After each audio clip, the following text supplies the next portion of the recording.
FM HD2 Houston. Insider access. Exclusive content. Sports Radio 610 here. An Odyssey sports station.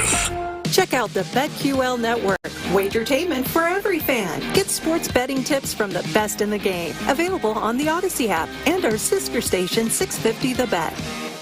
Sports Radio 610 presents Seth Payne and Sean Pendergast. We coming to H-time. Let's get the work in, man. Let's go. Great day, great day. Oh, give me some juice, baby. Oh, yeah. Hey, what's happening, everybody? Happy Thursday to all of Give you. me $40 million a year, baby. You too, Seth. Happy Thursday to you as well, my friend. It's good to be with you. I don't want the happy Thursday. I want the $40 million a year. I do too, man. I do too. If you're just waking up, you may not have heard the news. And this is not a have you heard the good news. I don't know if it's good news, bad news, whatever. I think it's news that everybody was resigned to in terms of Alex Bregman no longer being a Houston Astro. But, man, the contract that he got from the Boston Red Sox that he agreed to, it was reported last night. He agreed to yesterday, I'm assuming. Alex Bregman will be a member of the Boston Red Sox 3 years, $120 million a year, with opt-outs after each season. So we can talk about whether he's going to opt out. We can talk about it. There's a lot to get into with this, but the biggest thing to me, Seth, like the thing that popped on the headlines, Alex Bregman is among the 6 or 7 highest-paid players in baseball based on average annual value. He and Scott Boras wound up playing this thing, I would say, almost perfectly, in my opinion. He's tied with Judge for being the 6th largest contract, or average per year. Judge with a much longer contract, obviously, 9 years. But the fact that he got that plus an opt-out after every year, I mean, I can't be angry at him. That's a hell of a lot of guaranteed money, but also with the ability to be a free agent if you put in an MVP caliber season or something. And we were talking about it before the break. You were talking about just how good that ballpark's going to be for him. Oh, yeah. He is going to pepper the Green Monster. I said to Seth before we came on the air, I said, if you can find a prop bet out there for Alex Bregman, this is a very specific prop bet, but I'm assuming it exists somewhere, leading the league in doubles, go find that one, because he is going to, even with his normal April and May slump, he'll hit 50 doubles in that ballpark, for sure. I'll tell you what, the other thing, too, we always talk about, I guess it's less and less of a talking point with each passing year, but all right, what's it like for a guy from the Astros when he goes to other teams where there's so much hatred league-wide for the Astros amongst fan bases? Players don't give a damn anymore. Right. But, I mean, Boston's got to be the best choice, right, for anybody that was on the 2017 Astros team? Oh, yeah. Alex Correa's up there. They had their own little shenanigans. Yeah. There's nobody. I feel like Boston's the place that has the least reason to hold anything against anybody when it comes to all of that. The least amount of hypocrisy. Yeah, probably so. Yeah. Probably so. So he becomes one of the least cheating players on that team right now. I don't even know. That's the way I'm going to look at it. I wonder how many guys are still left on that team from back then. Probably not that many. The Red Sox have been many different iterations of the Red Sox. Good, been bad. They've been champions. They've been, So 3 years, $120 million. I guess just to contextualize the marketplace, I've not seen any official reports other than just, Ari Alexander, 2 sources that said the Astros sweetened their deal. But I've not seen any specific numbers on it. So let's just assume that the deal the Astros had on the table was 6 years, $156. The other offers reportedly for Alex Bregman, the last 3 teams standing were reportedly the Cubs, the Tigers, and the Red Sox. We know that the Red Sox ultimately agreed to 3 years, $120 million with opt-outs after each year. The largest deal of those 3 in terms of years and total money was the Detroit Tigers, who went up to 6 years and a little over $170 million. They had an opt-out clause after 2 seasons, so that's a pretty good deal. $28 million a year, opt-out after 2 seasons.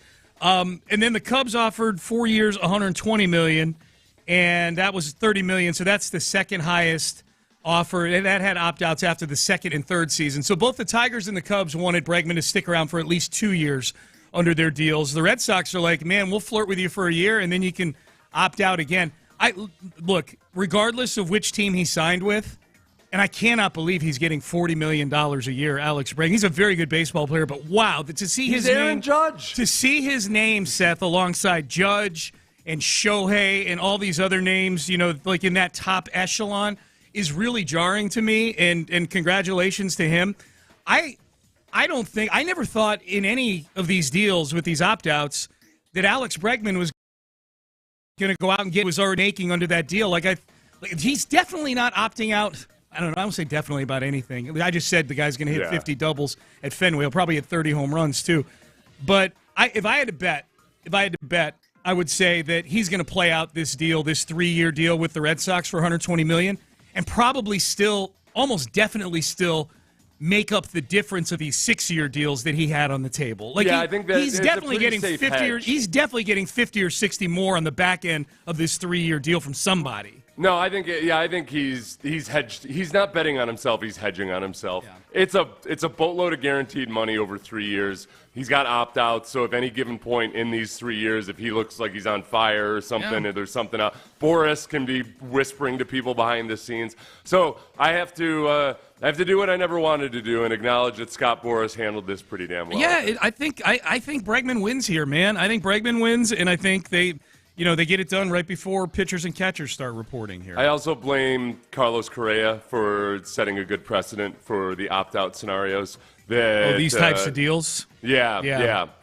I blame him. I blame Correa, so now I hate him even more than I don't really hate him that much. But that hate part I am curious about. Now, you and I just went through all the administrative part of this contract and what the money is and how we think Bregman is going to do in Boston. The part I'm really curious about is how people feel, this morning but people, we know, Seth, through the course of the last few weeks of this negotiation, the majority of Astro fans that we interacted with were done with Bregman or name-calling or whatever. I'm curious, now that we know what the answers to the test are, now that we know what the ultimate deal became, I can't fault Alex Bregman, and thus I'm not really angry with Alex Bregman. No, and I think a part of it, too, is Chandler Rome had pointed out in his article yesterday that one of the conditions of the CBA is that a team is not allowed to say that they're out on a player, on a free agent, which is funny. That's a pretty good little wrinkle the players negotiated in there.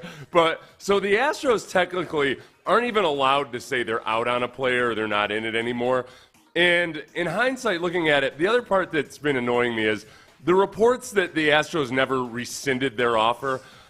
All right, I mean, that's is that something you normally do? Like, hey, by the way, offer's off the table, bro. We all wanted them to. You can rescind an offer at any time. I wanted them to. I know, but if Scott Boras calls back, he's got to say, like, hey, is that deal still good? Right. It's not. The Astros can rescind it whenever the hell they want. Yeah. So I think the Astros, by and large, have been pretty much out on this, but they're not allowed to say so. And if there was a possibility they were going to keep the window open, the fact that this deal makes a lot of sense financially for Bregman, I think that actually helps. It's weird. We've come a long way in terms of athlete free agency, where it used to be any player that left in free agent was just a greedy, selfish bastard. Yeah. Now it's like, well, hey, it makes sense. As a businessman, if he had left for a deal worse than what the Astros offered him, then I would have been PO'd, because that would have felt like a personal slump. Makes very good financial sense. Yeah, I think people, if he had left for the Cubs deal, 4 years, 120, I would have been agitated by that because it's right in the neighborhood with the Astros. But it had an opt-out, though, too. It had an opt-out. Yeah, just agitated. There are people that were legitimately angry over the last few weeks over this whole thing. And I'm curious if now that we know what the deal looks like, if they still feel that way, I'll tell you what. I mean, just to put it in terms of how lucrative this is on a per-year basis, it's the 6th highest contract average per year in Major League Baseball history. Yeah. If you take away the Mets' spending splurges, because they're just spending money like drunken sailors, it's the 3rd highest. It's tied with Judge for the 3rd highest. Yeah. But you add Scherzer, Verlander, and Soto into that, which obviously Soto is more of a real, actual one. Yeah. Scherzer and Verlander were we're going to spend anything, whatever it takes, we're going to spend like crazy. Yeah, so I would look at it like it's the 4th highest contract with that context. 4th highest real contract. And then, in amongst position players as well. Well, if you want to call Shea Ohtani, whatever he is. He's a position player right now, for sure. Okay. Yeah. If we take out freaks of nature and the Mets, okay, it's the It's maybe the best. Second highest. It's second high. Who's on the list? You got the list in front of you. It would be Zach Wheeler with the Phillies. Okay. So if you take him out, it's the highest amongst. If we take out freaks of nature and the Mets and pitchers. It's the highest. This is the highest contract in Major League history for someone who could walk around society and not be gawked at, or a pitcher. The position player who's not. You know what I would call Shohei Ohtani? Partly he's getting paid because of the pitching side of it. So he is. He's basically, we just call it that, the non-pitcher who's not Soto. It's the highest paid contract for anybody who could just walk through a mall without anybody noticing them. Alex Bregman. He just looks like a regular Aaron dude. Judge, who totally gets noticed. Totally gets noticed. Texts are rolling in. Too soft to play football? Is that your deal? That's what I would say, too. Texts are rolling in. Jim Adler, the Texas Hammer text line. Question, do you think if he has another agent who doesn't care about getting the highest contract, would he have come back to the Astros? No. Scott Boras, I don't know if we talked about this on the air or off the air yesterday, Seth. Scott Boras has proven in negotiations with actual Houston Astros that he will do the bidding of his client. And his client's name is Jose Altuve. Like, Jose Altuve twice could have made more money and had bigger contracts at various points in his career, and he opted to sign 5-year deals with the Astros that were probably a little below what he might have been able to get on the open market. Yeah, the only time I ever said we might want to blame Scott Boras is if Scott Boras had misgauged the market and that Alex Boras was getting bad advice. It's very clear now that Scott Boras was giving Alex Bregman very good advice. Yes. And he didn't misgauge the market. My biggest wish in all of this was to have the ability to crush Scott Boras, and I can't do it. No, he works for Alex Bregman. Yep. This is what Alex Bregman wanted. Don't try to deceive yourself into thinking that somehow, poor innocent Alex Bregman was led down the path to greed and avarice by Scott Boras. No, this is a really good deal. Text message, still love Bregman, but hope he crashes and burns. I'm not rooting for Bregman unless I place that prop bet that I talked about. Then I hope he bats 200, but it's all doubles. I'm placing a prop bet on him leading the league in doubles, playing in Fenway with the Green Monster right there. Well, ultimately, if he crashes and burns or if he's not worth this contract, then the Astros made a really good decision. Sure. Yeah, that's the best you could say. Yeah, and I think you could argue that just not having would you have won 6 years, $156 million, and you're way over the competitive balance tax? Would you have been super psyched about that if you're an Astros fan? No, I would have been, especially when we look at the fact that the Astros had already stretched for Jose Altuve. Yeah. And that was on Altuve's deal this time around is very team-friendly. Front-loaded, His salary goes down to what you should realistically expect from a Jose Altuve when he's 37 years old. Yeah, he's making $10 million a year the last 2 years of that deal. So, in 3 years. All right, Payne and Pendergast with you. So that's the big news. Keep weighing in on the Jim Adler Texas Hammer text line, 713-572-4610. Alex Bregman, $40 million a year over 3 years with the Boston Red Sox. So we'll talk plenty about that today. If you haven't heard, Seth and I are on our way to spring training. The final week of February. Unfortunately, they don't play the Red Sox that week, but we're looking forward to heading down there. Let's touch on the Rockets last night. Nice win, I would say, for the Rockets last night. They've got some decisions to make here coming pretty soon. We'll get into that and a whole lot more. We got a lot of football to get into today. Nick Caley meets with the media. You'll hear that on Sports Radio 610 during the hour today. Let's talk about West Point, Lincoln, and Sugar Land here. West Point, Lincoln, and Sugar Land. Ruben Mendoza, the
Karam Injury Lawyers Studios. Sports Radio 610 presents Payne and Pendergast. A lot of thoughts rolling in on the Jim Adler Texas Hammer text line on Alex Bregman. We'll get to all of them here in just a second. Hey, quick mention, too, of our big contest that we've got going on. Listen to Sports Radio 610 on the Odyssey app for an hour each day. You're well on your way right now if you tuned in at 6 a.m. today. You listen for an hour each day. That's your entry into the Slam Dunk in Vegas contest. If you win, you and 3 friends are headed to Circa in Vegas. Premium sports viewing destination. Their sportsbook is incredible. This is really, really cool as well. It's for the College Basketball Championship Tournament. That's when it is. It's going to be in March when we send you there. If you win, plus you'll have an extra $20K in your pocket to spend while you're in Las Vegas. Just download the Odyssey app, listen for an hour each day, and you'll get your daily entry to the Slam Dunk in Vegas contest. If you're just getting in your car, Alex Bregman is a Boston Red Sox. He signs a 3-year, $120 million deal. That math is correct if you're listening. Alex Bregman will be making $40 million a year for each of the next 3 years if he chooses to remain in that contract, because the Red Sox also give him the ability to opt out of that deal. So a lot of questions coming in, a lot of comments on that we'll get to. We should touch on the Rockets, who seem to have straightened things out a little bit after the 6-game losing streak. They win an ugly game on Sunday against the Toronto Raptors, which we'll take, given they'd lost 6 in a row. And then last night, it was an undermanned Suns team. There was no Devin Booker in that game last night. But Kevin Durant was really, really good last night, and the Rockets found a way to punch back in the fourth quarter, and they win 119 to 111. Very un-Rocket-like, bizarro Rockets. They outscored the Suns 35-19 in Q4 last night. That was nice. And they did it. They were blitzing Kevin Durant. After Royal Ivey had. I like listening to him. He did an interview at the half with Vanessa. He's mic'd up, too. He's good mic'd up. Yeah. He's really good while you're mic'd up. But he talked about how they needed more physicality. They needed to be more aggressive. And in the fourth quarter, this Rockets team that's been a bad defense in the fourth quarter in 2020, they shut down. They made life uncomfortable for Kevin Durant. Yep. After Kevin Durant had kind of been having their way with him. So that was nice to see. That was really nice to see. And Kevin Durant, big fan of the Houston Rockets. That was nice to hear, too. Well, that was nice to hear. He's the Rockets at one of the betting sites that I saw yesterday. You know, they've got odds on where Kevin Durant could be playing next year. This is a new thing in betting, man. Like, where's this guy going to play next? I love that all the player movements become like major gambling fodder. Yeah. The Rockets are the favorite. If Kevin Durant plays somewhere other than Phoenix next year, the Rockets are the favorite to land him. And of all these stars that could get moved, if the Rockets were to make a move, I think there's an argument to be made that just stand pat with what you got. And I'm anxious to see this group play in the postseason, Seth, before I make any knee-jerk, you got to go get this guy reactions, because the postseason is just different basketball than the regular season. But like Kevin Durant's a guy that can fit in. You know what I mean? Yeah.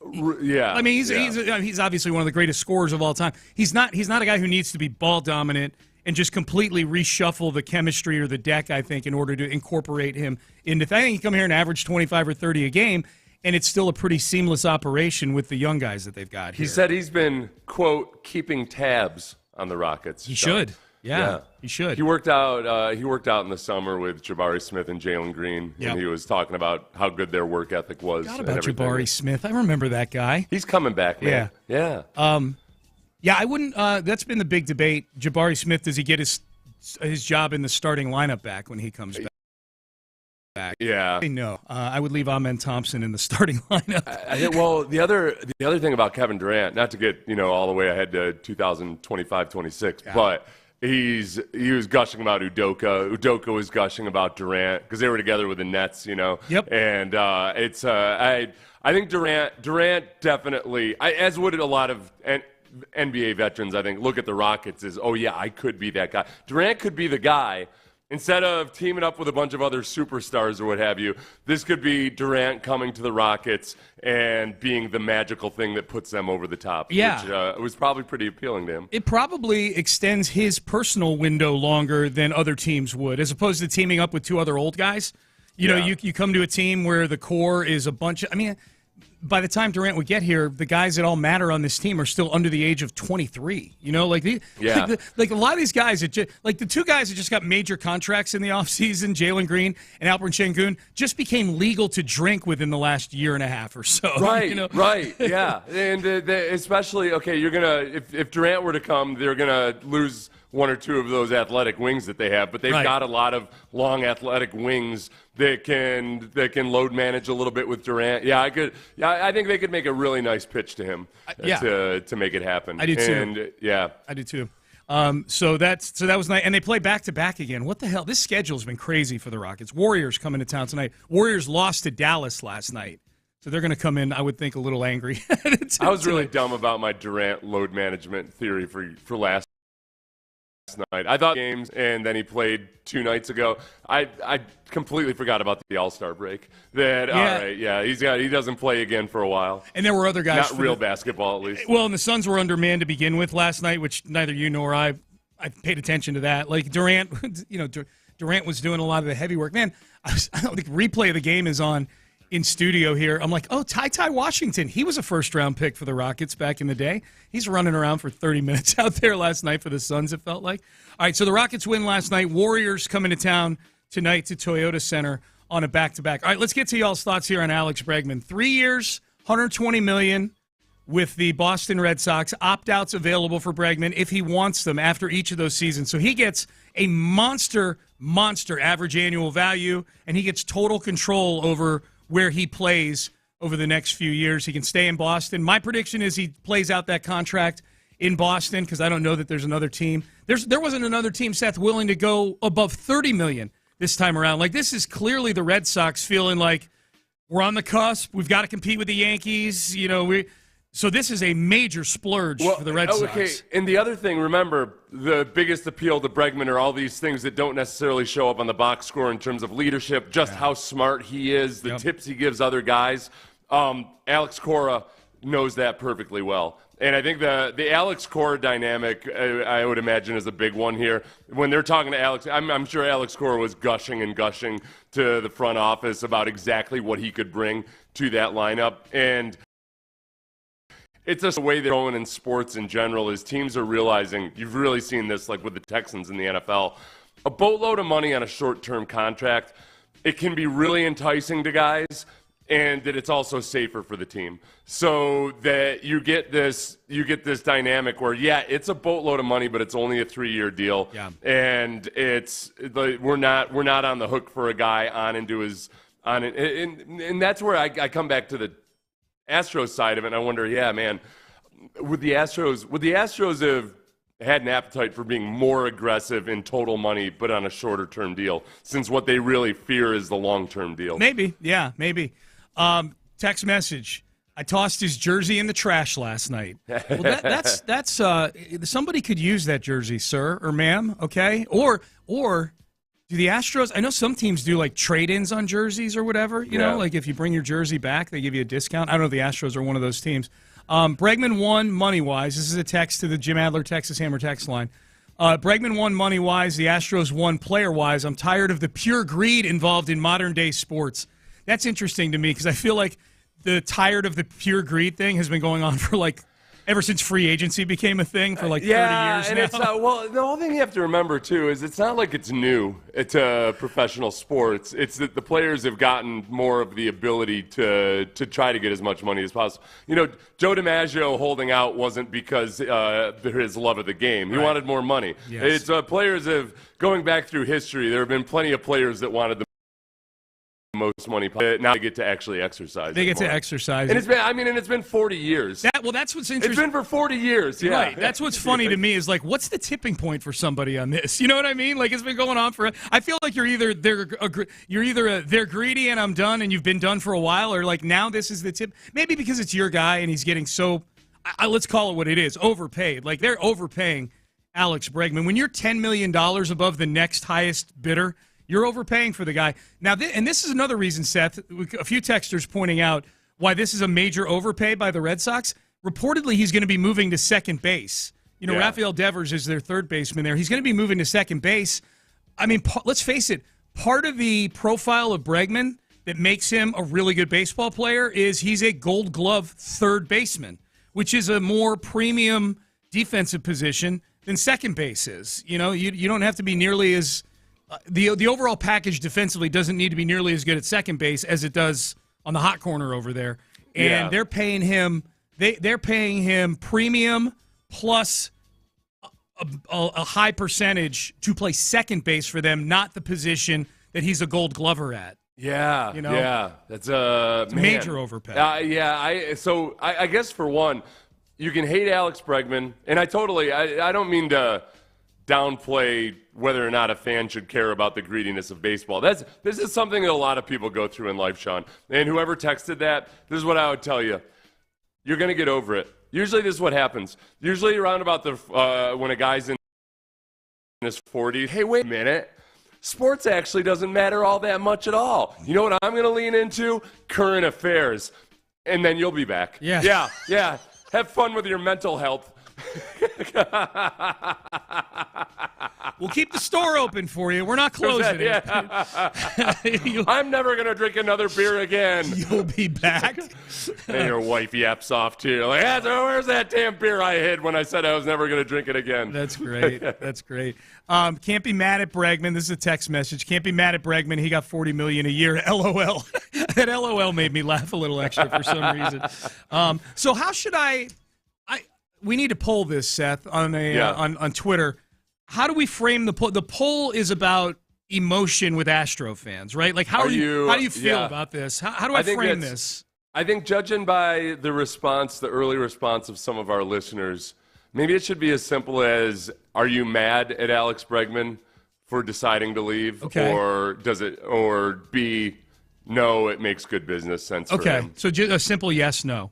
Two choices. Are you mad at Alex Bregman for leaving? Okay. Yes and no. I'll put that up during the break. Now that the deal is done, text message, tell me, how did Paredes compare to Bregman offensively last year? I'm hoping this thing turns out to be similar to Pena taking over for Correa. Bobby from Katy. Well, let's be clear. Like, Pena has never reached Correa's best seasons offensively. Pena is a capable offensive player. He's an average offensive player. He brought Pena as sort of an example, like, hey, is this going to be similar to Pena taking over for Correa? No, the question is, now that the deal is done, how did Paredes compare to Bregman offensively last year? You've got that I'm looking it up right now look on your face. Oh, well, no, as far as, I think with Paredes and Bregman, there's a lot of similar, like, smart, like, good judgment at the plate and everything else. If you look at Bregman last year, Bregman last year was still incredible with his judgment at the plate. Yeah. Like, his whiff rate was in the 98th percentile. His strikeout rate was in the 94th percentile. Yeah. If you look at just the advanced bat stats, he was only a 54 batting running value, whereas Paredes was actually in the 77th percentile. Yeah, this is what I would say about Paredes, because Paredes was an all-star last year. Yeah. Granted, an all-star on a bad team. I think he was the only Tampa Bay Ray to make it, so each team's got to have one. He was very good offensively 2 years ago. He had an 840 OPS, and he had almost 100 RBIs. Over 30 home runs. He was overall last year. He had a 739 OPS, but he got traded to the Cubs before the trade deadline, and he was horrible playing for the Cubs. I know one big reason they like Paredes and they like Christian Walker is that their swings are tailor-made for Minute Maid Park. They are big-time pull hitters. And Bregman was a better overall hitter than Paredes last year. Just like by a good margin. Yeah. In a lot of respects, it's just he brings some of the same things to the table, like his run value that I cited. That you look at just actual old like batting average and ex-WOBA and all that stuff. Yeah. The ex-WOBA just came out in our baseball discussion. That's right. I'm leaning into baseball nerd Seth. I love it. I'm gonna by the time I get to West Palm Beach, I'm gonna be a walking IBM machine, Sean. You're gonna be feeding punch cards into my mouth. Insufferable geek. And I'll be pooping out gold. I can't wait. I'm optimistic about Paredes as an Astro offensively, just because of what we just cited. Like, he's. The analytics guys research this stuff, and he's got a hitting style and a swing that's very much made for Minute Maid Park. And then last season, going to the Cubs, getting traded, hitting poorly there. Like, okay, that's change of scenery doesn't do people good sometimes, and maybe Paredes was one of those guys. If Houston gave Breggy that deal, what would that look like with the CBT for Houston? It would annihilate the competitive balance tax threshold. If they $40 million for Bregman this year, they're already only like $8 million under it right now. Yeah, they'd have been they were already going to be way over it if he signed the deal that was on the table from the Astros. Right, which is whether it was on the table or not. The phrasing about the way all of that is reported is that, like, the offer is still out there, and now it's like they never rescinded the offer. Like, all right, man, you can rescind an offer as soon as Scott Boras calls back and be like, hey, we want that deal. Yeah. And you're like, I don't know about that. Yeah. I don't know about that, Scotty. I just, my thing was just reading Dana Brown's, and he never, and he's a pretty open book as GMs go, remarkably so, I think, at times. He never, ever acted or had body language or diction of somebody that was enthusiastic about bringing Bregman back on that deal. And I'm really glad that Chandler Rome put this in his story yesterday, the little wrinkle in the CBA that a team isn't even allowed to say they're out on a free agent. I didn't know that, man. Like, you're not allowed to say, oh, we're out on that player. Yeah. So from the player's standpoint, that's theoretically gives them more leverage in general because their agents can lie and say, like, oh, yeah, the Astros are their agents can go to teams and say, like, oh, or go to reporters and say, oh, yeah, the Astros are totally still giving us that offer. Yep. No, I can't imagine an agent ever being so unethical. All right, let's get known to happen. Let's get to headlines coming up next. We'll circle back to Bregman if you're just getting in your car now. We'll circle back to the Rockets as well. We got a press conference coming up today too, pretty big one. New OC in town, Nick Caley. So we'll get to all that. We'll do that coming up next. Sure will, get Sean. the people some jewelry. It's Valentine's week, by God. Oh, I didn't want to. I thought you were going to do a West Point Sugarland just for the hell of it. So hey, already done. Today, it's February 13th. I know this because tomorrow is Valentine's Day. And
and Pendergast with today's headlines. All right, big news this morning. It is Astros related. Alex Bregman has left for the Boston Red Sox. 3 years, $120 million. That, you heard that right. Alex Bregman is getting $40 million a year. He's getting the same average annual value as Aaron Judge, the MVP of the league. He has opt-outs after each of those seasons with his Red Sox. It's a really good deal. Alex Bregman was delaying this thing and dragging it out. That's what free agency is. You drag it out for as long as you can to get the best deal you can, and he wound up with a really good deal.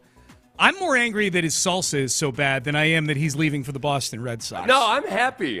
He's going to be foisting that crap salsa on the people of Massachusetts who don't know any better. That's right. He's like, it's great with clams. That's what they do in Texas, y'all. Yeah. They're going to say y'all. He's going to show up wearing a cowboy hat and a Western shirt and act like he knows everything there is to know about salsa and baseball. Yeah. These are the things you need to know about this Bregman deal. I just gave you the numbers on it. 3 years, $120 million, opt-outs after each year. He becomes tied for the sixth highest paid player in baseball on an average annual value basis.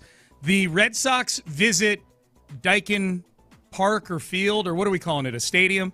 They're visiting Houston August 11th. Daikinville. August 11th through the 13th. It's a Monday. The Dykopolis. The Dykopolis.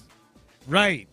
That's a Monday, Tuesday, Wednesday in August. August 11th through the 13th is when you can come and either choose to boo Alex Bregman or choose to cheer Alex Bregman. I assure you, Alex Bregman will get a robust tribute video that day, and he is worthy of such. So this is where I am out of our on lives. I know you're going to put up a poll about whether people are angry at him or they're cool with it. Yep. I'm cool with the fact that it's a really good count. It's the sixth highest average per year history, and if you take pitchers out of it, it's the highest alongside of Aaron Judge. So it's a really good deal, especially when you add those opt-outs into it.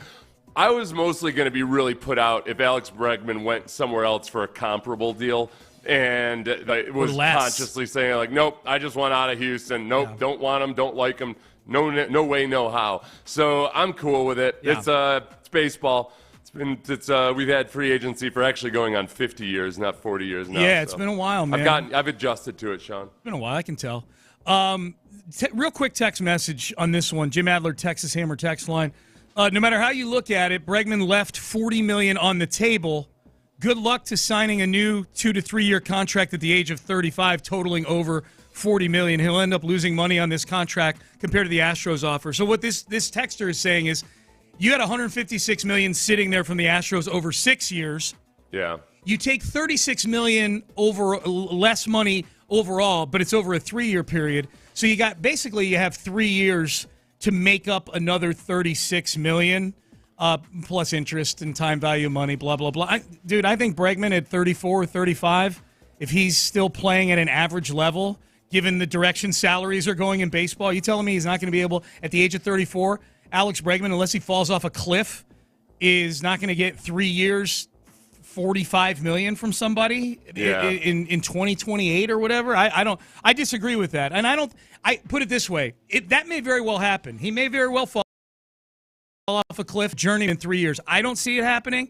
I think it's a risk worth taking if you're Alex Bregman. I think it's the opt-outs are a big part of it too. It's a hedge.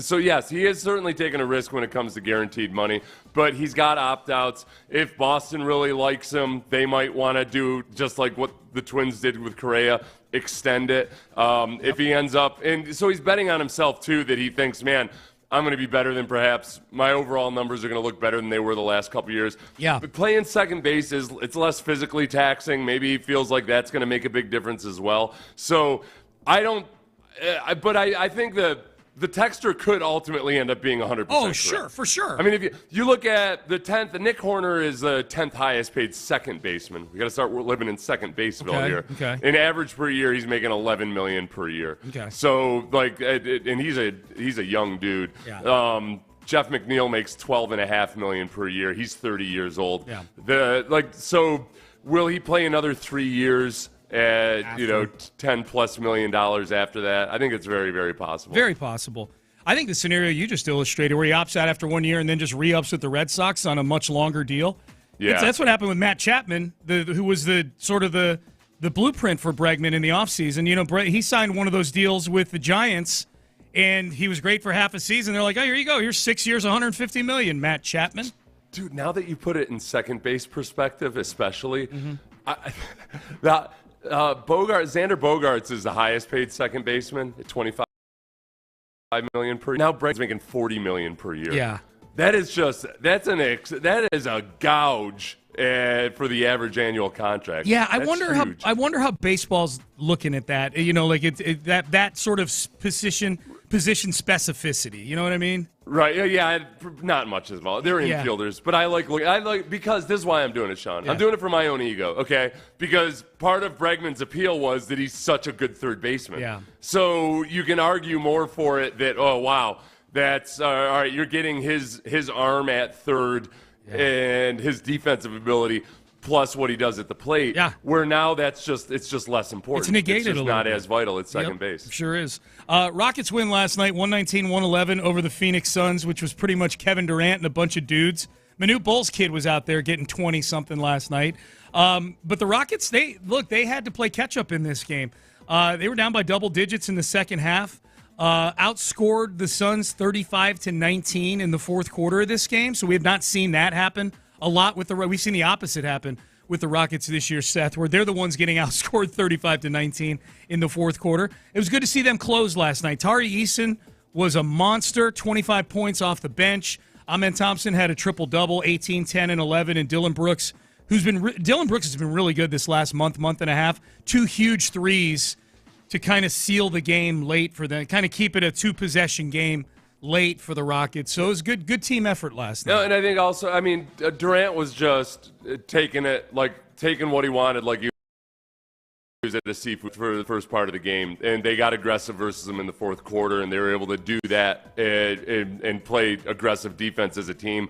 All those things that have eluded the Rockets in the year 2025. It was really nice to see versus a team that they were down Devin Booker, but it was like I don't even care. I don't care if it's a good team, bad team, whatever it might be. If I see gritty fourth quarter performances, I'm going to get excited. Yeah, that's a good way to put it. And they win, and the Lakers lose last night. So the Lakers lose to Utah last night.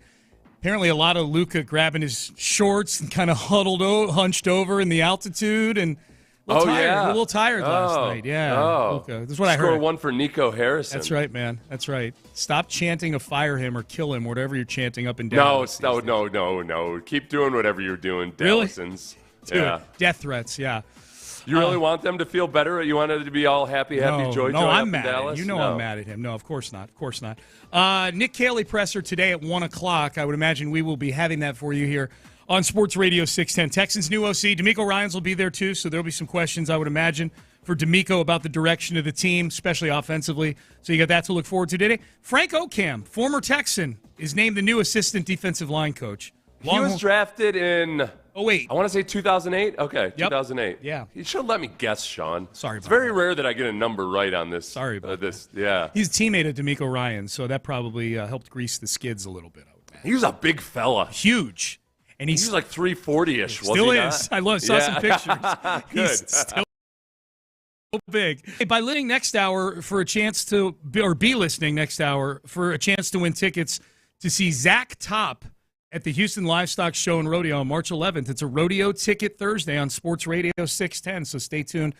All day long, we're giving away tickets to the Houston Livestock Show and Rodeo. Up next, Brian McTaggart has 3 big questions for the Astros. This is good spring training prep for me and Seth before we head down there in a couple of weeks. So we'll hit Brian McTaggart's 3 big questions. We'll keep digging into the Alex Bregman signing as well. A lot of you weighing in on your feelings on that. But first I want to talk about Daly and Black. Daly.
FM HD2 Houston. Insider access, exclusive content. Sports Radio 610. The Texans play here. An Odyssey sports station. Sports Radio 610 presents Payne and Pendergast. Ultimately, Bregman's free agency journey ended up very similar to Carlos Correa's. And my feelings afterwards are very similar now to what they were when Carlos Correa signed his 3-year, I believe, deal, maybe $100 million, with the Twins that had opt-outs after each season. Bregman signs 3 years, $120 million with the Red Sox with opt-outs after each season, so a little more money. But we're average annual value that was kind of more than what the long-term contracts were going to pay him. So my feelings, Seth, and I put up the poll to see if people are angry with Alex Bregman. I'm not going to reveal the early results because I want people, if you're listening, you can go to my Twitter feed at Sean T. Pendergast and go vote. Are you mad at Alex Bregman signing with the Red Sox 3 years, $120 million? I don't think either you nor I are angry with this. I'm fine with it. If it had wound up being a deal that was well below what the Astros had offered with no opt-out, like if it had just been an inferior deal to what the Astros, that it had dragged on this long, I would have been angry about it. I'm not angry. Look, I'm not rooting for Bregman in Boston. I don't have any feelings like that I hope he goes and wins an MVP. To me, the Red Sox are the enemy. I hope he stinks. But I'm thankful. I hope he has one of his signature slow starts. Absolutely. And that Boston is burning. Yes. But I'm not the deal he arrived at. The journey now is completely understandable to me. You know, it was worth the wait for Alex Bregman. You know, he's getting $40 million a year over 3 years, and he's betting on himself a little bit because it's less total money, but he's got opt-outs. Just as it was with Correa too. I don't want There's no part of me that wishes the Astros had offered him this similar deal because I don't need a guy that homegrown guy, but who is basically turning himself into a free agent every year. And he's just stringing you along. Yes. And you're just trying to figure out, okay, what are we going to do after this year? Oh, is Alex going to stay or is he going to go? Oh, can I get some tea for you, Mr. Bregman? I don't need that in my life, damn it. You don't need to be getting tea for Alex Bregman. I guess that's a good way to frame it, Seth. Would you have wanted the Astros to give this deal, the deal he got, would you have wanted the Astros to give that deal to him? And you clearly the answer is no for you, and it's no for me also. I don't want.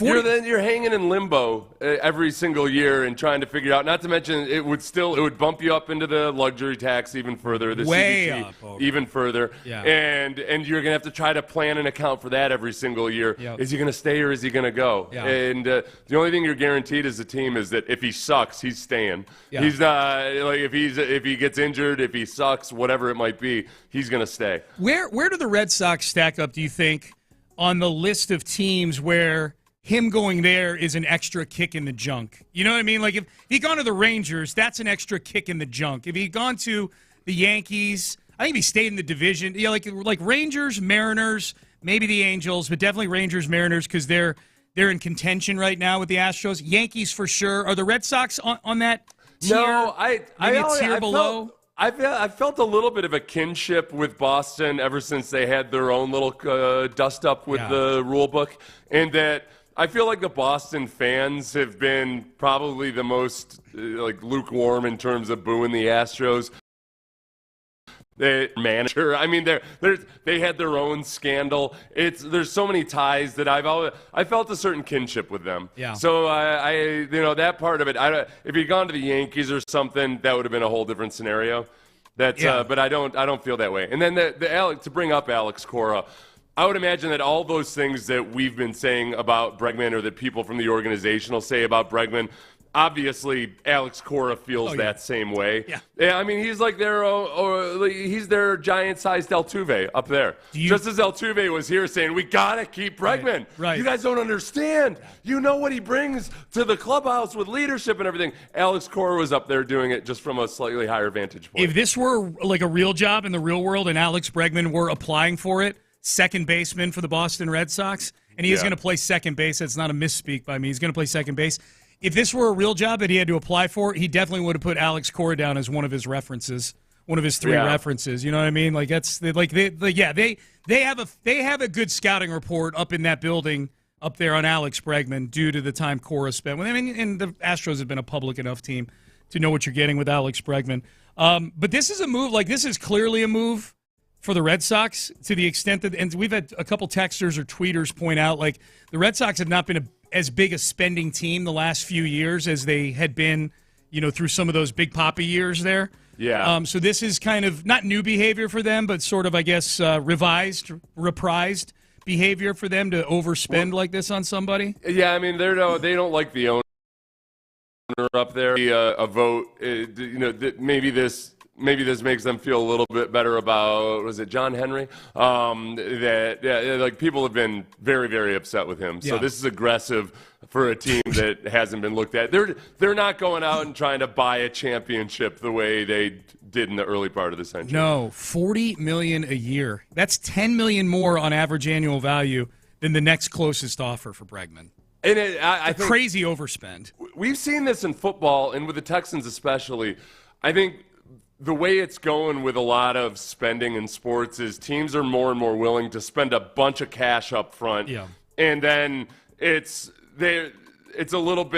less risky for them in the long term. It doesn't screw up all their long-term plans. So if a team, and maybe the Astros start to go this way a little bit more, there's a lot of reasons why you don't want to be on the hook for something 10 years down the road. No doubt. For something that's almost definitely not going to work out. If you've got the money and you've got the ability to spend now, spend aggressively on short-term deals, get the best out of a guy while he's still in the prime of his career. And then, hey, if it works out really well, then you do it again. I mean, that's what the Texans have done with a couple of their players here. Mm-hmm. They've done it a couple times with Laramie Tunsil. They did it with Daniil Hunter this year in free agency, and you're seeing a lot more teams doing it this way. It's interesting, a texter bringing up, I hadn't seen this. I admittedly have not read a ton of articles about the Bregman deal. It came down about the time that people in our position, Seth, go to bed. It came down at like 9 o'clock last night.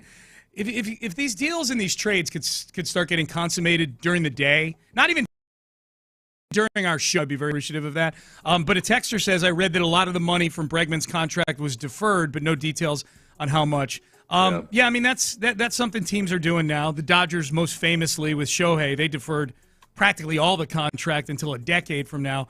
So, that doesn't move me one way or the other. And that I'm kind of glad that's a game that the Astros haven't really gotten into yet.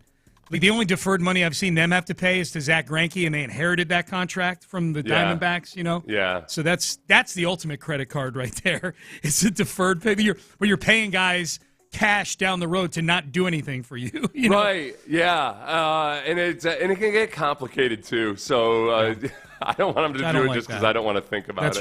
That's right. This is an interesting question. We'll get to McTaggart's big three questions for the Astros here in a couple of minutes. Outside of Altuve and maybe Verlander, are there any other guys from the golden era of Astros baseball deserving of their number being retired? So I guess this is one way of asking, does Bregman get his number retired someday as a Houston Astro? We should point out, I guess, just for context, the Astros did announce they're retiring Billy Wagner's number.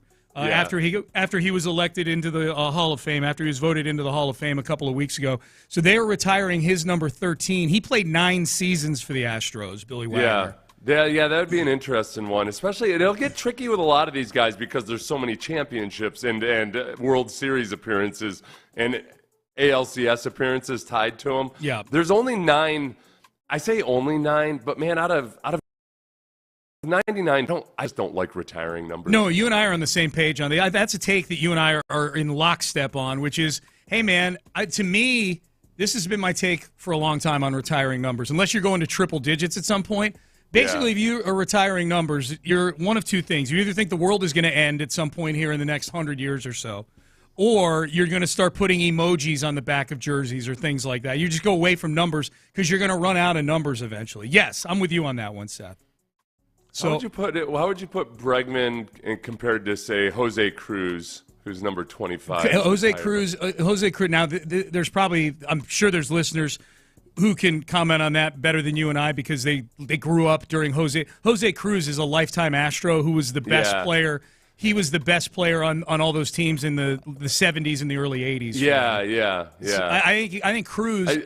The duration of his career with the Astros alone just is a big difference. Yes, younger fans or people that just moved to Houston, say in the last 20 or 25 years, may disagree with this or not understand it.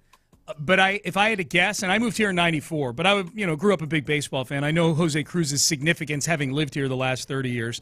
I would guess Jose Cruz is viewed as more of an Astro legend, especially today, after Bregman signed with the Red Sox, than Alex Bregman is. Even though Bregman was a big part of much more successful teams than Cruz ever was, I would bet Jose Cruz, who still lives in Houston, that kind of thing, is viewed as a bigger Astro legend than Alex Bregman. Weigh in if you grew up. There's a limit on this. Yeah, you've got to be 55 years old or older.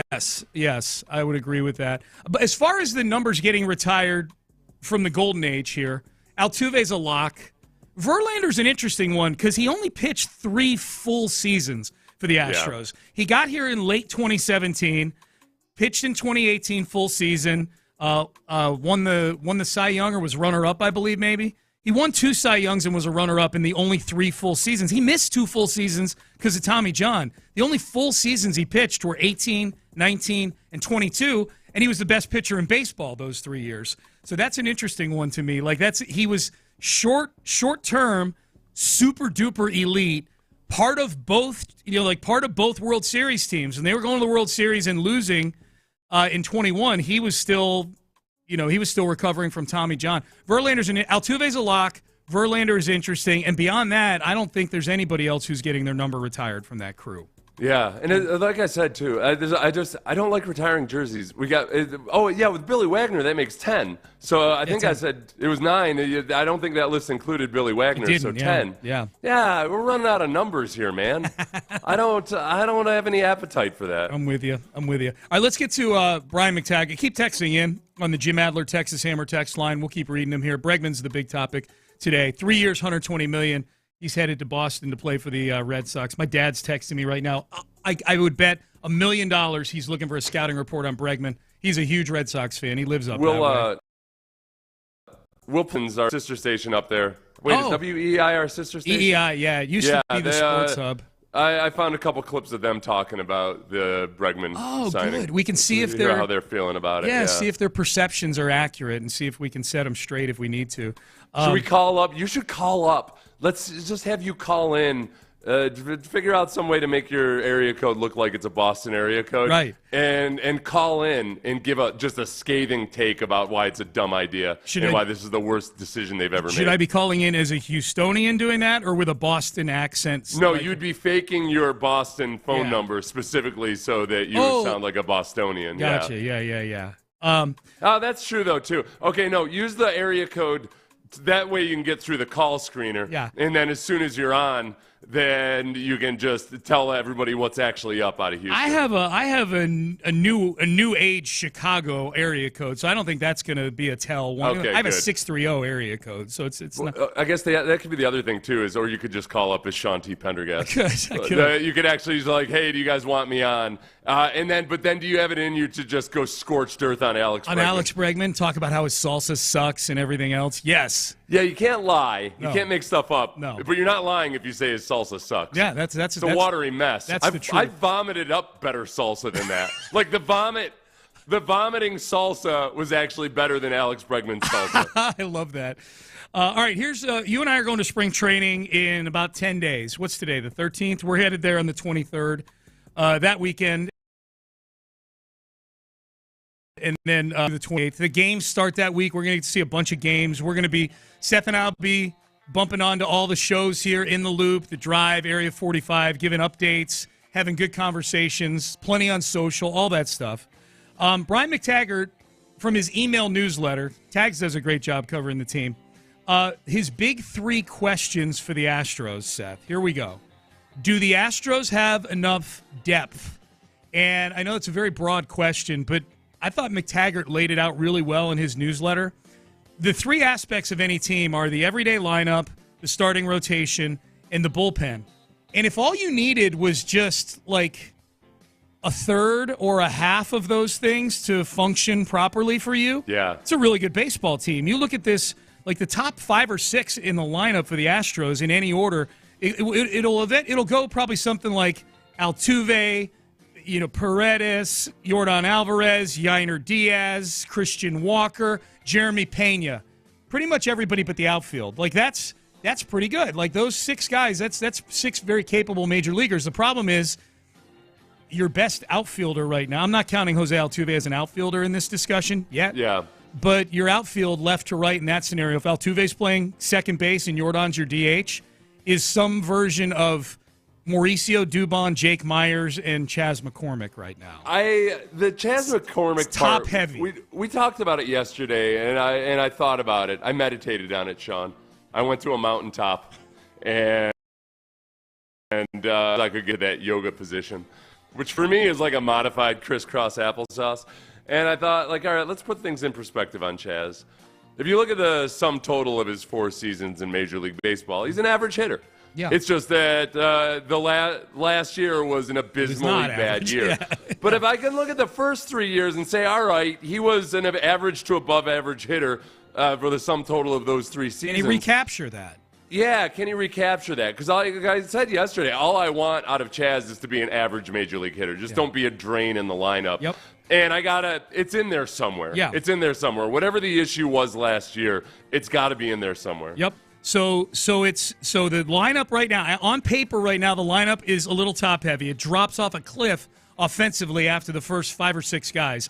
Similarly, the rotation, man, I feel great about Hunter Brown heading into his first full season as a top line guy. You know, he didn't really become what he was last year until May or June, and then he was amazing.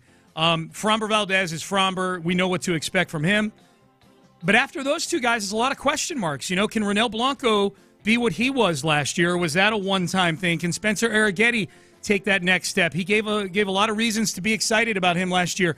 What are we getting from Hayden Wisniewski, who they just got from the Cubs? You know, with Wisniewski, I mean, Wisniewski, the most encouraging thing to me was the appraisal of people out of Chicago. Yeah. And I think a lot of people in Chicago thought, well, this guy, he spent most of his appearances been out of the bullpen, but he's been a starter. Chicago thought, like, yeah, this guy's got the makings of a starter. And then when you go to the Astros pitching car wash, do you get that same old thing? I'm very hesitant to just expect it, and yet it happens time and time again. I was like, who was that? I was the annoying guy last year, being like, don't think Kikuchi's just going to come in and all of a sudden be a different guy. Ah, crap. He's a different guy. 9-0. Yeah, he's the best version of himself. He's maybe the best pitcher. All right. Yeah. So I tell everybody again, don't expect Wisniewski to just come on in here. Do it. It worked last year. Do it again. Yeah. Yeah, that's true. Yeah, I got to be down on Wisniewski. Yes. Harder because he's a local kid. Yeah. Local guy. He's not a kid anymore. Yeah. But he was a kid once when he was there at Sci-Fair. Yep. So, again, lineup top heavy. This is Brian McTaggart making this point. Do they have enough depth? Starting rotation, assuredly top heavy right now. The most top heavy portion of this team right now may be the bullpen. You know, where they traded Ryan Presley. I feel good about Josh Hader. I feel good about Brian Abreu. Both of them had their moments last year where they were a little shaky, but I'm willing to roll with them. And then after that, man, like you're counting on Caleb Ort is like number 4 down the line in the bullpen right now. You know, Sean, this is my completely irrational feel about this. Last year, beginning of the season, you're looking at the pitching depth chart. You're like, how are we going to even work these guys in? Yeah, remember that? Like, oh, we got so many pitchers. We got 19 starting pitchers. Oh, you poor SOB. And then all of a sudden, it was gone. Yeah. I think the opposite's the case this year. Yeah. Where, all right, guys. You've got 2 guys. You got some other guys. Like I am genuinely optimistic that Wisniewski's gonna become a better version of himself with the Astros system and pitching. With the bullpen, coaching. You got 2 guys in the bullpen. Right? Yeah, with that. So yeah, the bullpen.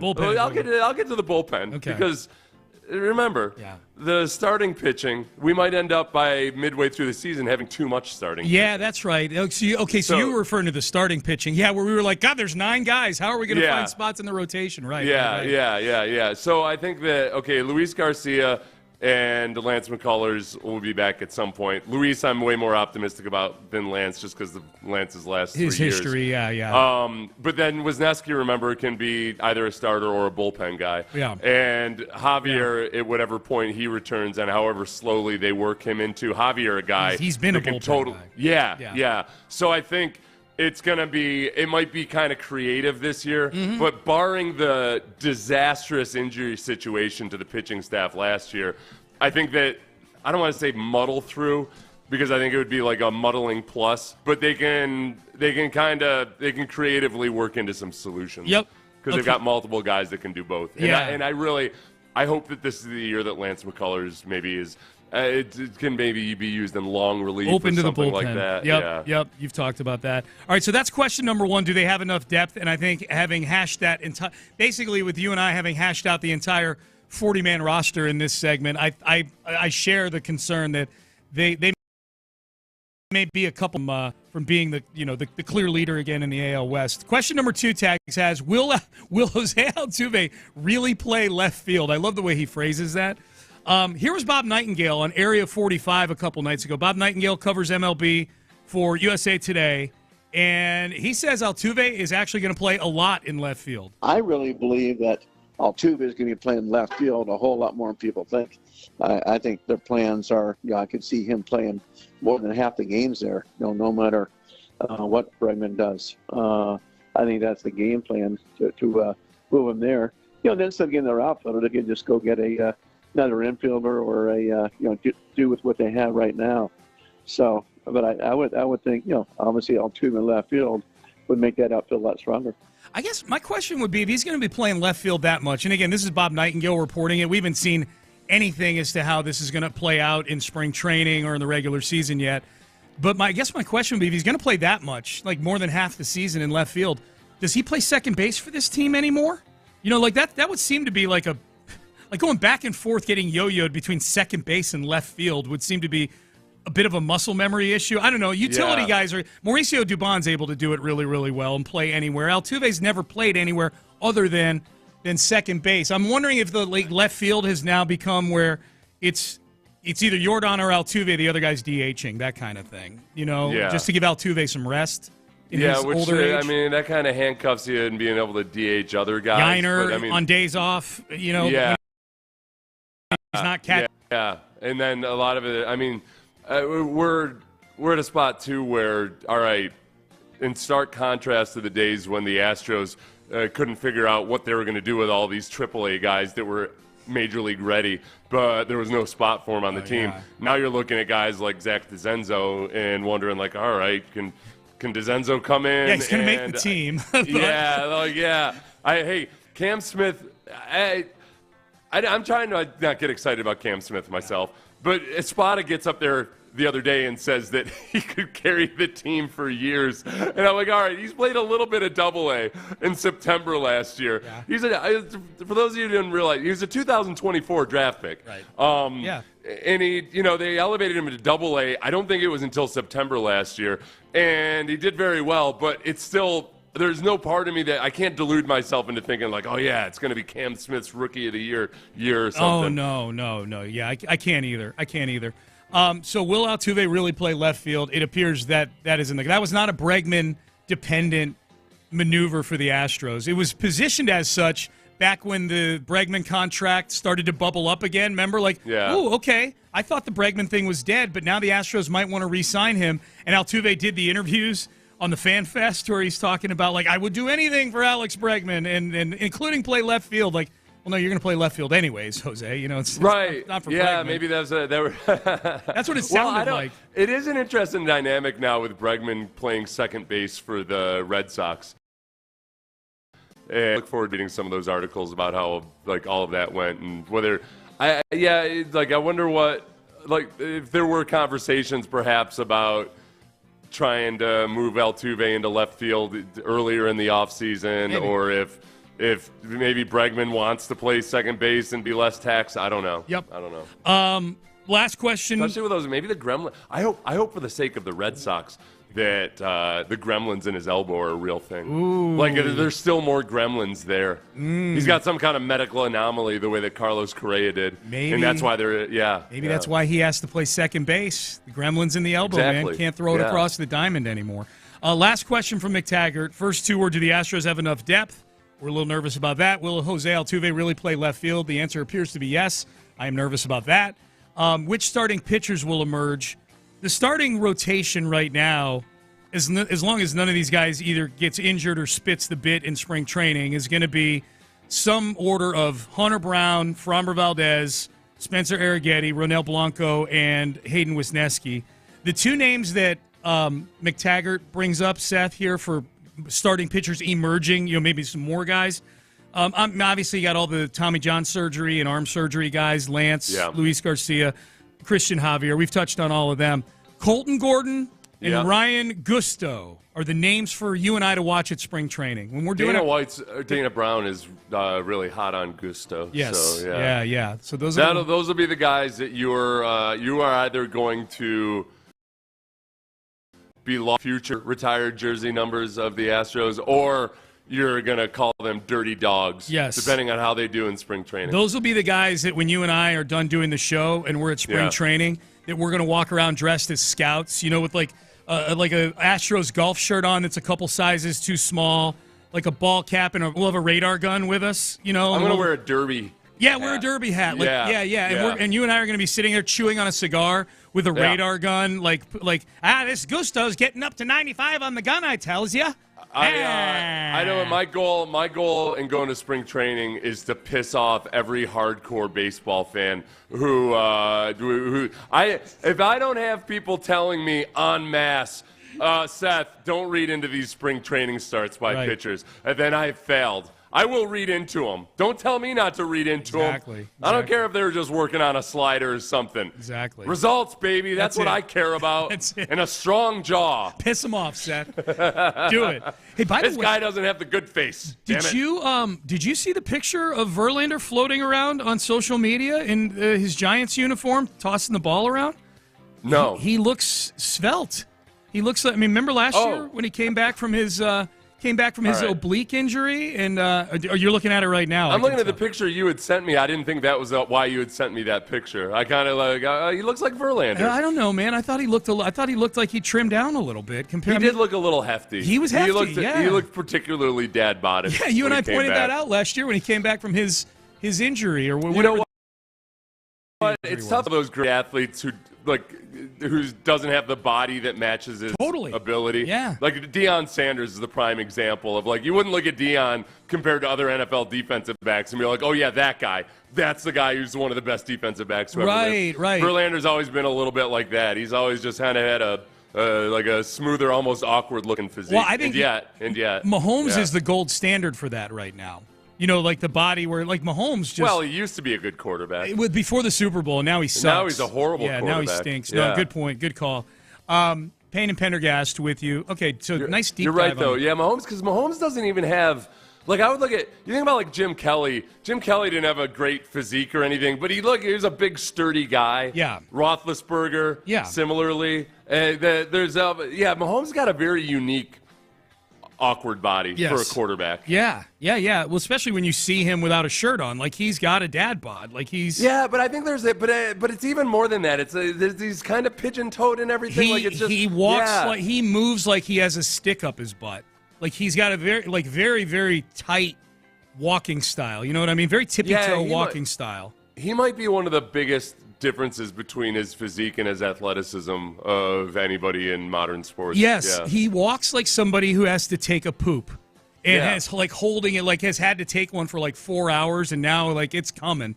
And that's how he why, walks. And I think maybe that's I've always accused him of embellishing his ankle injuries. Right. But maybe it's that he already walks kind of funny, and then when you do have it looks that much worse. Although he does scream like a woman in labor on the sidelines, just so everybody knows that he's really, really hurt. Yeah, for sure.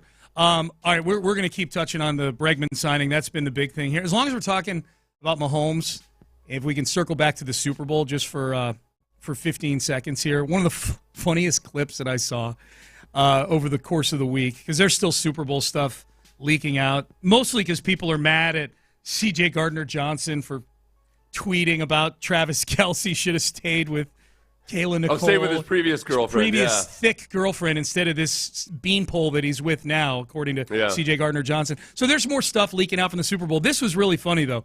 Nolan Smith, who's a former first-round pick out of Georgia for the Eagles, they took him a couple of years ago. They draft a lot of Georgia guys.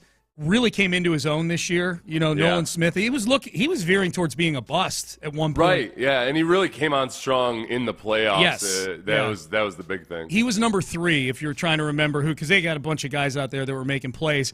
This Nolan Smith loves Vic Fangio. Man, all I got to do is say shout out to Vic Fangio, man.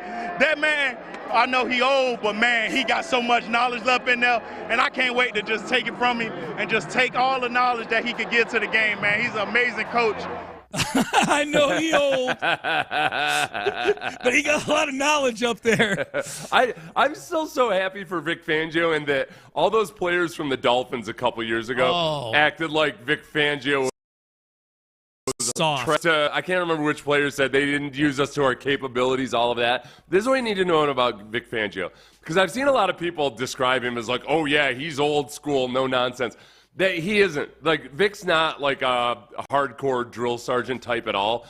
Because I saw somebody yesterday describe him as he's hard, like old school hard. He's not.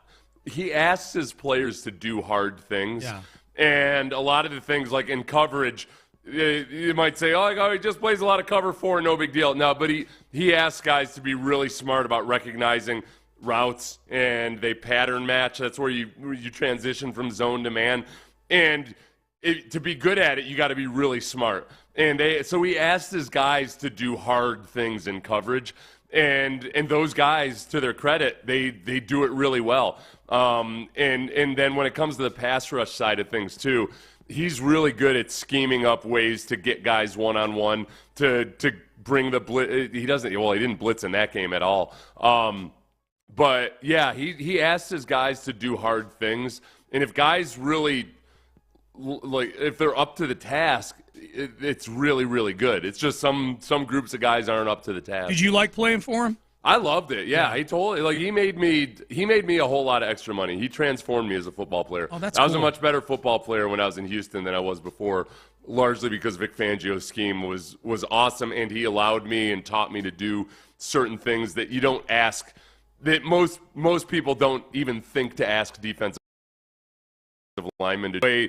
Like, you change your technique up based on formation, tendencies, splits, and everything. Like, that frankly, a lot of coaches think defensive linemen are too dumb to do. Were you?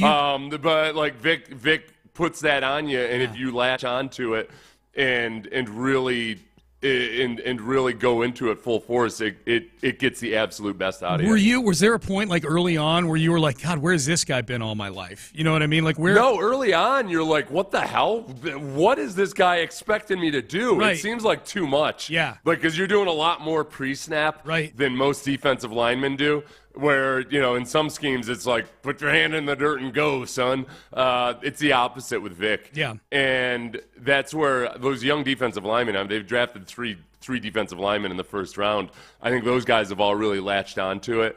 And it's cool because it allows you to be both a gap control defense, but also at times like as a defensive lineman, sometimes you're playing read and react, sometimes you're just getting off and going, and it's not called in the huddle. You're basing it on what coverage. Like, as a defensive lineman, I'd never once in my life had to think about coverages. Where Vic Fangio has you're changing your technique based on what coverage you're playing and what you're seeing from the offensive formation. And it's really cool. It's really cool when it works. It's just that you gotta have the right group of guys that can handle all that stuff. He wasn't old when he was coaching you. He was 46 when he was coaching you. Now he old. Yeah. According to Nolan Smith. He's old now. He old. But he got a lot of he's got a lot of knowledge up. Like, I think because he's not like a bubbly personality, people assume he's this crusty old football coach. Yeah. And he's really not. He's just kind of more of a low key, he's kind of dry. So sometimes guys don't necessarily get his sense of humor. Right. And I'm sure he's gotten drier as he's gotten older. I remember a couple press conferences he had in his one stint as a head coach in Denver where it felt like he had some one-liners that fell a little flat. Because it's just like his delivery, Well, yeah, and sarcasm doesn't play anymore. Right. Everybody's so beat up about the head and ears by social media that it's just, you see so much stupid stuff on social media that you don't even recognize when somebody's being sarcastic because you're like, you have no idea. Like, I don't know, is this guy actually serious with this? I'm going to assume he is. That's right. And I'm gonna let his employer know about it. I'm gonna get him fired. Listen to Sports Radio 610 on the Odyssey app, an hour each day. That's gonna get you entered into our Slam Dunk in Vegas national contest. If you win, you and 3 friends are gonna head to Vegas to stay at Circa Resort and Casino. It's an amazing sports viewing destination. Their sports book is great. Their stadium swim feature, where there's a huge pool with games being played on big screens out by the pool, is amazing. You're going to get to take part in all that during the College Basketball Championship Tournament. You're going to get an extra $20K in your pocket also to spend. You need to be listening, man. Listen for an hour each day. Download the Odyssey app, and you're going to get your daily entry into the Slam Dunk in Vegas contest. Mock draft injection time for all of you. We will do that coming up next. Kirk Holmes, it's time for you to go to Kirk UK if you're looking at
and Pendergast is driven by West Point Lincoln at Katy Freeway, 1 mile west of the Beltway, exit Kirkwood, under the giant American flag. Live from the Mokaram Injury Lawyers Studios, Sports Radio 610 presents Payne and Pendergast. All right, Payne and Pendergast with you. You can weigh in on anything we've been discussing today on the Jim Adler, the Texas Hammer text line. Still a bunch of Bregman texts rolling in. I put up a poll earlier if you want to go vote in it. I'll give the early results out in the next segment to this, but the question is a simple one. Astros fans, it's on my Twitter at Sean T. Pendergast. Alex Bregman has finally signed a deal with the Red Sox for 3 years, $120 million with opt-outs after each season. Simple question: are you mad at Alex Bregman? Yes or no?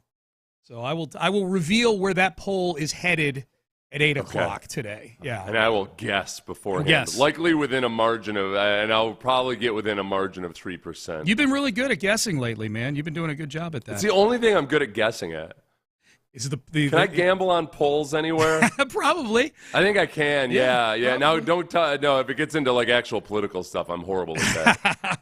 All right, we're giving away rodeo tickets in this segment as well to see Zach Top on March the 11th. So be listening this segment for the cue to call, and you're on your way to the Houston Livestock Show and Rodeo. What's up? You know what? Actually, if I'm good at guessing at polls and everything, if anything, I should be a handicapper more so than yeah. But not an actual gambler. Once I have any kind of an emotional tie to it or anything, it's like once there's any actual loss or gain attached to it, I think I choke. That's the problem. That's why I need to be a handicapper. But this does not gamble himself. The moment gets too big for you. Yeah, I was like, I second guess myself. Yeah. Oh man. Start thinking about all the times my dad told me I was dumb. Yeah. The mock draft injection for today is NBC Sports 2025 mock draft 1.0 from Kyle Dvorchak of NBCSports.com. I don't know how many NBC Sports mockers we do here, so let's do this one here. We do it every day. Mock drafters selecting out there for the Houston Texans. Thus far, we've been doing it this year. We do it every year in draft season. This year, there's been an overwhelming skew towards interior offensive linemen or offensive linemen in general, with a smattering of Kenneth Grant and wide receivers mixed in as well. Yeah. So let's do it here. Let's do this one. And with the 25th overall pick in the Kyle Dvorchak, NBCSports.com mock draft, the Houston Texans select Armand Membu, offensive tackle, Missouri. Now, here's what he says about him, Seth. While there were many issues with the Texans' offense in 2024, the O-line was at the top of the list. C.J. Stroud struggled against pressure, and the Texans allowed an above-average pressure rate. Boy, that's understating things. In fact, no team conceded more unblocked pressures than the Texans. Membu was one of 3 Power 4 tackles who didn't concede a sack on at least 400 pass blocking reps. At 6'3", 325, Membu may wind up as a guard in the NFL, though I'd expect any team taking him in the first round to let him try tackle first. I think I don't know about that last part. I think he's being projected more as a guard. I mean, 6'3" is 6'3". And just everything I've read about him was that teams are looking at him as a guard, but maybe there's the versatility. People always like the versatility. Nick likes the versatility. There are a couple things about him. One, he's young, which I have a knee-jerk skepticism whenever people get excited about the fact that he's 21 in March. I mean, he's not turning 22 in March, but I think his birthday's in March. So he's 20 now. He turns 28 in March. My projection as a draft expert is that his next birthday, he'll turn 21, not some other age. Okay? That's why you're the best. That's why you come to Sports Radio 610. That's why you're the best, yes. Yes. I know. It always feels like Kenyon Green was young. I always feel like it's almost like the GM takes like a parent taking a kid to the doctor's office and be like, how tall is he going to be, Doc? He's going to be an NBA player, isn't he? Right. Like, no, he's short. His growth plates fused years ago. No, I worry about the upside of a guy that's he's young. There's nothing like growth ahead of him. It feels like more times than not it doesn't work out that way. Especially at a position where you can get C.J. Stroud killed, right? But I do like this about him. Yeah. He's aggressive. He's nasty. He's got the right temperament. So that's one of his strengths. But as it always goes with these assessments, one of his strengths is he's aggressive. One of his weaknesses is he's over-aggressive. He's a little too aggressive. There's times where he's taking bad angles or he gets a little overextended. So he needs some coaching, especially if he's going to move to guard. Yeah. But, there's a lot to like about him. And this is about where he's getting mocked a lot is later in the first round, in the second half of the first round. Tyson Booker is not going to be available. It's most likely. So but this guy, this would make sense. He Tyler Booker of Alabama is available. On this, here's who's been taken already when the Texans take Membu in this draft that we've talked about. Kenneth Grant off the board at 18, the defensive tackle from Michigan who you love. Emeka Ibuka, the wide receiver from Ohio State, who makes a lot of sense for the Texans. He went off the board at 21. Still on the board. If these guys were on the board, Seth, which one would you take? Matthew Golden, wide receiver, Texas. Tyler Booker, guard, Alabama. Gray Zabal, I'll say offensive lineman, North Dakota State, or Membu. I'll throw Membu in there right now because that's who got taken. You're Nick Caserio. You got to pick one. I know, but I'm like, and now I've been brainwashed into loving guys from Alabama now that I can't. I like Tyler Booker. Yeah. I feel like I'd like to try to look. I tried to picture him in another uniform, playing in a different conference or something. But I like Booker the most out of all those guys. He feels like the most rock solid certainty. It doesn't need as much coaching or as much polish. I feel like he's the ready-made guy that. All right, I can see him playing his rookie year. There's positives about every single one of those guys, but I just feel most comfortable with Tyler Booker there. Text message, Jim Adler, Texas Hammer text line. One of my friend's wives is a diehard Red Sox fan. Last night, he moved his Bregman jersey to her side of the closet. Oh. That's a big move right there. It's a big move. Are you going to get – he should get her a Bregman Red Sox jersey for Valentine's Day tomorrow. Sounds like your friend misses Alex Bregman and wants his wife to wear that. In his romantic. Okay. You know what DeAndre Hopkins That's exactly right. That's exactly what I was thinking. Yes. DeAndre Hopkins. For those of you who don't know, DeAndre Hopkins once told Sean that he should just have his wife wear his jersey in bed so he can since Sean's so obsessed with DeAndre I can pretend Hopkins. I'm spooning him. Yes. Exactly. You know what's interesting? One of the guys, Brandon Thorne, who does a lot of offensive line analysis. Mm-hmm. One of his comp for Membu, who the Texans take in this draft is Dwayne Brown. Oh yeah. Yeah. Okay. Yeah. So Brandon, who's a smart dude, might think that he projects to more of an offensive tackle than others do. What would you think if they took a tackle, like a tackle who's going to play tackle in the NFL with that? If they took a tackle, I would feel like okay, then Titus Howard's definitely playing guard for sure. Yeah, and doesn't mean, and then because just like last year, Caserio wants to have a swing tackle because every single year you end up needing a swing tackle at some point. So it would be. Now I wonder too, would Fisher? I think Fisher would still be penciled in as the starter, but maybe it ends up being kind of a competition. Oh, for sure. Tackle. Yeah, I would think so. I mean, Laramie's going to be the left tackle for sure, but I think, and then you. Maybe it's something where they put their 5 best guys out there. I don't know if they. Maybe they look at Membu as the swing tackle. Is that maybe they want him to play guard, but know that he can go out there and play tackle if he needs to. Yep. So it's interesting in this exercise that we do each day here, the mock draft injection, that they've had the experts, the draft experts, taking interior O-line more than any other position, and I think in every single mock draft you and I have used in this segment, it's been a different name. Like, I don't know that we've had 2 Tyler Booker drafts yet. I don't know that we've had 2 Gray Zabal drafts yet. You know, we had there was another one. There was another guard that they had him drafting in one of these, not Membu, but a different one, and I can't remember who it was. But I point that out to say this is good. Like, there's a lot of there's some depth at that position, it would appear, in this draft. At Mock Draft Database, where they take a whole bunch of mock drafts and put them together, for whatever it's worth, the Membu most often goes to the Texans. Really? Okay. Yeah. So interesting. Yeah. So that's So it might play out that way. Yeah. Okay. Well, that's significant. All right, Payne and Pendergast with you. Let's give away some rodeo tickets, shall we? Caller number 5. Going to win a 4-pack of tickets to see Zach Top live Houston Livestock Show and Rodeo. Oh, this is Zach Top right here?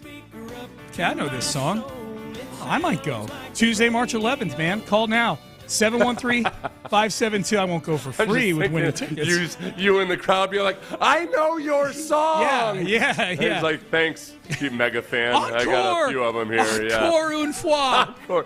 Play this one again. Yeah. Do you even know the name of the song? No. Hey, you're the guy that plays that song. Yes. Yeah. 713-572-4610. Caller number 5 is going to win the tickets. You're on your way to the rodeo. Keep listening all day for more chances to win rodeo tickets. It's a rodeo ticket Thursday on Gives Away 9 o'clock hour, right, Ben? We're going to give away our next set? Okay, 9 o'clock hour. All right, 713-572-4610. All right, I put the question to the people. Alex Bregman is no longer an Astro. He's officially, will be soon, he's agreed to a deal with the Boston Red Sox. 3 years, $120 million. How are Astro fans feeling about this? Are you mad at Alex Bregman? What percentage of my Twitter followers who choose to vote are mad at Alex Bregman this morning for the way it played out, for how it played out, whatever facet of this does it have you feeling angry? We'll have that for you coming up next.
Too hidden. Insider access. Exclusive content. Sports Radio 610. The Texans play here. An Odyssey sports station. Sports Radio 610 presents Payne and Pendergast. Oh, yeah. Texter pointing out something here. What is it? There's a big reason why Bregman probably needed $40 million a year. 9% state income tax in Massachusetts. Yeah. Ooh, that is the one part I always wonder about. Just, the agents make their money based on commission, but they pay the state income tax wherever they reside and do business. Yeah. It doesn't matter to them. Right. They're gonna pay the same state income tax no matter where their client goes.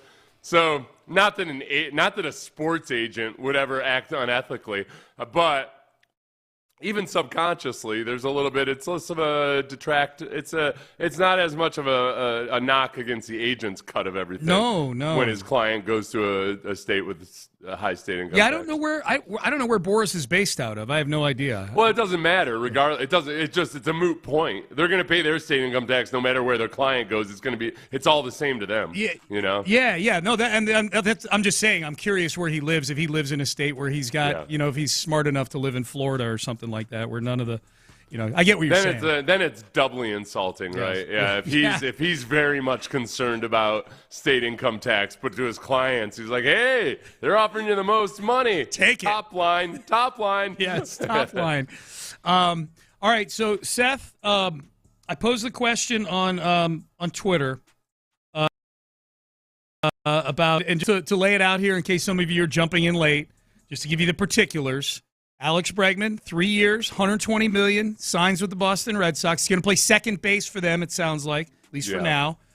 He's got opt-outs after each season, so he's very much in control of where he plays in the future. If he has a good year this year and he wants to put himself back on the market for the Red Sox or anybody else, he's got the power to do that. I think he's going to play really well in Boston. I think his swing, his offensive style is tailor-made for the Green Monster. So 81 games out of the year, they're going to get, I think, after May, the best version of Alex Bregman, right? And it's less total guaranteed money than what the Astros offered him, but he's betting on himself a little bit. That's right. That he's going to be able to get another good contract sometime in the next 3 years. And I guess, I guess for Astro fans, we use the 6 years, 156 as sort of the benchmark because we don't. That's the only offer that we saw with specific numbers. We don't know. We don't know if they sprinkle. There were reports they upped it. We don't know by how much.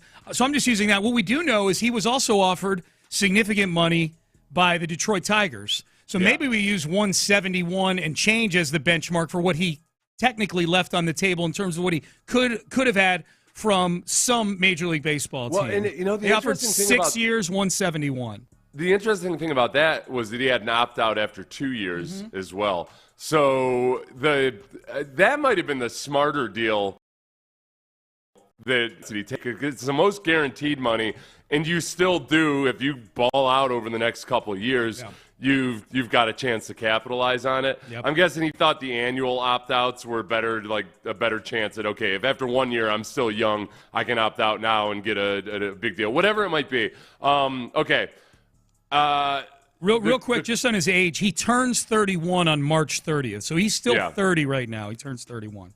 So go ahead. So the question was, are you mad at Alex Bregman? I'll read the tweet. I said, for Astro fans, Alex Bregman has finally signed a deal. It's with the Red Sox. 3 years, $120 million with opt-outs after each season. Simple question. Are you mad at Alex Bregman? Yes or no? Very simple. I think this is a tough one for me. I might not have a feel on this at all. I honestly think it's lower than 50%. I think it's 38% are mad at him. Say yes, they're mad at him. 38% say yes, they're mad at Alex Bregman. Seth, I'm sorry to tell you, it is a mere 21%. Oh, wow. Yeah. Oh, okay. All right. All right. Yes is 21%. 21% of Astro fans are mad. People are in a healthy place. Now, good. I was a little misled because you read a couple of texts early on of people that were either thought Bregman was an idiot or one guy is done with sports in general because he's tired of the greed of the athletes and what have you. By and large, most sports fans just we've accepted free agency, and it is what it is. That in Bregman's eyes, this was a better deal for him than what the Astros had offered him. So it doesn't feel like – I don't feel jilted. Yeah. I don't feel like he just wanted to get out of Houston no matter what. Here are the things I think would have pushed that number closer to like 50-50, where fans would have been split down the middle. One, if he had signed with the Yankees, the Dodgers, or the Rangers, I think those are probably the three most hated teams for the Red Sox, I think, are generally not well liked outside of Boston fans, but they've been so irrelevant the last few years that I think they've sort of fallen off the map. I mean, the Yankees and the Dodgers were in the World Series last year, and the Rangers, A, share a state with you, and B, won the World Series and got through you to do it 2 years ago, you know? Yeah. I always, into the 2017 playoff run going through Boston and everything, I don't know, because it worked out well for the Astros, I've got fond memories of Boston. You do? Yeah. Okay, I'll let you run with that then. Fond memories of the Red Sox. I ain't dying on that hill. Look, they've also. I just feel like the Red Sox fan base, because their manager is Alex Cora, because they had their own little run-in with the rules as well, that I feel like there's a certain kinship there. Yeah. And I never felt like the reception at Fenway has been the same as it's been in most other major league ballparks. I think you and I are kind of in agreement on. I think we're in agreement. They're definitely a tier below those other teams I just said when it comes to being hated by Astro fans. So I think if he had signed with any of those three teams, would have been much. I think secondly, if he had signed a deal that was for whatever reason, whether it's total money, number of years, can't opt out. If he had signed a deal that was just empirically a significantly worse deal than what the Astros were offering, I would submit this is a better contract than what the Astros were offering. $40 million a year for 3 years. I think if he plays that contract out without opting out, he's going to make all that money up and then some. He'll only be 33 years old that offseason. When this contract, he's 30 right now. He'll be 33 that offseason when that contract is up. There's people. Hang on, there's people on the text page saying he's not going to get another contract after this one. I'm like, are you crazy? He's going to be 33. What are we talking about here? Well, and I think from Bregman's standpoint, there's a certain level of confidence there too, where I think he's probably looking at it as, I'm going to earn this contract, and I'll get $40 million a year again, or $30 million a year, or whatever it might be. So it's a calculated risk. And he's betting on himself, and the opt-outs help that if things go really well, that he could get that money sooner than 3 years from now. Well, he's still a young guy. It makes sense to me. It's a boatload of guaranteed money in the course of 3 years, and he's still going to be in his prime. For a guy that's been pretty durable in his career, he's still going to be at an age where he could be expected to get another really good 3-year contract. I'd be coming in today saying this is a better deal than the Astros deal. Again, the Astros, what we know, was 6 years, 156, $26 million, $27 million a year, whatever that is. That's saying this Red Sox deal is a better deal. I would have signed that one even without the opt-outs. Because I don't think the opt-outs matter. I think he's going to play out this deal. I think Boston is going to be – I think that ballpark is going to be great for him. I think Red Sox fans are going to love Alex Bregman. Maybe after the first 6 weeks of the season, probably love him more than the first 6 if the pattern holds up with slow starts. I would have said, even without the opt-outs, I would have signed the 3-year $120 and bet on myself to get another even moderate deal afterwards to make up the difference over – he's going to make more than 30. The difference is $36 million if we just keep it basic, right? 120 versus 156. Are you telling me that the bet is over under Alex Bregman makes more than $36 million in seasons 2028, 2029, and 2030? I would go way over that. He's still going to be a good baseball player at age 34. You know, like he'll more than make up that money that he's, quote, leaving on the table by not signing a 6-year deal. By going to Boston for $40 million a year. $40 million a year over the next 3 years. It's the sixth highest. It's tied for the sixth highest average per year in Major League Baseball. And he's good, but he's not close to the 6th best player in baseball. That's the thing. Right. Well, those other guys, other than there's pitchers, and then there's Ohtani, and then there's Judge. Those are the 7 guys that are in those top 6. Bregman's tied with Judge. Right. They're all different types of baseball players. He ain't those guys. It's Juan Soto, and then the pitchers were, Verlander's previous contract with the Mets, Zach Wheeler, and Max Scherzer. contract. So I like. I think he got a great deal. I can't get mad at him for taking that deal. Are people mad at him? Maybe that would be the next step. Is okay. The 21%. Why are you mad at him? And maybe I think some of them, the sense I get just in looking at the text page, Seth, is people are mad that it felt like he strung the Astros along in this whole thing. You know, I would feel that way if there were only one other offer out there, but he had other respectable offers that, and probably a lot of negotiations between teams were maybe more about the opt-out than anything else than the total dollar amount. So now at least it makes sense. Yeah. And he's showing up in time for spring training. Yep, so. yep. Text message, Jim Adler, Texas Hammer text line. If Alex Bregman were a coworker of mine, I would have told him he'd be an idiot not to take the Red Sox deal. No hard feelings. Yeah. Yeah. And I think a lot of Astro fans, at least according to the several hundred that have voted in that poll. What do you think the Vegas odds, is a text message, on Bregman winning a Gold Glove at second base will be? I would say, he's a good defensive player. He's been a career third baseman at the major league level. Yeah. I would say I have no reason to believe he's not going to be an excellent second baseman. Do we want to listen to what WEEI is saying about this up in Boston? Do we have it? Does Ben have it? Yeah, I sent it like an hour ago. Okay, yeah. Is it an email? I haven't looked at the email. Sorry about Ben's that. got it. Yeah. Okay, cool. Yeah, let's hear it. So we can Sean, stop this wherever you feel like they make a stupid point or a good point. Yep. Honestly, I hate to do this. I don't give a crap if you don't like this deal. Mm-hmm. This makes the team this year a contender in the division. John Henry has invested real money on the product, and I think it is a reaction to the ticket sales. There's a reaction. Pause there. Okay, I don't give a crap. I almost said the bad word. I don't care about their ticket sales. So this is viewed – they're in the same division as the Yankees, who went to the World Series last year. Now, they lost Juan Soto, so the Yankees sustained a little bit of damage in the offseason. But Bregman, at least in that initial – we'll keep playing it, Ben, in a second – it sounds like he's being viewed from that 20 seconds worth of audio as a bit of a savior for this team, as a guy who's going to put them over the top. Well, they could help put them over the top, and that also that the fan base has been clamoring for John Henry to sell the team. They hate him. He won't spend money.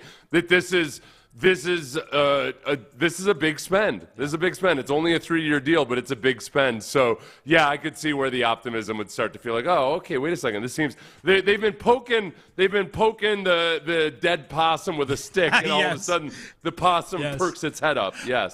So I do think it's interesting where the host there, and we should probably Greg Hill or his co-host. Okay, so it's the Greg Hill show. So it is interesting. They're just pointing out 2025 in this thing. Like, you got to make a big move this year. It's like, oh, it is a 3-year deal. Like, if Bregman stinks, he ain't opting out after 1 year. Like, you're on the hook. He needs to be good. I think he is going to be good, but there's a downside to this deal. If he gets hurt or if he's not very good. All right, let's keep playing it. There's a reaction to the ambivalence thing that they had to overpay on a per-year basis. And guess what? Bregman's opt-outs, does anybody think Bregman's going to hate playing in Boston? No. Does anybody think the Monster is going to do anything but help him when it comes to his stats? Okay, nope. Pause right there. I wholeheartly agree with that part of it. It's going to be a really good ballpark for him. Dude, he's going to have a whole lot of doubles this year. Yes, doubles, home run, like short porch home runs, like those pop flies that end up landing in the Crawford boxes here, they land in the screen, or not a screen anymore. They land in the seats up there on top of the green monster there. Like, it is a very, very, very generous left field in Fenway.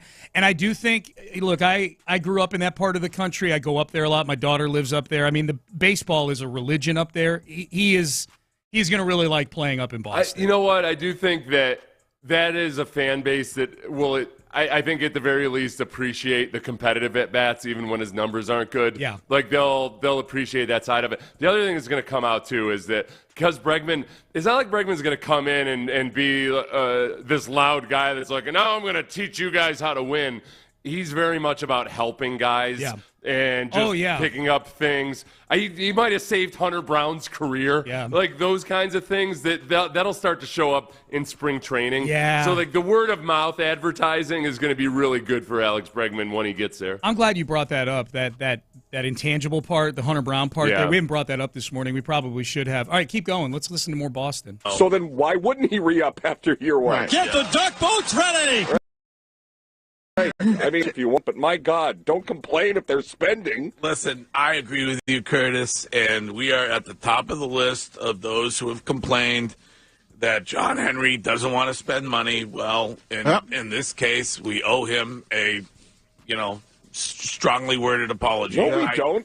Pause right there. Pause. That's No, Seth you don't know. React. What the hell is this? No, Greg Hill. You don't owe anybody an apology. Wait a second. You're saying that he doesn't spend money. And so that was accurate. Now he spent money. Right. You don't have to apologize for saying what was accurate before. He's doing what you asked him to do. They must be the flagship of the Red Sox or something. I wonder if they are. Yeah. That's a double reason not to apologize. All right? Yes. Letting the boss tell you, yeah, no way. He's wagging your tail. $40 million. They seem to be very okay. Keep playing, Ben. We got my bad, John. Well, it's not my bad. It's thank you for doing something. Right. You haven't been spending. You've changed. It's good. Getting fans on board. I love it. Say my bad. It's all good, We always accept apologies. We always can't be right about everything. But, I mean, if you look at, Curtis, you brought up the Twitch chat and hello and good morning and thank you to those who watch this show every day or every other day. Or what. How many people do they have on that show? It sounds like I've heard 4 voices already. 4 people, yeah. The lady there was the only one that made the valid point. It was like a thank you, maybe. Yeah. You say thank you. You don't apologize We need for to accurately pointing out that he hasn't spent money. We need to poach her away and bring her here as our sidekick on the show. Yeah.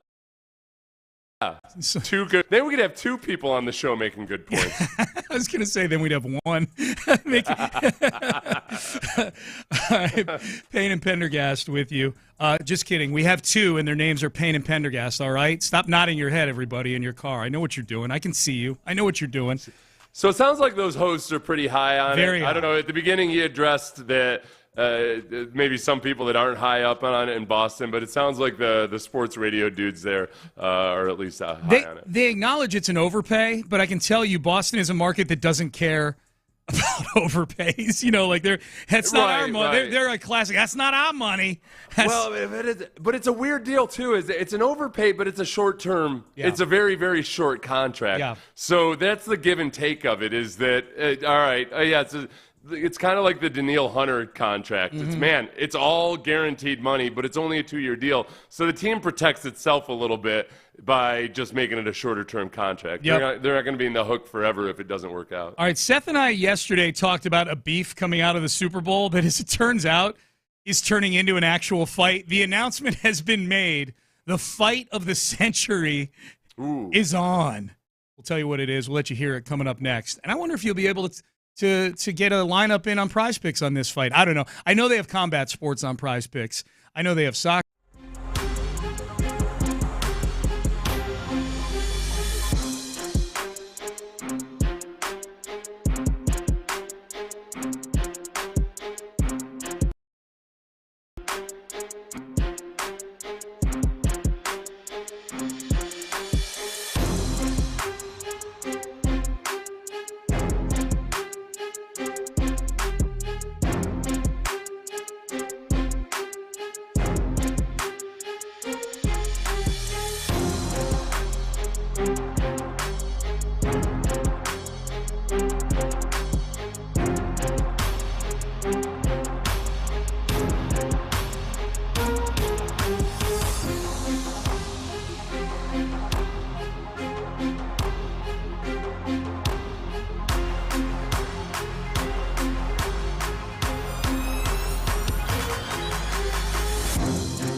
sports leader. Sports Radio 610.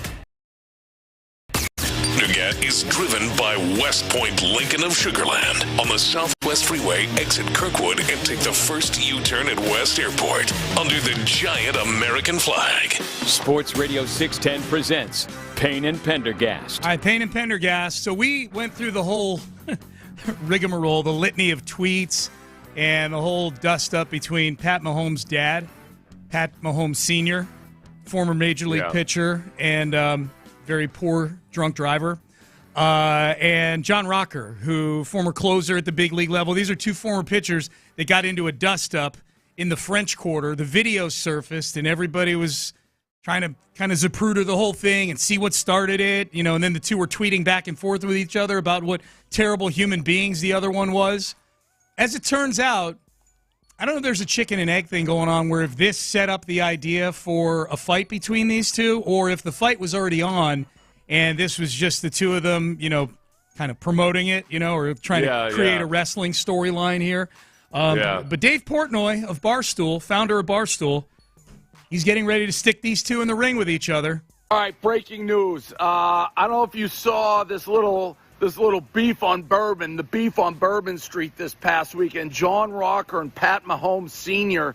going at it, almost broke out in a fight. I guess they hated each other since their playing days baseball. I mean, I guess not surprising. Everyone has beef with John Rocker. But they signed the paperwork. Guess what we got, boys and girls? Rough and rowdy, Wheel, West Virginia, bad Friday. Two guys, none of this like, you know, I liked Tyson, Jake Paul. They're great. They're making up and like each other after the fight.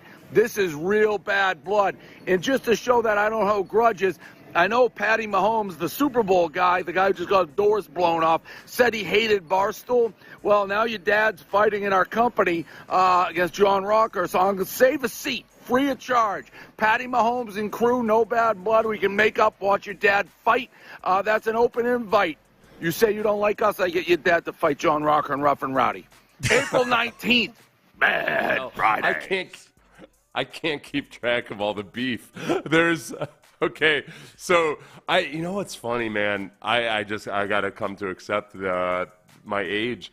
I was thinking of Pat Mahomes Sr. Well, yeah, he's the father of an NFL player. So clearly he's much older than me. But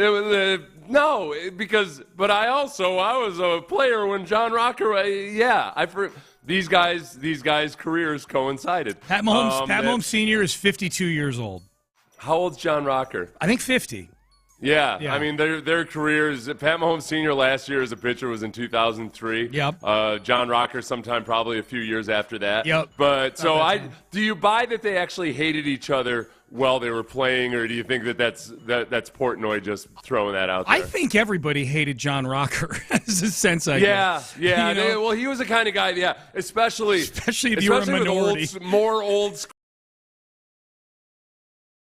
school baseballers throwing inside on your guys or something, and you got to go out and get some retribution there. Yeah.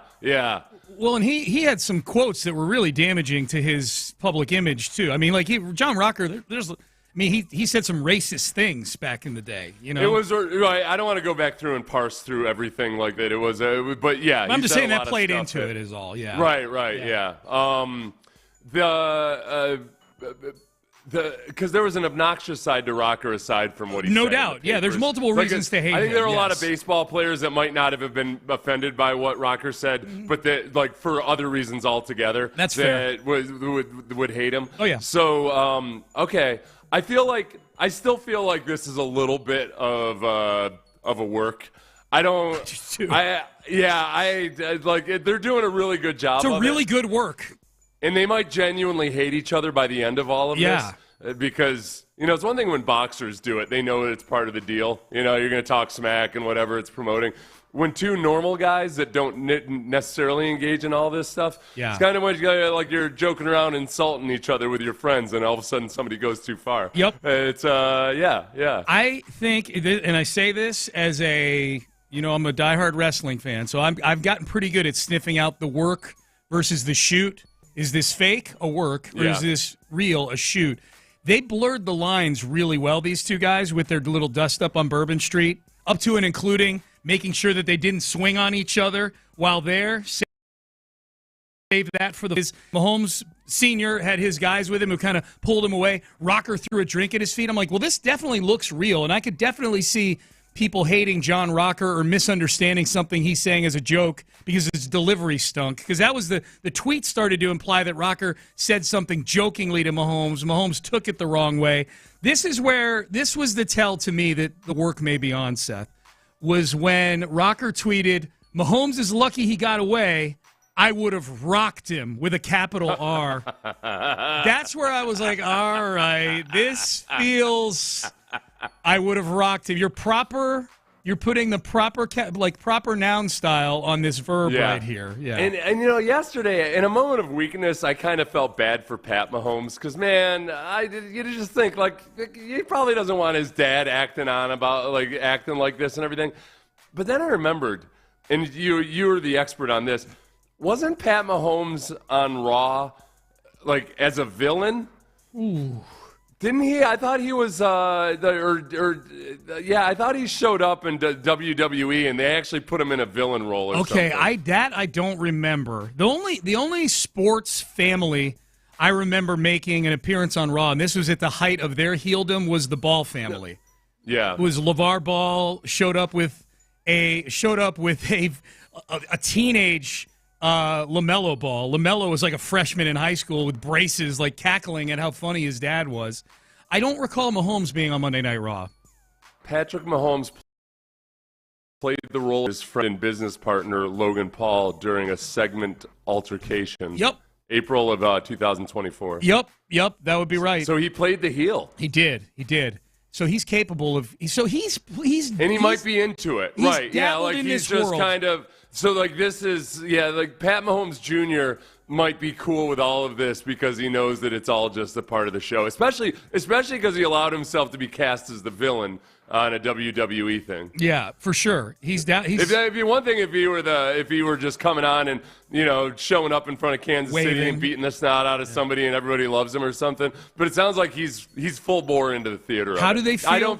I'm back to just loathing Pat Mahomes. Okay. Both junior and senior. How do they feel about Patrick Mahomes in Wheeling, West Virginia, where this fight is taking place?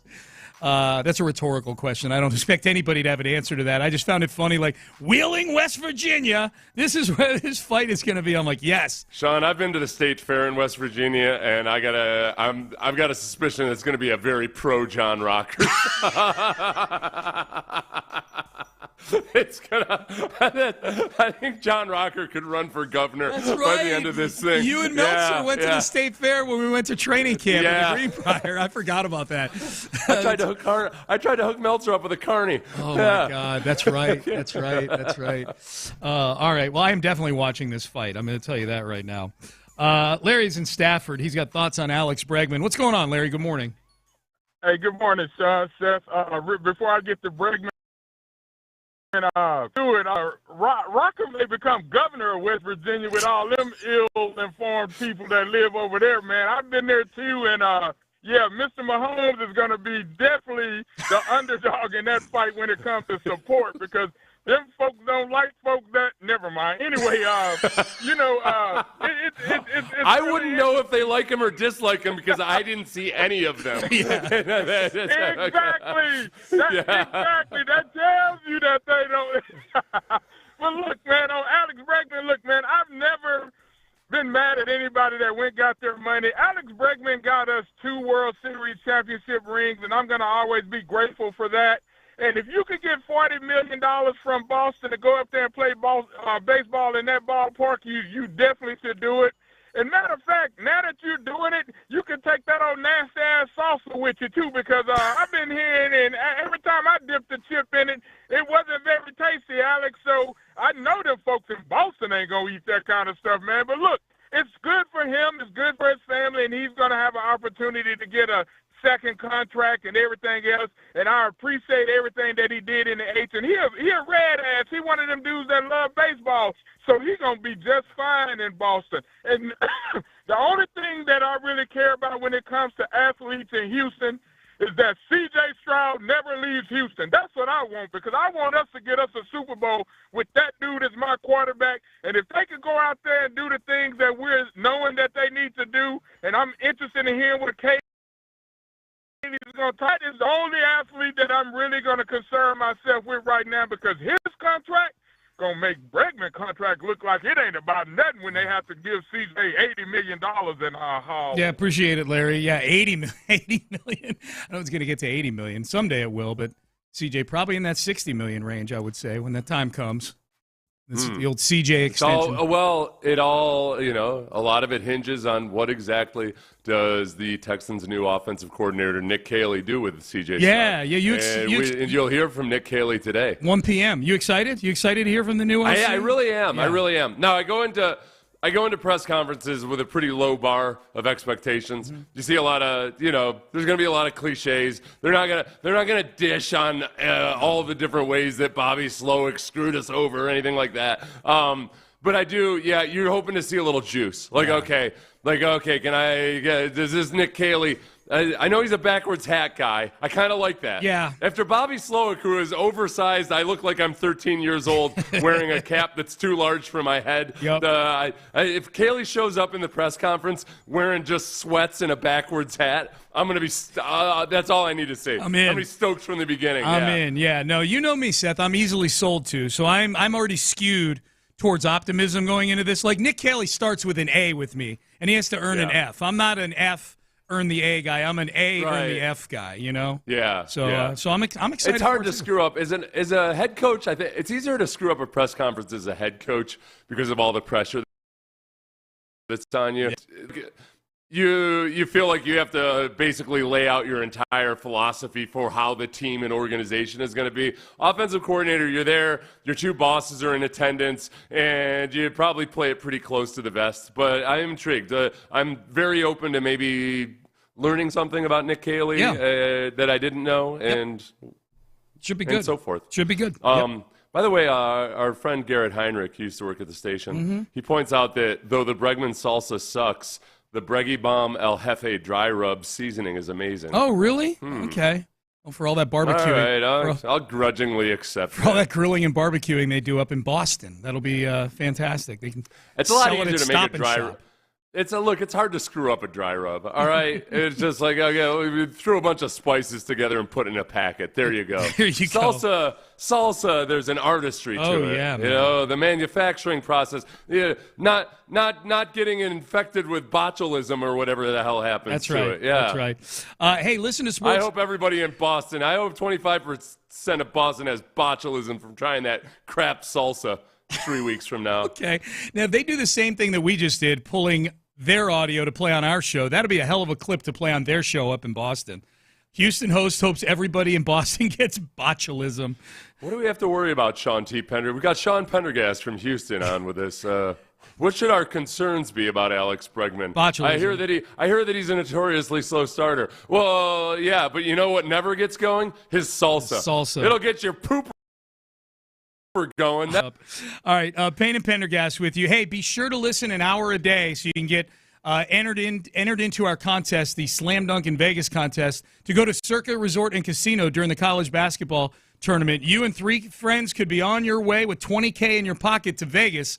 You just got to listen an hour a day and be the winner of the contest, and you're on your way to Vegas for the Slam Dunk in Vegas contest. Download the Odyssey app and listen for an hour each day. Up next, we may be losing one of the staples of the offseason this past year that has been a big component of this show, not just during the offseason, but during the season, and we might be losing it.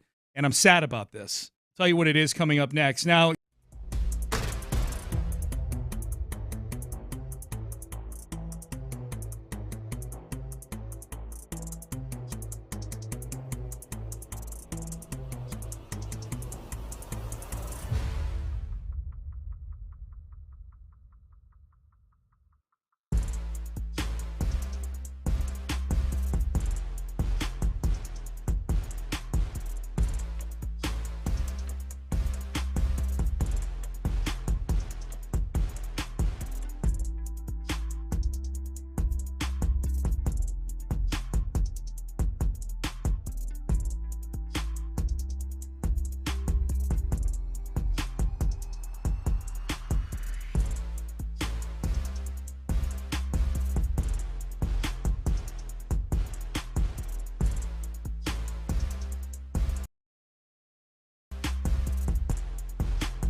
Karam Injury Lawyers Studios. Sports Radio 610 presents Payne and Pendergast. Hey, Payne and Pendergast. Hey, real quick, before we get to the entity we may be losing that just played so well into the content here on Payne and Pendergast. Someone texted in on the Jim Adler Texas Hammer text line, 2664, says, when's the last time Bregman played a full season without a significant injury? 2024 and 2023 and 2022. Like, he hasn't had a significant injury since 2021 where he missed nearly half the season with all sorts of soft tissue stuff. But and that was an issue in the COVID season, too, in 2020. He made a concerted effort after 2021 to get his body right, and he's played 155, 161, and 145 games the last 3 years. I would say the only thing that's come close to being a, quote, significant injury for him was he had the chips in his elbows. He had the gremlins in his elbows down the stretch last year that forced him to miss a little bit of time and DH some. And I guess that would be, it comes into what your definition of a significant injury is. But, yeah, that's right. And other than those 2 seasons that you mentioned, since his first full-time season in 2017, he's played 145 or more games every single, except for those 2 years, and one of which was COVID, obviously. He's been pretty durable. Yes. He's been pretty durable. And I think it's a little bit, though, I think with Bregman, I think kind of like it was with Jonathan Joseph with the Texans, it seemed to be that there was always something that might have been bothering him, and he was playing through it, and sometimes that was tied to his slumps and his droughts. That I think the perception is maybe fairly that, all right, it does seem like his body minor injuries have affected his play at times. Yeah, maybe. And it seems like that's relatively consistent. But then you add to that the fact that he does go through these long droughts that I think I understand where people are coming from. But it's not as cut and dry as that, he's never out there or anything. He's out there a lot. Yeah. We'll talk more about Bregman at the top of the hour. That's been the big news today. 3 years, $120 million. He's on his way to Boston to play for the Red Sox. So last NFL offseason, we know that Hard Knocks kind of expanded their brand. We've for 2 decades now had the traditional training camp Hard Knocks, which the Texans have been a part of one time back in 2015. That was a lot of fun. They expanded that a couple years ago to include Hard Knocks regular season, which about halfway through the season, starting 3 or 4 years ago, they would cover a team for the rest of the year. This year, they changed that to covering an entire division for the rest of the year. I will admit I did not watch one episode of the Hard Knocks covering the AFC North. I saw snippets. I forgot about it. I was about to say there's too many Hard Knocks. I'm sure they're making money off of them and everything, but I can't keep track of all of them anymore. And I'm busy enough, as are you, during the regular season that I don't really have time to just go watch a documentary about a division. If it were about the AFC South, I'd be watching it every week because that's relevant to us. Now, the expansion of the brand, though, last year, for the first time, they covered a team in the offseason. And they followed the New York Giants front office around both, to the combine and the draft and inside their building, which is where the most compelling stuff happened. So it was the New York Giants last year. Based on season 2 is far from guaranteed when it comes to Hard Knocks offseason, which is just tragic when it comes to the world of Payne and Pendergast, right? It was such a bad look for the Giants organization in so many ways that I can't imagine there's any GM out there who had any appetite at all. Because if there's one thing about GMs, now Joe Shane botched it really bad. Joe Shane, the Giants GM, he botched it really bad. But if there's one thing about GMs is no matter how good they are, they're wrong a lot. It's like you don't expect a batter to go up and bat 1,000.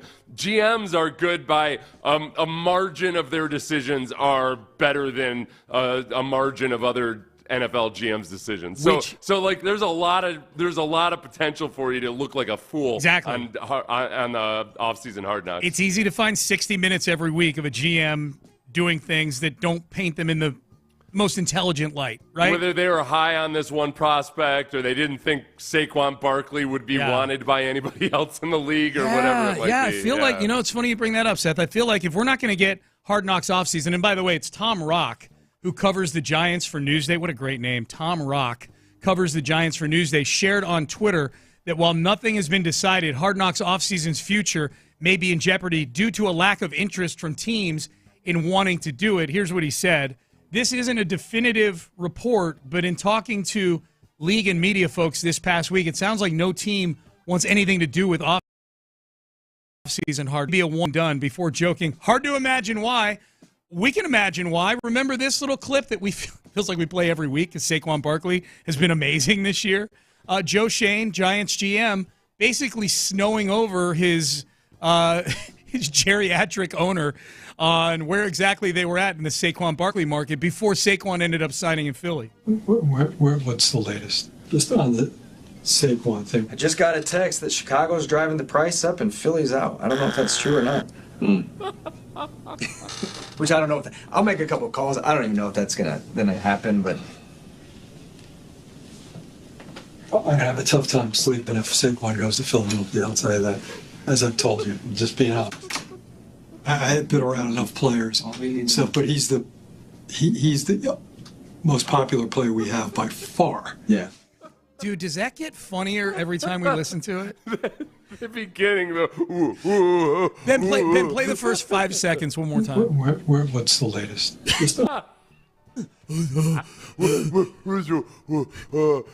Tell me more lies, Joe Shane. Philly's out. Pee on my. Just got a text. Pee on my leg and tell me it's raining. Where we at with Saquon? Poop on my head. Poop on my head and ask how I like the hat. How do you like this, Mr. Mara? There's not a chance in hell that Saquon Barkley goes to the Eagles. And if they take him, good riddance. Yeah. Good riddance, I say. There's no way. Only a clown organization when you could have Daniel Jones instead. Yeah. No, he's never going to rush for 2,000 yards in a season and lead them to a Super Bowl ever. I'm still, honestly, I am blown away that this is the actual state of affairs in New York right now. Is that we saw, these aren't reports or anything, we saw the GM of the Giants, who himself had given Daniel Jones a new contract, tell the people in his organization that they couldn't waste money on Saquon Barkley because they had to build a team around Daniel Jones to find out what they had in Daniel Jones, the quarterback he had already paid. Yes. And by the end of the season, Daniel Jones was gone. Saquon Barkley was having one of the best seasons a running back has ever had on a team that walloped their opponent in the Super Bowl. And he's got his job still. Yeah, it's crazy. It wasn't just making a bad call. It was telling anybody and ever. He was basically laughing at that one guy for the Giants, that younger scout. I thought he came out looking great because he's like, are we sure that nobody's going to want Saquon? Like, shouldn't we try to hire trade him? that guy? Yeah. Joe Shane's response to that guy, who Joe Shane scoffed at, was, I can't go through that again. That was hard last year when we were trying to trade Saquon. That was hard. Yeah. Oh, my God. That guy still has his job. He scoffed at the notion that other people bark. Yep. And that because it's as easy as just going out and signing somebody like Devin Singletary to replace Saquon Barkley. Yeah, which they did. Yep. Yeah. Which they did. And he still got his job. Still kept his job. And Seth, the sad thing of all of it is we don't get that. It looks like it's skewing towards us not getting Hard Knocks offseason anymore. And I don't want to say that he was consciously lying. Maybe Joe Shane is just that stupid. But he's either really stupid or he was lying to his owner's face on television multiple times about what the market is for Saquon Barkley. And just trying to get him out of his office. Like, I'll make a couple calls, I'll make a couple. Like, he was hoping John Mara and his would get that. What's the latest? It's the heavy breathing before he asks what's the latest. John Mara strikes me as a guy that's like, doesn't understand why his son is asking for a few $100s every Friday night on a Venmo, what's it for, son? Yeah. Textbooks, Dad. Textbooks. Lots of that. Textbooks, the prices have gone up, with the inflation and everything. My son's in a class where he gets new textbooks every week. Oh, right. He needed me to Venmo him $1,000 at 2 a.m. on a Saturday because he was studying so hard. He's so studious. All right. Be listening in the next hour. Someone's asking you guys giving any tickets away today. Funny you should ask, Texter. We are. We're giving away in the next hour to Bailey Zimmerman, Houston Livestock Show and Rodeo on March the 8th. So that'll be in the 9 o'clock hour. Be listening. Alex Bregman is headed off to Boston. How do we think it's going to play out with Bregman compared to free agents that have left the Astros the last few years? We'll go through the list coming up next. Listen, I don't know how many of you listening just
Insider access, exclusive content. Sports Radio 610. The Texans play here. An Odyssey sports station.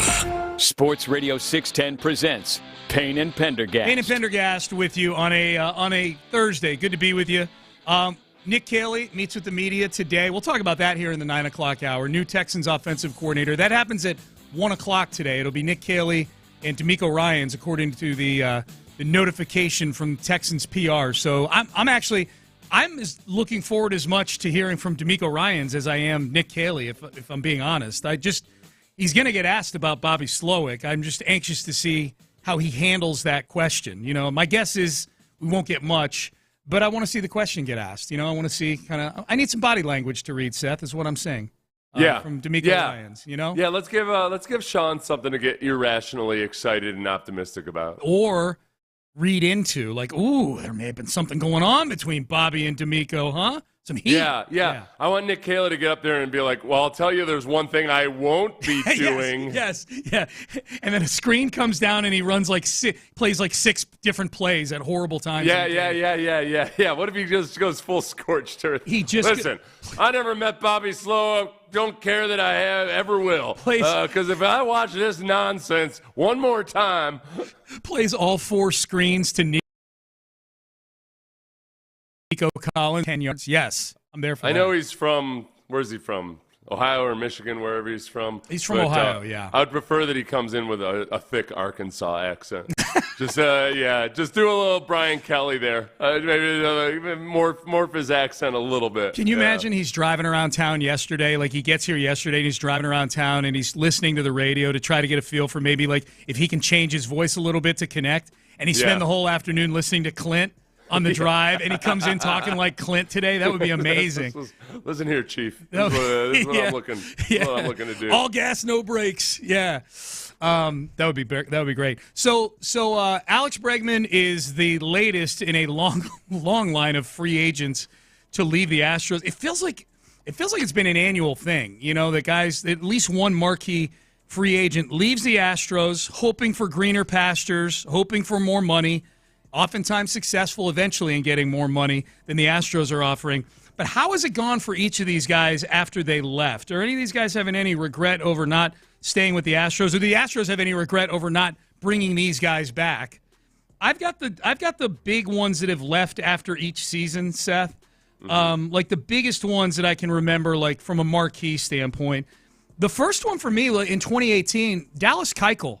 That was a big deal. I mean, he was a couple of years removed from a Cy Young. He was an all-star in 2017. Probably most importantly, he was the one that pitched Justin Verlander on coming to Houston in 2017. Like, Keuchel was viewed as a core guy.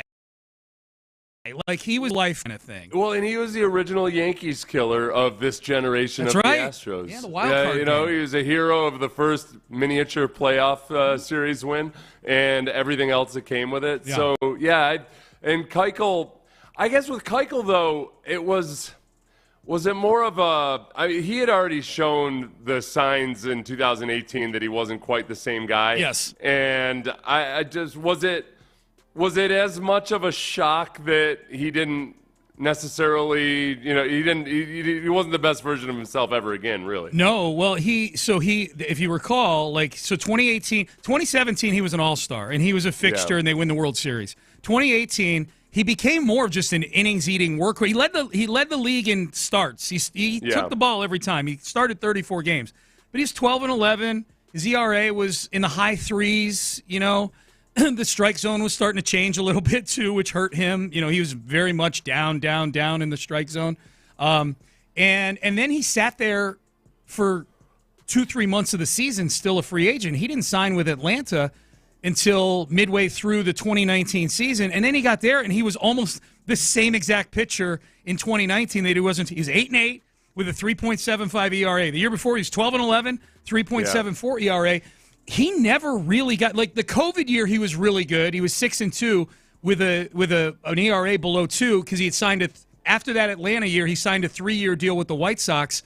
But after that COVID year, man, like ERAs in the 5s, in the 9s. He finally made it back last year, and he pitched in a few games for Milwaukee. But yeah, like it's undoubtedly, like the Dallas Keuchel thing, like it was a good thing they didn't re-sign him to a big deal. The biggest, I mean, with Keuchel, he kind of got screwed by the league in that they specifically moved the strike zone up 2 inches, and that was where Keuchel just lived down there, like he had a dustbin at the bottom of the strike zone, Yeah. and that was like that's where he lived, and that's where he did his most damage, and they just took it away from him, and it kind of changed his entire skill, like it changed the entire value of him as a pitcher. Yep. Next one was Garrett Cole in 2019, after the 2019 season. So Keuchel after 2018, Cole after 2019. For Pete's sake. Got a record-breaking contract from the New York Yankees. I forget the exact numbers, but it was like $36 million a year for like 8 years. It was a long deal. He's still under that deal, right? He's still got a few years left on that deal right now. He's been really good. He's been really good for the Yankees. He's won a Cy Young for them. And yet I still, if I had to guess, the Yankees may not think they're getting their money's worth on Keuchel. You know, he's been an all-star a few times, but when it's like he hasn't pitched them to a World Series and he's had his bad outings in the postseason, and we know that matters to Yankee fans. Like his numbers have been really good. He's getting them at the time was getting the most money any pitcher has ever gotten. You know, it is. I mean, they bought the 2.5 ERA version of Garrett Cole, correct? And then they've got a guy that's been above a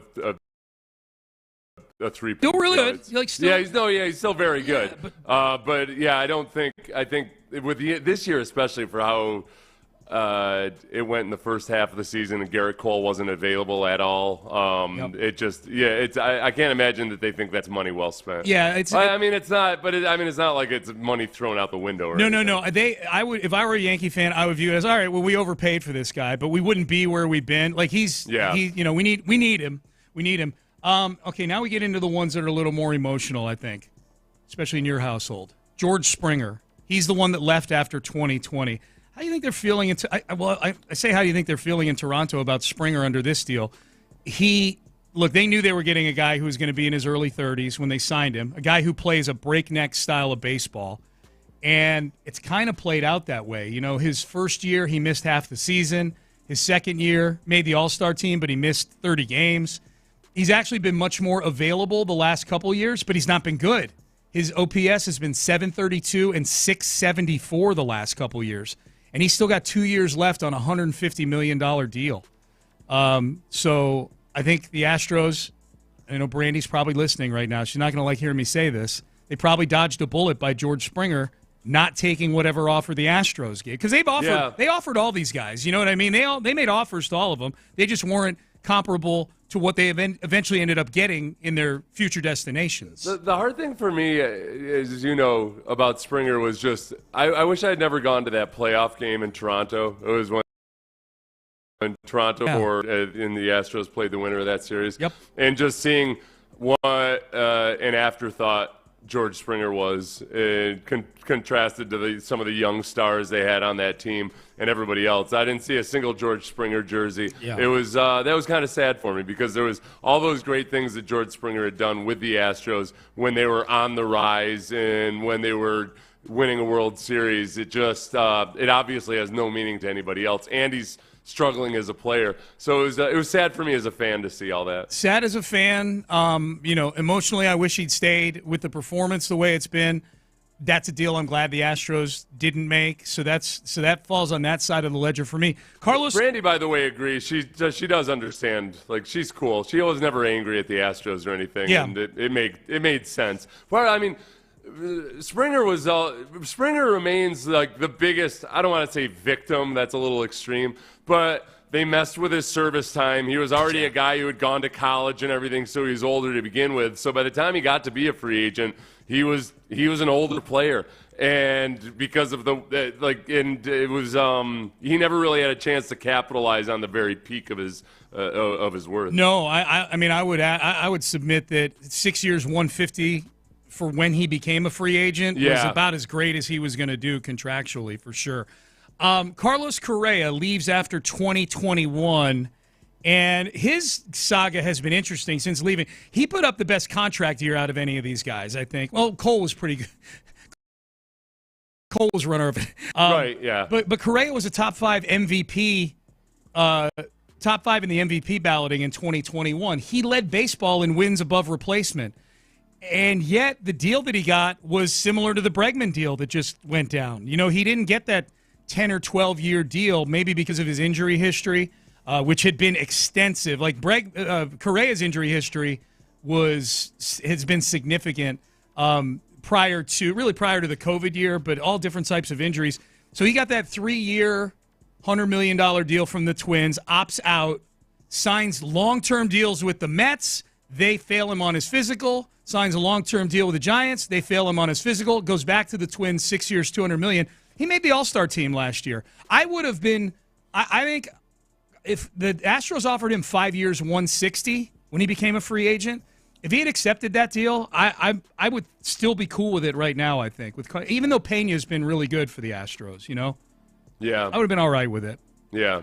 So I'm thinking about Cole and how much of it was sour grapes with me that I was getting more of a – I mean, he's been a 3-time. He's been to the All-Star game 3 times since they signed him.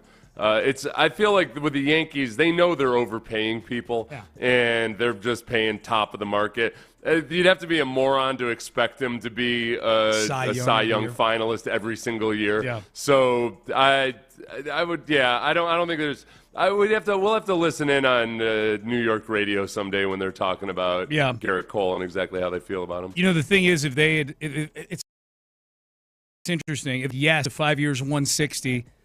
You know, when and where does Jeremy Pena pop up in our lives? You know, do they move Correa to third base, but Bregman is still here at that point? You know, if Carlos Correa had said yes to that deal, then the world changes quite a bit. Like, do you win? It sounds crazy to say this, and I know I just said I would have been cool with him signing that deal. That said, I think I'm changing my mind right now because they won the World Series with Jeremy Pena in 2022. In theory, I don't want anything that would have disrupted the butterfly effect of Jeremy Pena becoming the shortstop of the Astros, you know? That if right, yeah, but then by also extension, it doesn't feel like they couldn't have won the World Series with Carlos Correa. No, but Pena was just so crucial to it, you know, he was such a key part of it. You know, the whole world changes. Verlander leaves after 2022. I don't think we need to dive deep on that one because he was an Astro like 4 months later again. They traded for him. You know, they got him back in the building. I guess I say all this to say, Seth, how do you think Bregman is going to do? Do you think Bregman's going to fall more on the Springer-Keuchel side of things or more on the Correa-Cole side of things, of guys who've left? I think the Correa-Cole side of things. I think that especially in that ballpark, as you know, one of our listeners pointed this out when we were listening to the Boston radio station react to it. They were talking about how happy Bregman would be playing in Fenway, and because the ballpark suits him. Yes, that's true, but that also means there's a higher chance that he's going to opt out. I mean, Bregman might have a career year this year, and he'll opt out, and the Red Sox are either going to have to figure out a way to extend. So it's a very good deal for Bregman.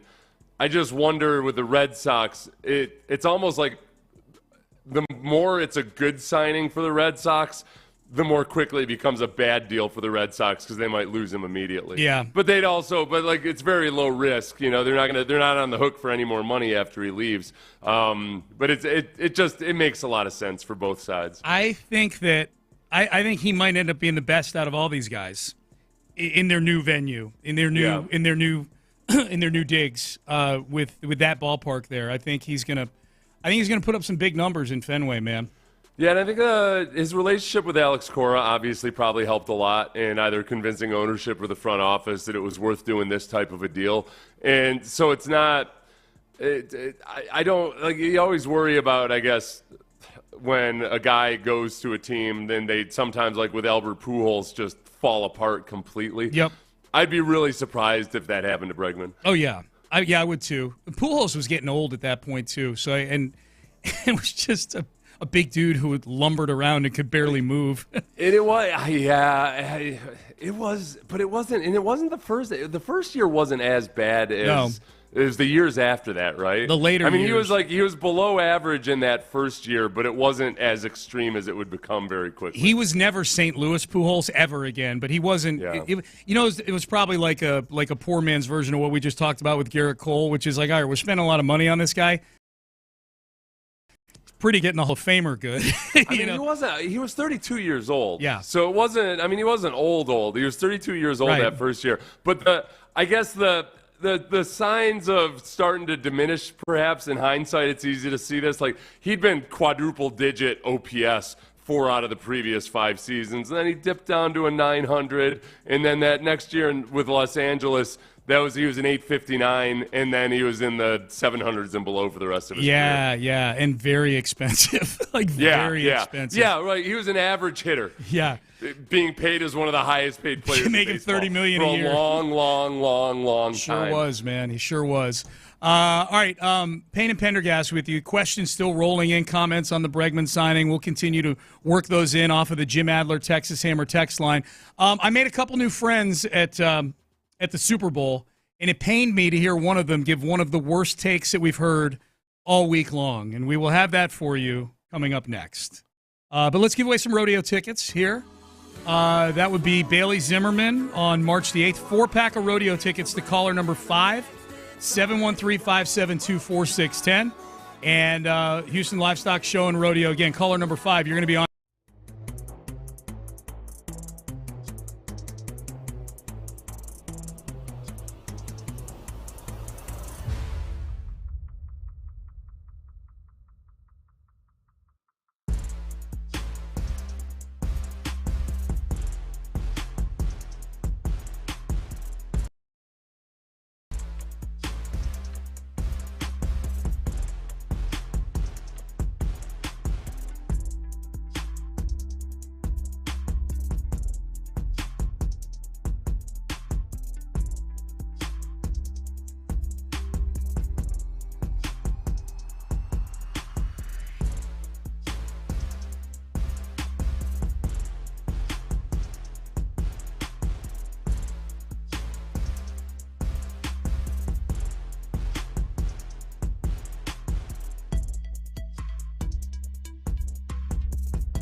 Sports Radio 610 presents Payne and Pendergast.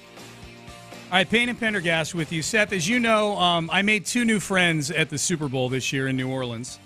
Really, really close, tight relationships with 2 new people that are prominent in the football world, Dak Prescott and John Gruden.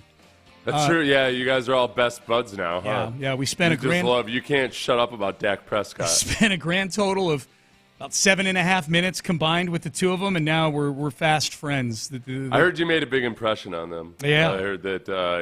They kind of rethought their priorities in life after deep conversations. I pulled Dak aside at that vodka reveal party that we were at and said, "Hey, listen, man. I know you're revealing. I know you're unveiling this over here. Listen, you got to focus. All right. Now, according to Dak." Maybe he doesn't need to focus all that much because Dak was it looked to be at some sort of charity event over the last couple of days, and the media caught up with him. Typical. And that's what if he would just stop drinking tequila at that point, I would have said you need to do less charity stuff. That's what I would have advised. Focus on winning and nothing else. Right. You've got too much perspective on life, giving back and whatnot. Yes, I didn't get a chance to give him that advice, and lo and behold, he winds up at a charity event this week. All right. So could have been watching film. That's right. The media caught up with him. Here was Dak Prescott, Seth, on where exactly the Cowboys are right now compared to the teams that he watched in the Super Bowl on Sunday. I feel like we compete with the Eagles and beat them for the most part when we played them. I don't want to say check the record when they're the guys holding the trophy right now. So credit to them. They've earned it and they deserved it by all means. But yeah, very close, especially even watch the NFC game, the NFC Championship, and those 2 teams that we battle against each and every year, a couple of times, and as I said, feel confident about we've gotten the better part each and every time. To see it in such a dominating fashion, credit to them. It's our turn and it's on us. And he's such a good guy. I'm confused, and maybe I don't understand the nomenclature on an NFL schedule. Okay. Am I wrong, or did they lose to the Eagles twice this year? They did. Now, he himself has a very good record overall against the Eagles. Yeah, which is awesome. That's great. Michael Jordan's got a good record as an NBA player. Does that mean they should bring him back? Right. No. Well, what were the scores? Though, they lost, Sean. They were squeakers. Yeah. They lost 34-6. Yeah. And they lost 41-7. Okay. So, tell me about historically how good you've been versus the Eagles. I don't want to hear it. Can you open up the box score and go through the play-by-play? Maybe those games were closer than the final score would indicate. Here's the thing, man. It was a close game until the... A lot of invisible yards left on the field out there, man. That's the same argument I might make about the Texans in various games this year. Like, hey, look at how close they were. 31-2. With teams like the Chiefs and the Jets. The Ravens, 31-2, literally the score. Yeah, the Ravens won. There was no glossing over anything. That would have been fun, yeah. So that kind of hurt my heart a little bit that my new friend, Dak, would have a take that appears to be that they're – forget about what he said about competing with the Eagles – that they're very close overall to competing with these teams that were making deep playoff runs. Right. I don't feel that way about them right now, necessarily. They had some close – I think they beat the Commanders once, and then they lost to them 23-19. Mm-hmm. So the Commanders, I think when you start talking about the NFC Championship game, maybe you can start to make an argument there. Maybe. But if it were college football, I would say that they had very few quality wins this year. Yeah. They beat the Steelers early on. 20-17, which was, the Steelers were okay. At least that was a competent NFL team. But the Commanders' win was probably the high point of their season, and they beat the Bucs late in the year. Well, just remember how bad they were at home for most of the year, like blowouts, including the Texans. Texans beat them 34-10 at home.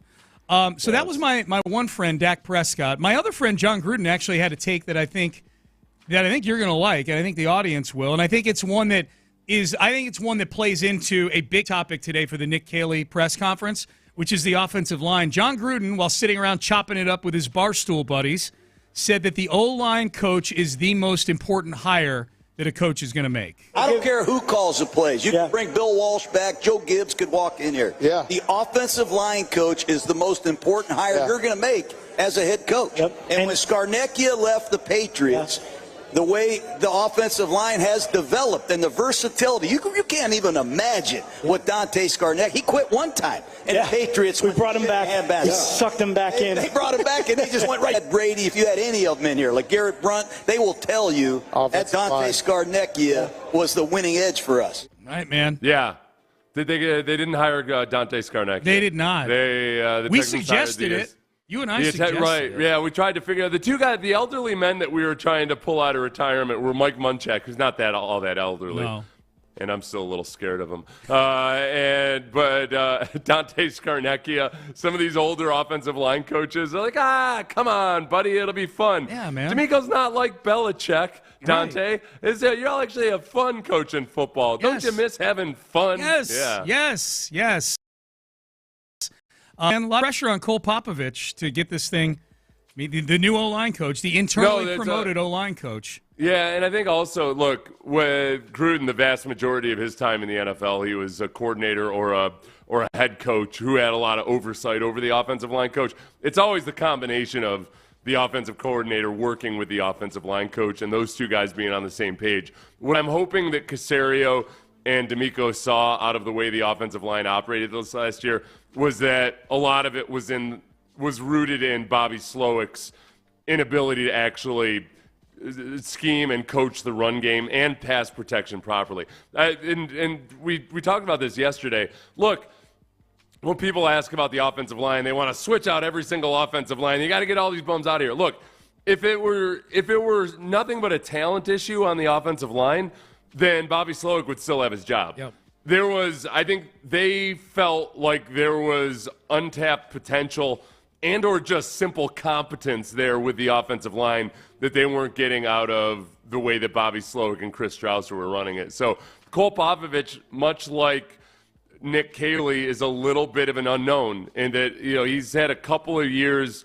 I think he only had 1 year as a full-time offensive line coach with the Patriots. Is in 2020 in the COVID season. Mm-hmm. Other than that, when he's been an offensive line coach, the head offensive line coach, it's been in college. So he's an unknown. Yeah. And all I could say is that it appears that Caserio and D'Amico Popovich was one of the things that was a problem on the team. Obviously that it was not, more either Bobby Slowick and or Chris Strausser. We'll never know with Chris Strausser because he reportedly wanted to retire before last season. Mm-hmm. They dragged him back in because you got to have Strausser in there, apparently. Need me some Strausser, baby. Yeah. A lot of text still rolling in on Alex Bregman. Text message on the Jim Adler Texas Hammer text line.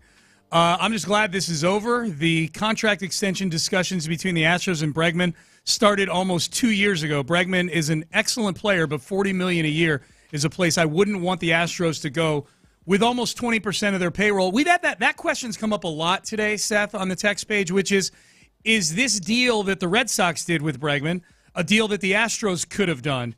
And the answer could have is, could they have done? Yes, they could have done. They can do anything. I mean, if you're willing to pay the price, you can do anything. The reasons why they don't want to do it is, one, they don't play in the opt-out sandbox. They're not into these opt-out after one deal, after 1 year. If they sign you for a 3-year deal, they want you there for 3 years. They sign you for 5 years, they want you for 5.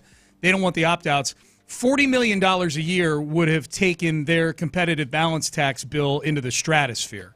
Right. A lot of money. And it is really, when you look at the way the Yankees and the Dodgers spend and what they're able to do, you got to look at, just with the Yankees especially, how much more revenue they have than other major league TV teams. Man. It's like 50% more than almost every other team in baseball, including the Astros. It's a chunk of money that they can. The luxury tax does not. The competitive balance tax does not hurt them in terms of percentage of the revenue nearly to the degree that it does other teams. This team, man. You and I are going down there in about 10 days to spring training. It's going to feel very strange. Jose Altuve is the only one that is left from the entirety of the golden age. Yordan Alvarez, who's 27 years old, is one of the most seasoned Astros on the team right now. As far as being an Astro, he's one of the younger guys. Yeah, he's probably in the middle somewhere age-wise. But, we're at the stage now where it's Altuve, and, who's the next closest thing to somebody that feels like they've been part of the period of dominance, it's probably Yordan, and he didn't get up to the Astros until halfway through the 2019 season, you know? Yeah. So it's going to feel like this is a team that's going to feel very, very different without Bregman. Without Bregman there, Bregman, you Tucker. lose the last positional player that was there in 2017. Yep. And yes, obviously Tucker's been a huge part of it. Presley? Don't make me sad before I go off on my Florida vacation, Sean. It's not a vacation, Seth. We're working, man. We're working. Just by way of in 2023, the Astros had $445 million in revenue.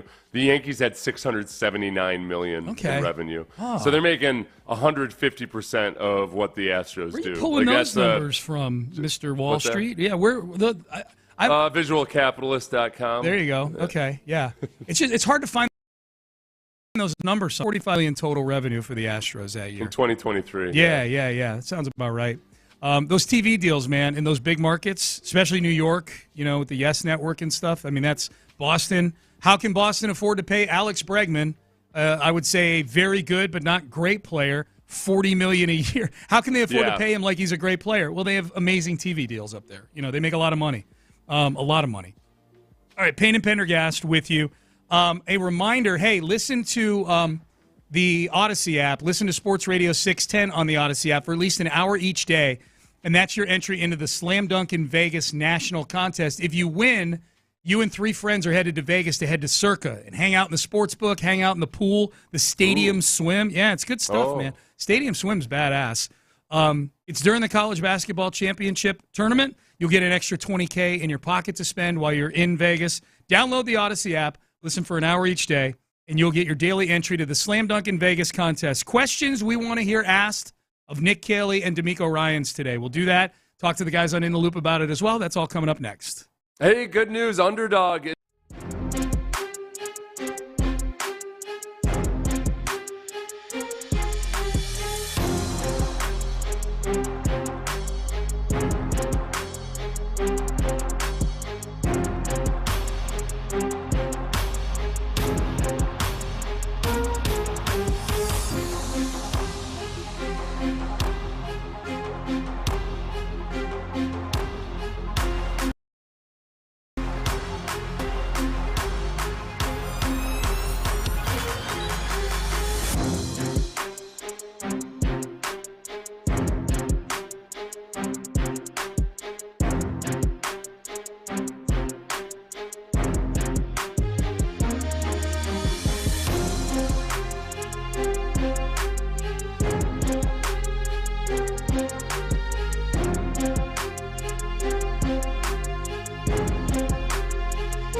McCarran Injury Lawyers Studios. Sports Radio 610 presents Payne and Pendergast. Payne and Pendergast with you. All right, so things that I'm hoping to hear from Nick Caley and D'Amico Ryans today. What are the chances we get good answers on these questions, Seth? Why this, just for Caley, why this job and not the previous jobs that you had turned down? Yes, good question, Sean. Do you think we get a good answer on? I think that's an easy one to give a good answer to, right? Well, it's an easy one, but he's going to be careful not to insult either of those other two places. Oh, yeah. So I don't think you get a 100% frank answer. Good point. I don't think he's going to say, he's not going to say, did you see the reports about Woody Johnson's kids? Hell no, I don't want to go coach for the Jets. That's the real answer, too. I'm going to go take a job with the Jets where I don't know if Aaron Rodgers at the time I take the job is actually going to be my guy or if they have to deal with somebody else. No, hell no. Excellent point. Excellent point. So the quality answer there in terms of the percentage of truth we're getting is probably like a 5 or a 6 out of 10, I think he's going to give you some answer about fit and why it feels right. And it'll be interesting. I think he might say something about his experience with Nick Caserio. Yep. And what he knows about D'Amico Ryans, all that stuff. What about CJ? Does he get some love in that answer also? Oh, yeah. The opportunity to coordinate an offense with one of the bright young quarterbacks in our league. Yeah, and I think that's where I know one of the other things you want to know about is the C.J. Stroud scouting report. So, yeah, maybe it comes up when he's talking about why he would come here. It's about C.J. Stroud. Yeah, I think that this is another one where he might want to tread lightly because nobody ever wants to be in the position where it looks like they're trashing the predecessor. But he's going to say, I think he'll probably say, look, we know we have to clean up the pass protection.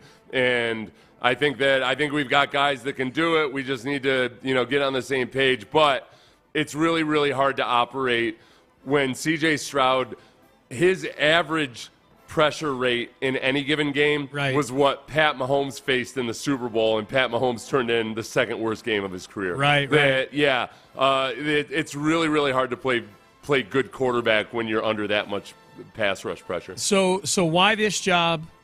Give me your scouting report on C.J. Stroud. I think the other one, and this may be a multi-question thing, as bad as the offensive line was. I mean, the offensive line, if we're listing reasons why Bobby Slowick is no longer here, Bobby himself certainly takes some of the blame on that just in terms of his play calling. But if we're blaming position groups or assigning a percentage of the blame to position groups, I mean, it's the offensive line and probably the tight ends in blocking in a runaway here. So my general question would be, what's the plan for the offensive line? But I feel like there's probably follow-ups to that are appropriate too. Is Titus going to play left guard? That kind of stuff. Right. I think as far as Titus playing left guard, he's totally going to say something about just being in the evaluation phase right now and getting to know everybody.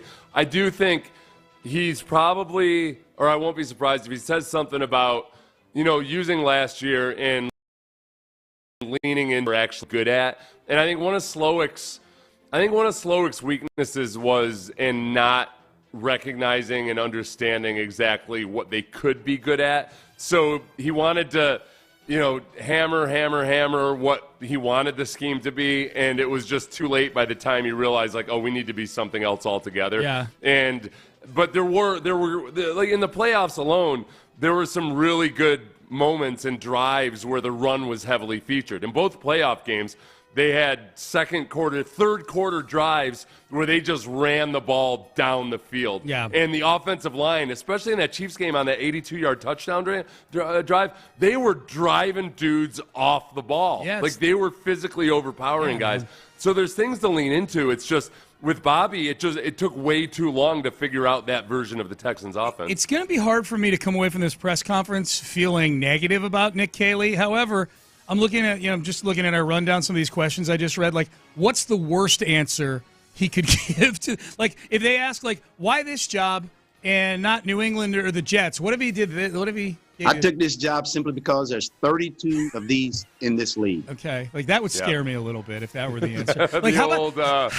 How about if we asked him, hey, give us your scouting report on C.J. Stroud, and he talked about how, every position is going to be competitive, so Davis Mills and C.J. Stroud, this is going to be a competitive situation going into camp. That would scare me a little bit. The David Culley if you tell your wife, Oh, you want me to? Because you've got all the holes that I like. Okay. Yeah, but you know how to keep that mouth hole shut when you need to. Yeah.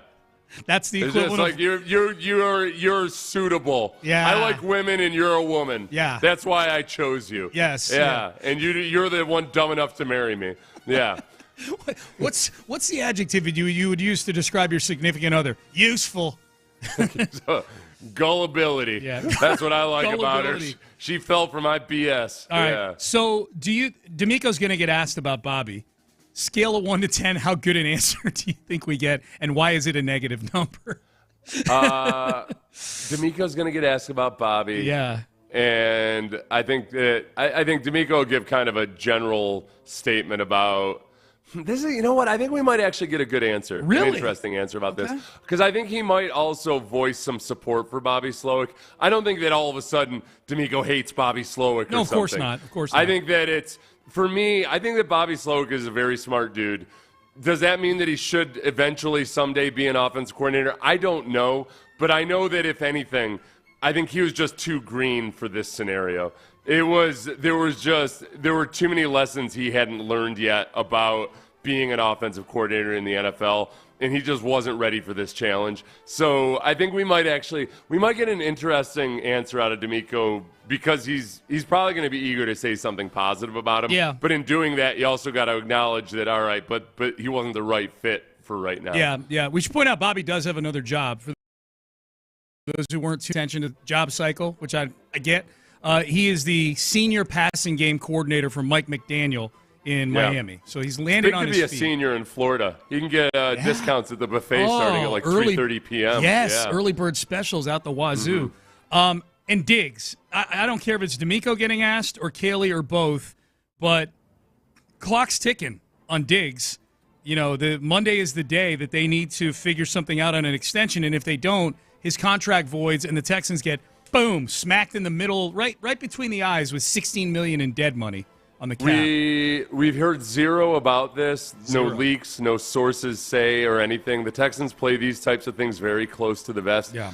I don't know if it's notable that Stephon Diggs hasn't been saying anything publicly about it. I wonder. I mean, Stephon Diggs did everything right when it came to speaking to the media, interactions with his teammates, even when times were tough. I thought that Stephon Diggs was a model citizen. Yeah.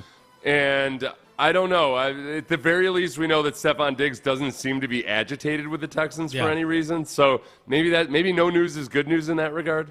Are you, not to shift gears too quickly, are you starting to get some of the results back on your big exam that the NFL did with you last week?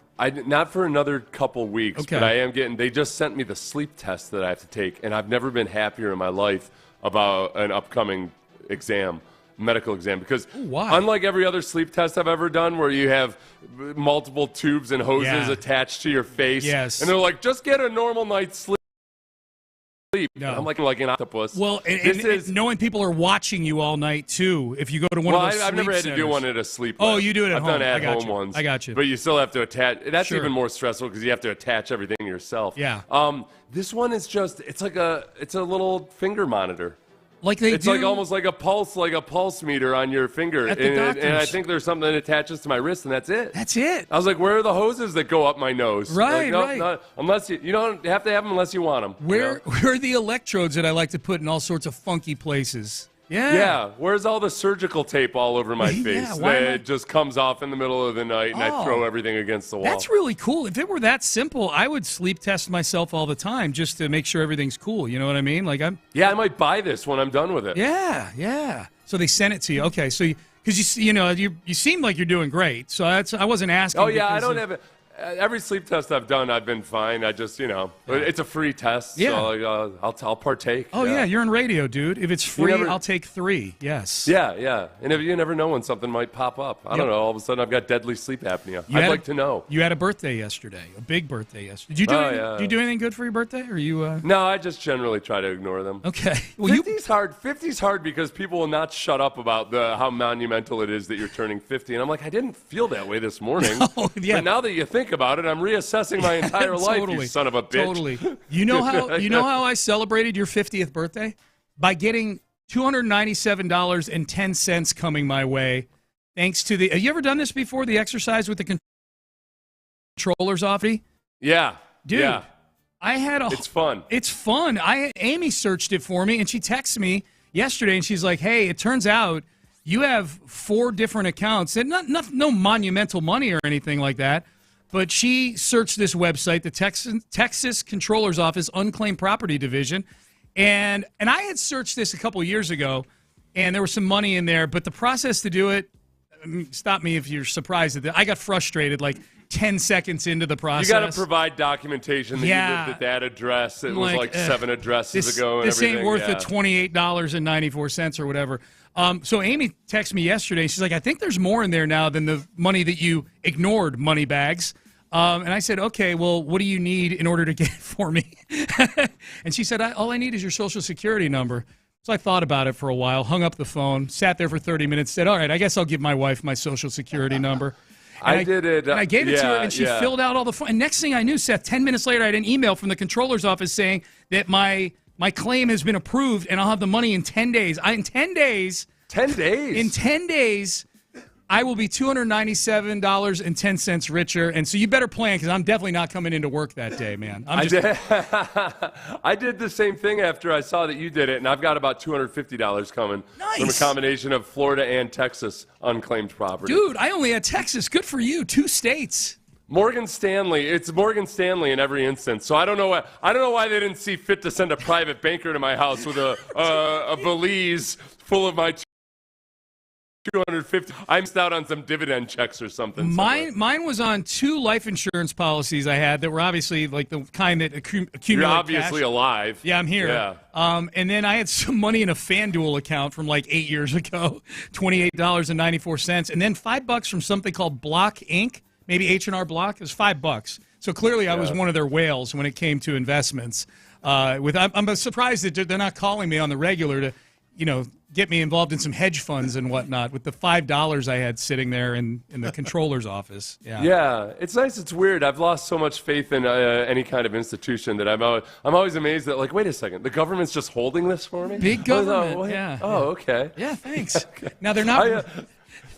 Some administrator definitely made more than $250 keeping track of this money all these years. Yes, for sure. I want some. Yeah, what's up, fellas? Okay, so John, you were asking me about this during the break. I'm ready to start typing. I think if you just put in Texas Controller's Office with an comptroller. Yeah, I was I didn't want to be the jerk, but every time you said controller, I was like, isn't it comptroller? It's comptroller. Do you pronounce it as comptroller? I say controller. Yeah. I think you can say it either way. It can go either way. It's your God-given right as an American to be wrong.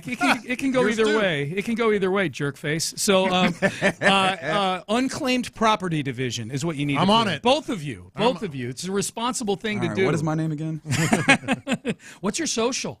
All right, so it's nobody's listening. Yeah, that's right. It's just us, amongst friends. That's actually one of the funny things that happened yesterday. Is I got a call from a mom from someone else like, "Oh, I love listening to Radio on the air," and I was like, "Oh, that's right. I forget people listen to this." Yeah, wow, big time. Crazy. Big time. The correct pronunciation is controller. Oh, wow. Why do they spell it like that? It says comp. Hey, you know what they do in Florida? They make it fun. It's called Florida Treasure Hunt. But it's one of those things where you're like, well, like you have to check to be sure it's .gov. Yeah. Because like, there's no way they call it Florida Treasure Hunt. Oh, there you go. Yeah. Reggie's the guy that says, what do I want to do on Wednesday? That's right. Actually, my late grandmother absolutely called it Wednesday. 100%. A Wednesday in February. Yeah. That's me. Okay, what's unnecessarily pedantic? What's Let's go. the over under? Because you're going to search this. I have it open. I'll search it in a break. Okay, search it there in a break. There are a lot of fields that I need to fill Reggie, in here. what's the over under on the amount of money that you think Lopez just has sitting around somewhere? Oh, Lopez. I don't think that he's gone back, and he's been around for a bit now. Yeah. That's another way of calling him old. I think it's a function of age. All right, so if we're putting the over under, I'm going to put the over under at 249.5. 249.5. I'm going under. John seems more responsible than that. Yeah, I don't think. I feel like it, and I feel like Jan's also. Well, John hasn't moved as much as us. Usually, this is only once in the last 30 That's true. years. Yeah, that's now that you mention it, the dates all kind of line up with something like that. Yeah, Reginald, you're good. You can pronounce it either way. According to me. That's what I said. Yeah, okay. comptroller. John said that as well. This guy's going to be comptrolling everything. Well, I'm here for a reason. I feel like Reggie. it's clearer though. Say controller because you know exactly what. If I say controller, you don't know if I'm talking about like an Xbox or whatever. You don't know exactly what I'm talking about. Yeah, I know. I worked in college. I worked for a spell. I worked at the university controller office, and it was actually spelled controller, which was extra confusing because I always felt like I was misspelling it by spelling the normal way that you spell control. I feel like a controller, C-O-N-troller, is like kind of casual, like around the office, like just kind of, no tie or anything like that. It looks like casual Friday all the time. Whereas a comptroller, I feel like, has a visor, maybe some bands around their sleeves right there. Holy crap. Has an abacus or like one of those ka-chink, like, ka-chink, like cash registers. Comptroller feels a little more folksy and old school. It does. Controller feels new. I say controller. You do? Yeah, I do too. Because I try to connect with the new generation. Alex Bregman's got a personal comptroller. Does he ever? Yeah. You can afford that now, can't you? Yeah.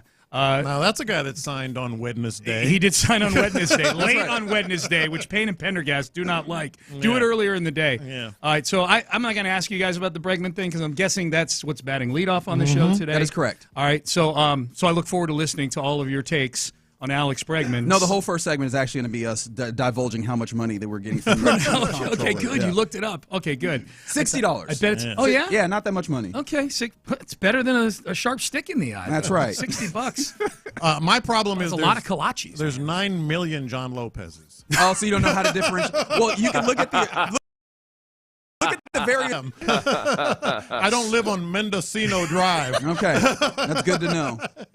Ever? How meticulous are these about? Because apparently there's a lot of attitulas out there that have not claimed their money. Can I just take their money? Is that possible? Eventually, you need their social security number as well. Right. I feel very strongly that I was like, there's a lot of money out here to be claimed. That I'm screwed. Yeah. Oh, really? There's so many John Lopez. Yeah, I could see that. Which one has the most? There are 4,600 on LinkedIn. Does it tell how much each one has? Yeah, the dude on Mendocino has $445. That's not bad. Well, I got to get a hold of him. Yeah, or find out if he's dead. Yeah. How long do you think it would take to reverse engineer that social security number? You know? Yeah. This is true. Good thing we're talking about this on the air. That's right. Yeah, we're not admitting to crimes. John, speaking of all the John Lopez's on LinkedIn, John, you're the second one that pops up. You're damn right I am. Radio host at Entercom Radio. You'd be keeping that one updated. Yeah, that's right. Someone who feels real good about their job. With a picture that is definitely from the Entercom days. Yeah, you have not kept this thing up. It's not been nice to me. All right, we call that looking sophisticated. Thank John, you. Is what we call that. All right, Seth, antibodies and much splendor and glory with all your newfound wealth. Yeah, I've only got 48 other states to check. Yeah, there we go. All right, not to mention Puerto Rico. Great point. Yes, we are done. We're out of time. KILT AM, KILT FM HD2, Houston, an Odyssey sports station. That's what you're listening to.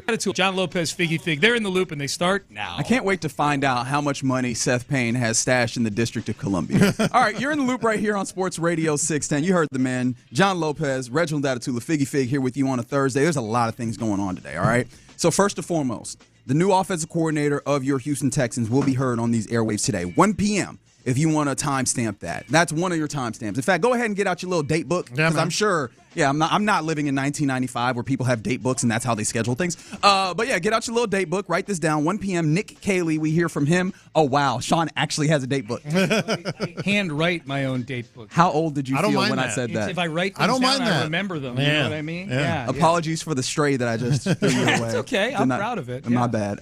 You're carrying it live, right? That's right. We are carrying it live. 1 p.m. You'll hear from, I believe it'll be Nick and D'Amico. So there will be a little bit of interplay there, I imagine. So hopefully we get some really interesting answers and some ideas as to what the offense will look like in the 2025 season for your Texans. That's programming note number 1, I guess I'll go with. Number 2, it is a Rodeo Ticket Thursday, 11 o'clock hour, 1 o'clock hour. You want to make sure that you're listening so that you have an opportunity to get some tickets to a few shows during the rodeo. We'll be doing that leading up to, all the way up to the rodeo on Tuesdays and Thursdays. So that's also going on. What else is going on? I hope you're listening on the Odyssey app. That's a given. Oh, yeah, that's right. Alex Bregman is no longer an Astro. I guess that's something that I should make note of. That's right. Late last night, probably around 9 there. Out. Yeah, man. The Bregman dream is officially over, at least as an Astro, as Alex Bregman came into terms with the Boston Red Sox with a 3-year, $120 million contract, $40 million average annual value, with opt-outs every step of the way. After every one of those seasons, he can opt out. What was your first reaction seeing this come across? In fact, how did you learn about this? Because I imagine that it's probably everybody is similar now. Yeah, it's just, similar you just get the social push media. on your, social media? Okay, I got the push on my phone. Okay. It was like, hey, just want to let you know something's happening. Bregman is no longer an Astro. Yeah, look, no, I was watching, I believe I was watching the Rockets. Anyway, I was watching TV, and I got that. And my first reaction, wow. Like fair. Yeah, that is a big number. That is a big number, and so you can't blame him. I believe it was our own. I think it was our own Patrick Creighton that put together a list of all the players who have at least a $40 million average annual value. Well, like you say, I like the way that you said that. Like Patrick Creighton put together this list because it's a short one. Yes, it's a short one. Well, isn't this what, 5 or 6 greater? Shohei. Yes. How much of that is he actually getting now? But yes. Juan Soto. Shohei is 70 a year. 70. Yeah. Juan Soto, Zach Wheeler, Aaron Judge. I forgot about Zach Wheeler's deal, honestly. And Alex Bregman. That's a wow. I don't care how you look at it. Spoiler alert, he is not going to opt out. He will not opt out. You don't think so? Oh, God, no. All right, so. Oh, God, no. It is worth noting, right? Like the Adler, the Texas Hammer text line is how you get involved with the program, 713-572-4610. Also, shout out to Mokaram Injury Lawyers who, one, support the studios, but then also they provide us the live stream. That's on YouTube and Twitch. No, he's not opting out. Yeah. No. What were your reactions, immediate reactions to seeing the deal get done? This deal I think there's obviously we knew that the Astros deal that at least had been reported, and it was the only deal that we really had any numbers on. What does that say about the Astros? Was a 6-year, 156, which is right about $26 million annually. The other deals that we learned about are these Mark Feinsand of MLB.com put this out afterwards that Bregman had offers of 6 years, $171.5 from Detroit, which with an opt out after 2 seasons. So that again, that's a more average annual value. I think that's around 28 if my quick math serves me correctly. And then 4 years, 120 from the Cubs, which again is 30, which is still in that same vein. But that also would have opt outs after the second and third seasons. And of course, this Boston deal, where it's just so very much more, $40 million a year, 3 years, and opt-outs after every single which one of them. First and foremost, I was like, good for him. Like this is, I feel like it was evident that this was not necessarily the deal that he wanted to do. But when it came down to, look, we're trying to get this money. This was the best option within what he was trying to do. And I feel like the objective of Bregman and of course Scott Boras, as 346 said, Boras did his thing was how do we maximize monetarily what he's doing, but not just on average annual value. They wanted like a big long-term, like it felt like they wanted to be like, this is his big swing. We're going to lock it up for him for the foreseeable future. Yeah. I mean, I think if they had gotten their way, something in the average of 30 average annual value or average annual, or 30 million a year for the next 6-7 years was probably what they were looking for. Sure. And they didn't quite get that. But what you get is they did do. If you can get a lot of that money up front with the options, if he plays out of his mind, which is possible considering like the way that Fenway is set up, with especially being a pull hitter, like the ways in which he's going to have more opportunities to have doubles, triples, and of course just home runs that direction in left field. He should be able to. I think the way that you say he's not going to use those opt-outs. No way. I think he could use those opt-outs if he has an opportunity to then come back to the table and get another one of those 30, 32, 33 a year and then extend that out for 5-6 years. But compared to the other deals that he had on the table reportedly, this one blows all those out the water. Yeah, that was the shocking part to me because it was reported that I guess he wanted a long-term deal. Yes. And to me, I felt like this deal is way better because you're getting a lot of money up front. You got a chance to get a lot of money right then and there. And if he do, like you said, Reggie, if he do have a great year, where you be like, whoa, Boston kind of got over a little bit where he can. Well, I don't think anybody's gonna say they got over. I ain't gonna say $40 million. If Bregman like, hey, I want a longer term deal, he can opt out and maybe the market might be a little better for him. Well, here's why I think he's not going to opt out, and why I think this is actually, he's betting on himself, of course, but it could be a great deal. It could be even better than what he was hoping for, and the reason is, you say he's got to have a monster performance in Boston. Really, he has to be himself and have good years, and then that third year he has to have an outstanding season. Because keep this in mind, he's going to cash every dollar of this, and he's not going to opt out because he's going to be 34. He's just going to be 34 when this is over. Hear you. People get big money at 34. People have gotten big money at 34. Yeah. I actually need to go and look at this. How many people in the more modern era of baseball are getting the same type of big money at 34? Now, of course, the math changes, right? Because the total value of this deal is 120 compared to what the best total value of the deals that reportedly are out there was 171. What's the difference there on a quick math? 51 million? Yeah. If he can get 51 million on the backside of that for however many years, it's still. But he could sign another 3-year deal. It's still somewhat and that's what I'm saying. If he get 3 years, 51 million on 3 years, like he still, I think, comes out at least even. But the thing is, you're getting 120 guaranteed, which is at least $30 million more than you could have gotten anywhere else. So he's ahead $30 million. Sure. So he's not going to opt out. He'd be silly to do that. But in the third, I think he'd be silly and I don't think he will. But I disagree, and we'll get there. But here, at 34 years old, he could sign another 3-year deal for whatever that big number is going to be, and he's going to end up better than ever. I mean, there's no way you opt out with an extra $20 million already in your pocket from what you were looking for, per year. Well, yes, but it's not just the per year. I think the total amount of money the total pool of money that he would like to get is still there to be had. And this is where I was going for, is like baseball has undergone a little bit of a shift when it comes to the way that teams view spending money with big time players. And you know this, there was a time where you got paid on what you've done. Yeah. What have you done in the past? And we were paying you almost on these lifetime achievement type deals. Yeah, that's exactly what I call them. We don't do that anymore. Like it's very apparent that front offices, especially with so much more analytics, sabermetrics, if you want to call them that, right, in the baseball space, and so much more projection and predicting that people are looking at what are you going to do, which honestly is probably what you should do, right? What do we anticipate you're doing, and how does your compensation match with that production that we can expect from you? At 34 with Bregman, and you talked about this, like watching MLB Network and such, there have been talks, I don't know how strong I agree with those sentiments, that Alex Bregman might be in some ways declining.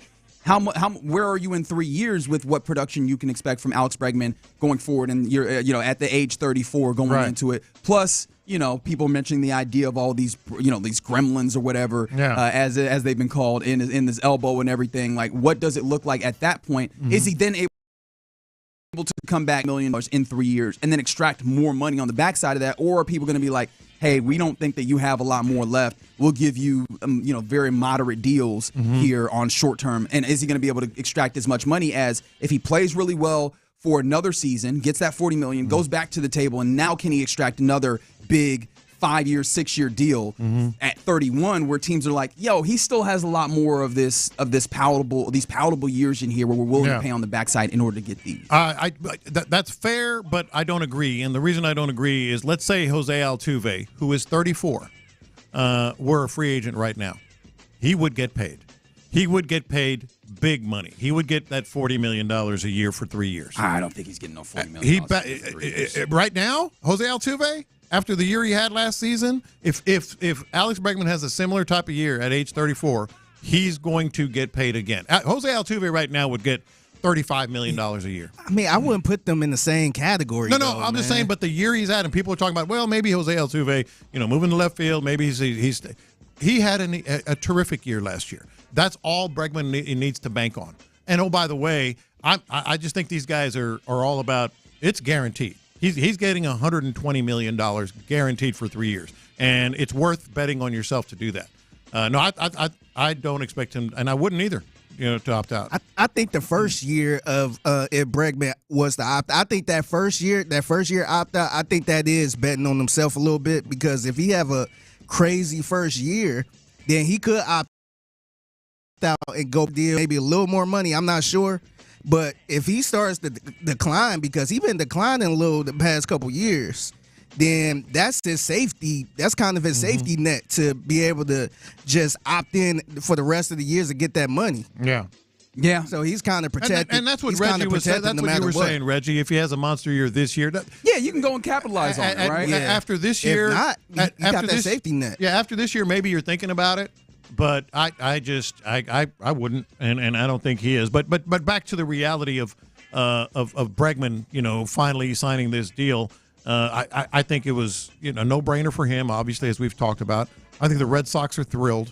I think they're absolutely thrilled. I mean, they're that AL East is a monster, and they right really now. didn't have a choice but to do this. And they spent money. They spent money in other places. The Red Sox have with the Orioles and the Yankees. They're like, okay. We have to do this. So really, I think everyone won here. I think obviously the Red Sox won, Bregman won. You think the Astros won here? I'll get to that. I think Scott Boras won again. Yeah, I was out here saying, hey, I think he might have lost his fastball. Like I think considering the circumstances, this is a big W for him as an agent. Yeah, and yes, I do think the Astros won. And the reason I say that is this isn't a rebuilding year, per se.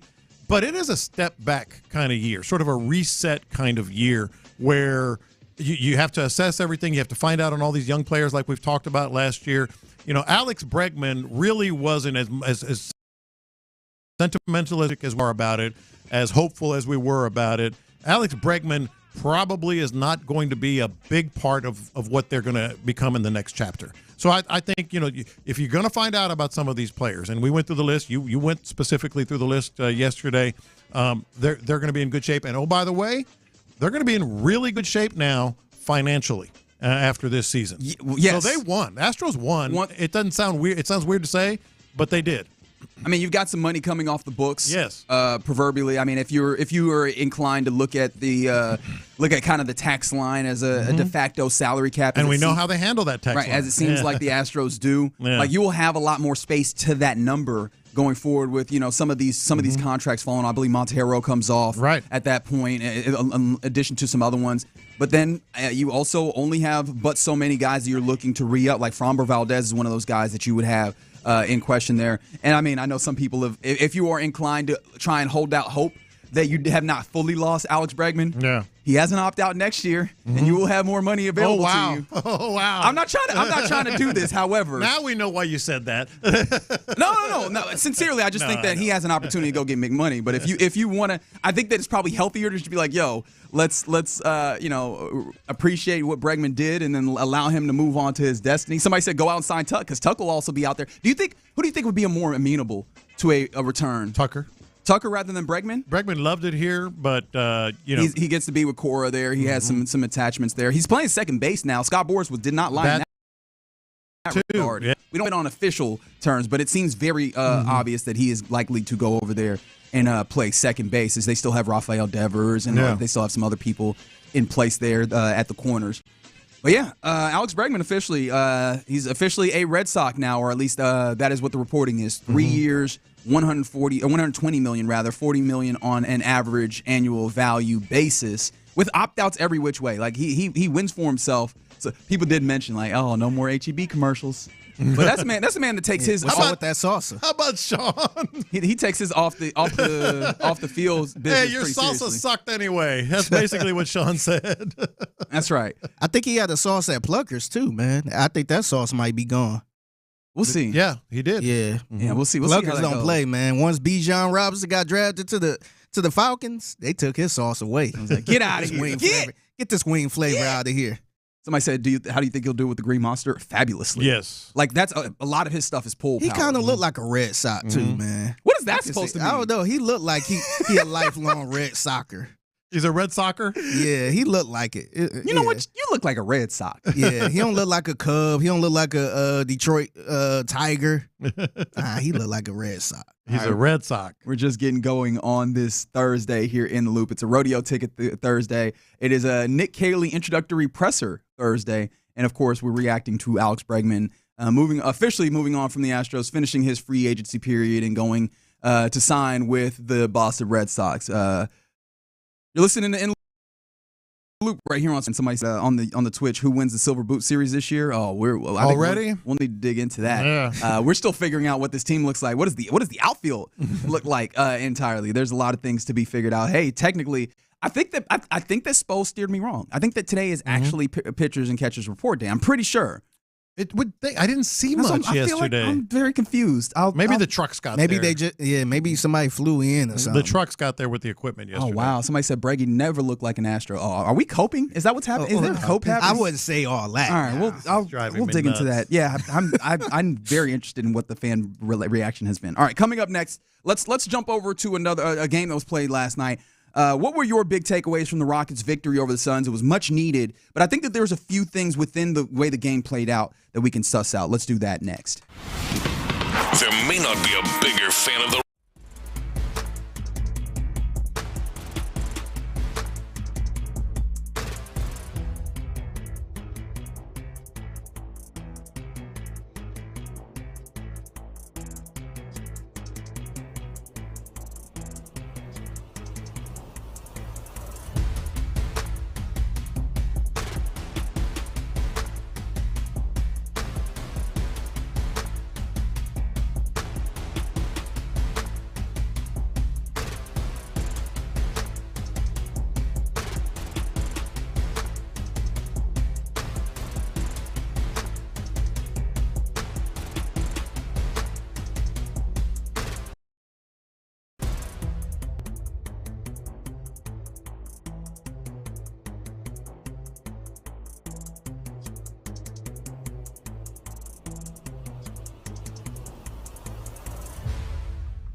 Regional Contest. Houston's sports leader. Sports Radio 610. Peggy, let's hit him big time.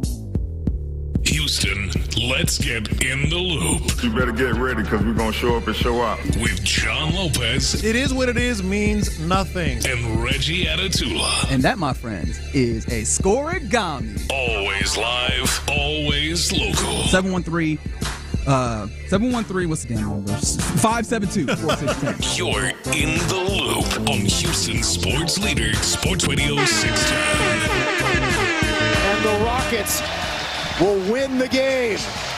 They outlast the Suns 111. All 5 Rockets starters finished in double figures.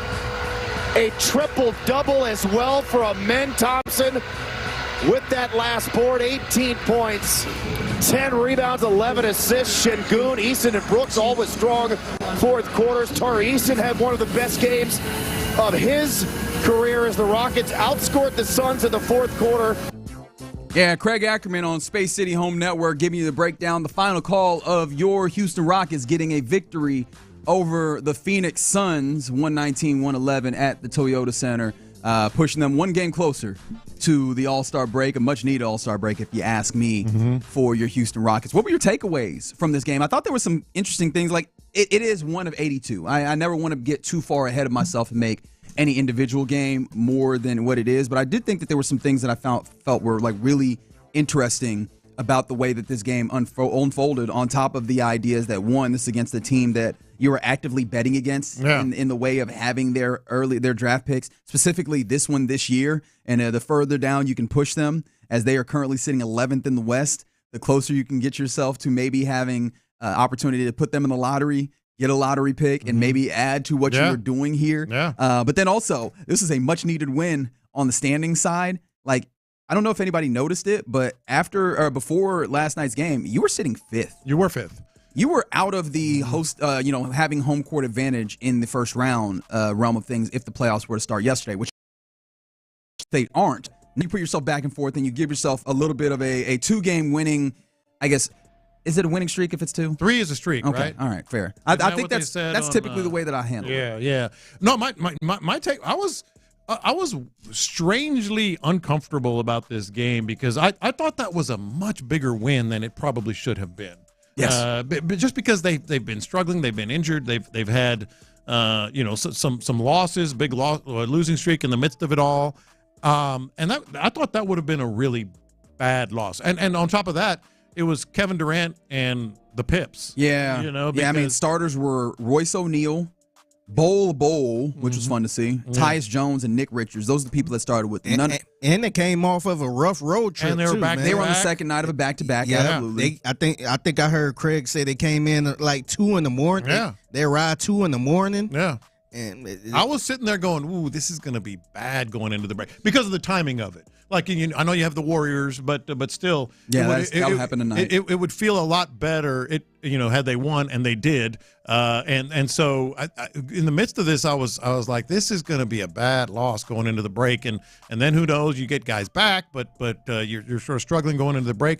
Lo and behold, I think they cut off, who goes, the Rockets outscore, I think it was 35-19, something like that in the fourth quarter. Yeah, 35-19 was the final frame. That was huge. And then the other takeaway was obviously Tari Eason played out of his mind, and so that was much needed. But they knocked down threes, especially he. I mean, they shot 31%. No, I'm saying, but he and Dylan Brooks hit some big shots. I think Dylan was 4 of 9. Yes, he was, and Tari was 3 of 5. So them in particular, hit shots at a decent clip. Yeah, they knocked down some big threes. Ooh, I was like, who brought down all the shooting numbers on 3-pointers?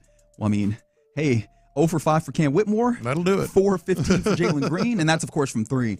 I'm glad you mentioned Tari Eason. Obviously, you heard Craig Ackerman in that audio talking about Amen Thompson, 18, 11, and 10. I think that was one of the takeaways, right? In the stretch of games where, the Rockets, I was about to call them the Astros, lost, what was that, 6 games in a row? One of the things that we talked about was energy.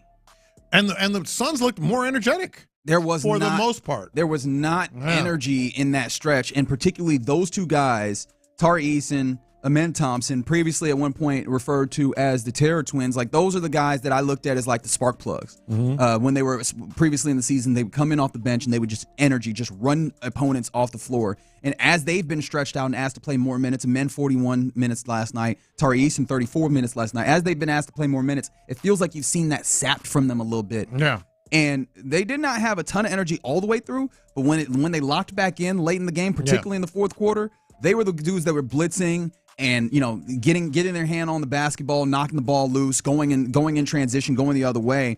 And I think that was one of the encouraging things, seeing those guys that have been those energy outlets for you find some facsimile of that in this game. Even there was some level of that. I think that was one of the takeaways for me where I was like, okay, I think I feel better about the idea that they might just be dealing with the level of fatigue, and with the All-Star break coming, maybe a little bit of a recharge will allow them to play a lot more like what we'd seen prior compared to now, even with the extended minutes. And that's why I thought it was going to be a really bad loss when you would have thought, okay, just another one of 82. I thought it would have really affected them in a negative way. But as you said, once it got to cutting time, they were moving the ball better. They were finishing off of turnovers better. Yeah, that was the thing. I think this was the first time in more than a month, that the Rockets actually had more than 30 assists. That's how they ended up winning the game at the end, knocking down those big shots. Moving the ball a lot better and finishing off of turnovers. They created a lot of turnovers late, and they could finish on the end. So it was like a kind of moment for the Rockets there at the end. No, that idea of moving the ball was huge. In fact, Ryan Hollins mentioned that during the game. This team has not done a great job of moving the basketball. 100%. Like that swing pass around the horn in order to get the ball to an open guy and force the defense to have to recover. They have not done as good of a job. It felt like they closed. This was actually, I was going to say that, but this is kind of a weird Jekyll and Hyde game, because the end of the second quarter they closed poorly. The end of the third quarter they closed poorly. The fourth quarter they closed pretty well. Yeah. And so that's another thing that kind of takeaway for me is I'm continuing to watch this team and how they close. That's been a large overarching storyline or area of interest. How do they close moments, especially games, right? Who are your closers? Who do you roll the ball out to in the moments the where ongoing you need, thing. Exactly, when you need that. And it felt like, not exactly to that degree, but it felt like they did not have good closes to 2 of the 4 quarters, and then you have the big moment at the end where you do show out well. Like which of those versions of this team are they going to be continually? I thought that they did a good job against Kevin Durant, who had been, he can get his shot up whenever he wants, any of those types of feels. I think they did a good job at the very end of this game. I think that ends up being something that I'm like, hey, can you carry that over moving forward? Those were the big things for me in this game. Now, after the game, one of the things that I found to be interesting, I'm wondering how you heard it, if you did catch this, talking about Kevin Durant and how, oh my goodness, he works out with a few of these guys on the team, and that was a guy that people were looking at and possibly at the trade deadline if he gets traded. In fact, I think he basically talked about it, how it's not like he does not view it to be something that would be completely unexpected getting traded in the offseason. How did this game affect or impact your desire to have that man on your Houston Rockets? Well, I won't say it affected it a whole lot because we know what he is. But yesterday just highlighted, figure you and I were talking about this before. He's a freak. That's correct. He's just an absolute freak of nature. We talked about it a second ago. They were without 2 or 3 other starters. Yeah, no Devin Booker. Yeah, no Bradley Beal. Were in this game. I mean, you're missing a lot of the guys that they typically lean on. And Kevin Durant was like, "It's cool. I'll drop. It's all right. I'll drop 37 on 15 of 22 shooting. It's cool." It's crazy because when you think about Kevin Durant and possibly trade for you kind of like, nah, man, he 35. Or nah, he get. I'm like, man, I don't care how that's old Kevin he is. Durant, man. I think you got to throw the age out of there. He ain't slowing down at all, man. No, he's not. So I thought that was a big win on the front night of back-to-back. A little concerning that, there was some that we were talking about energy, effort. It felt like that came through, but they had some moments. We'll see how that translates as you welcome in, I guess, a pseudo hometown boy tonight, Jimmy Butler. makes his first trip to Houston as a Golden State Warrior tonight. They're on the second night of a back-to-back too, because they played yesterday in Dallas at the same time. In fact, I was watching both of those games simultaneously. So the Warriors are coming into town. I know that as an offense, they like running around. So we'll see how the Rockets are able to chase them down. But they could end the first, I guess, half of the season, quote unquote. We obviously were the numerical, or I guess the mathematical half of the season has already passed, but kind of the proverbial half going into the All-Star break. They can end it on a 3-game win streak, which I think it would be very helpful, as opposed to if you lose this last game and put yourself in a place where you have a possibility of stepping into like being tied with the Lakers at the break. So a big time game tonight versus the Warriors, and we'll see what that looks like at the Toyota Center. You're in the loop right here on Sports Radio 610. Coming up next, let's circle back around to Alex Bregman, no longer an Astro, soon to be a Boston Red Sox. What's your favorite Alex Bregman moment or memory? That's our question of the day. 713-572-4610 is the Jim Adler, the Texas Hammer text next. All right, right now, D&M Auto Leasing and getting your new vehicle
Live from the McCarran Injury Lawyers Studios, Sports Radio 610 presents In the Loop with John Lopez and Reggie Atatula. Royce is 5'9", huh?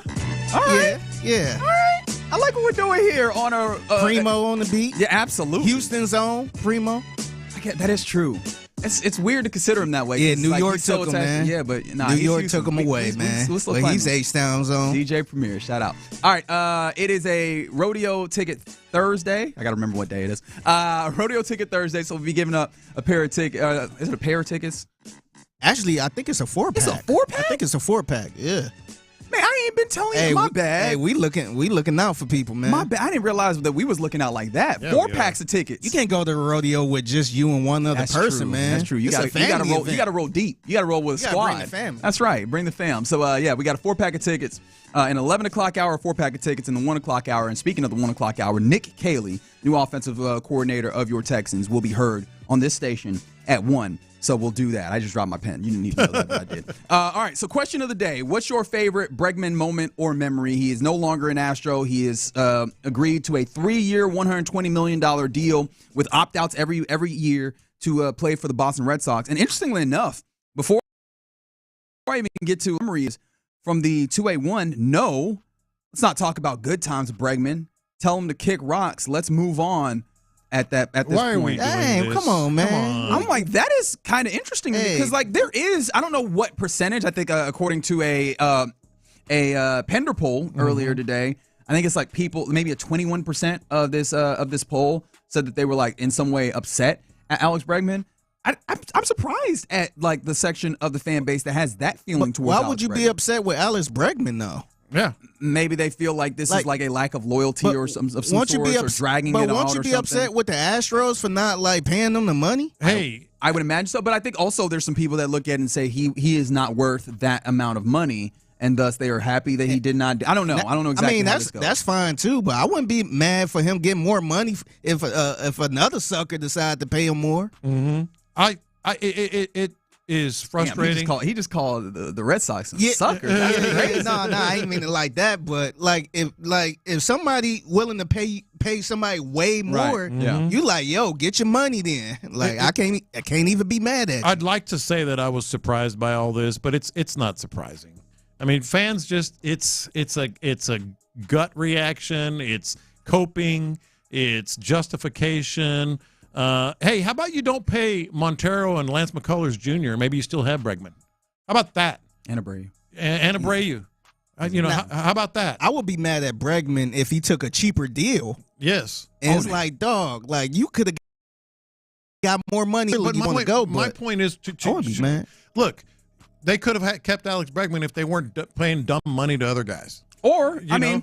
and this is a conversation that is raging on the YouTube. Shout out to Rocky and Pal Pals having a spirited discussion. I hope it is just spirited. Are they and threatening not, each other? I don't think so. It looked like we was clean. Now there was a point in It's a bunch time. of Rocky and Pow Powing. There was a point in time in there where I was like, oh, we getting a Meet little me dicey outside. though. How about that? Yeah, I was like, I don't know if anybody's meeting at Temecula or anything. Like the Kobe conversation. Right, exactly. But no, but they're talking about the idea of, hey, man, as ownership, you're not hurting for money. Spend that money, spend that bread, right? So I think that is something that you could come up with as well and say, hey, I understand that you don't want to pay a luxury tax, but what's the point of being filthy rich, right? Like, Yeah. But yeah, people. Breggy is dead to Houston. Some people are at. Somebody said, I'm not mad at Bregman. He was the worst actor in the HEB commercials anyway. What is going on? Why? I didn't expect this, man. I did not either. Biggie mentioned all the people that are panning the salsa now. Yeah. There's a lot of people that are down. And then this from the 2A1 did give me a chuckle as well. They said, I pray he has a slow start. I pray he keeps his OPS under 650 and the Green Monster does him no justice.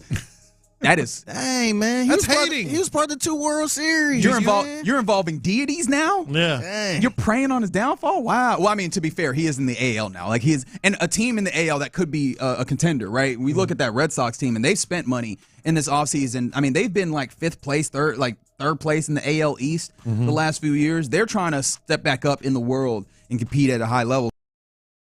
So on that perspective, don't go over there and then go and bring the Red Sox up to where they're in the path of the Astros. But okay, all right. So yeah, let us know. Let us know, I guess, how you feel about that. But also the question of the day still, what's your favorite Bregman moment or memory? Because I think one of the questions that I had, and I have not gone around to, but I mean, we still on the air, I guess. Where does he rank, or where does he stand in the pantheon of Astros legends? Is he an Astros legend? Is he just an Astros great? Is that a distinction with a difference without a distinction? Well, or this distinction without a difference? speaks to my confusion, even though it's not surprising with all this Alex Bregman hate. It's Jose Altuve number 1, Alex Bregman number 2, in my opinion. End of story. All time. Well, of this era, of this era. Okay. I'm interested actually for you as pseudo Astros historian. Like you were saying all time, what are you looking all at? time? It would be Altuve, Biggio, probably Bagwell, then Bregman. Okay, I think he'd be 4th. Interesting. Oh, do you not understand what Alex Bregman did for this team? Not you guys. I'm saying just I get it. I was just kind of curious all the time. Do you not understand how important he was?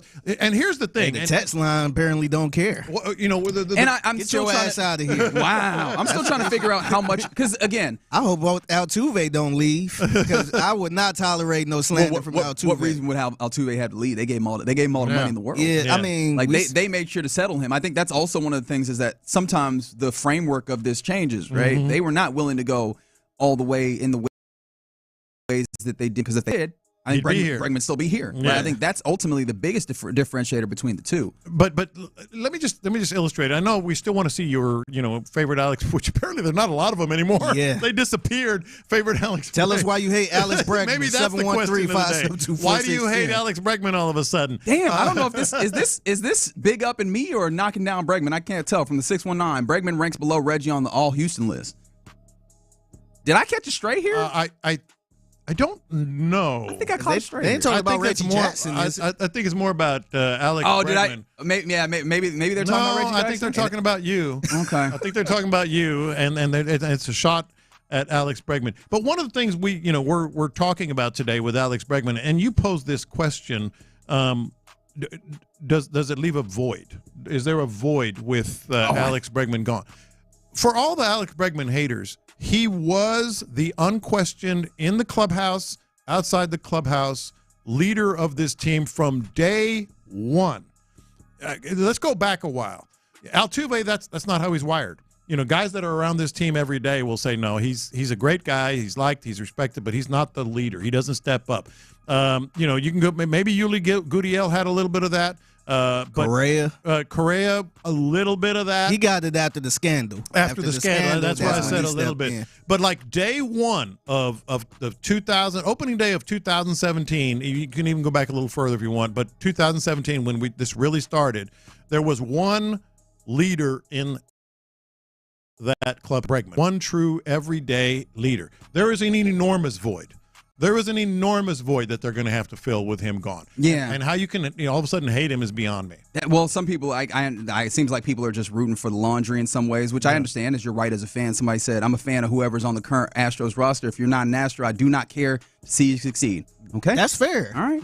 To me, that's actually fair. But you're going to feel it. Yeah, but you're going to feel a void in that clubhouse. No, I think it certainly wasn't Tucker.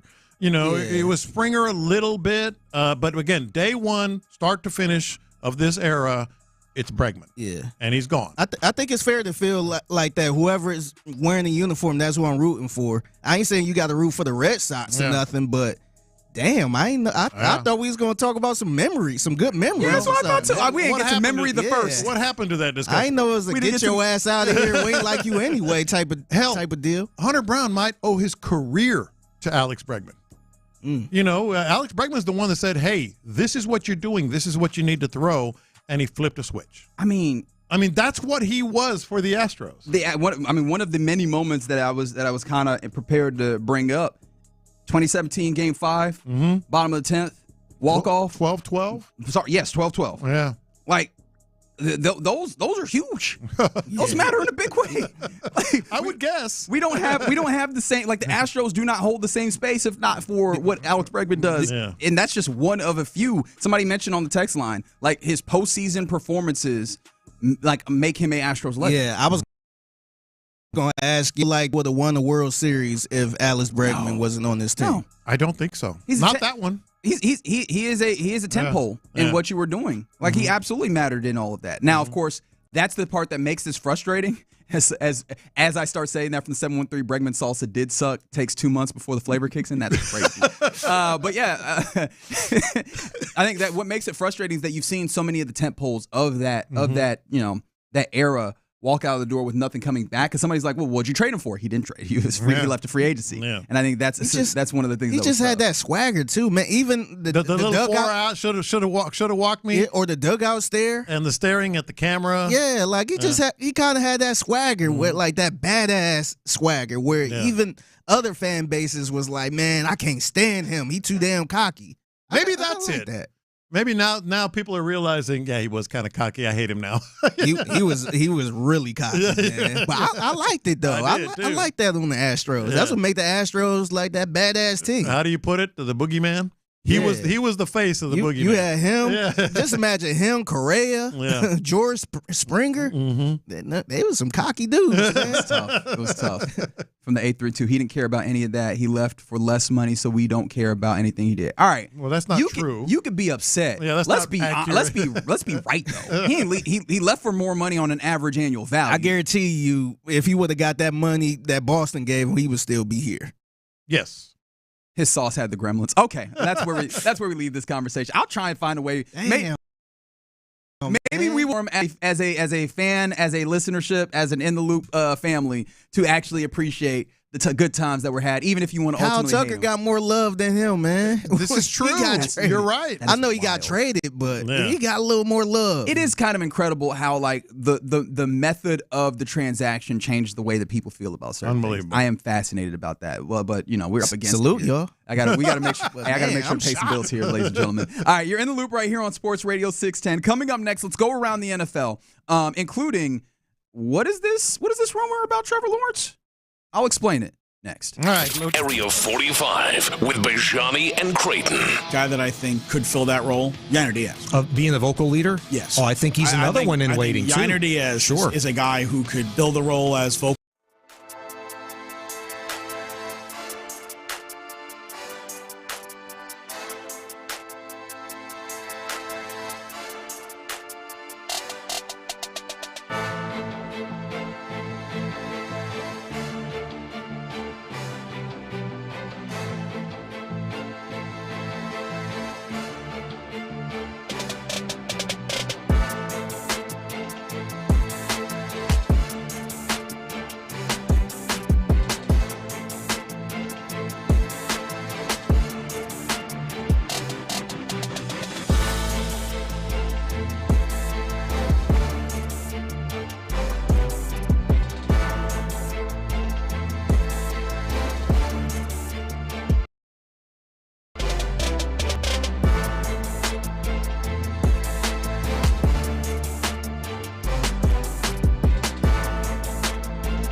Odyssey Sports Station. Let's go around the NFL in the loop style. Why are you smiling? Because I love football. Here's John Lopez and Reggie Atatula. I'm going to tell you all about how much fun you're going to have this season. On Houston sports leader, Sports Radio 610. All right, on the Jim Adler, the Texas Hammer text line, at the risk of, throwing off what I'm doing here further, we'll get to around the NFL here in a second, which is something that is fascinating in its own right. But this Bregman reaction is just, it is amazing to me. From the 832, Craig Biggio was in a contract year with the Astros, and the Rockies offered him more money than the Astros did. He stayed loyal to the Astros and signed. The notion of loyalty in sports is so warped. Okay. My thing is, when somebody offering more money, I can't be mad at you if you took more money to go elsewhere. Well, he's getting $30 million, $10 million more a year than anyone offered. No, I think I'm going to stay with the Astros. No, but that's the thing. Come is on. like that's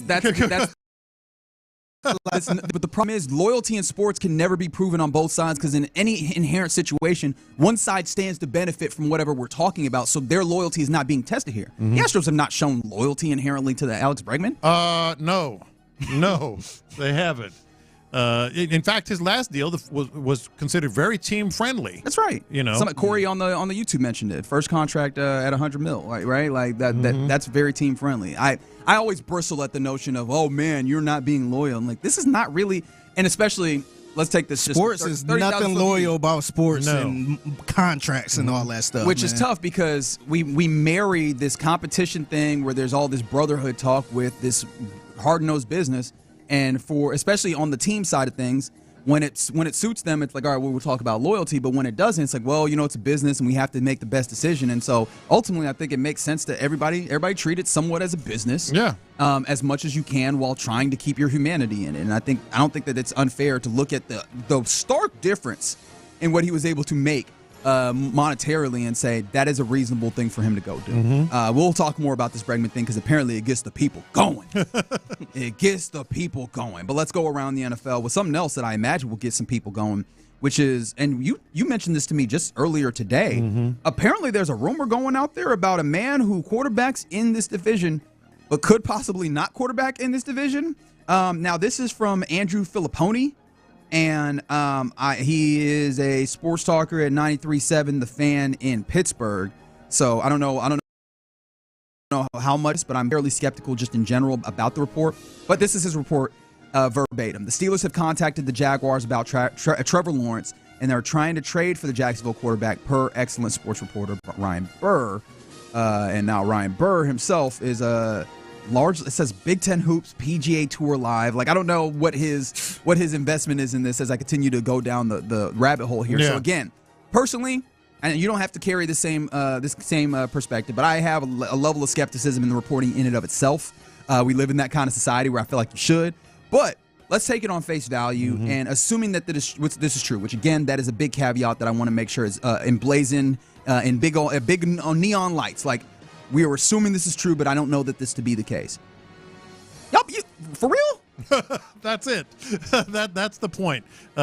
First of all, I do want to point out, and this happens a lot in today's media world.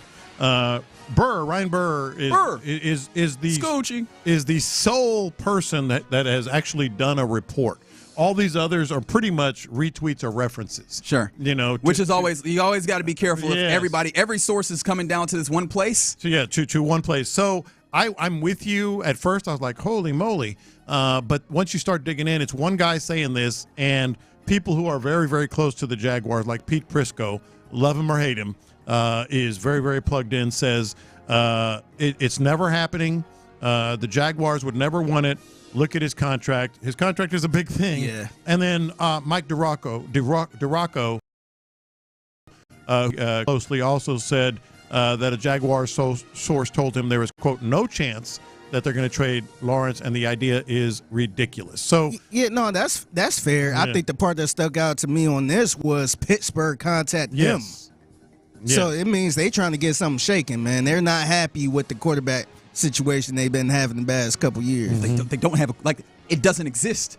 The quarterback situation that they have does not exist, right? Didn't they? We have reporting that I am more inclined to believe that Russell Wilson will not return as a quarterback for the Steelers. So who you got, right? And Now, this does still feel like, assuming this is correct, that they did reach out. And, of course, that's not a high bar. Like, general managers in these leagues. You make calls. You can reach out anytime. You make calls, yeah. But assuming this is true, it still doesn't fit what feels like the MO that the Steelers have built over time when it comes to acquisition of players and such and the way that they team build. Like, they're not necessarily the ones out here reaching out and trying to grab folks. Now, they've had good fortune in quarterbacking in some ways. But this would reek of a certain desperation that is new to a Steelers organization that typically has their way of operating, and they rock with that, and they're like, this is how we handle this. Do you feel like that desperation could be there? Because it feels like they're just comfortable, hey, we have this coach that we know is going to maximize what we get. We're going to go get a quarterback, or understanding that there's not one to necessarily be had in a huge way in the draft, although I have seen draft people talk about how there might be more mid-round quarterbacks or second-day quarterbacks than there are first-day quarterbacks, which would be a extreme rarity if it has ever happened before anyway. I think it's Mike Tomlin are at a point where they might go out of character a little bit and try to find a quarterback because they don't want to, obviously they're not going to tank. He's catching heat, even making the playoffs because he's not winning in the postseason. Yeah, but so is he actually catching heat or is that just like talk? Well, heat, talk, however you want to put it. I mean, it's out there. It's a little more conversation. Yeah, it's out there. But so I'm thinking that they might go a little bit out of character and try to find a quarterback. But not this one. It's been not this one. Yeah, it's been a long time since they had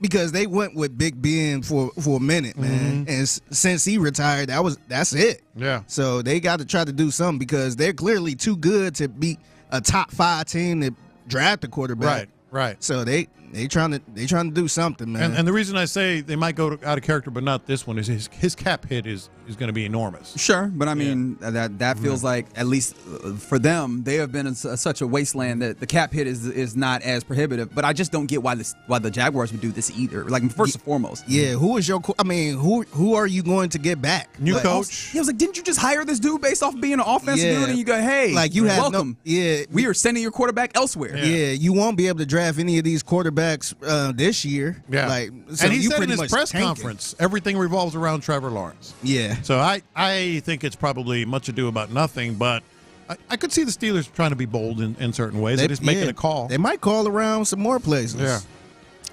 Where do you think that they might find more success? Because, again, I don't think that they have success here. Like, do you think that they be... Sam Darnold was the one I was going to say. Yeah. Yeah. That would be probably priority number one. I got to go Sam Darnold. I got to go back and look at those Sam Darnold. Aaron Rodgers. Mm-hmm. Yeah, that I guess continue. By the way, that's NFL. part of around the NFL. Go ahead. Yeah, because now we had already had the reporting, but apparently the Jets decided to make this abundantly clear with the old. I love when you get news. The logo tweet, like the logo. Well, this isn't a logo tweet. They put the helmet on the grass, right? I love when you get these because obviously when you get news, outlets will try and associate an image with it that makes sense with the player or whatever. But when it's something generic, they just kind of go with like. Have you ever seen just like the football or the basketball on the playing surface just by itself? I feel like when you see that image, you're like, oh, something bad happened. Yeah. Right? Like it always jersey on the ground. It always comes with like NCAA investigating probe of unfairness or illegality, and you're like, oh no. And so in this instance, you have just a Jets helmet on a white marked sideline on a field, and it has a tweet that says, "We have informed Aaron Rodgers that we will be moving in a different direction at quarterback." Was this necessary? Well, maybe that's the spot where he tore his Achilles. I don't know. Wow. It's not. Why would you do that? How do you know it is? Because it's not MetLife Stadium. But yeah, this is true. And then this is the other one that they tweeted moments later. For everything you've given us the past 2 years, thank you, 8. I mean, 1 year? I mean, wow. I'm being real here. He doubled back on the injury joke twice. You know they ain't about to do that. I'm being real here. You think the team account is going to be like, thank you for the 1 year. Thank you for 1 year and 4 snaps. What I'm saying is, that's crazy. It's a bit much. It is. It's a bit much is my point. They're laying it on. Yeah. I mean, Aaron Rodgers, one of the greatest that's ever played, he's not going to be remembered as a Jet. Especially the season they had, because he didn't even make the playoffs. No, he did not. Like that was the thing. Is like the decision. They had no chance. They brought him in under the guise of we are so close, we're just a quarterback away, and then the quarterback played and was like, actually, we're further away. How did that happen? Yeah. How did that happen? Oh, my goodness. All right, some other things around the NFL. I did want to ask you this because, we're headed into, like, the offseason, and ESPN put together the most interesting teams. Oh, I won't look at it. For this offseason. Thank you. Yeah. I appreciate that. For you, which teams do you view as the most interesting going into this offseason in the NFL? Well, from a macro perspective, I would have to look at some teams like the Ravens. Okay. I would have to look at the Chiefs. What makes you interested in the Ravens here? Just because of what they need. Not from what they're getting rid of. You think they need stuff? Because I found this actually kind of interesting. Mm-hmm. Kyle Hamilton, who is the safety for the Ravens, obviously we know about him here because, there was that one time where you could have probably looked that way. Anyways, he said that he was on the Mina Kimes show, a podcast with Mina Kimes, ESPN, and he said on that podcast that people have been asking him, what do the Ravens need to be able to get over the hump? And he said, nothing. They're capable of doing that as they are. Do you agree with him there? Because it seems like you think they have some things. No, I think they do need to do something. I mean, they fell short, and there are still some. Every team is no team is gonna stay the same. I think the Ravens are looking for that final piece. Wherever that might be. I think the Chiefs are interesting because they're losing guys. They've got guys on the free agent market that they're going to have to either re-sign or replace. Yeah, so it seems like ESPN going a little bit different way, and this is Schefter actually put this together. Not going with kind of those bigger teams, but the teams that have like really big swings and that were maybe not in places to be really good in the same way as some of the teams that you were mentioning in the Chiefs and the Ravens. The number one most interesting team, according to Adam Schefter, Cincinnati Bengals. Obviously, Jamar Chase entering the final year of his contract. You have T. Higgins as a free agent. Like, they have a real decision to be made about what they are going to be as an organization because they got Joe Burrow, they got some of these young talent, and they decided to spend in some ways for a short period of time, which is very opposite of what the historical organizational MO had been. And they have kind of slid back on that spending. Remember, like, their defense got worse over the last two seasons because they've allowed free agents to walk without really replenishing that talent. Are they going to be a team that spends that money? They have approximately $46 million of salary cap space. How are they going to allocate that in order to try and make their team better around Joe Burrow? Or are they going to be the team that's just like, hey, you Joe Burrow, sorry, we're not going to do a lot for you. Go and be great. But Burrow, was it yesterday or the day before, said he's willing to take a pay cut, a restructure, in order to sign some. That's more almost there, and get you over the top. I was looking at the teams that were close and get you over the top. If you're looking at the Bengals, then you need to look at the Texans too. Interesting. The Texans don't come in here, but I think that, there's definitely some things that are very interesting for this offseason, and we've been digging into all of them, right? How much work do you try and do on the offensive line, wide receiver-wise? Safety. How do you go about that? I mean, defensive back depth in general. I think that one ends up being like a very much secondary, maybe even tertiary concern. Like, how do you add depth there? But the defense is really good. Yeah, I think that's an interesting one. Rounding out his top five here when it comes to the teams that are most interesting in the offseason, the Cleveland Browns, unsettled quarterback situation. For a different reason. Myles Garrett, those things. New Orleans Saints, which, just how are they going to navigate that? Gestures wildly. Patriots. Patriots is a good one. And then aforementioned New York Jets, right? Quarterback situation, then just how do they move forward there? All right, that's around the NFL here in the Loop on Sports Radio 610 on a Thursday. It's a Rodeo Ticket Thursday, and we're in that window. Oh, the music play. All right, might as well do it now. Yeah. Zach Top. Tickets to see Zach Top, a 4-pack to see him on March 11th at Rodeo Houston. You have an opportunity to win it now. All you got to do is call 713-572-4610 and be caller number 10 in order to get a 4-pack of tickets to hear this man, Zach Top. That's a country song right there. Now that's a country song. That's right. Oh, man. And, we want to do that for you. Call number 10, 713-572-4610. All right. Coming up next, let's get into this because at 1 p.m. today, we'll enter that window for that could take a Rodeo Houston. But then also we should be hearing from Nick Caley, his introductory press conference scheduled for 1. What are we hoping to hear from Nick Caley in his intro presser? What questions are you hoping to have answered? Like, what are you hoping to hear? 713-572-4610 is the Jim Adler, the Texas Hammer text line, and we'll discuss it next. And here's what you can hear from Louis Flory when you give him a call. I got this. He's going to answer all your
Live from the Karam Injury Lawyers Studios, Sports Radio 610 presents In the Loop with John Lopez and Reggie Atatula. Yeah, you're in the loop right here on Sports Radio 610. Happy Thursday to everybody listening. The Bregman stuff is still going wild on the Jim Adler, the Texas Hammer text line 713-572-4610 as Alex Bregman, soon to be a Boston Red Sox, 3-year, $120 million. I guess he got to buy a beer in this city then. Usually it's, you don't never have to buy another beer in this city. Nah, you got to pay for that one. Yeah, he got to buy beer and he probably has to buy a round for the whole Nah, joint here's too. the check. Yeah, exactly. I don't care if you brought us 2 World Series. Nah, you got to pay for this. Yeah, it's very interesting seeing like the various different, like there's so many different points of contention on this. One of those even just like the number, right? I think the opt-outs matter here, but like he's 3 for 120. Someone's like, well, but that average annual value is not the same because of tax, because of income tax. Yes, there's no income tax in Texas, Man, but we getting deep in the sticks. No, man. that's not how it works. I was like, we need to understand what the jock tax is, which again, thanks Michael Jordan for doing this. But you pay taxes on where you play games. Now, of course, in Houston, that would mean that at least half your games, including also then you add the Ranger games and stuff like that, where you would not have to pay, I guess, the income tax on those, but you're still paying taxes when you're playing all your road games and stuff on those. Plus, I mean, Texas gonna get it back in property tax. Texas gonna get it back in property tax. Why are we worried? Because they're trying to make it seem like he didn't take that much more money over there. Yes, he did. That's just to be clear for those who don't know. That's not how it works. We doing coke. The way it works is if he signed with the Astros for whatever $20 million, at least 40% of that money he'd be paying state taxes in other states because those are the games in which he played. So that's not how it works. It's not. And also, he got to opt out after every single year too. So he's playing another type of game too. And that's why I still think I think those opt outs matter a big deal. It's one of the reasons why it took so long. And I understand maybe that might be some of the reasons why people are not as happy with Bregman as they felt like it dragged on a lot. It seemed like he either wanted that big old lump sum of like we're going to get a big old deal for a long-term deal, or I want to get some options so I have an opportunity to return to the table when I feel like I have more leverage and then get more money on the backside. And that's what this deal offers him, an opportunity to return to the table with leverage if he can get that, and then garner more money, which a 6-year 156 absolutely wouldn't have done. Not at all. And see, that's what I thought he was going to do originally. I know he was going to get this much. I thought he was going to do like a short little, like a 3-year deal, but way less money so he could opt out and try this again next year. But I know he's going to get 40 a year. It's a big number. That's a little different now. If you would like to be a hater, there are things to be haters on that I think are valid. Like this one that came in from the 832, cold weather with that, with that elbow. Does that react well? How does the city of Boston react to slow starts? Should he have those again? That's a real one. Like those. Those valid if this is a good move for him or not. The idea that $40 million is not greater than 26, you're not gonna. I'm sorry, you're not gonna get me on that one. I appreciate you interacting though, as always here on the Jim Allen, the Texas Hammer text line. And no, he's not locked into this deal because again, he has opt-outs after every season. All right, Nick Caley will be on these airwaves. He has an introductory press conference at 1 p.m. and you'll hear that here in the loop on Sports Radio 610. What are you hoping to hear? What are you hoping to learn from the Nick Caley intro presser, John? Yeah, I got things I definitely want to hear. I know I have confidence in our daily press corps that they will ask these questions. I want to see the answers to a lot of things that I feel are very, very important. Number one, with a bullet at the very, very top of the list, is can you win with these guys up front? Oh, well, that one feels like that's going to be an easy answer. Like, you don't accept the job and then step in front of the media and be like, you know what, I'm not sure I can do this, guys. No, I think his answer is going to be maybe, political or tactful or whatever you want to call it. But I think we'll get a good feel because there's no guarantee that they're not going to change, that he doesn't want to change some of these guys up front. Sure. No. There's no. He might say, look, can't do it with Titus. I'm just using that as an example. All due respect, Titus. But, and so it might change. I think we need to get a feel for that. I like that my impact is already being felt. Yeah. We're just like, hey, we're going to say something wild and just throw some all due respect on the back end. And we'll see if does that cover it? Does that make it better? Yeah. No, I don't. And I hear you there. And for most Texans fans is trying to get some level of insight or idea as to what does this offensive line look like going forward? Like how many of these guys are in the places that we've seen them in? Yeah. Is there some level of moving around? Do we see maybe a Titus Howard remain at left guard? Or do we see some changes overall? I just don't know that we're going to get those answers in an introductory press conference, or even I don't know if we're going to get very much hinting towards those I think answers. we're going to get a feel for the guy and a feel for where maybe he's leaning. And you know what? I think where you might actually get more insight into that might actually be the idea that D'Amico is sitting there with him. Because if it was just Nick Caley, I think you're getting nothing to that regard. Yeah. I think the idea that D'Amico is there, you might actually get a little insight into where the organization maybe is leaning on how they're planning on handling offensive line going forward. But I think first and foremost, maybe just like how much influence of the McVay system versus the system that he saw and kind of worked under in the Patriots do we expect to see in this offense? I think that's one of the big things that's very obvious and evident, but like we've had so many conversations and there's been so much assumption. I'd like to hear from the horse's mouth just kind of what level of combination. And I understand he'll probably talk about like personnel and how that affects it, but I'd like to get an initial idea of about what we're looking at. Yeah, and I think a part of that as well, and anybody who's listened to the show for any amount of time knows I'm a big advocate. This is one of my pet peeves, the long, drawn-out, multi-layered question. I feel like the Journalism 101 thing needs to be done here. Short question. Why did you elevate Cole Popovich?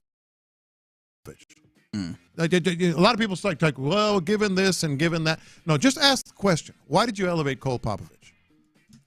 Yeah, I mean, that'd be interesting. And I can easily see, and this is the tough part, is like it's probably not fair to be like, I can see the way that they dodged that question because that's the nature of there's going to be some dodging. That's the nature of this thing. But yeah, no. It's about to be some dodge. That is fair. Like, what was the, and I know it sounds more gruff and more aggressive when you simplify it to just, why did you elevate Cole Popovich? But yeah, what was the impetus? What ultimately did you see in Cole Popovich that you think would lead him to, help execute this system well? Because, that is something that we'd like to know. We leaned in heavily once we talked to Ryan Harris on Super Bowl Radio Road, and he's like, no, this offensive line is so very much about coaching. It's all about coaching. And you have a guy who was in the building last year when you did not have a very good offensive line who is now stepping up to a different role. Like, what about him? What about his history? What about what he brings to the table?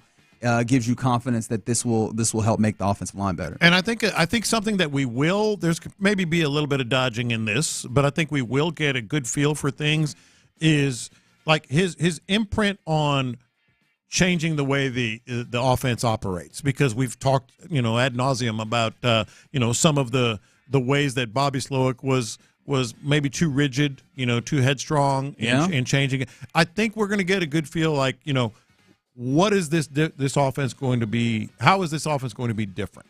What about it is going to change? And I think that's maybe at the core of it all today. I'd be, especially as a dude who has some tight ends. You see these tight ends, and like, how do you maybe plan to make them as the best versions of themselves? Because I think the Dalton Schultz aspect of this is interesting. I think we can all very easily agree that we didn't get the best out of Dalton Schultz in the last season. Like, you did not see the best version of him. And I understand there's people that are like, I'd much rather him not be here or whatever. Yeah. I don't think that's on the table. And so if that's the case, what are you seeing from like the talent that you have here? And how do you maximize some of the pass catching here? Because Dalton Schultz needs to be more effective. If we're just talking about contract, tight ends need to be more effective. Yeah, those things absolutely need to come through. So that's something I'm hoping to get a little bit level of insight on. I also feel it's important, and I think D'Amico felt it was important that he's there with him, not just as a part of the the dais up there, but also to make it very clear. I think D'Amico, and this may not be altogether true, but I think D'Amico is going to say, this was my hire. I did this. I did it. My call, et cetera, because there is a deep Nick Caserio influence on this offensive staff now. The John Carroll thing. That's where Nick Caley went too. And so I think there's going to be all right, is Nick really kind of? No. I think D'Amico's going to say, no, I did this. And he may well have, but I think there's an influence from Caserio. I don't even know how deep to get into that, but I also kind of off of that, what is the communication what is his philosophy on communication going to be. That's one of the things where optimistically you can go into any situation saying this is what it's going to look like, and then functionally when you get into it, it can be worlds different. So maybe that's not as insightful as we would imagine, but I'd like to hear it. Yeah. Is there anything else? I know that earlier today on Payne and Pendergast, Sean and Seth were mentioning the idea of what about this job was so special for you, right? Like what about? He had other opportunities. He's had other opportunities, and he's passed on other opportunities. Like what about this job is a differentiator between the other opportunities that maybe have been put before you in the past? And maybe that just ends up being an opportunity to hype up the likes of CJ or the circumstance. But that could be interesting to get an idea of what feels special, because I think also we get very close to this Texas team, and when looking at it every day, it can be easier to focus on the negatives. I'd be interested to see what, like, somebody coming into this fresh, what do they view as these are the growth opportunities, these are the places that are real strong strengths that he wants to accentuate. I think that's a big one. I also think D'Amico's going to be up there. I'd like to ask him, how much more involved is he going to be? I mean, he's got a full plate. But how much more involved? And I feel like he's acknowledged the idea. Yes, that he's been very defensive focused. Yeah, is he going to be poking his head into the offensive room, maybe the quarterback room, maybe the meeting room among the offensive staff? Because I find it hard to believe that D'Amico would have let happen what happened with Bobby Slowick. Like, he would have said, "Hey, man, we need to change the way we do this technique or this scheme or this game plan." So I'm curious to talk about. Yeah, I'm gonna have a bigger hand in at least the philosophical, the overarching way we're gonna do offense. All right, we'll see how that goes. 1 p.m. 1 p.m. is the time when Nick Caley will step in front of the assembled media to have his introductory press conference. From the 832 on the text line, will someone count the number of times that Nick Caley uses the word execute? I will do my best. Only because you asked nicely. I will do my best to see if he also is an execute merchant, as all other football coaches can sometimes be. But yeah, we'll see how that goes. And yeah, you'll hear that later in the loop right here on Sports Radio 610. All right, coming up next, let's get into what's popping, including, speaking of Dalton Schultz, he got hemmed up yesterday in a way that I did not see coming. We'll talk about that and more next.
AXAssist.com.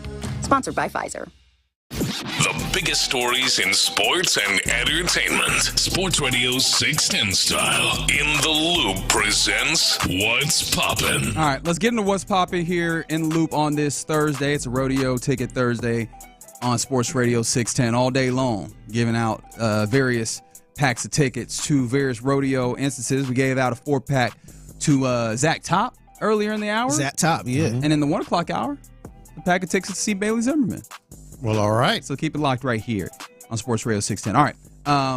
We've been talking about it all day. It is big news because the will they, won't they has come to a conclusion, and the answer is won't they, at least as it pertains to the Astros. Alex Bregman, 3 years, $120 million, and opt out every year to play for the Boston Red Sox. That is the reporting. Obviously, the other offers that were on the table that we've seen of per Mark Feinsand of MLB.com. The Astros 5 for 150. Sorry, 6 for 156. Was obviously out there. That's the one that we knew about pretty early on. Supposedly there was another one out there. I believe it was Detroit for 6 for 171.5. But ultimately he goes with the average annual value that is more than $10 million more than those ones.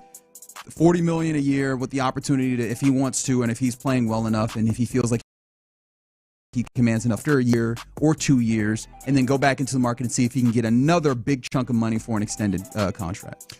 Suffice it to say, he is set no matter which direction he ends up going. Guaranteed at least $120 million for 3 years unless he does opt out early, which I wouldn't expect you do. You think it's a possibility? I don't. I think it's a probability. No. But I think the younger that you are coming to the table, the more leverage that you have after on trying year to get one, a whole bunch more it's money. a higher probability for sure. But look, man, I think this was a case of everybody wins. Even if you're mad, and there's a lot of people mad, it seems like, at Alex Bregman in particular. I think the Astros won. I think Bregman won. Scott Boras won. The Red Sox won. I think this was one of those where it was not a good deal per se for everybody, but a winning deal. Yeah, I think it worked out. We'll see. And someone did ask on the text line earlier, well, if you weren't going to sign back Bregman, why'd you trade Preston? I was like, to save money. Yeah. Yeah. I think that there's still something to be said, and without outrightly saying something. And he was unhappy here. He was unhappy, but it seemed like in order to get him to waive the deal, he really had to consider it. So it seemed like he was willing to stay. But yeah, he was not going to get a closer rolled back. But then also it was there to save money, right? This is an organization that they don't want to pay the tax. They don't want to be near the tax if they don't have to. And so they wanted to save money. Yes, it would have given them the opportunity to maybe sign Bregman back, and that, I imagine, gave them leeway to maybe have more deals or more contract negotiations. But also they would just like to save money. And that's probably the less savory portion of this because it speaks to, oh, man, maybe all the money on the table. Right. But let's be honest with it. I'm sure that they would rather just save money, especially for a closer caliber player that was not being used in closer caliber situation. Yeah. That's the honest portion of it. Another honest portion of things, the Rockets get a much-needed victory last night, 119-111 versus the Phoenix Suns. Big night by Tari Eason, 25 of them things. If you lean on box plus minus, he was a very effective, probably the most effective player on the team, plus 18 in his 34 minutes of play. Really efficient. Shot the ball, knocked down shots from deep, and really, I think for me, the thing felt very energetic, especially defensively, getting his hand on the basketball, taking the ball the other way. I had 3 steals, and so a really good game from him. Amen Thompson with another triple-double, and thankfully he saw Alperin play in this one as well. He looked fairly comfortable. More importantly, they just get a win. They needed to win. That's the thing. You said much needed. It really was. You're looking at the schedule, you're looking at how the season's progressing, you're thinking, all right, whatever. Sometimes you lose those types of games and no big deal. It would have been a pretty big deal had they lost one. They looked a little, they were not as energetic as the Suns. They certainly, had to come back at the end. Were somewhat sloppy with the ball, but ultimately they started kind of finding themselves in terms of sharing the ball, knocking down some big shots when they needed them. That was a very big win because now you can go into the All-Star break, even no matter what happens against the Warriors tonight, feeling a little better about things and getting healthier. Yeah, but you probably need to get a win against the Warriors tonight as well. Again, just bare game up in the loss column on the Lakers for that fourth place spot that they currently sit in. Not that the season is going to end today, but you would very much like to get a win versus the Warriors at 7 p.m. tonight. It seems like I think Steve Kerr, and I'll need to go back and check this. Steve Kerr made a note of who would be playing, or some players that would not be available. Let me tell you, not a lot of them. Warriors veterans uncertain to play on Thursday, so it seems like there might not be a lot of guys playing for the Warriors on the road here. I'm interested when he says Warriors veterans, if that will include Jimmy Butler. And his, I gotta believe so, right? I feel like he plays. Yeah. I mean, but they are headed into All-Star break. Maybe they're trying to get one more day of rest for some of those guys. But yeah, that one happens at 7 tonight. Oh, and speaking of last night's game, real quick, a lot of Texans in the building for this one. C.J. Stroud, Tank Dell, apparently looked pretty good. And shout out to Kamari Lassiter knocking down the first shot in the game. The form a little unorthodox, but it went through looking clean. It did go through. That's all that matters. Yeah. Was it $5,000? What the donation? I can't recall what the actual number is, but hey, whatever the number is, it was none but net. It's more than a miss, ain't it? Yeah. So salute to Kamari Lassiter. Dripped out there too. That was cool. All right. I want to circle back. Actually, before we circle back to Astros, a funny Astros note. You see Dalton Schultz get hemmed up yesterday? What was that about? That seemed very strange to me. So if dude got a new car. Yes, he got a new car, and you have to forgive me. I am not a perpetual car guy. Like, some folks are just car guys, where they're like, oh, they could take a quick glance at a car and be like, oh, well, I know what that car, so-and-so with this type of engine and all sorts of things. I ain't got that for you, so I will have to use my research here to come back around and find it. And of course, as I search for it, can't actually find it. But he got himself a new car. And do you? So you see the car? I'm looking at it. It's a Rolls Royce. Looks like a Rolls Royce. I don't think that you're right in that regard. I think you are wrong. I don't believe that was a Rolls Royce. I think it's their sports car edition. Maybe I'm wrong. But that sure looks like a Rolls Royce logo right there. That's tough. That's tough. So he got himself a new car. I don't believe it had the plates on it yet. Seems like he took it for a spin and he got that whoop whoop. No, that's an R logo. It's not the Rolls Royce logo. Yeah, it's like I don't think you're right. I saw the R. Yeah, see, I was like, I'm pretty sure that you're. I don't think those Rolls Royce. No, they have a new. Because I saw it actually. I saw it. Forget where, but I saw they have a new sports car edition. Did he come into money without us knowing? Now he's looking up cars. Yeah. No, I saw it somewhere. But that wasn't the one I saw. Sure. Yeah, I ran across that car a couple times. Yeah. I took it for a test drive. Wasn't really interested in it. Not my type of car. It wasn't me. But the bigger story is he ended up getting pulled over. I don't know if he got a ticket. But I was just kind of like, it's kind of weird. Athletes, rich athletes get a new car quite often. Yeah, so apparently it is the they like R34 to brag about their new cars too. It's the R34 GTR, if that means anything to you fine folks. But I mean, it looks like a nice car to ride in these streets, but you got to make sure you got the tags on it first. And he got pulled over very quickly. Did they say why he got pulled over, or? No, I believe it's because there was not. Okay, I wasn't sure if he was speeding or. I don't know if he was speeding, but he ain't got no plates on it. And look, it's one of the funny things because I always say HPD got way too much to deal with than to pull me over for speeding, which is probably not the right way to go about things. But hey, sue me. It's how I feel. It is how I feel. Apparently, if you don't got plates, that'll expedite the situation. Yes, it will. HPD will come get you. I'm pretty sure that's why he got pulled over. You look guilty as hell. No plates. Hey, come here, talk to me. Yeah. No plates is wilding, man. Yeah. Yeah. So I don't know exactly how long he was driving. Like, that's the thing I would like to know. Was he like went around the block, or did he just? Man, I want to take it for a quick test drive. And as soon as he pulled out onto that street, whoa boy. Yeah. But either way, everything's all good with him. Shout out to him getting something nice with that money. Now, when you come back around to this football, let's see if we can up that. How about that? Need to be looking in the playbook. That's one of the upgrades that I would like to see personally. Yes. All right. Now let's get to this because the Astros are making a big time hire, big time. Obviously, there's some things changing as they're heading. Actually, they're out at West Palm Beach. Pitchers and catchers, at the very least, report today. I'm pretty sure Spo lied to me yesterday and said it was yesterday, but I'm pretty sure it was today. Yes. Shout out to someone on the YouTube who said it's a Nissan Skyline R34. Nissan, huh? All right. Okay. Well, they got some nice cars. Yeah, they got some good stuff. Daniil rock him a Nissan. Yeah, he must have been hanging around Daniil a little too Maybe. long, man. Yeah. Are they about to have like a car gang? Are they gonna pull up somewhere and like show up with their parking lot pimping? Yeah, I can see that. But the Astros have a big hire to make. Figure you might be qualified.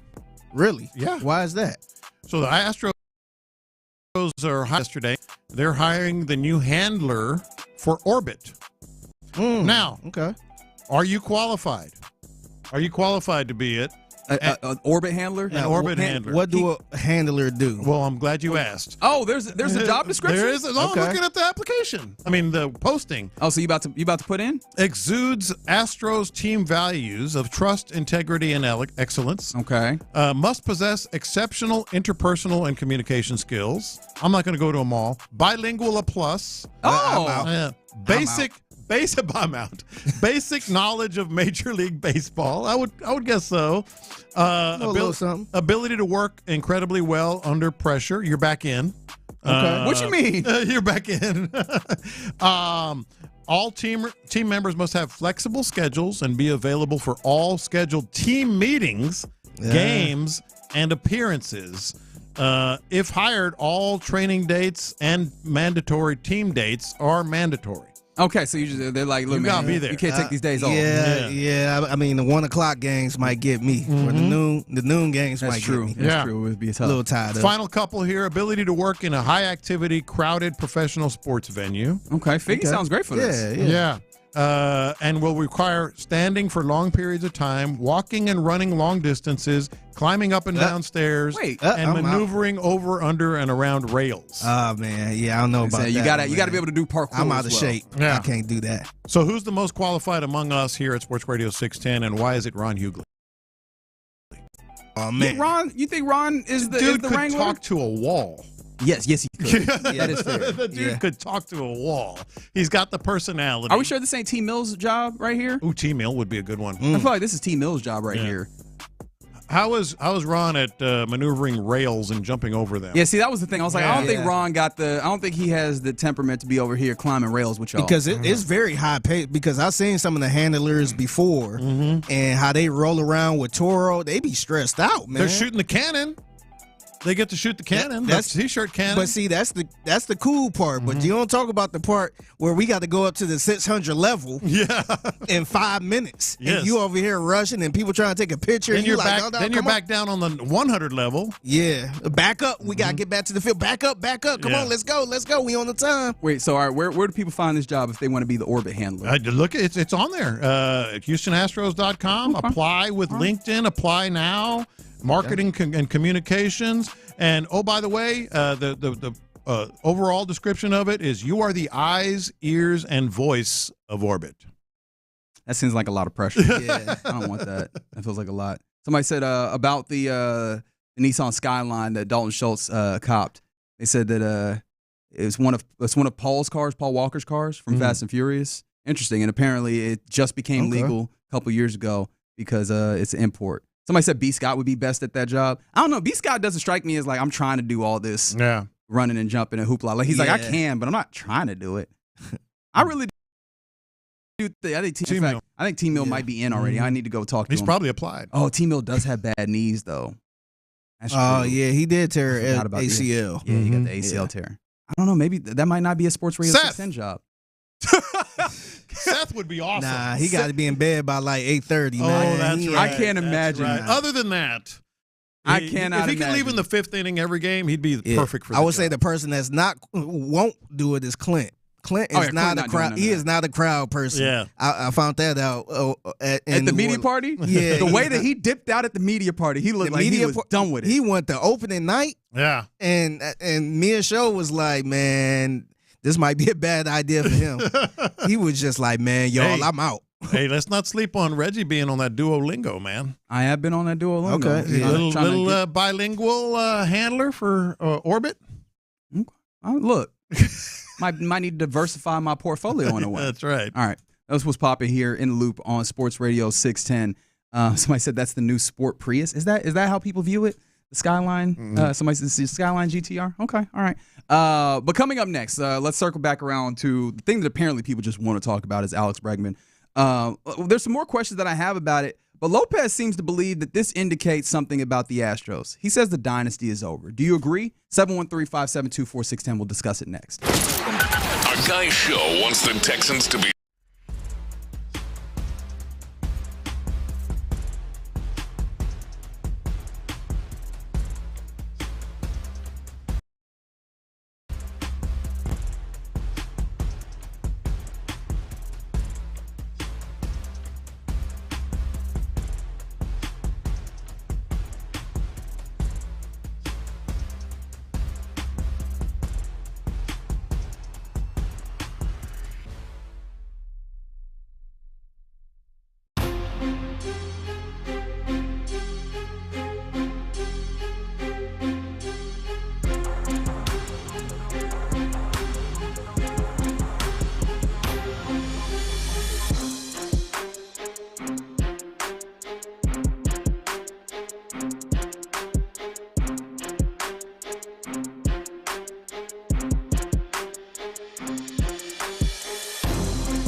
Don't wait. Join Milo's rewards for free today and start saving more. Lowe's, we help, you save. Terms and conditions. Details at lowes.com/terms. Subject to change. KILT FM HD2 Houston. Insider access, exclusive content. Sports Radio 610. The Texans play here. An Odyssey sports station. Sports Radio 610 presents In the Loop with John Lopez and Reggie Atatula. All right, you're in the loop here on Sports Radio 610.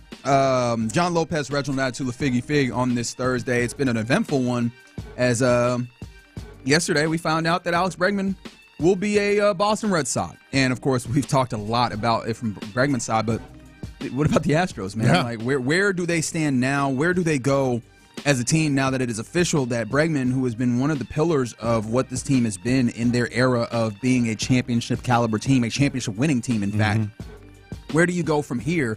And one of the big crystallizing kind of thoughts for you is that kind of era of this team is now fully closed. Yeah, you have to look at this realistically. It doesn't mean that the Astros are not going to be, good.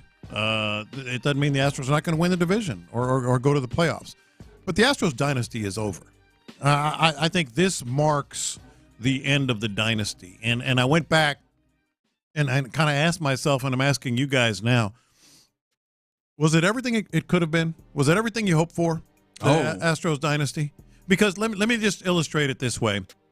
I thought the 2019 Astros was probably the best assemblage of talent that he's ever seen in any sport, and maybe baseball has ever seen in decades, if not longer. 2019 Astros had Carlos Correa, Alex Bregman, Jose Altuve, Yordan Alvarez, Kyle Tucker, Yuli Gurriel, George Springer, Michael Brantley, and you can even throw Josh Reddick in there. They're all gone except for Altuve and Alvarez. Mm-hmm. The dynasty is over. That was a dynastic team. That was by the way, starting pitchers. Oh yeah, Garrett Cole, Justin Verlander. I was hoping you ain't bring those. Zach Greinke. Yeah. And what about the closer? Ryan Presley at his best.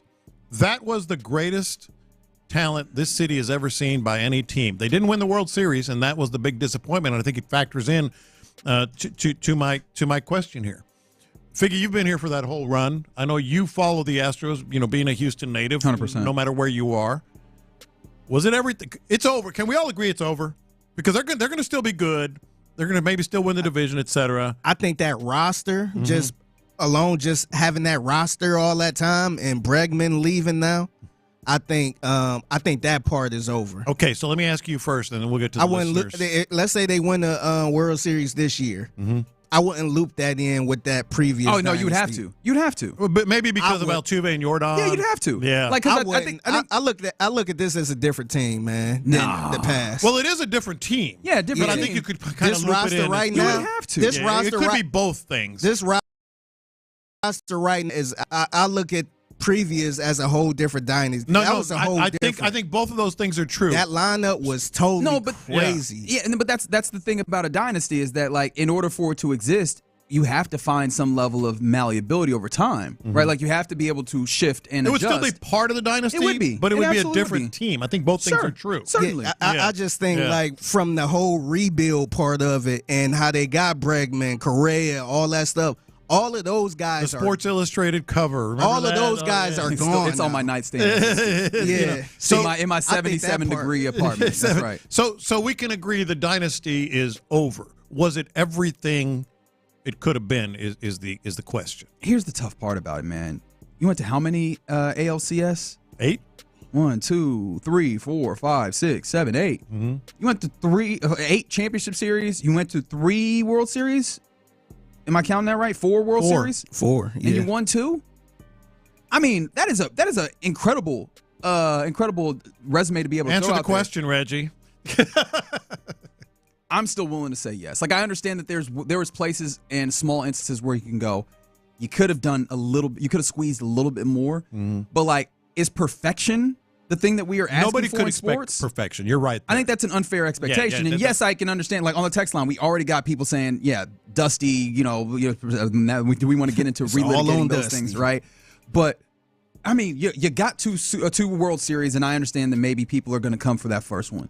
But you were constantly there to a point where even if they but so much because like it was clear. Yeah. It was abundantly clear that you were the class of the majors. Think of those names I just for such a long time. Just think about those names I just rattled off. It's incredible. Let me ask you first. Was it everything? I would say I'm a little greedy. I ain't gonna lie. I'm a little greedy because I felt like it should have been another World Series in there somewhere. But I would say yes. I would say yes, honestly, because of the 8 straight ALCS and how they were always in it. They were the boogeyman. I always call them the boogeyman. I would say yes, because I think no matter how you feel about them, people years down the line, people gonna talk about this Astros run. So I wish it could have been at least one more World Series, but I would say yes. I'm gonna say it fell short for 2 reasons. That 2019 team, first of all. I mean, that's the one that hurt. Had no right losing a World Series. That's the one that hurt. Yeah. They had no right to the damn Nationals. I mean, Correa. Had the Nationals have any other good seasons outside of that one? Nothing. Freaking AJ Hinch. I mean, that Bregman, Correa, Altuve, Alvarez. I mean, that's a who's who. That's a who's who of talent. Yeah, you brought up the pitcher. Verlander, Cole, and Greinke. Man, I'm sorry. 8 in a row is a dynasty. 2 World Series is a dynasty, but it didn't quite feel. Even had they lost the other one, that one leaves me. That team won 107 games. That 2019 one hurt, man. That won 107 games. That's where I'm just like, oh, that one hurt, man. That one hurts. That one hurts. Yeah, and I'm the person who's standing here saying, hey, man, perfection is not to be expected, but I agree. Like, that was when you should have been able to get. Now, I think where I would kind of hear you on the idea of did you leave something on the table? And this is not even talking about 2019 or even 2023, right? How about the fact that, again, just yesterday, you see, what is that, the 3rd or 4th instance that you've allowed part of the talent of this to walk out of the door with no get back. With no get back. Like, I think that's the part where you could say, yo, you didn't squeeze the most out of it because you just allowed talent to drain out without actually replenishing it. Whereas I feel like you had ample opportunity to like continue to move that talent forward to where you could string more of this dynasty out. And again, I think there's a level of credit due to the organization that even as they just let like what would be the equivalent of letting oil leak out of the bottom of the car, that they still ran to the levels that they went, like 8 championship series as we mentioned, like that you still ran with that level of I don't know, heights or those heights or whatever. But you let Springer go, you let Correa go. I mean, you do get some get back for Tucker, but you let Bregman go now. Like, I think that is the part where I go, no, you could have strung out more. You could have gotten more out of it by, either or finding a way to extract value out of that and not just let those guys walk for nothing. Right. And this team, as I said, could be very good. Who knows where it's going to end up? But when you look back at the dynasty Astros, and when your grandkids are sitting on your lap, you're going to be talking about these guys, not, the players that are going to be on this team. No matter how good they are, DeCenzo or whoever, you're going to be talking about those dudes. And I felt like it was just one more. Maybe that's too greedy, but 8 ALCS. And it is too greedy. And 2 world championships. No, I'll tell you for sure, it is too greedy. It might be. It might be too greedy, but you let one go that was almost, it should have been a given. No, certainly. Yeah. Now, you come out the gates with the dynasty is absolutely over. There's people that are trying to come back at that with the idea that the dynasty is not inherently over, that you have an opportunity to turn this over, obviously alluding to various other dynasties like the Patriots, how, the Patriots have, Danny Amendola and Wes Welker and Julian Edelman, and of course, that's very particular, but just to point to, there is turnover in some of these, and as long as you have, some big tent poles. But the dynasty ended in New England when Tom Brady left. It's a totally different animal. But I'm saying, who is Tom Brady here? That's what I'm saying. It's a totally different animal. Altuve is not Tom Brady in terms of being able to carry the team by himself. Jordan can be Tom Brady. Jordan might, but he don't stay on the field. is one thing. He can if you don't play him at left field. Yeah. No, I get it. I don't want the dynasty over. I get I don't know. It sounds like it. No. Look, we're being very real here. Like to say it's not over is to say that those guys that were the core part of the dynasty are still here. They're not. Yeah, they're not here. And see, that's the part I'm saying. I think the Astros still gonna be good, and if they could bring in more players, find young talent, and they could still make it to the ALCS, in my opinion. But I just think that core, that the core players we always bring up when we think about this Astros run, the only one here is Altuve. Yeah, that core. I think that's the only one left, and he's what, 35? 34, 34, gonna be 35. Yeah, so I think that part of it is over. But they could still be the best team in the league, in my opinion. Well, I mean, we'll see where they end up. They can still be successful. But again, I think of those guys. I think most people think of those guys, and it's hard to let go. And you can call me crazy or say no, it's not over. I don't know what you're looking at. I mean, good teams transition, and good teams that are run well transition and still are competitive. But that team is gone. Yeah, I mean, we brought up the Patriots. I felt like they had two separate dynasties to me, because you had you had the early Tom Brady that was kind of he wasn't Tom Brady early on when he won that first one, and then you had the second half where Tom was clearly the guy, the best quarterback we ever seen. Yeah, but I feel like you're breaking this down further than it needs to be. All within that speaks to the idea that dynasties do not look the same the entirety of the way through, and I think that's what kind of keeps people. Yeah, if you got that one person that's carrying this team, then yes. Not necessarily, and I think that might be a little bit too focused in on one look. I think that can honestly be a credit to an organization that even if you do not have one particular person, right, almost in a ship of Theseus type way, where like this whole thing is shifted over time, but you find a way to continue to be successful, like that can speak to a level of dynasty. In fact, I think that speaks more to a dynasty that you were able to, as an organization, continue to find success. Now, will the Astros be capable of doing that? I think that is a question, because yes, you still have Altuve, but even like you mentioned all the things on the field, even off the field. This is Dana Brown's team now, where you've seen Luno, you've seen Click come through as organizational guys at the head. You've seen AJ Hinch, you've seen Dusty Baker, who have been at the helm of this, and now Joe Espada. Like this would be a level of difficulty, but I still think that there's room in there. Now, how much do you feel, like how confident do you feel that all of these moving pieces that have shifted can now also bring in young talent and find a way to win in a way that gives them an opportunity to still be contenders? I think that's really the big question for me. How about this from the 281? Yeah, this is a hot take. Oh, take's coming in, baby. Oh, baby, this is a hot take. That roster was good, but those players weren't at the talent level they're on now. Which players are we talking about? The Astros. So right now, the talent. Yes, he's saying the talent level right now is better than before. Then. It's unproven, first of all. It's unproven. We'll see. Man, the Astros. That's a hot take. Hey, they had some talent. God, I looked at that roster and I'm like, holy. I mean,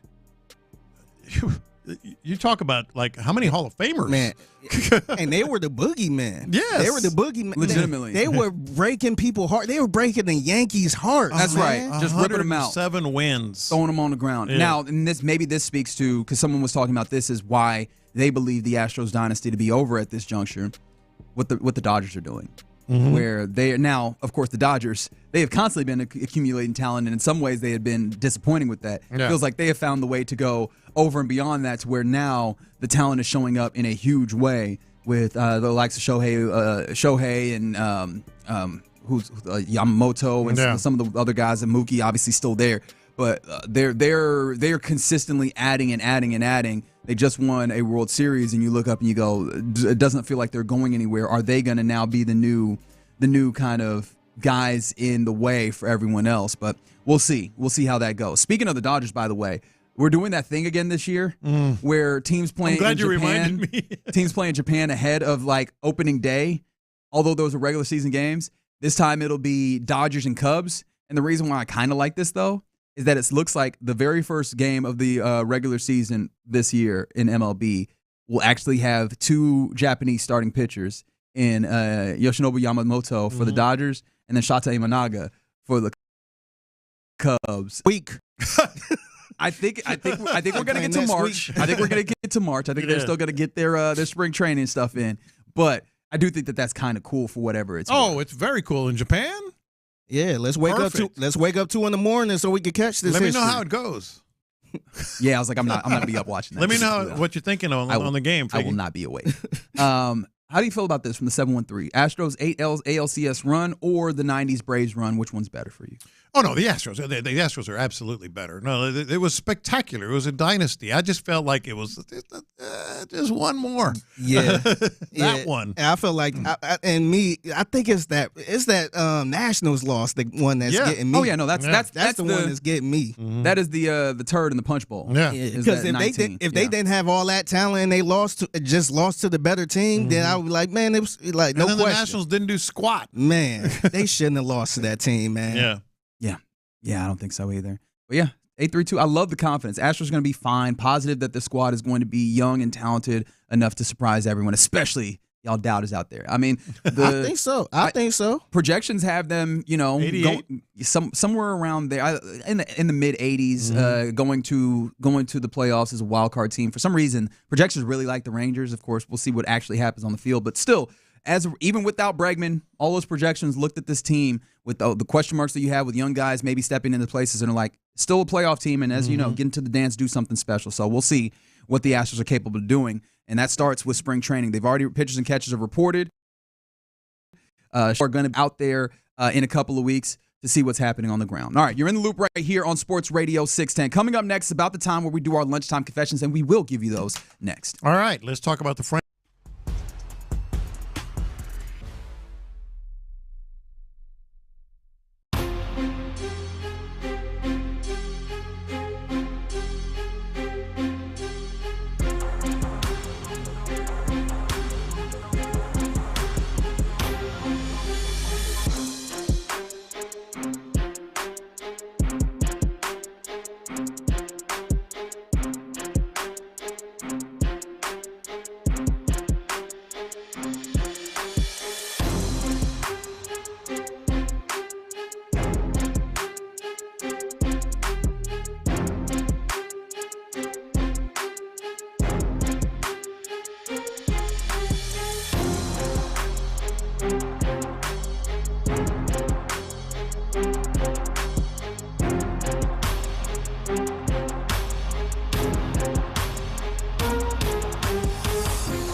Radio 610. Sometimes it's sports, sometimes it's not. Whatever it is, Reggie and John are keeping it real. It's In the Loop's Lunchtime Confessions on Sports Radio 610. Watch this.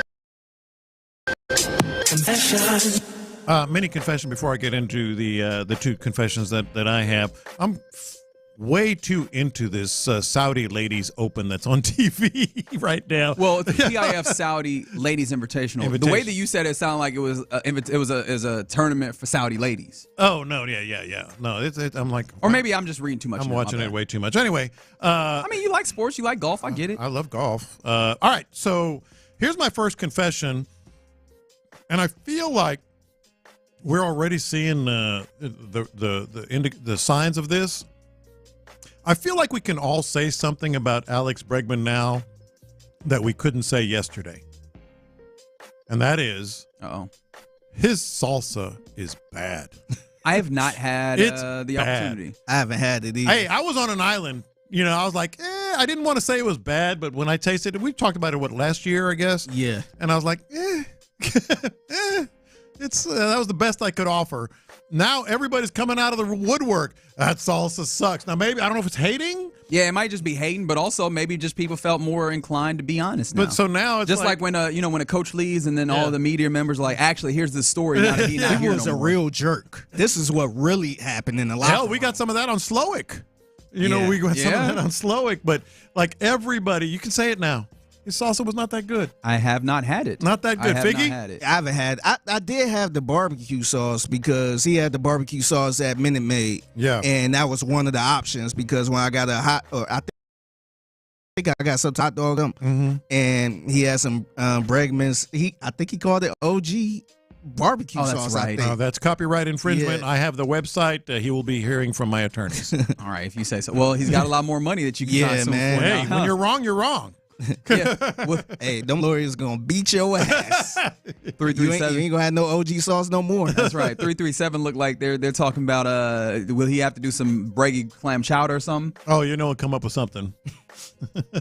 Yeah, I'm interested to see because I mean he is very focused on his off the field business. I'm interested to see how that translates up there. These are my confessions. I forgot to tell you to get this audio, but it's the James Harden audio. James Harden just recently passed. What? Hakeem Olajuwon, scoring wise. Oh wow, yeah, my bad. Wait a minute. That was a very inopportune time to pause. All right, I would like. All right, let me clean that up. James Harden, stop. Yeah, my bad. I didn't mean to do that. Mea culpa. My bad, y'all. James Harden on the all-time scoring list just recently passed Hakeem Olajuwon. Whew. Sorry. Wow. Yeah. Pregnant pauses. They can kill. Yeah. So James Harden passed Hakeem Olajuwon, and this is what he had to say when asked about it. When I got traded to the Rockets, it was like, Hakeem Olajuwon. He brought so much. Obviously, we all know about, on the court, but off the court, as well. Somebody that I looked up to and kind of wanted to, mold and do things in the sense of like what he brought to that city. And obviously, I came short of a championship. A lot from that city, and I watched him. He supported me throughout my entire career, or my entire stint, in Houston. So tonight was, a little bit more special. Okay. I gotta admit, for a second I was like, I'm kind of gonna hate on this. Mm-hmm. I think he's right though. Like I think how so? I think he accomplished a lot here. Oh no, he absolutely did. Are people willing to do that? Like, especially in light of the way that people are like kind of on Bregman, especially you talk about the way that a parting happens. James Harden, the way that he got out of here. Does it maybe make it better that the Rockets have kind of found a way to bounce back? But like, he's not wrong, especially like he absolutely is not. He's absolutely not like to the level of Hakeem. Hakeem and the ways that he's impacted this community, not just in like the ways that we're known, but the ways that we might never know because they're just on a very low level. I was like, damn, James Harden did some stuff. No, I think if you just take it like for the facts, the reality is he accomplished a lot. I think where you started to bristle and some of our listeners might start to bristle is anytime you make a comparison to Hakeem Olajuwon, you better damn sure have a championship under your belt. Yeah. That's the thing. That's the only thing, man. Like Harden, if you, I guess, compare stats and all that stuff, then maybe you can make an argument. Yeah. But at the end of the day, man, he ain't even been to a finals. Yes. He ain't even take the Rockets to the finals, man. So that's a tough argument to have. 27 missed threes. Man, why you got to bring that up, man? Well, apparently I killed him as well. But yeah, people on the text board are like, "Wait, what?" Yeah. Although I appreciate Mike. It's more upsetting that he passed Hakeem than me pausing in that moment. Yeah. My bad. I'm serious. I mean, I knew where you were going, but you said James Harden passed. And I went, what? Yeah, my bad. I was like, what? I got to be more careful about when I pause. My bad. These are my confessions. So, people still talking about this Kendrick Lamar. People still got hot takes on this Kendrick Lamar performance and all that stuff. And it's Thursday right now, so a lot of the podcasts, a lot of the media people finally getting the chance to weigh in on it. And Joe Budden on the Joe Budden podcast, he has some things to say about that. And he actually responded to, I think Drake posted a picture of him on his burner Instagram account or something like that. And Joe Budden pretty much said, "Hey, I'm not responding to a corpse." Oh, pretty much talking. Damn. Yeah. So this talking to James Harden? Nah. My bad. Is it too soon to make a joke about the thing that I did a second ago? That was good. I like that. Thanks. Yeah. So he has some things to say about Drake and all that stuff. This is my confession right here, man. This is kind of just in general when people, have a response to somebody's opinion. So somebody tweeted Joe Budden pretty much saying, Joe Budden with one gold record calling the dude that was certified diamond like 5 times last week a corpse is pretty insane confession right here. Okay. I hate when people try to bring up your stats or whatever to invalidate your opinion on somebody. Man. Yeah. What do his rap career have anything to do with his opinion or something, man? Like, if that's why don't you be general manager? No, if that's what we get. Yeah, that's what we get. Yeah. I hate when people. I can't have a conversation when people do stuff like that. Why don't you coach? Unless it's pertinent, right? Sometimes it will be pertinent. If it's like a former player that's like, yo, this is why. Then I take a back seat. But when somebody, that's like if somebody call up and say, "Oh, y'all over here talking about Nick Caserio, y'all never been GM." I'm like, "What about you? Yeah, you've never been GM either." Yeah. So that way we can't have no conversation then unless we were a GM. Yeah. I just hate those type of I hate when people bring stuff up like that, man. Like, that's that man's opinion. Well, especially because like with that in particular, talking about that beef, which I'm sure people are tired of at this point. Yeah, I'm me. But like, I think with that beef, we have to find the common ground because there's a lot of people like talking, like you mentioned, gold records and stuff. Like that's not what any of this is about at all. Like this is about respect. About that, like this is about respect, which is an entirely different thing that most everybody can be able to speak on. The idea of respect. Not everybody can speak on like sales and stuff, but why are we talking about sales? I ain't getting money off of it. Yeah, and then like the person that tweeted it, like, how many records you sold? Like we could play that game. We could do this back. Man, I don't understand why. Whatever somebody say something, their response is, "Oh, what did you do?" It's like, bro, what did you do? We in the same category. Then. Yeah. And by the way, Kendrick and Drake are going to make an appearance in Buy or Sell in the next segment too. I'm interested in y'all's opinion on that. Here we go. These are my confessions. So you guys know how I feel about my granddaughters, and yesterday, beyond words. I can't even express it. It's wild. You ain't called off for them, though. Well, okay, so that's my confession. So yesterday I mentioned that my granddaughter's parents couldn't go. They've been sick and occupied to a zoo outing, and I was actually going to. My confession yesterday is I was going to just, take today off and take them to the zoo outing, and they're there right now. She's there right now, and I'm looking at some pictures. Are they not having fun? Look at that. Come on. Okay, well, she looks like she's having fun. Precious. But here's my confession. Kind of glad I didn't take the day off and go. It's a little chilly out, man. Well, no, not maybe that's part of it, but. Oh, you want to talk Bregman? Bregman? I mean, my FOMO would have been off the charts. Nick Caley for the first time. That's right, 1 p.m. Yeah. Because keep in mind, I was thinking about taking today off just to take my granddaughters to the zoo before we knew for sure that Nick Caley was going to be talked, before we knew, of course, that Bregman was going to be signing with the Red Sox. So I woke up this morning, I'm like, man, I probably should have gone. And then I was like, nah, I needed to be there for talk about Bregman and Caley and all that stuff. That just means baby girl got to go to the zoo again. You know what? I do. Get up there. That was my second part. I got to do it again. It's on a Saturday and go to the zoo. Maybe I'll take her to the fishing show. You and this fishing show, man. By the way, did we get anything? Did any resolution? Because it's the 13th and tomorrow is indeed Valentine's Day. What you got planned, man? Okay, all right. Working on it. No, you're not. I hope she is not listening, man. I hope she is listening. I hope she is. I hope she hears how hard we tried to push you to do something special. Somebody need to slide her a note and say, hey, you could do so much better. Nah, not the Dirty you Mac. You could do so much better. Not the Dirty Mac. No. You're still with him? You could do so much better. That's crazy. All right, Drake. You're in the loop right here on Sports Radio 610. Those are our confessions on You could do Thursday. better. It's a Rodeo Ticket Thursday, which we'll give away a group of tickets to see Bailey Zimmerman in the 1 o'clock hour. But coming up next, before we get to 1 p.m., where Nick Caley will have his press conference that you'll be able to hear here on Sports Radio 610, we got to do a little bit on Thursday, buy or sell. Yeah, man. We'll do that next. Payne and Pendergast.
towards your first sponsored job. Terms and conditions apply. Live from the Mokaram Injury Lawyers Studios, Sports Radio 610 presents In the Loop with John Lopez and Reggie Atatula.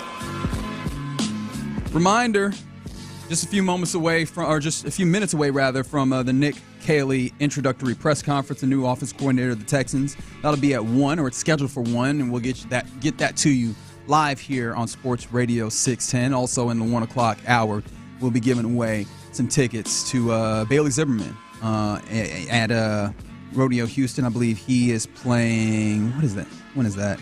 March 8th. So, yeah, we'll do that. But right now, let's do a little bit of a buy or sell. Are you buying what these various people in sports are trying to sell?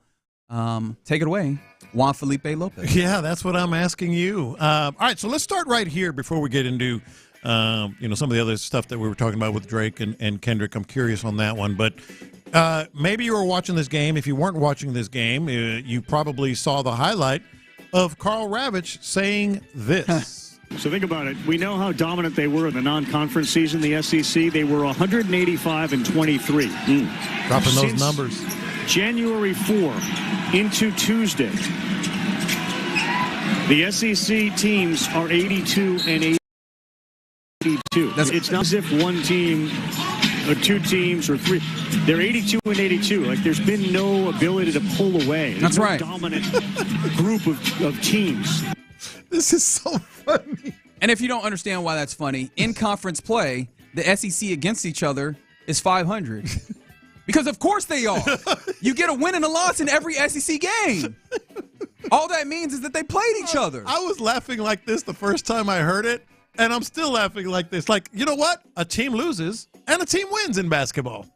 Like, literally, and what's crazy is this dropping knowledge. This is how far the SEC like kind of blinding has happened. And the SEC is a really good league, don't get me wrong. But in trying to like glaze, if you'll allow me to use the words of the youth, in trying to like glaze the SEC, like, that's not the only time that someone has cited a stat like this. They keep doing this as if that means something. Like, now, if you're saying that, well, I guess there's not even a way that you can do that. Because again, if you're saying against each other, man, they're just beating each other up. That's not the stat that shows it for you. That's not it. I heard that. I'm like, what is you doing, man? Exactly. What are we doing? We trying to sound smart? Yes, he's trying to drop that knowledge on your ass, Figgy. He said, those numbers. He's all about, data and statistics. Like, maybe if you're trying to make that point, what's the distinction between the top team in the league and the last team in the league? Or like, hey, there's not a lot of separation between these teams on win percentage or whatever, just because they're all like battling each other, which is funny because the Big 12 has been doing this for years. The Big 12 has just been like, yo, it's a condensed league. What's and their record? A lot of, I imagine it. I think I'll tell you for damn sure in conference. But yeah, no, it's like a better way of doing this is something that actually you've been doing day after day here. You're like, oh man, 5 top 25 teams in the SEC. 5 top 10 now. That tells you more. That tells you more about the league and the way that, hey, there's so much talent in this league. Hey. But he's trying to say, nah, they're not that good. They're 500. No, I don't even think that. I think what he was saying is like, yo, there's just not a specific team that's way. Head and shoulders above the rest. But here's the buy or sell. So terrible. Here's the buy or sell. He ultimately came back and said he said it tongue-in-cheek. No, absolutely not. Absolutely not. Nah, man. Nah, you thought you was cooking. Yeah. Or even, I don't know who his producer is. Maybe the producer thought he was cooking and gave him that information. Somebody thought they was cooking on that one. Yeah. And it's possible that Karl Ravech is just has such dry humor that he was like, I'm going to put this out here and see if they catch it. But I know me personally, I would not do that. And the way he said it. Yeah, I was like, I don't believe it. They're 82 and 82. Did you know, guys? But did you know? All right, we all are selling that. Yes. Tell me if you're buying or selling this. One Kevin Durant, who you saw last night. What's his middle name? And Kevin. I'm going to guess Yancey. Cornelius Durant. I don't think it's Cornelius. I'm pretty sure it is. Kevin Cornelius Durant said. It's Wayne. You sure? I think the internet can be wrong. It can be. Yeah, I think it's Cornelius. Anyway, I don't think so. Kevin Durant said this about the Kendrick Lamar halftime show. It meant nothing to me. You talked about Drake before as great. This scrambled for in the past, so that's what I'm wondering is, do you have any? No thoughts. I ain't really pay attention to it, to be honest. It was a pretty boring day. As for a Super Bowl, the game was the game got out of hand. The Super Bowl halftime show was just, I didn't pay attention to it. He didn't pay attention to the halftime show. I skimmed through the whole thing, to be honest. You buying that? I'm buying it for a reason. He a Drake guy. I have this 100%. I have this on good authority. No, 100%. That he's a Drake guy to the point where he don't want to hear Kendrick Lamar because, you know. So you do think he didn't really pay attention? No, sincerely. Because I mean, look, I would have thought Drake people would have paid more attention. Here's the tough thing about it, because I think this goes one of two ways. There are a decent amount of Drake folks that paid attention to it, and some of those people are the people that had issues with the halftime show. I'm not saying that there aren't people that have issues with the halftime show that's completely apart from the beef itself. But there's definitely a non-zero percentage of people that were like, I think this sucks. And if you really got to the honesty of it, is that because it was Kendrick going at Drake again. Yeah. But yes, he's a Drake guy. So I could absolutely see him going, man, I'm not watching that dude talk mess about my guy. But yes, I have it on good authority that he don't even like Drake being played at the arena. Mm-hmm. What was the buy sell Kendrick, question? rather. Yeah. He said he did not pay attention to the halftime show. I think he's seen some of it. Yeah, I'm selling. I think it's on social media. Yeah. I think too. I don't think and he's got like 4 accounts. Yeah. I think I'm gonna sell this. I'm selling it. And this is why. I think he probably looked at it a little bit. But he's, like Reggie said, he's a Drake guy. He'll never admit out loud, like, yeah, I watched it. Yeah.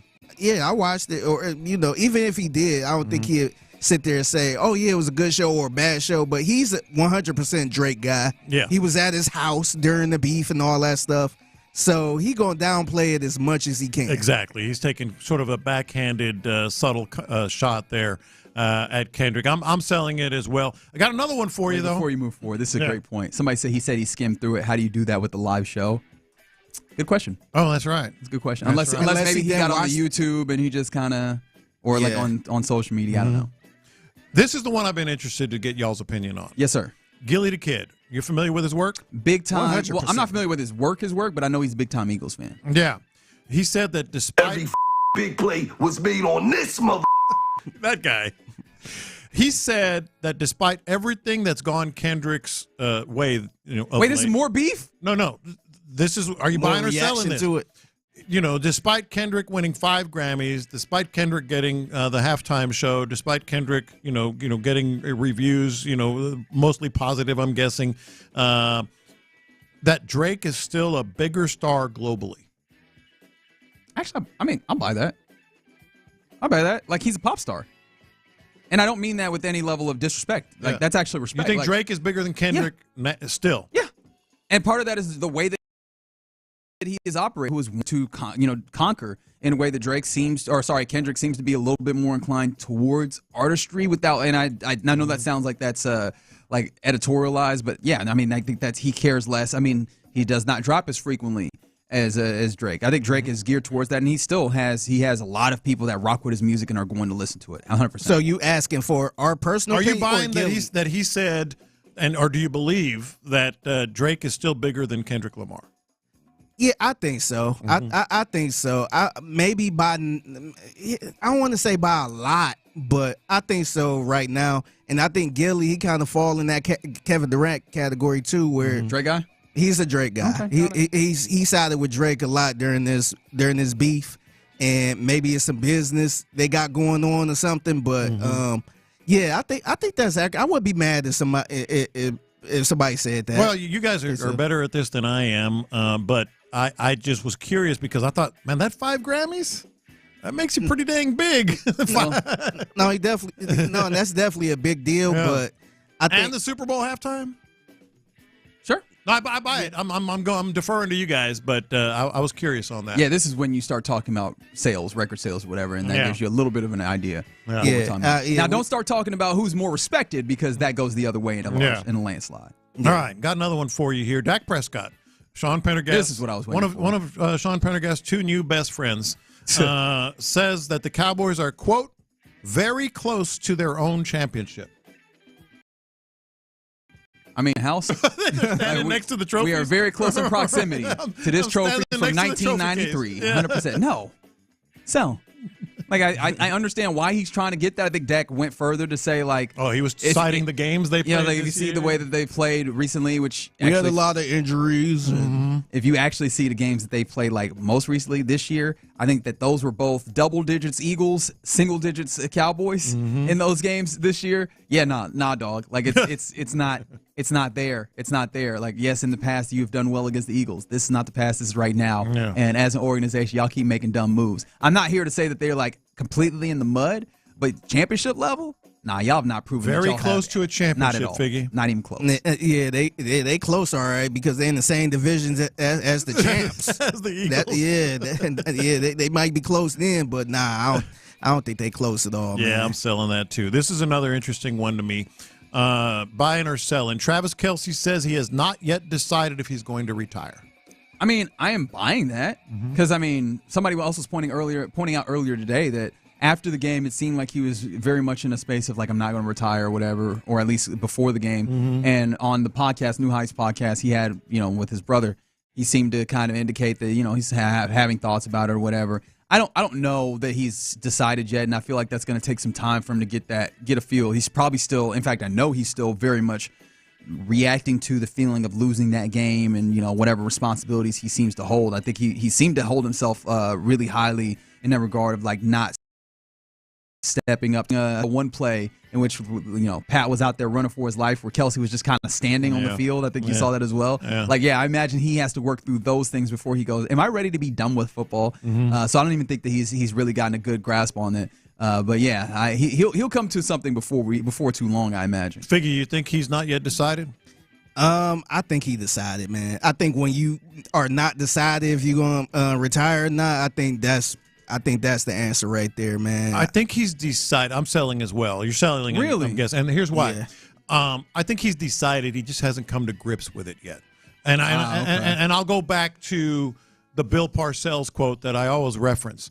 And Parcells said this a long time ago, and I've always remembered it. Once you start thinking about retirement, you're already retired. What happens if you're already retired, but you're still showing up to games? But I'm saying but he's just got to come to grips with it. The season's over. Yeah, I'm sure he was thinking about it during the season. It become a mental thing at that point because I think Big Ben was going through the same thing. Big Ben's a great example. It's like, am I really going to do this? Yeah, he was going through that too in those last 2 years or whatever it was. But he was still out there playing. He was mentally checked out. But he was still out there playing. No. Again, once the season's over, then he still was saying, well, I don't know, I'm not sure, until almost before the next season, if I'm remembering that right. I think that's what's going to happen. Yeah, but the season before, he was cheeks. But I'm saying Travis Kelce played, but right now, I think he's already decided. He's just coming to grips with that decision. I'm not certain of that. I can easily see him back out there trying to play football. Yeah, if you need some 100%. time to decide, man, it's just, I don't know, it worked out for anyone outside of Tom Brady. Yeah. All right. That's a little buy or sell here in the Loop on Sports Radio 610. All right. Coming up next, the time has come. 1 p.m. is what the clock will read, and that is when Nick Caley, the new offensive coordinator of the Houston Texans, is scheduled to speak. Him and D'Amico Ryans in front of the assembled media. We will carry that live right here on Sports Radio 610, and we'll do that next.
Sports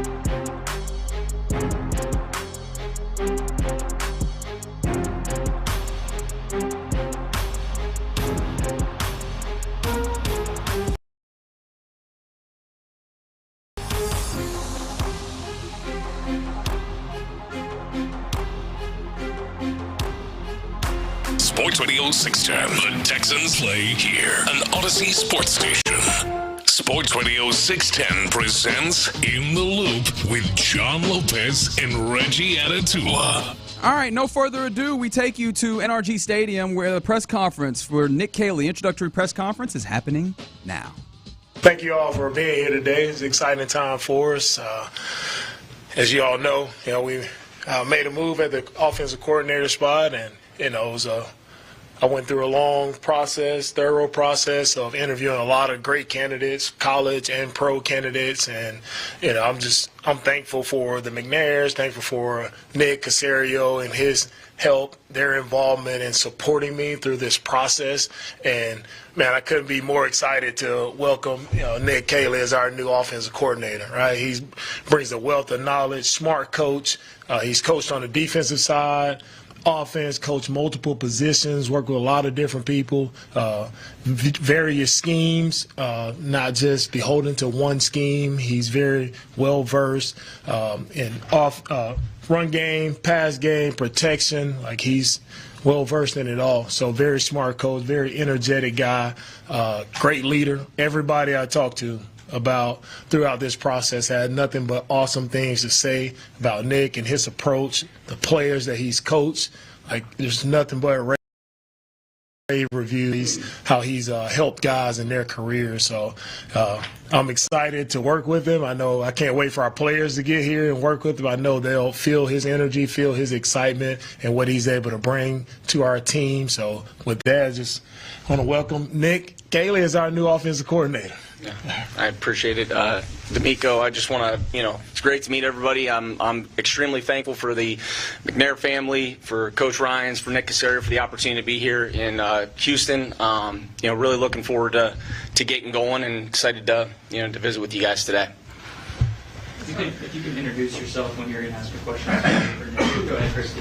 Hi, Christy Rican from the Associated Press. I guess a two-part question. First, how eager are you to work with C.J. Stroud? And as a first-time offensive coordinator, how do you hope to put your personal stamp on this offense? Yeah, well, nice to meet you. To answer your first question, I'm very eager. I'm excited for the opportunity. It's a great opportunity, great people in this organization, and, really looking forward to working, obviously, with C.J. Tremendous talent. Competitor, you talk about an ultimate competitor, tough, instinctive, can make plays. So I'm very excited. And as a first-time coordinator, to answer your second part of the question, really excited to get an opportunity to evolve this scheme and put, it's not going to be my spin, it's going to be what's best for our players. And it's always going to be what's best for our players. No, we're not pounding a square peg into a round hole. It's going to be based on the strengths of our quarterback, the players, and the guys on this team. So that's what it will always be, designed around. Yeah. Nick, last year the Texans had a lot of protection issues, and you guys have elevated Cole. What can you do to protect Stroud and give him the kind of time that he needs? Yeah, I think it all starts up front, obviously, and it's really all 11. I mean, we all got to be in sync, and I think protection starts, obviously, with communication, with trust and communication, cohesiveness up front, and really having clear, rules in the protection system. So we're gonna, we'll be going through that process. Obviously, I got a, history with Cole dating back to my time in New England when he was our offensive line coach, and I coached the tight end. So I have a really good working relationship and a level of trust with Cole. He's a very good football coach, and I'm excited to go through this process with him. Baker Wilson from KPRC TV. Your coaching philosophy, how would you describe it? And to follow up, just kind of some of the influences of the Bill Belichick's and Sean McVay's, maybe going back to JCU with Regis Scape. Yeah, nice to meet you. Starting off, I mean, everything I'm going to, preach and we're going to preach here is going to be rooted in fundamentals. I think you look at every good play, it has good fundamentals. So we're going to start from the ground up, building fundamentals and getting repetitions and time on task with that. The things that I can take, had the opportunity to obviously come most recently with Sean in LA, have a tremendous amount of respect for him, learned a ton of football, from him, as well as obviously Coach Belichick with my time in New England, invaluable experiences for me. And they're both rooted very similarly, maybe different personalities, but it's fundamentals. It's not beating yourself. It's playing clean. It's controlling the line of scrimmage. That's the run game. That's pass protections, etc. And it's being a cohesive unit that takes care of the football. So, those are going to be the things that transcend any kind of scheme, any specific play. We're going to be fundamentally based and rooted in that. Nick, Jonathan Alexander, Houston Chronicle. Nice to meet you again. A lot of people who work with you talked about how you waited for the right opportunity. Why, in particular, was this the right opportunity for you? Why do you feel like it was the right fit this time? Because of the people. Starting from ownership, to Coach Ryans, to Nick, to the people, to the players, to the staff that we have here, I feel really convicted in that. And I think, you got to get the right people on the bus, and we have the right people on the bus, and I'm really excited about that. D'Amico, two-part question. What kind of led you to land on Nick, and why did you feel like you guys had to make a switch and relieve Bobby of his previous duties? Yeah, I talked to a lot of great people throughout this process, and it was clear as I kept going through it, talking to people and going through my process, it was very clear that Nick was the right guy for our team. Just with his energy, right, his leadership ability. I think with him being able to understand the run game, pass game, with him being in multiple schemes that were successful, understanding how to tailor the offense to the players that we have, that led me to Nick. And I feel really strong in my conviction that he can lead, gets over the hump. Right? We've had a lot of good success these first 2 years, and the reason for doing it is I think there's another level that we can go to. And so I said earlier, it's my job to take this organization to new heights, and I think hiring Nick will help us to get there. D'Amico, and welcome to town, Coach. I'm Kim Davis with Chalk Talk. Thank you. Nice to meet you. Two-part question. D'Amico, can you talk about what were you looking for? I know you talked to a lot of people, but when you started, what did you say, this is what this person needs to be able to do? I went in with an open mindset, Kim, and I learned a lot from a lot of sharp coaches. I learned a lot just seeing how guys put things together, how guys adjusted and adapted to what they were from their schemes, what they were able to do. So I went in with an open mind, but also went in with the idea of the right person who can lead us, right, in the right direction, get everybody going in the same direction, can help our quarterback the most, help us with where we had our issues, of course, with our protection. We know we can clean that up. Just all a well-rounded football coach, right? And that's Nick. Nick has coached multiple positions. He's coaching on the defensive side. He understands how to attack schemes. He understands how to put guys in the right position. Right? Understand how to adjust it to make sure it's favored to our players and making sure they are able to accentuate their strengths. And that's what it was about for me. Nick, if you could just describe yourself and your coaching style. I know you talked about fundamentals, but how would you?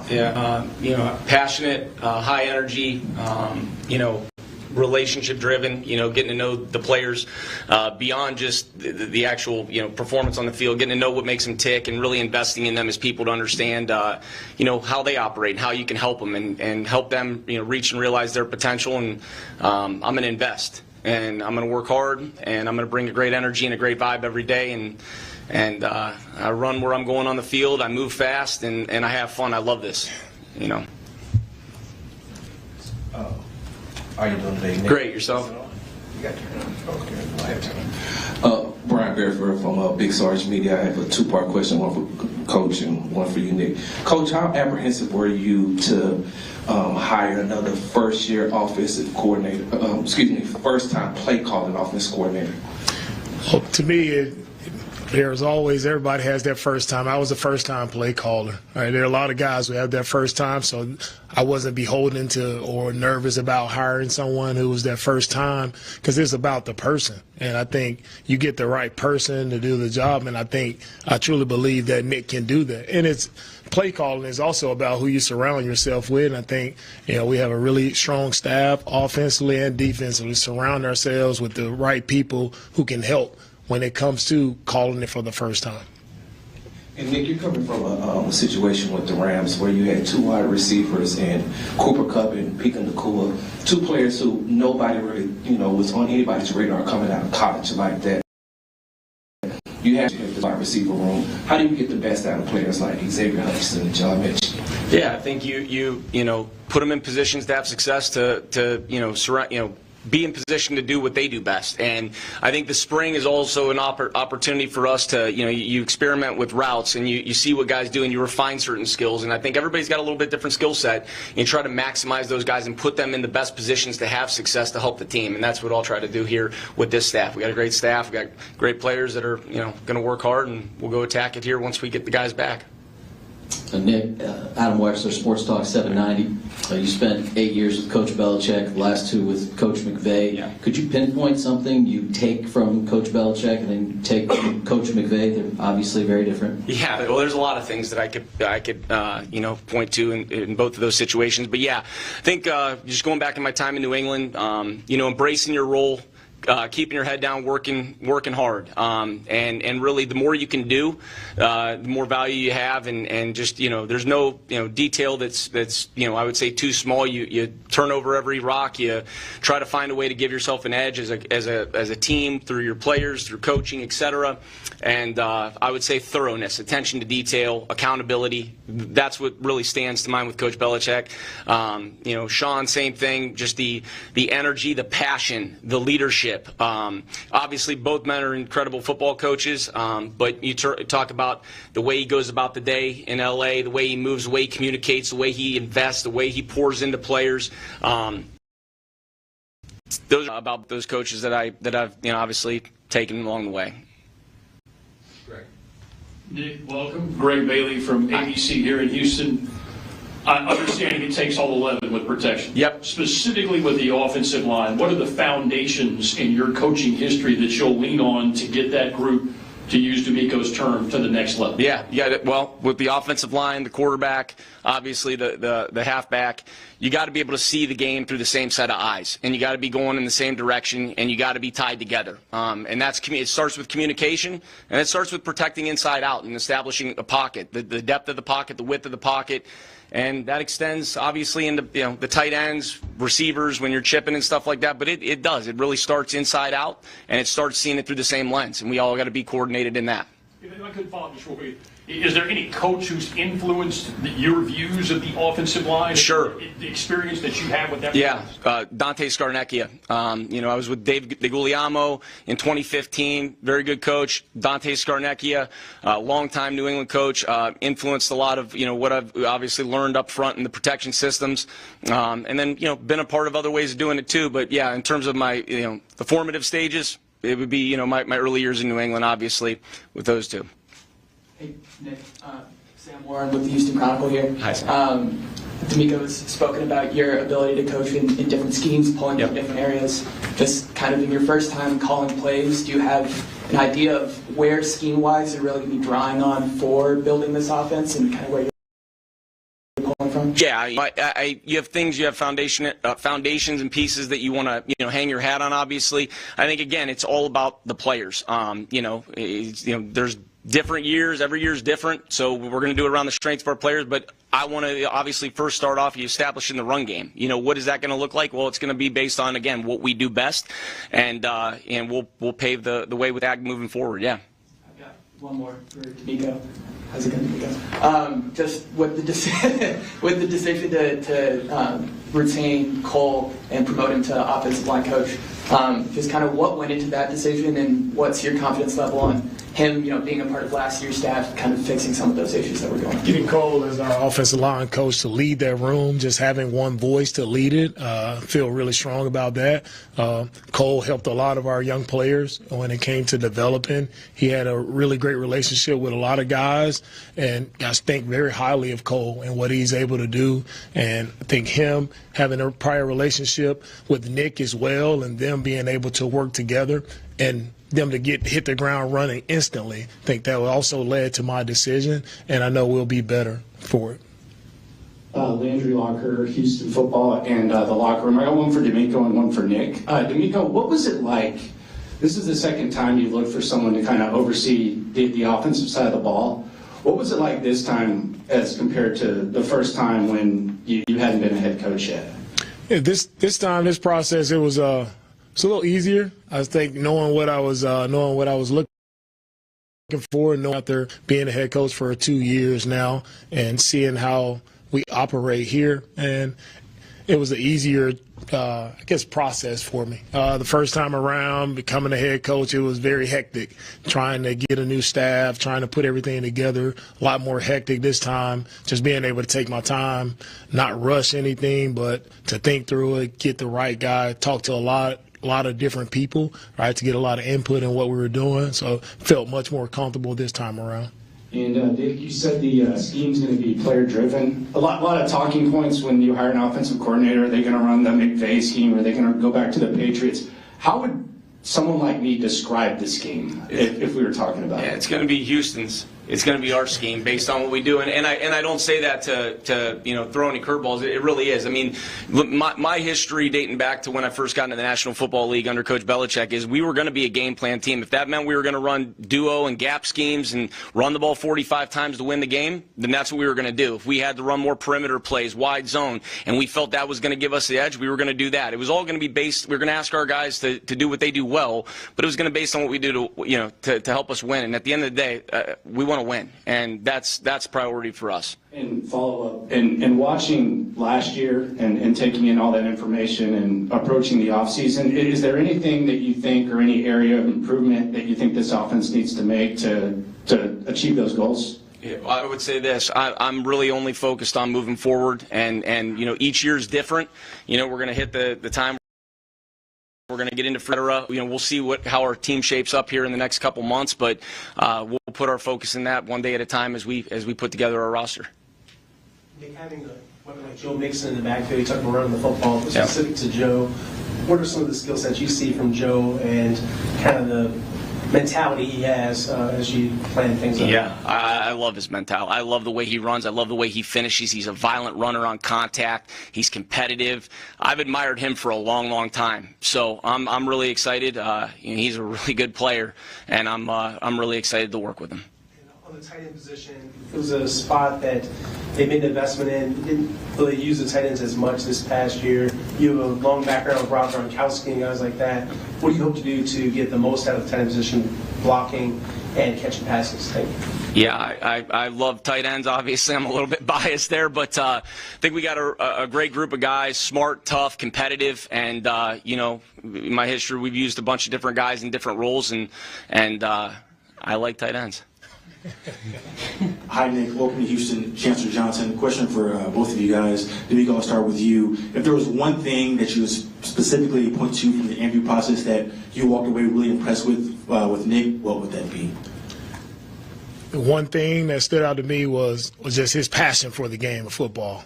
I want players, when I'm looking at players, evaluating players, I want players who love the game of football.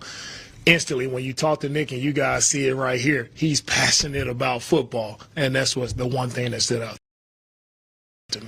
And Nick, you coming into the situation and having CJ as your quarterback, what is it about him and his talent that might allow you to do some different things and be creative in that aspect? Yeah, I mean, he can spin it. He throws the ball. He's an accurate thrower of the football. He's a natural thrower of the football. He's instinctive. He's got the it factor, and he's a warrior in terms of his competitiveness. And I've admired him dating back to his college days. So I'm really excited to have an opportunity to work with him. Nick Cole Thompson, Texans Wire. Well, Houston, good to meet you. Nice to meet you You've too. talked about in the past waiting for the right opportunity to come to Houston, or come become a play caller. But what sold you on Houston being the right fit for you specifically? Yeah, again, the people, starting with Coach, ownership, Coach Ryans, to the people in this building, the coaching staff, Nick Caserio. There's a lot of really, really good people, and they're aligned. And that's what is really intriguing to me, was really intriguing, and I'm excited to get to work with everybody here. We got time for a few more. Question for D'Amico and Nick. First for D'Amico, obviously free agency is coming up and you have some pending free agents. Wondering about the potential of bringing a guy back like Stephon Diggs, and then for Nick, what type of players do you look for to build your offense around? What type of traits do they have? So if I can start with D'Amico first. We won't get into specifics on free agents. Like, that's a process that'll take its time, so I won't get into specifics on different guys. And Nick, what type of traits do you look for in particular? Unselfish, dependable guys that love to compete and love football. That will start there, and obviously extend to the specific skill sets of different positions. But want guys that love the game, that love to compete, and are good teammates. We all know that CJ has a tremendous amount of time. This question for D'Amico has a tremendous amount of time. What specifically about Nick and his ability to design plays and call plays do you feel like we'll be able to get the best out of CJ? Because we all know what type of talent and what type of player CJ can be. What specifically about his play calling and his design and his scheme can help elevate CJ to that next tier of quarterback play? We all know CJ is a really great quarterback. Right, so it's just about developing that relationship with CJ and also just putting CJ and everyone else around CJ in the best position possible for us to move the football down the field and score points. I think Nick is going to do a great job of that, building that rapport relationship with CJ. And I think CJ is already, a great player. It's just getting everybody on the same page. We talked about that communication, all 11 guys being on the same page. We do that, and instantly CJ will be better. D'Amico, considering your relationship with Bobby, how hard was it for you to hire him? Yeah, it was very hard to let Bobby go. Bobby's a really close friend, as you all know. Bobby's a great friend of mine. When I got into coaching, Bobby was the guy who helped me figure it all out. And we were QCs together there in San Fran, so really with him, nothing but love and admiration for Bobby and what he's done. I know he'll be a really good coach in this league as he continues to press forward in his career, and I wish him nothing but the best. We're going to close with Christy saying sorry. Nick, I wondered about your path into coaching. Did you always want to be a coach when you were growing up, and was there a certain coach or person in your life that kind of veered you towards this profession? To answer your question, I grew up in Canton, Ohio, 3 miles from the Pro Football Hall of Fame. High school football was big, 15,000, 12,000, 15,000. So about the age of 9, I knew I wanted to be a coach. And my dream early on was to be a high school football coach in Stark County, Ohio. Similar to Tom McDaniel's, Ben and Josh's father, I watched him at Canton McKinley as a kid growing up. So I've always wanted to coach. It's a part of my fabric of my life, and my dad took me to a lot of games as a kid. So, yeah. I've got 2 questions for D'Amico. Nick's talked a little bit about the excitement about working with CJ. Was he involved at all in kind of the consultation of potential OCs and kind of involved in that decision on making the decision to bring Nick here? I had to hire the OC. And then second, we've seen Tank Dell make some recent public appearances. He seems like he's in good spirits. Do you have any updates on how he's doing in his recovery? Tank is definitely in much better spirits, encouraged with this process and where he is. So I'm excited for Tank. It's great to see him just with that smile back on his face. We know he went through a devastating injuries him, but he's on the right track. Right? We'll see where he ends up as he continues to progress through his rehab, but it's great to see that smile back on Tank's face. Nick, you talked about, D'Amico, you talked about the players, but can you talk about your relationship with Nick Caserio? Yeah, I got a lot of respect. I mean, I came into the league in 15. I was hired by New England, and he was there in New England, and he's always been just a positive, sharp, organized mentor to me. always did a great job leading, and have a high level of respect, very thorough, and he's just a good sounding board as a young coach coming up too, and I have a lot of respect for Nick. All right, thank you guys. Thank you guys. All right. That was the introductory press conference for the new offensive coordinator of your Houston Texans, Nick Caley. Man, one of the things I learned today is that my handwriting does not live up. It does not hold up under a good, strong amount of writing. I mean, I'm going to show this to you, Lopez. Can you read a damn thing that is on here? It is maybe a couple of words, but you're nonsense. talking to the wrong guy. My handwriting is the worst. That's why I type everything. But the reason why I wrote down a lot is because there was a lot of interesting things I think that was said within that. So one thing I'm going to say is, Figgy, I know this is typically the time where we set you up for the mixtape. I could clear out. I could clear out. Yeah, I could clear out. So what we're going to do here in the loop is we're going to take a break and we're going to come back and let's talk a little bit more about some of the many things that happened in the course of that introductory press conference with Nick Caley, the new offensive coordinator of the Houston Texans. We'll do that next on Sports Radio 610. Our Guy Show.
Sports Radio 610 presents In the Loop with John Lopez and Reggie Atatula. I don't think it's me against the world, man. I think we're all in a good space right here in the Loop on Sports Radio 610 after hearing the introductory press conference for the new offensive coordinator of your Houston Texans, Nick Caley. Yes, I understand. This is typically the time where you've turned it over to Figgy, and 832 was like, how you going to do Figgy like that? How you going to do Figgy like that? Hey, man, hey, no disrespect, but this might be a little more important right now. I mean, look. It means some Rock and Roll Hall of Fame nominees and stuff like that. Figgy say, no disrespect to me. Yeah. No, I get it, man. All right, so you just know people want to hear y'all thoughts on Nick Caley. Yeah, just so you know, that means that the mixtape only gets stronger for tomorrow. So that's going to happen. But yeah, 713-572-4610, the Jim Adler, the Texas Hammer text line. What did you think? What were your main takeaways from hearing our first time getting to sit down with Nick Caley, the offensive coordinator of the Houston Texans, and maybe got a Sean McVay. Yeah, he sounds a lot like him. Sure does. I kind of got excited. Yeah, and he had the energy, but he also had the cordiality. If I can coin a phrase or a term that I don't think is actually a thing, he made sure everybody that was like, yeah, well, I'm so and so from so and so. Nice to meet you. Sounded like he was about to invite everybody to go get a drink. All right, nice to meet you. You busy tomorrow? Yeah. You good? All right. Yeah. But yeah, Lopez, what jumped off the page to you? Because there's quite a few things that I found to be there were a lot. I think Well, actually, let me start here. Yeah. Generally, just thumbs up, thumbs down on like your first impression. Oh, the press conference thing? Yes. Yeah, thumbs up. Absolutely thumbs up. But like what jumped out, part of it is, you're predisposed to think, okay, how is he going to address this thing or that thing? And I think we got the answer on that. And that is, if you could put a headline on this thing, that's a great way of putting it here. It would be, adaptability. That is right. That is the same thing that I got. And the subhead that really resonated with me was when he said, "We're not going to put a square." 46 text line right there with you. Mm-hmm. Yeah. Because when you say that, you're really saying a lot. You're talking about some of the issues that were coming up with the offense under Bobby Slowick. He was determined to make his system work for these guys. Nick Caley is the exact opposite. I'm determined to fit my system to the guys. Yeah. And that to me is the overarching, exactly what you wanted to hear. Now, obviously, still needs to go into practice, but it's exactly what you wanted to hear. That was the by and large the big thing, the big takeaway that I think should make Texans fans feel pretty good. And it's not just that he said that. Yeah. Caley, obviously, D'Amico Ryan sitting right there with them I want to say probably about 40% of the questions here as well. He got quite a bit of this. D'Amico was asked specifically what he was looking for in this, and he mentioned, so I guess this is more what he was asking for when he was asked, what about Nick Caley made him a good hire? He mentioned energy early on, leadership. He said he was multiple, and then he went back around and started talking about him having an open mindset going in and that adaptation was what he was looking for. Yeah. And adaptation, I underlined 3 times because that feels like that's a direct contrast to what you had prior, as you mentioned. Yeah. And then he went to leadership, and then he also talked about protection specifically. And those 3 things are all things that are obviously hugely important, but it means a lot to me that those are the 3 things in that order that D'Amico Ryan's brought to the table. But as you mentioned, adaptation first and foremost. And then the second thing is, how are you going to adapt your system to fit the players? Right. Well, that turned immediately to the Cole Popovich discussion. The biggest adaptation necessary. That's the biggest one, offensive line. And D'Amico addressed it, why he, decided to keep Cole Popovich. He liked the way he worked with the young players. He liked the way the pre-existing relationship he had with Nick Caley. And then Nick Caley was talking about, being able to have a guy like that that can sort of open the eyes of players to be able to adapt to what he's doing, talking about going inside out. It starts there, all that stuff. So those are the top 2 things for me. Along the line speaking of line, right, along the line of offensive line stuff, he was asked about, you mentioned inside out. Before he even mentioned inside out when offensive line, he talked about communication, which is a word that we've talked about a lot with the offensive line this year and how it felt like there was not good communication, offensive line, communication, protecting inside out. And then he said, seeing through the same lens, pulling in the same direction, 5 fingers in the glove, right? The idea of a cohesiveness with this offensive line is something that he seems to be very big on. Now, all of these can just be buzzwords. As you mentioned, putting it into practice matters, but it does help that he talked about when he was asked, and I thought this was a fantastic question. I apologize to not give credit to who asked it, but asked like what coaches kind of inspired his take on offensive line, because being multiple and having different systems that he's learned from is great. But which one of those are you pulling for with offensive line? And the name that he came up with is one that I imagine got people football excited. This is the word I'll use here instead of the one that I was about to say. Dante Scarnecchia. Yeah. Like he is one of those names in the business when it comes to offensive line that immediately raises the eyebrows. And he said that, he really influenced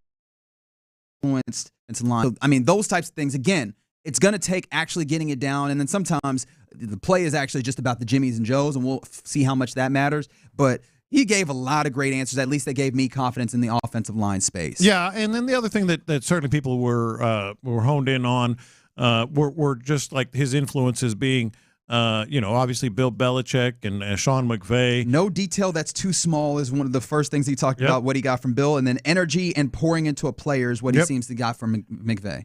And the thing that might be sort of kind of a sore spot, raw nerve for some people, you got to understand, just because Bill O'Brien said we're going to be a game plan team and it was awful, a game plan team is what helped the Patriots win Super Bowls. Yeah, Yeah, great. I guess so, John. So it has worked. It can work. I think we're all just kind of scarred by relative to that guy. Absolutely. Yeah. Yes, you're right, 832. Matt Patricia also said he was influenced by Dante Scarnecchia. I get it, right? Like that's why that's kind of the deal in pro football. Thanks, Bill. You're getting a little frisky over there. I need you to calm down. But no, I mean, that's why I tried to preface all of these with, hey man, ultimately we need to see what happens, but at least seeing that that you're tying back to some things that I think we can hold on to that we feel strong about. But yes, the idea I don't forgot where I was going, to be completely honest. I'm not gonna lie. There's so many things. Oh, and I imagine, hey, if you were looking at when we are getting, Thursdays during the football season, when you hear from the coordinators, I imagine that you'll be going to be fundamentals. Yep. But I appreciate that, right? Detail oriented is I've said this a couple of times over the last couple of weeks. It's a phrase that keeps coming up when I hear people talk about the best of coaching and fundamentals. And he talked about there's no detail too small, and attention to detail and accountability, which I imagine our friend Clint Stoerner is going to like quite a bit. Right, those are the words that he mentioned and the things that he learned from Bill Belichick, and it seems like that was one of the things that he cared about. And I imagine that matters if you want to be versatile and have, hey, depending on what game plan, we want to be able to do this on one week and do that on another week and do the third on the next week. Having the fundamentals down that ultimately is the bedrock for all those different things is going to matter a great deal. There's so much here to digest. Yeah. I mean, I'm almost sad that we're about to be done with our show on the day to be able to dig into them. But you know who will be able to dig into them? Yes, sir.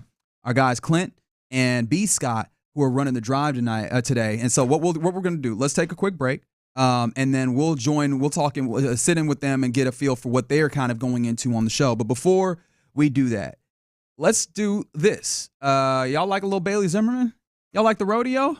Well, how about some tickets to go see Bailey Zimmerman at the rodeo? Caller number 10 right this moment to 713-572-4610. We'll get tickets to March 8th when Bailey Zimmerman takes the stage at Rodeo Houston. Again, caller number 10 right now at 713-572-4610. We'll go get those tickets. And yeah, I didn't catch how many times he said execute, because I'm not sure he actually used the word execute. Adaptability he used a lot. Adaptability, fundamentals, I think I don't know if I actually heard specifically execute. Now, if you did feel like you were triggered, maybe it was the tough, smart, dependable? No, he said tough.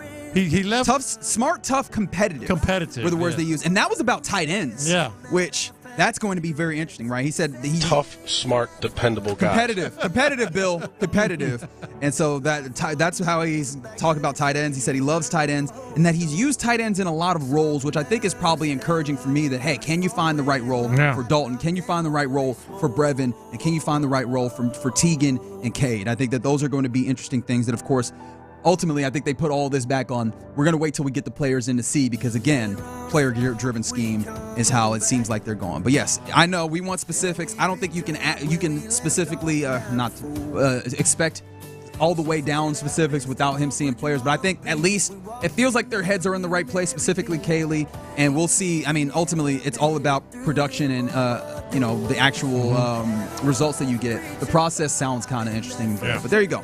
You're in the loop right here on Sports Radio 610. Coming up next, we'll cross with the fellas of the drive to get their feel on the introduction of Nick Caley as the offense coordinator. We do it next.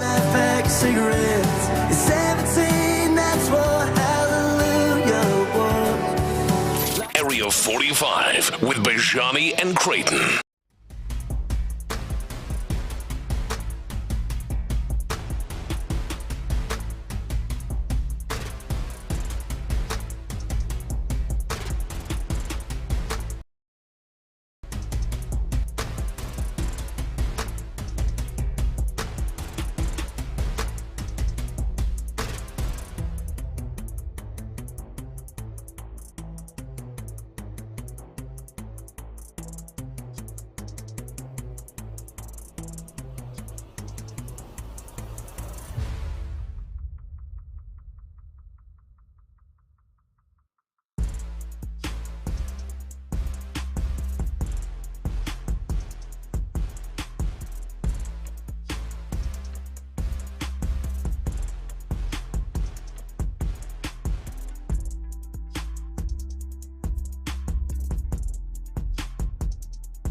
Your studios, Sports Radio 6 in Loop with John Lopez and Reggie Atatula.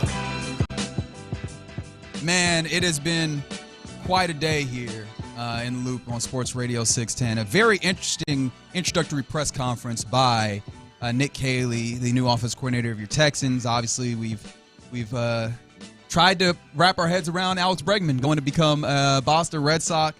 There's all sorts of things happening. We're about to hear soon rap with Clint and B. Scott that are on the drive today. Some other things that are worth noting, though.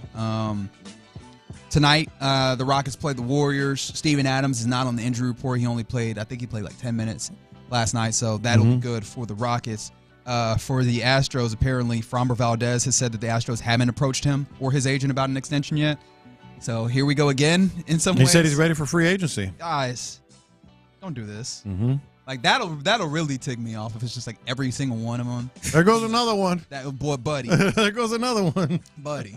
There's so much to talk about. Of course, I'm sure that the fellas of the drive will keep that going. And, of course, tomorrow, another day continues on your Houston sports leader, Sports Radio 610. There's so much stuff in Houston sports. What a time. But, of course, the thing that I just can't move my brain away from is Nick Caley. There's the wealth of things there. And, of course, you guys are getting involved here on the Jim Adler, the Texas Hammer text line. From the 713, I was interested in this interpretation. They said basically what they're saying is that they're going to run it back with this trash O-line. And a friend, I don't think they said that at all. I did not hear it said like that. Now, I guess where you were taking that from is the idea that he said that, it's going to be game plan focused, player focused, basically. And fit the players. It's going to fit the players. Yeah. But when he was talking about the offensive line, he talked about blocking inside out, but then he also talked about versatility, right? Like that, per a game plan, and like he wants to establish the run, and that there's going to be some instances where you're gap scheming, and some instances where you're stretching and like doing different things, and that kind of took me to a place where there might be more changes necessary because not all these guys are quite versatile. Right. Well, that's a great point because I've been saying. Maybe the next offensive coordinator, now we know, obviously, it's officially Nick Caley, is going to have to adapt his offense to what they do best because guys like Titus Howard and Laramie Tunsil are not the nimble, get-to-the-second-level guys. But at some point, to your point, they're going to have to a little bit, unless there's a different blocking scheme that he uses altogether. But I think in terms of the run game, it's going to be heavily more to fit what they can do best. Yeah. And so, it'll be interesting. Yeah, it's what they can do best will still, I think, be the reigning thing. But like the amount of versatility seems like it is the big feature of what is desired with this offense going forward. And so, being able to do those various things is going to be incumbent upon the players on this team to get down the fundamentals that allow you to do all those things. And the Cole Popovich situation, like it seems like that was very intentional now, right? And they talk about the staff that they have, and he talked about like the relationship that he has and the seeming. I think that was D'Amico specifically talking about that being part of it, like the relationship that seems to be there in the ways that maybe. How about D'Amico making it very clear who made this hire? Yeah, that was like, I did it. Okay, and he did. He ultimately it's his staff. But do you believe him? I wanted to know that it was me. There was some Nick Caserio influence. I don't see how there could not possibly be. Maybe the influence was, hey, I know a guy that I'm pretty familiar with. Maybe. Here, do your thing. But it was definitely I did it, and ultimately it was his. But kind of distancing themselves from any conversation about another Patriots guy. You know what I mean? Did you also get uncomfortable, as it seems like somebody on the text line did, when he talked about the fact that he wants to establish the run? Like he was very strong about that. Absolutely not. No, absolutely not. That doesn't sound like I'm going to run into a brick wall. No, because I think the whole idea is get the right players, get the right blocking scheme to make the run better. Because he could not have been more excited when he was talking about Joe Mixon. So he knows. Buddy, man, talk about football horny if you want to say that, man. Yeah. He perked up, and he talks about energy, right? Again, he was talking about what he garnered from the two kind of major players that you could talk about mentor wise, and Bill Belichick and Sean McVay. And with the Sean McVay side, he was like energy pouring into, and he has that kind of energy. Just people introduce themselves. Oh, nice to meet you, and you could hear the energy he had, and sounding kind of like Sean McVay. It went to a whole nother level when he was asked about. the things that he likes about Joe Mixon. He's like, I've coveted him for a long time. Yeah. He's just a finish is tough and all that. Like, so yeah, no, you could tell that he's going to enjoy thoroughly And the that idea speaks- of doing the run game here. And that speaks to problem establishing the run. And by the way, that's D'Amico. D'Amico has talked about that, and that probably, not probably, I'm sure it was the biggest factor in Bobby Sloak not hanging around. Sure. Yeah. Well, I mean, he spoke to that a little bit before I circle back around because again, I have to read my chicken scratch of handwriting. I did come back on. They asked specifically, what are the things ask Caley rather. What is he like in players? Right. Tough, unselfish, dependable guys, which I understand. Again, I get it. It's a trigger. Smart, dependable guys. Does that? I mean, because that's one of the things that you could look at the offensive line and go, some of the guys that are here, you could have some question marks. Yeah, how smart and unselfish and dependable are they? Tough, smart, dependable. Oh God, we threw him in there too. It's understandable that those things, because those are clearly like in the Bill Belichick tree, like one of the things that he continually branded into his assistants and into his team. So it's clear that I don't know that means that he'll be Bill Belichick, just to be fair. Yo, I don't know if the audience can see this on YouTube and Twitch. They My cannot. man Reggie's got notes. Well, look, handwritten notes. You can't read them, brother. but they are there. That's mine either. These are from last night's Rocket Suns game. You can't read. No. This is from college, man. I learned about myself as I retain information better when I actually handwrite. That's exactly it. Yeah. I will remember it better if I write. Now, this might make its way to a digital footprint, but I'm going to start off writing it because writing it is part of the muscle memory. What the hell did I just walk in on? Man, I just saw this young. I just walked in on 230-somethings writing on a sketch on a page. Lopez, I thought I was the only one. Gray bearded ass saying, "Hey, type it. It's all right here. Don't put us in a box. Don't assume when you see us, when you see Lopez and you see me. Out here stereotyping. I see you, Clint. I see you, Clint. What do you want to know? I got it all in crystal clear type here. Yeah, give me a second to interpret my own words, and I'll tell you the same thing. No, you know what was messed up? The look on Lopez's face when we were saying we retain it better. He's like, "Are y'all stupid?" No, that was literally the look on your face. Like, maybe, y'all might be dumb. But here's the thing: the reason I gave you that look is I'm writing it too, and I retain it better too when I type it. Well, Lopez, I know myself, and as someone who you've seen thoughts just absolutely leave my brain, this is necessary. Well, this is true. This is very necessary. This is true. Also, it helped me remember that, hey, man, Nick Caley talking about his origins and when he decided he wanted to be a coach. He said he wanted to be a coach at 5, but that's about growing up in Canton, Ohio, and high school football being big. He was like 15,000 out there, and I was like, "Oh, buddy, yeah, come with us. We can take you to some places." Because that was cute. That is cute. Y'all had 15,000. That's nice, huh? Yeah. What was that, state championship? Let's take you to Katie. It's like, what is that, a basketball game? What are y'all doing out there? Oh, man. That is not high school football. Really, take them to Katie. Take them out to Allen. Take them to any playoff game. Literally. Shoot, I was going to say, take them to... I was gonna say take them to Barnett, but it's not the same. HISD not the same anymore. But yeah, it's way different here. It's way different. I know that you guys have 4 whole hours to get into all of this. Yes, we do. And Bregman. Yeah, and that was what I wanted to do. Dana Brown spoke. Yes, he sure did. I'm glad that you guys are gonna get into some of that. Pictures and pictures have reported. Was that yesterday or the day before? Today. It's today. Yeah. Officially, I saw reports yesterday. Yes. Yeah. They might have reported actually on the field today. Yeah, they started talking and being available today. Yeah, but they were there yesterday. All right, that's why I was confused. Spo was like, "No, yesterday was a report day," and I'm like, "Pictures and catches report." Yesterday, I'm not questioning Spo. Yeah. Especially not on the Astros. It's going to be a really important topic for me to question Spo. He gets a little aggressive in the responses. I'm going to let him have. I'm going to let him have that 24-hour window, boys. But also, wrong or indifferent. But also stuff like stuff like dates and little notes like that. Those are the stuff that he's best at. He ain't gonna get dates wrong and detail oriented, very detail oriented type of guy. That was for me, gentlemen. Was the Nick Caley was like the idea that he very much harped rather on details. Like that feels like for me the thing that I've been trying to latch onto as those are the things that a sign of a good coach. Was there anything like that for you in hearing this? I know that you guys will dig into this much deeper. I like that, Clint. I mean, that was. Wouldn't you say that was part of the issue with the Texans' offense is that they were shoddy on the details at times. So I would like to hope he is. Look, offensively, you can throw a dart at a board and hit what the Texans were suspect in this year.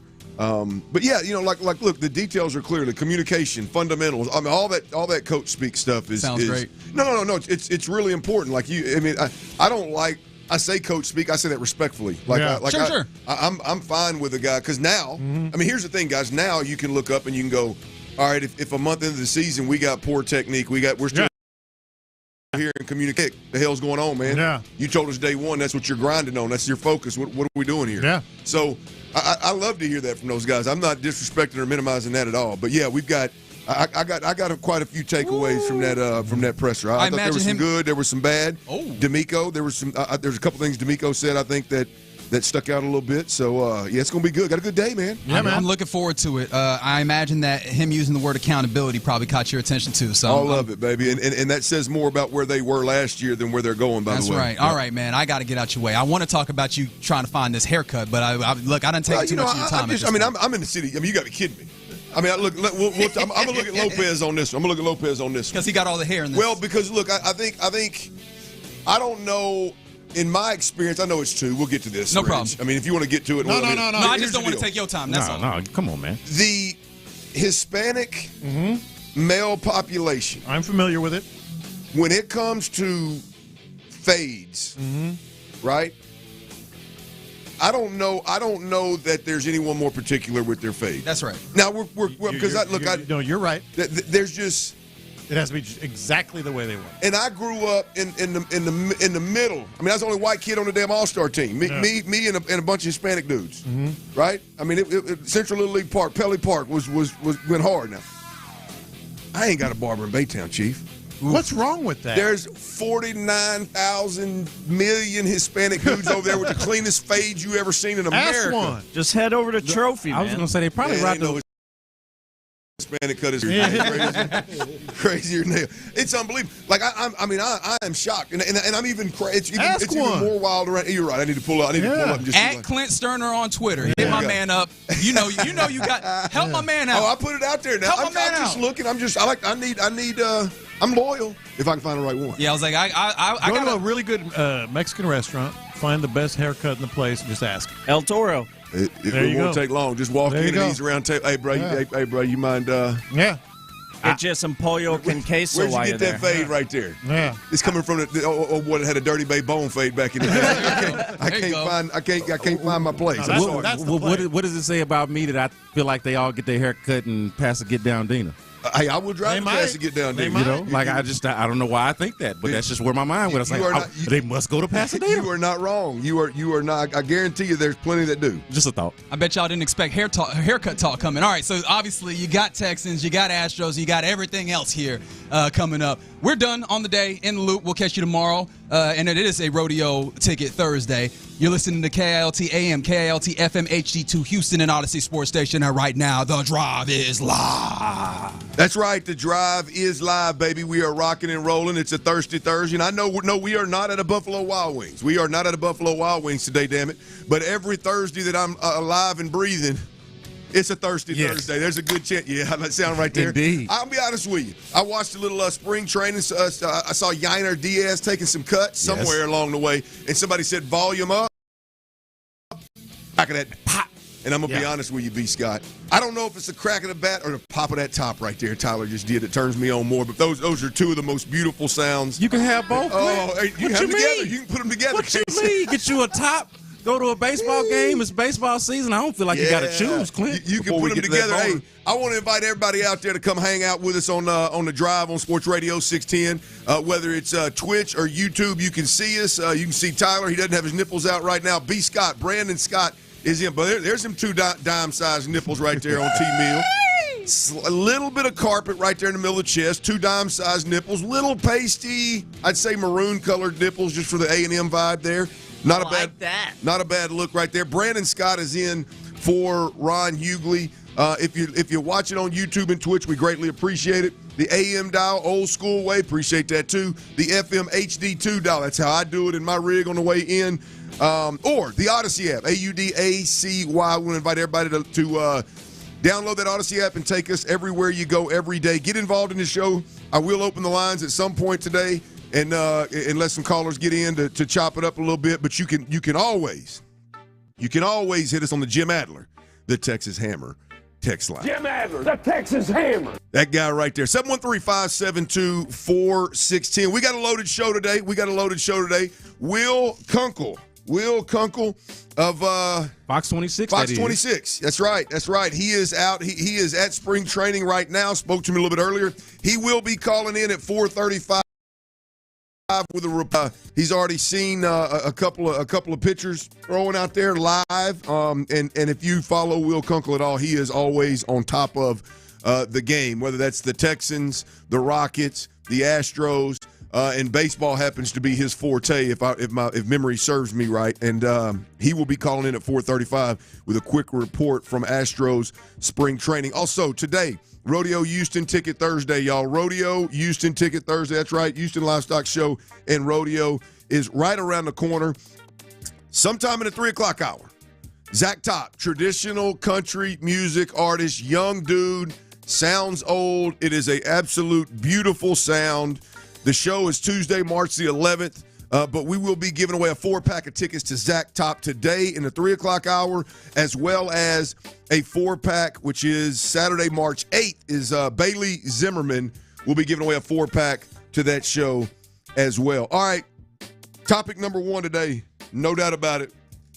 Nick Caley, the Texans and DeMeco Ryans introduced their new offensive coordinator to all of Texans Nation today. If you saw it live, heard it live, you could hear it live right here on Sports Radio 610 with the fellas on In the Loop. They carried it live, and I actually sat in my truck, boys, and listened to it on In the Loop for about 30 minutes. I was a little late getting in the building today, but I was in the parking lot and taking notes on what the hell Nick Caley was saying. And here's what I got for you, Houston. DeMeco's all in on the passion and energy. Yeah. DeMeco's all in on the passion and energy that Nick Caley brings to the table. That's number 1. That he leads with passion. He leads with energy. He leads with, boy, he's a good football coach, right? That is ultimately why Nick Caley was hired. The other thing that I took away here was that there was clearly an issue with Bobby Slowick and C.J. Stroud. There was clearly something where those two guys were at odds. When DeMeco's talking about Nick Caley, he says things like ability to elevate CJ's play, build rapport, get everybody on the same page, communicate. Clearly, guys weren't on the same page. And look, I don't think it's hard to arrive there given the product that we watched it multiple times. It was inconsistent at best.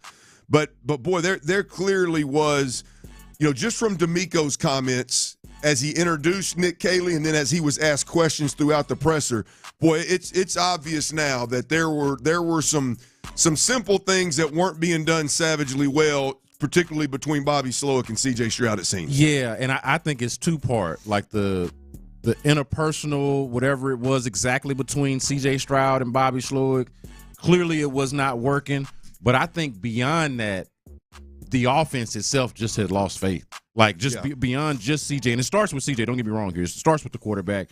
But then the trickle-down effect to everybody else, from what I could tell, the offensive line, the offense as a whole just didn't necessarily believe in all of what they were doing or feel like they had the proper voice to say, we need to correct this, we need to correct that. We're not doing this as well. We're not doing that as well. Maybe this plays to our strengths.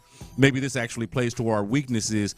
It doesn't feel like there was as much wiggle room, adaptability, collaboration, those sort of things that are really required for an offensive coordinator with his quarterback and really with all of his offense. Well, you make a great point. It's so often we talk about CJ. In reality, it's about everybody. There's no question. I think over time, as I've mentioned multiple times, you get 8 or 9 weeks into year 2 and things are struggling, and you're talking about all they got to do is execute. We're doing the right things. All they got to do is execute. The team, the offensive unit is going to turn a blind ear, deaf ear, blind eye to that, no doubt about it. So to your point, it was about the whole crew. But just a quick takeaway from DeMeco's. Now, I got things on Nick Caley, and here's how I couched him, right? He said a lot. I mean, there's a lot of audio there. We've not had time to get all the cut-ups yet. But if you're listening to that Odyssey app, again, I'm always encouraging people to download the Odyssey app for a reason. I prefer you wait till 6 o'clock, but at some point you can use that rewind feature, and at 1 o'clock, he started almost at 1 o'clock on a dot. Nick Caley was live, so you can go back and listen to it in full. I've got things that I liked, and I got things that I didn't like. Okay. All right, so I got 2 categories here. Took my notes, boom, flushed them out for the 20 minutes before we came on air. All right. One thing that I liked is, again, you gotta kind of read between the lines, if you will. Sure. There was a lot of that. A lot of that in this press conference. Right. Nick Caley said, I'm looking forward to evolve, right? Which that's kind of how he started, not his comments, but the first or second question. It was one of the things he said early on. And I really like that because that tells me that Nick Caley's not coming in here and scrapping everything that was going on already and starting over with whatever Nick Caley thinks offensive football is supposed to look and sound like. I was right? concerned about that. Well, you got to be because there's a New England there's a strong New England influence with him as well as a 2-year influence. I think it's 2 years influence with McVay, right? That's right. So you got to think, okay, now how do they start installing Nick Caley's offense, and what does Nick Caley's offense look like? I don't know I still don't know what the offense is going to look like. I don't know if it's going to be more New England-esque or more along McVay, Shanahan type stuff that the Texans were already doing.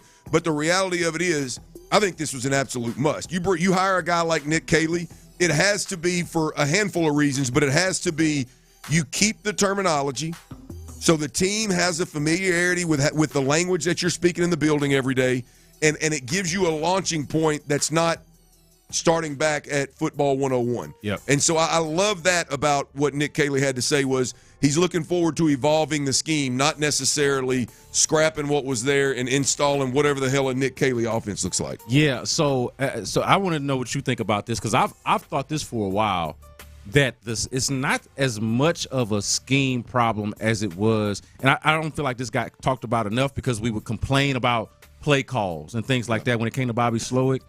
But the issue to me seemed, and this has been reviewed, Bobby's been fired, they've hired another guy and all of this, it seemed like more so than just a scheme issue, they had a coaching issue, like an actual coaching issue.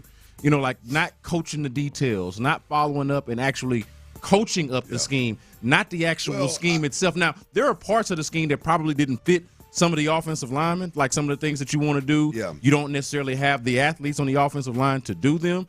Those are things to talk about. Yeah. But think about it, this scheme was just fine a couple of years ago. Right. You know, like, so it to me, it felt like it was more so of a coaching, teaching issue than it was than just straight up scheme. So I'm interested to see how that works. Well, I think 2 things can be true, right? I mean, I think Bobby Slowick, his offense, and when I say Bobby Slowick, I mean the entire offensive staff because it's not just on Bobby. The details at every single position were garbage in year 2. Right? The details, as they expanded their playbook, as they expanded his offense, as the competition got better and adversity turned up, the details at every single position got worse. No question about it. So in a time when you need them to get better, they got worse. Yeah. Now, again, you start hearing things after a guy gets fired, fingers start getting pointed. It seems to me like there was a lot of talk going on in that building around Bobby Slowick. Right? Yes. It seems to me that a lot of people in that building had an opinion about what they were doing and didn't have the power to necessarily install it or make the change, but were vocal about it. Right. Several different fronts. I think there was a lot of chatter around Bobby Slowick, right? And so when it's all said and done, there was not one voice in the building. There was multiple voices in the building. And I don't care how good your players are, which some of these guys are pretty damn good. That's never going to work. That's just flat out never going to work. Yeah. Let me move on to this. Number 1 was when he said just evolve the scheme, B. Scott. I thought that was good. Number 2, I probably should have took the time to consider this, but it's hard for me to get beyond the whole I've never called plays before and I'm tasked with what I am in Houston. The history with the offensive line coach and Nick Caley, those 2 together, as well as both of those guys' history with Dante Scarnecchia in New England. Yeah. Any way you slice it, Dante Scarnecchia is one of, if not the best O-line coach the game's ever seen. Yeah. Right? He is definitely one of. And the fact that you need to clean up protection and you need to clean up the run game, and I personally believe that it has nothing to do with scheme, so I don't give a damn whose offense they run. I think it has to do with what you do on a day, the mentality that you build up front. These 2 guys have spent significant time, my understanding, I could be wrong, my understanding is they spent significant time around Dante Scarnecchia. Yeah, we just told you that. Right. I mean, he talked about that at length. That was one of the lengthier answers that he gave. B. Scott, for me, that's big, bro. Yeah. Both of these guys, I mean, we are here. This is not where I would have landed with these two guys, with guys that have never done it before, but we are here, and those two guys having that connection with Dante Scarnecchia could be big in terms of fixing the biggest problem with the Texans. So the Scarnecchia part was the one that I didn't give enough credit. Like from the very beginning, once we realized it was going to be Nick Caley and Cole Popovich as sort of this tandem at offensive coordinator and the offensive line coach, it did make me think about how Bobby Slowick and Chris Strausser did not necessarily have that rapport between the two of them, nor did Chris Strausser himself have much of a familiarity with the system that they were running. Now you're bringing in an offensive coordinator with an offensive line coach who have not only worked together, but also worked together under, if not, one of the best, if not the best, to ever do it. So all of those things have to matter. Yeah, it's beautiful. Those are two things I like. I got a couple of things I didn't like. I'm gonna save one of them for later. It's not a big deal. It's more along the lines, again, of what was going on. D'Amico Ryans on why Cole Popovich as the O-line coach, why him? And D'Amico said one voice in the room, and he helped develop a lot of their young guys. One, their young guys were not good. Two, the one voice in the room, D'Amico's referring to too many voices, too many people talking, not enough. Like, you got two voices in the O-line room. There's no telling how many voices you got on the entire offensive side of the football. So, again, we're back to that one voice. Didn't really like hearing that about the O-line room. Didn't really like the young guys on this team haven't really developed much, if we're being completely honest. So I didn't like that response. The young guys were disappointments. Yeah. Right? Kenyon Green, Juice Scruggs, Blake Fisher came in there and did what he could as a rookie, but I was not. Nobody's socks were blown off by the young guys. This is the one for me, and I heard John Lopez and him talking about it, and I'm just going to tell you, I don't like this. Never have, never will. Didn't like it when it was Bill O'Brien. Don't like having the conversation now, everybody leaning into, that's what they did with Tom Brady. Look, Tom Brady did things that nobody's ever done for longer than anybody's ever done. Like, I hate that crutch, right? When he was asked to describe his scheme, he was asked multiple times, but he was asked, this is Nick Caley, was asked to describe his scheme. He was asked multiple times, and the one thing that stuck out to me was at one point he eventually got to it and said, hey, in New England, we were a game plan offense. Yeah. Right? It's hard for me to connect these two things, right? The first time he was asked about his offense, hey, it's all about the players. I'm going to do whatever the players do well, right? And then you turn around, I'm a game plan offense. Yeah. So what do you do if, let's say you are, and he used gap scheme in some of the different runs, right? So zone versus gap scheme. No need. You don't need to know the details of it. It's just two different types of runs that every offense has in the playbook. But with your personnel, you do one better. You hang your hat on one. Right. The other one is a counterpunch, right? Yeah. So what do you do if 1 week the defense is screaming, "Hey man, it's better to run zone this week," but my guys are better with the gap scheme stuff. Right. So I prefer to be like, hey, we're physical. Like, I don't think Philadelphia goes into games and goes, man, I think this week with Saquon and this, man, I think we better run these certain other plays because Preaching. Right. I'm only saying that because I don't like that kind of. I don't like the quote unquote game plan offense. Now there's truth. It's interesting how coaches and football guys throw this around because there's a game plan approach to every offense in America. Right. I mean, you're always looking at what the defense does and you're adjusting and you're trying to run the right routes versus the right coverages. Sure, it all changes. But when you go to a point, and that's what you're off, like you're avoiding saying, this is my identity. Right. This is what the hell we're going to do really, really good. Yeah. Instead of saying that, maybe you don't know, maybe you don't want to let the cat out of the bag, you're saying, oh, well, game plan. So that just encompasses everything. So you're not lying, you're not wrong, but to me, it's just, I hate that.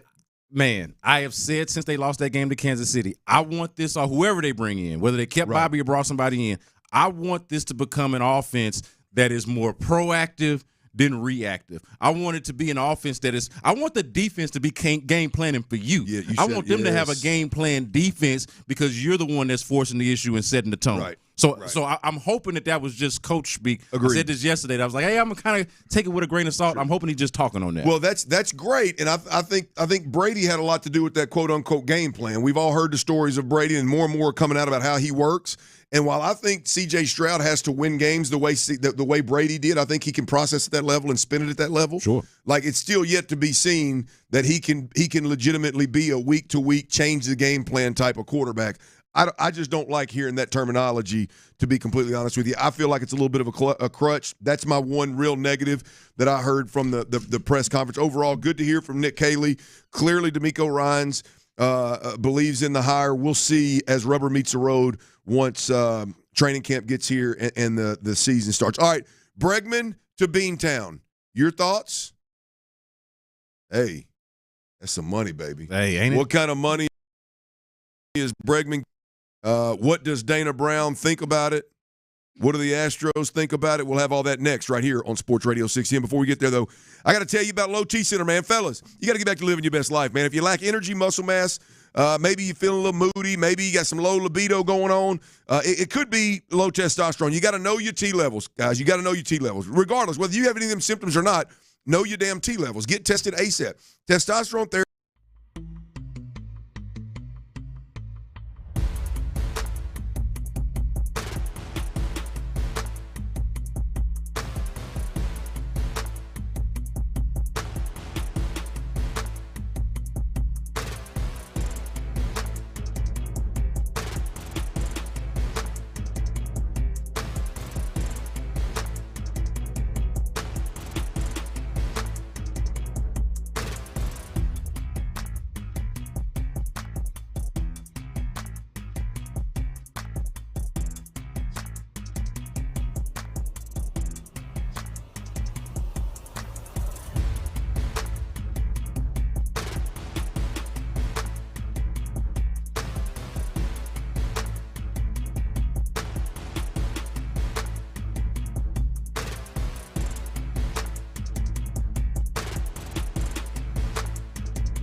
tournament experience. Just log in and listen now on the Odyssey app for your chance to win this national contest. Houston's sports leader, Sports Radio 610. Is Breggy being ridiculous? Live from the Mokaram Injury Lawyers Studios, Sports Radio 610 presents The Drive with Stoerner and Hughley. Alex drives one deep to left field. Ball game over. Alex Bregman with 3 of the 4 walk-offs this season for the Astros, and that man is red hot. I can't get enough of these guys.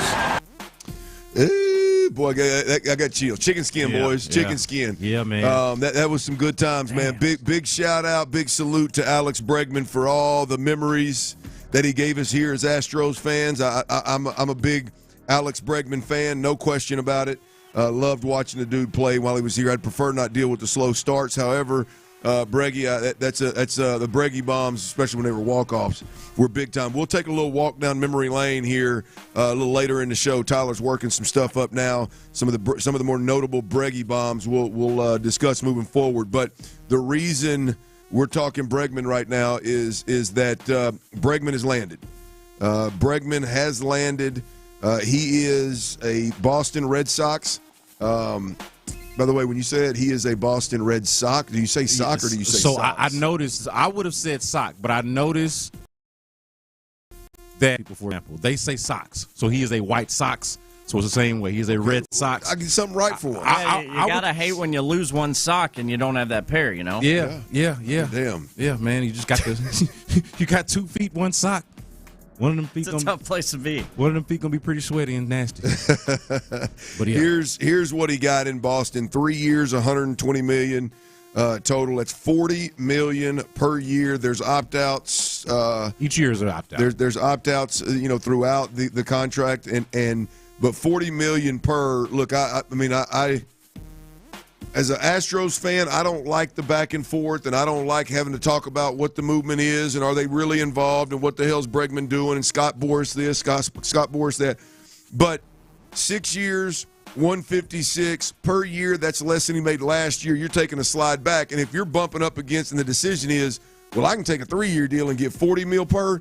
I understand where some of the back and forth may have been here with Alex Bregman and his agent. But damn, 3 years, $120 million. Here are the overall offers, the final offers from each team that was involved with Alex Bregman.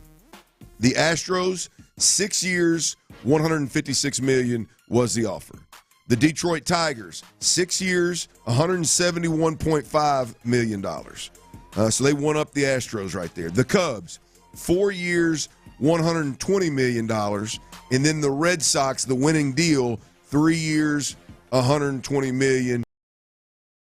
Bregman, make that 40 per and enjoy your time in Boston. Just hopefully we wish you zero luck when you play the Stros, baby. Yeah, no, 100%. We wish them zero luck, especially the fact that it's the Red Sox. We got a little bit of history against them, postseason and whatnot. So, yeah, no, it's not going to be any love lost. But at the same time, man, $40 million, like it got me thinking. And this news, bro, I want you to know how I consume this. Me and Adam Spillane sitting next to each other at the Rockets game, getting to the fourth quarter, Rockets Suns, Bregman signs. You got to imagine how distracted I was, how much of a head on a swivel, hair on fire type of situation this was for me last night. Man in SportsRadio610.com and all of that type of stuff. But then when I sat with the number, Clinton, I thought about it. 3 years, $120 million, $40 million a year. And I'm like you, Clint. I'm an Alex Bregman guy. Love Alex Bregman. I'm not going to be one of these guys that, like, now that he's not on the team, I hate him all of a sudden and he never did anything for us. I don't understand you people who are like that. We're not going to be like that. We're going to appreciate Alex Bregman around here 100%. But at the same time, I ain't had no $40 million for Alex Bregman. Like, even if I am spending somebody else's money, this is Jim Crane's money we're talking about. Right. Even if I wanted to spend Jim Crane's money for him, it wouldn't have been no $40 million for Alex Bregman, as much as I love the guy. Yeah. So I understood. I was happy for him getting his money, but I was also happy for the Astros, or happy about the fact that the Astros drew a line in the sand and they didn't get sentimental, which they have not done, by the way, over the years, gotten sentimental about their own guys. Market is what we feel like you're worth. This is what we're willing to pay, and we're not going to go past that. I'm glad they did this with Alex Bregman because I would not have paid him $40 million. They stuck to their guns. Here is Astros manager Joe Espada from spring training, actually, on Alex Bregman becoming a Red Sox. I'm happy for Alex. I know the news are not official yet, but I'm happy for him. He made his decision, so now it's time for all of us just to move forward and turn the page. Yeah, that's look. They keep mentioning that it's not official yet. I know it's probably not wise to comment on too many things, but damn, it's like they expect it to fall through or something. Well, I mean, we are only 2 or 3 years removed from Carlos Correa signing with two teams until they realized. Well, hell, and we just watched old buddy that went to the Lakers. We watched that trade getting nixed because of an injury. So I guess we've seen this happen before. I'd be shocked though. I guess so. Him and Dana Brown both had felt the need to actually mention, like, look, I don't know if it is true, kind of deal. Here's actually Dana Brown, the Astros general manager. Let's move on. Obviously, it's clear right now. We know that there's not going to be any Alex Bregman at third base, right? Isaac Paredes was signed. That's the expectation, is he's the third baseman. Needless to say, here's Dana Brown on the Astros in their current third base situation. We feel very confident that Paredes is going to be really good at third base. He's going to provide a lot of power. He's going to hit somewhere in the middle of our lineup, so we're excited about that. But acquiring Paredes was part of what we would do to fill that position at third base. There you have it. Bregman's gone. He's in Boston, and it's official. Now is at third baseman, so they're pretty excited about it. We will have more Dana Brown audio later in the show. Dana Brown spoke on several big topics: Altuve in left field, the outfield in general, Lance McCullers. There's a lot there from Dana Brown. I'm not going to give you a weekly health report or daily health report on Lance McCullers, but this is pitchers and catchers reporting to spring training, so it is important that we catch up. All right, the Rockets, they played last night. Rockets beaten up, missing some guys. The Phoenix Suns beaten up, missing some guys. But KD was on the floor. Our guy B. Scott, Skeezy, he was in the building. We'll talk Rockets next right here on Sports Radio 610. Let me tell you about the men's clinic. Fellas out there, if you are struggling, and there are many of you who try.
sinus and snoring is the name of the practice. He fixed my deviated septum a year ago, and now I breathe better the entire day long, not just while I'm sleeping. 346-413-9313. That's 346-413-9313 or online at drbensalento.com. Live from the Mokaram Injury Lawyers Studios, Sports Radio 610 presents The Drive with Stoerner and Hughley.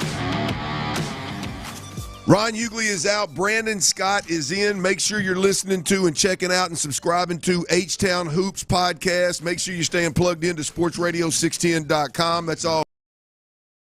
That's where a lot of work, I don't want to say his best work because I think he's pretty damn good on air. But he is, no problem, baby. It's just real talk. He is in the building today. We got Will Kunkel of Fox 26. He is in spring training, with the Astros. He is going to be with us at 4:35.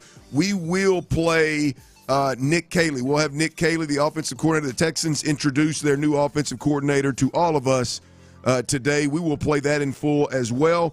And we've also got, it is the Houston Livestock Show and Rodeo, ladies and gentlemen. In the 3 o'clock hour, we'll be giving away a 4-pack of tickets to Zach Top. And then in the 5 o'clock hour, we will be giving away a 4-pack of tickets to Bailey Zimmerman. Those are Houston Livestock Show and Rodeos here, boy. I'm telling you, I'm excited. Me and the bride's going to go to a couple of shows. The Cookout, the Bull, our sister station here, does it big time at the Cookout. We'll definitely be over there for at least one of those evenings, if not 2 of those evenings. B. Scott, I know you'll be in the building. Oh, yeah, for sure.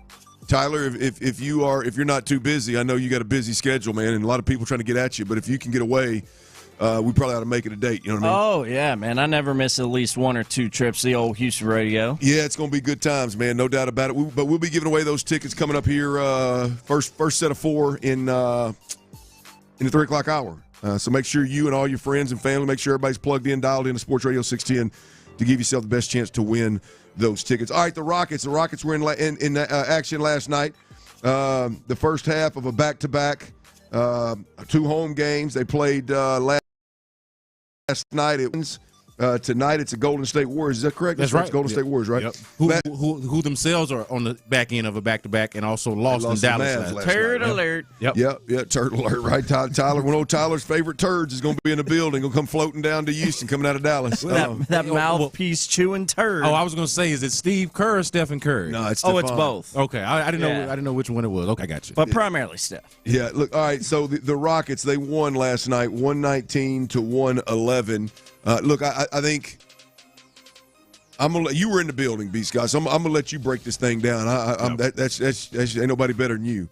But to me, the biggest takeaway is the fact that Alperen Sengun started the game and finished the game. Yeah. And didn't seem to be hampered too much by the back that took him out of the game a couple of nights ago. So to me, it's more about the Rockets were able to get their big-bodied center. Who was now he waited a while to get started, but he did. But who showed some flashes of being back full go last night. So Sengun being back, Rockets win 119-111. It was a good night. Well, on top of that, though, just from a whole team perspective, and you're right about the Sengun thing. We talked about this yesterday. He's their best player. He's their all-star.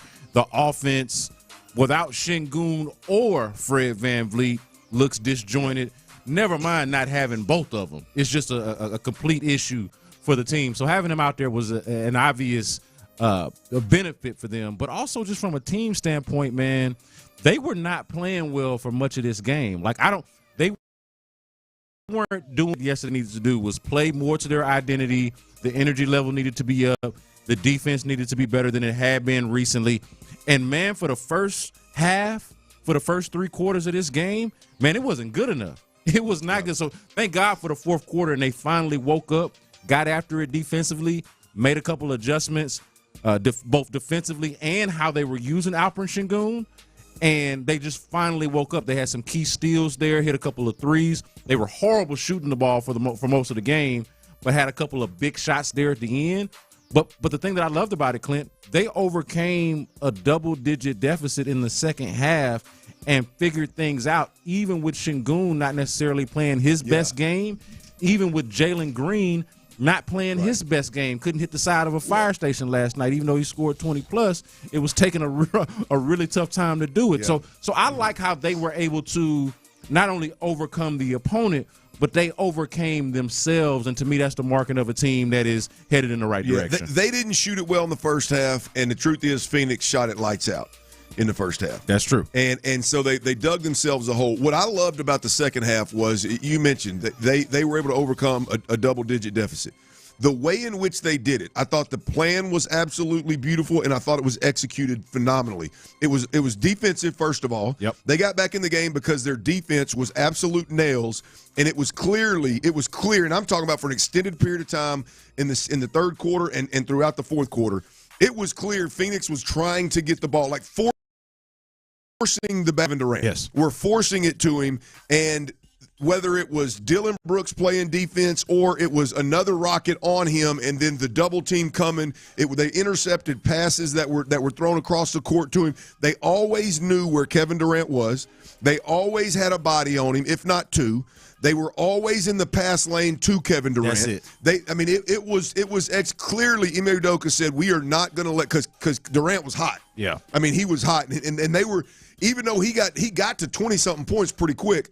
He was the degree of difficulty on his shots was through the roof. He's just so damn good, he's making them. And so the Rockets then said, okay, if he's going to make shots, even though we're making them difficult shots, then we just got to keep the damn ball out of his hand. And I thought Ime Udoka, I thought the plan, the play call, if you will, was unbelievable. And then the ability of the Rockets to execute it was big time. Now, what they did was they took that defensive intensity and those turnovers, and the momentum carried over offensively, and Phoenix couldn't keep up. Yeah, no, that's 100% right. And the thing about it is, like, Kevin Durant was killing them throughout the game. I thought a big issue was, like, think about it. Kevin Durant is Kevin Durant, right? So he's going to be an issue no matter what. But a big problem for them, you talk about Phoenix shooting it lights out, they weren't just getting killed by Kevin Durant. Royce O'Neal was killing them. Yeah. Bol was killing them. Ty Washington was killing them. I was like, hey, man, you cannot have it. Kevin Durant is one thing, but you got to pick your poison here. Either you committed to stopping Kevin Durant, or you're going to let Kevin Durant be himself, and you're not going to let everybody else beat you, okay?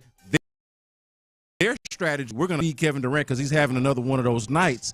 And credit to the Rockets, they threw enough looks at him between Jalen Green, Tari Eason, Amin Thompson, and you mentioned Dylan Brooks. All of these guys kind of shared the load in contributing to defending Kevin Durant, to where this guy had 28 points through three quarters. That fourth quarter, 9 points, and most of those were kind of in the last minute after really the Rockets had kind of handled business. So they buckled down defensively on Kevin Durant, and they were playing the passing lanes throughout the game very well for the most part, I would say throughout the entire game.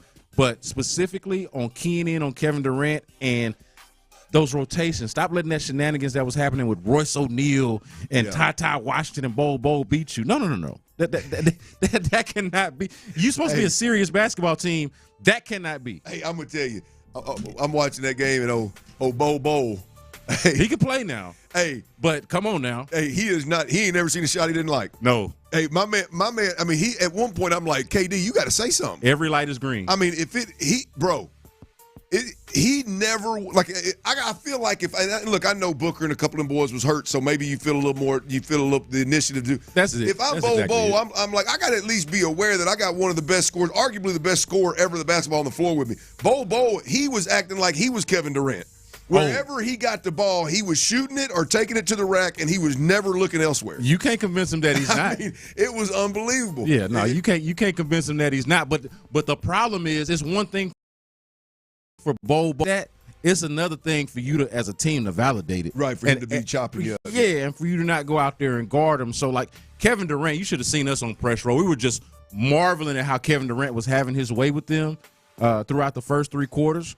But they made the adjustment, and it turned out to be fruitful for the Rockets. Hey, I know you said one thing. I've always told people, like, and this is unfortunate when you're sitting at 250 like I am. TV, you do TV. TV puts 20 pounds on you in a hurry. Yeah. TV will put some weight on you in a hurry. Now, KD is a guy that you look at, it don't matter how close the camera is, his ass looks skinny. Man, listen, so I got to talk to KD and was as close to him as I am to you right now, okay? Now, he was sitting down, okay, and he was about as tall as I was sitting down, as tall as I was standing up, sitting down, right? Right. But when I tell you the man is skinny, okay, and if y'all looking on YouTube and Twitch, you can see how skinny I am. Kevin Durant is no bigger than I am, like around, just a whole foot taller. Like it is like wild that he is that skinny. Yeah. But also that powerful to be able to, like, because you can't say that he's weak. You shoot the ball however many times he did. You scored 30 points a game. He played a lot, too. 30,000 throughout your career, whatever it's been. Hey, or 20,000, whatever the number is. 30. 30,000, yeah. I like last night. He was, so I don't know if it was one person in the stands or if it was multiple, if he was just feeling it or whatever. But he was into it with somebody in the stands. Yes. Oh, it was great, man. Yes. It's great to see a player of that ilk, that emotionally into a game that really everybody's hurt on his team. He doesn't have a chance to win a damn thing more than likely. Not just that, Clint. On the second half of a back-to-back, remember, they had just played the night before in Memphis when he scored the 30,000th point.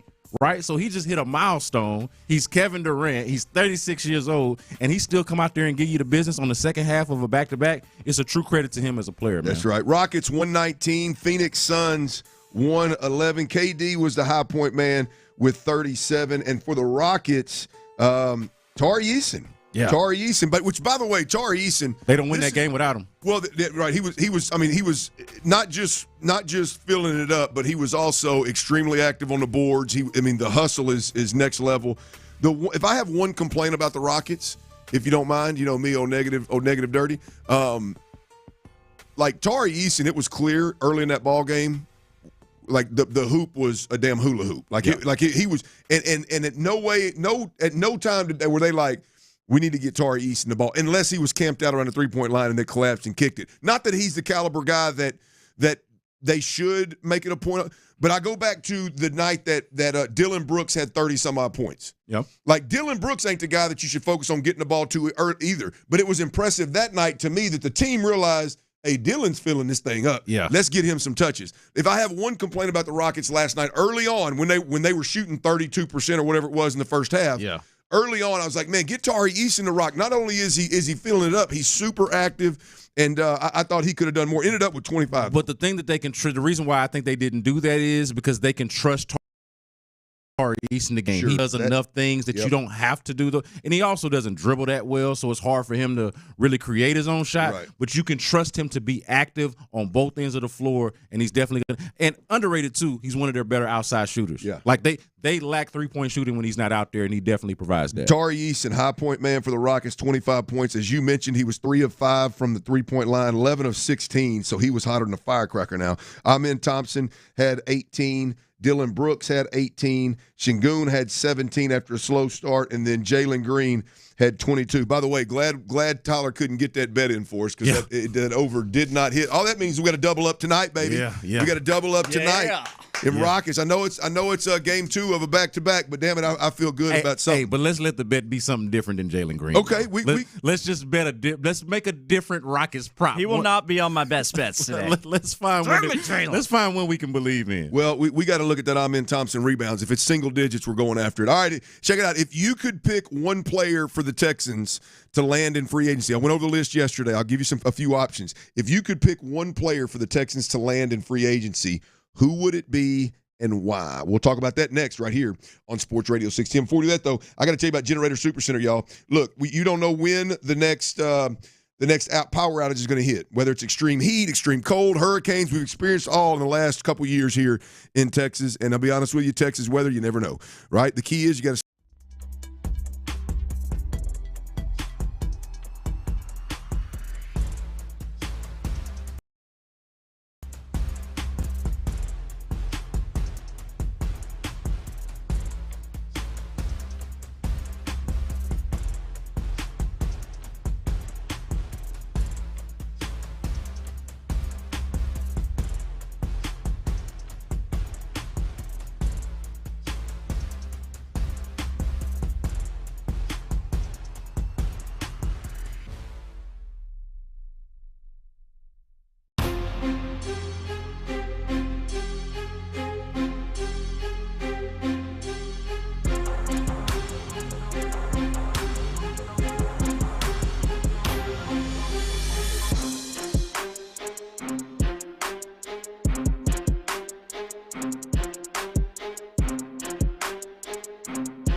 an Odyssey sports station.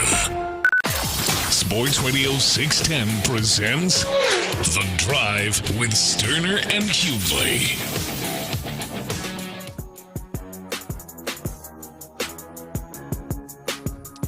Ron Hughley is out. Brandon Scott is in.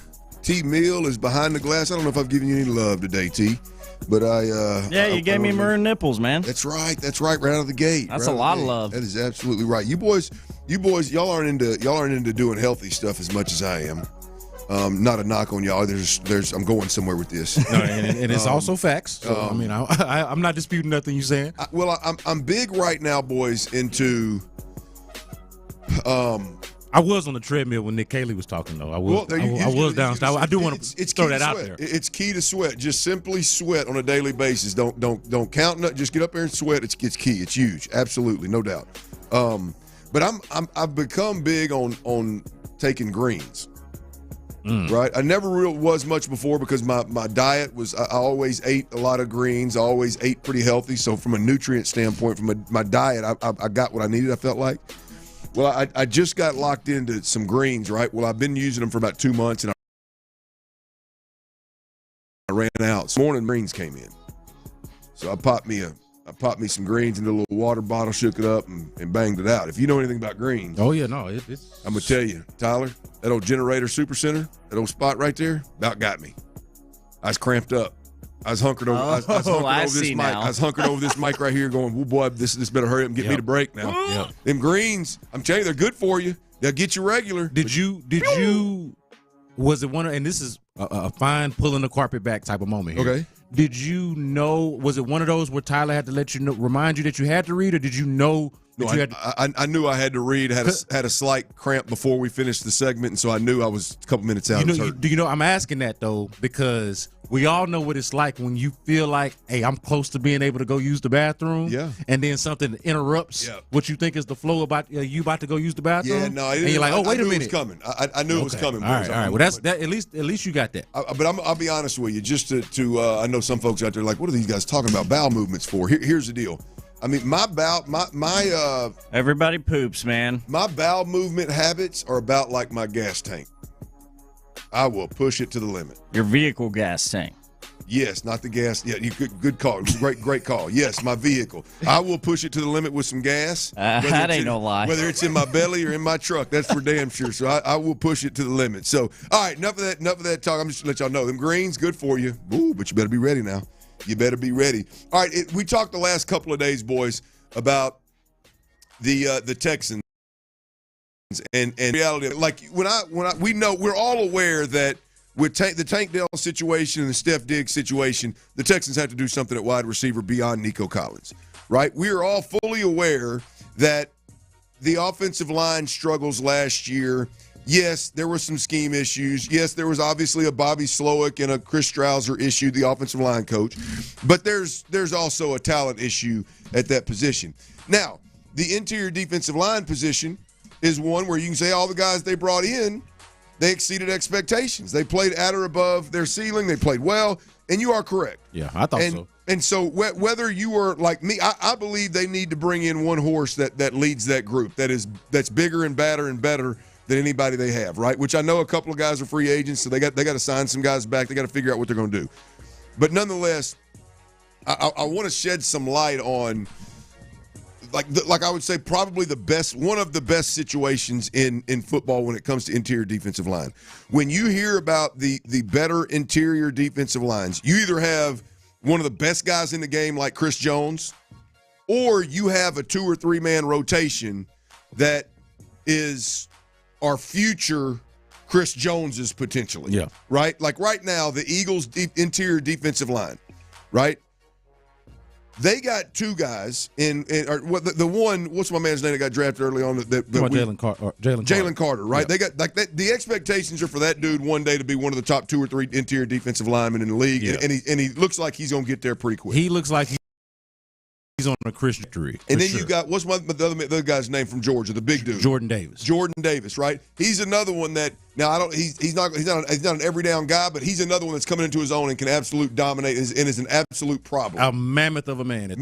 Absolute problem, right? And then you've got Milton Williams, who is a defensive tackle that I brought up yesterday, who hit the. I mean, struck when the iron was hot because he had 2 sacks in the Super Bowl, and he's a free agent, right? Pro Football Focus, by the way, has him as a number 6 rated pass rusher in football. So I mean, you say Milton Williams, everybody's like, who? No, he's the real deal. An interior defensive lineman that's one of the best pass rushers in the game, according to some of these advanced analytics. Now, I'll only say all that to say, yesterday I felt like we talked about receivers, and it's obvious. O-line, it's obvious. D-tackle, maybe not so. After doing my due diligence, I'm as convinced that the D-tackle position clearly is just as bare right now, and just as I guess a dire need as the receiver and as the interior offensive line position. So I say all that to say I'm going to give you a list, B. Scott, and if you got somebody off of this list, then so be it. I mean, I'm wide open. I'm all ears. I just want to give you a little direction here if you need it, right? If you could pick one player for the Texans to land in free agency, all that we just mentioned, receiver, O-line, interior O-line, and interior D-line. Those are the 3 big spots right there that we need some help, right? Kansas City guard Trey Smith, which, by the way, I'm not going to put a lot of stock into it, but I am starting to see some of the lower level media that Trey Smith is the Texans have their eyes on Trey Smith. They should. There's no question they should. He's in some folks' eyes, he's a number 1 or number 2 free agent that's out there, right? Trey Smith is a guard with Kansas City. I like that because he brings an attitude that I think this team needs in a big way. Just the way he lives his life is a little bit more on edge and a little bit more of that dog in him. So Trey Smith is the guard, right? Drew Dahlman is the center. We're talking about top 25 free agents this year. Drew Dahlman, center, Trey Smith, guard. Those are the 2 interior offensive line guys that I wanted to highlight. Receiver, T. Higgins, Chris Godwin. I think both of those guys, again, they're top 10 free agents that are available this year in the NFL. And then at the defensive line position, Milton Williams, the defensive tackle that I just spoke of. And then Osa Odigizua. That's going to be a tough one. Odigizua, the kid from Dallas. But he is again, I don't know that any of these guys are your top notch like Chris Jones in their future, but I'm gonna go with Odigizua too. I think that's good. They've got the 3-man rotation with the Texans at the very least. If it's not one game changer, the 3-man rotation has to get better, and I think these 2 guys fit in that category. Yeah. So there's the question. If you could pick one player for the Texans to land in free agency, who would it be? On or off this list, I don't care where it is. So to me, the purpose of this exercise is more of just having fun and a little bit more of I'm going to fantasize a little bit with this one because I don't think they'll air, but if just asking me who's on my wish list, who do I want on this list, right. And if I get to spend people's money and manipulate salary caps and things like that, man, I want T. Higgins. Let me tell you why I'm going to go a little bit different from where you're thinking, Clint. Okay. And I get your logic. It's sound logic. I'm with it. But here's where I'm different. I feel like of all the position groups that we're talking about that are critical here, and we're talking about 3 specific ones, right? Wide receiver, offensive line, specifically the interior offensive line, and then defensive line, specifically the interior defensive line, right? Yep. To me, the interior defensive line is the one that you can most afford to run it back if you need to. Okay. I don't disagree. You can't run it back with there ain't nothing to run it back with your wide receiver situation because they either injured or not with you no more, right? In the case of Tank Dell, he can't play because he's injured. Stephon Diggs is not on the team anymore. So you just got Nico Collins and friends, basically, right? Yep. The interior offensive line situation, I think we can all agree, is got to be like drastically reimagined and remade, right? Absolutely. At the very least, if they decide that they want to maybe give a little slight pay bump to the guys that they had last year on the interior defensive line, they want to run it back, I can see the logic in that, and I can even get behind it based off of what we saw last year. The fact, what you were saying, the fact that they played up and above what I think our expectation was for them. So if I'm just looking at this and what is the urgency, what is the level of desperation, and if I can fantasize a little bit, because I don't think this is actually who the hell knows, right? Give me T. Higgins, man. Give me T. And you might think that, T. Higgins and Nico Collins are somewhat redundant, right? That maybe their skill sets are too similar. Maybe you want more of a speedster. Man, I think that T. Higgins is a number one receiver who has just been operating in the shadows of Jamar Chase for all of this time, right? Like I think you would add a guy as your number two receiver who has number one receiver type of ability, right? And to me, it brings you back to a similar conversation that we were having last year. Who's your number one receiver? What's that going to look like? Those are good conversations to have. Those are good problems to have, I feel like. So if I'm just giving a wish list, I understand the urgency on the offensive line, but if I got a wish list, give me T. Higgins. No, look, you're talking about wish lists. I mean, the reality of it is that C.J. Stroud needs to be in, of all the active quarterbacks right now, and their style of game and what you hope this offense looks like and what you hope is going on around C.J. from a pass game and a pass catcher perspective, it's Joe Burrow and the Bengals. And you've already got one of those guys in Nico Collins, so a T. Higgins would I mean, look, if you've got a guy like C.J. Stroud, it's not crazy to go out and overspend at the wide receiver position. And I don't mean – a guy on a one-year deal like you did with Diggs. Not minimizing or disrespecting it at all, but I'm talking about go out. You got Nico Collins at a bargain for what, the next 4 years, next 3 years? Yep. Right? I mean, so if you got a little bit of – C.J. Stroud is definitely a guy that's going to win from the pocket. The more weapons you can give him, particularly at the wide receiver position, is big, and I think a T. Higgins, I don't think that's crazy. I think it would fit what the Texans do. Now, for me, this is a no-brainer. Trey Smith for me. Yeah, I'm with you on this. Well, I get it. It was hard for me, B. Scott, because I think if you could find a top-notch center, it solves two problems. Right, you got a just a better player from a physical standpoint up front, and you've got the guy that can call the shots, which is going to make your guards and your tackles better, and your running backs better, and your quarterbacks, going to make everybody better. So I thought about Drew Dahlman, but when you talk about like a top one or two free agent on the market this year, those guys are year to year. Those guys are in a different league than some of the 25th guy or the 26th guy or the third or fourth best lineman. Yeah. So I would go with Trey Smith, and I think obviously it would shore up your guard position. And I'll be honest with you, I wouldn't be. Again, I believe you should blow the whole thing up on the offensive line, but that's clearly not what D'Amico thinks, and it's not what the Texans are going to do. So if you're not, you've got your two tackles. I'm not going to be pissed if Jarrett Patterson is the center, right? And you plug in Trey Smith, who has the ability to kind of overstep Laramie Tunsil from a personality standpoint and is not going to be impacted by that. And then Juice Scruggs is a guy that you roll the dice on or gamble on at the other guard position. I wouldn't be totally disappointed in that. So I think you can win big with that. So I like your answer because I feel like this is the one that's most realistic, right? Like I think they're interested in Trey Smith. I think they should be interested in Trey Smith, and I could see how this one could actually happen. Also, what you mentioned about the center position, here's where I'm hung up. I wish, and I talked about this a little bit yesterday, I wish that they felt a little bit better about Juice Scruggs as a center, which they obviously don't because they replaced him with Jarrett Patterson, right? Because he is very clearly, to me, not a guard. He's built like a center. He was drafted to be a center. If he ain't a center, I don't really see him at the maybe he can play some guard, but I don't see him being an answer at guard. He's either an answer at center or he is a replacement level backup of an interior offensive line. If he's going to be your center, you need two guards. Right, that's what I'm getting at with the math part of it. That's like Jarrett Patterson's the one that's literally built for one position.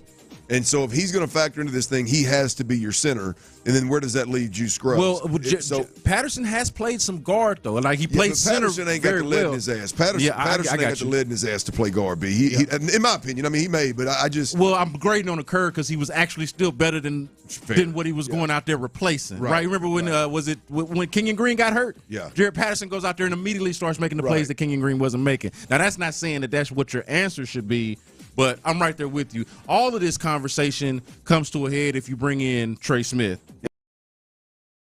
and it just that's a huge upgrade. I think they need two of them so that you avoid the issue. I'd love to have Jarrett Patterson and Juice Scruggs battling it out at the center position to see who can get it done. Look, my thoughts on Juice Scruggs, the issue at center is like if you can't communicate, you just flat ass can't play center, right? Yeah. And it was clear that Jarrett Patterson was a better communicator, and things, albeit wasn't great, they did get better. So I don't think you just flip over a leaf and all of a sudden this guy communicates better. And so I would hate to see that hold this offensive line unit back again. So we'll see how they figure it out. I just know when you're talking about free agents, there's some guys available. I went with Trey Smith, the guard out of Kansas City, out of Tennessee, with a Tennessee Volunteer. I remember covering him when I was at the SEC Network. He was a freshman. He was out of high school, number one player in America, I believe, out of high school, went to Tennessee, had some kind of heart issue or some kind of real bad health scare at Tennessee, so it dropped him down in the draft, and he was a 6th-round draft pick, I think. Yeah. And now he's playing like he should have been drafted a first-rounder. Right. Anyway. Playing up to his talent. What is that? Yeah. What his talent actually says he is. I go with Trey Smith. B. Scott goes with the pipe dream of T. Higgins. I go with the pipe dream, but I do think your answer is the correct one. I would endorse your answer, even though I got the pipe dream of T. Higgins. I'd get good and turned on by either one of them, brother. So I'm good with it. All right, the Astros pitchers and catchers actually take the field today. I think they reported yesterday. Nonetheless, they are in spring training. Which Astros pitcher has more pressure to perform this year? Which Astros pitcher down the rotation about their arrival? We'll talk Astros pitching next right here on Sports Radio 6.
Sports Radio 610 presents The Drive with Stoerner and Hughley.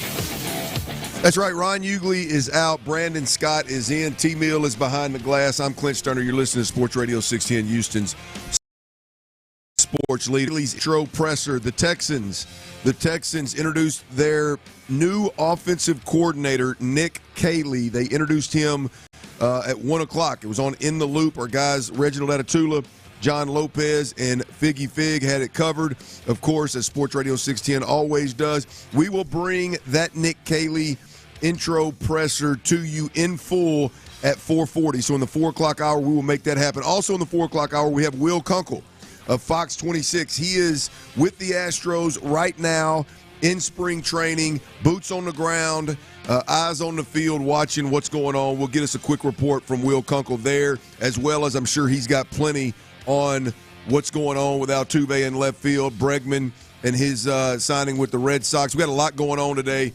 We got a lot to cover. Will Kunkel will help us do that in the 4 o'clock hour. Also, we got 30 more minutes, y'all. I may do it in this segment. I may do it in the next segment. We are giving away Houston Livestock Show and Rodeo tickets. Zach Top, we're giving away a 4-pack of tickets in the next 30 minutes. 713-572-4610. Don't call right now. I will give you the cue to call. Tyler will pick the winner, and we will roll on from there. Tyler don't pick the winner, let me be clear. Whichever, if we're going caller number 4, the phone picks the winner. Tyler just answers it. I don't want nobody calling and try to bribe Tyler because he might take it if you offer him money. Do not do that. Do not do that. But we will be giving away Zach Top tickets. As I said, y'all, Zach Top is popular right now. This is going to be one of the big shows over there at Houston Livestock Show and Rodeo.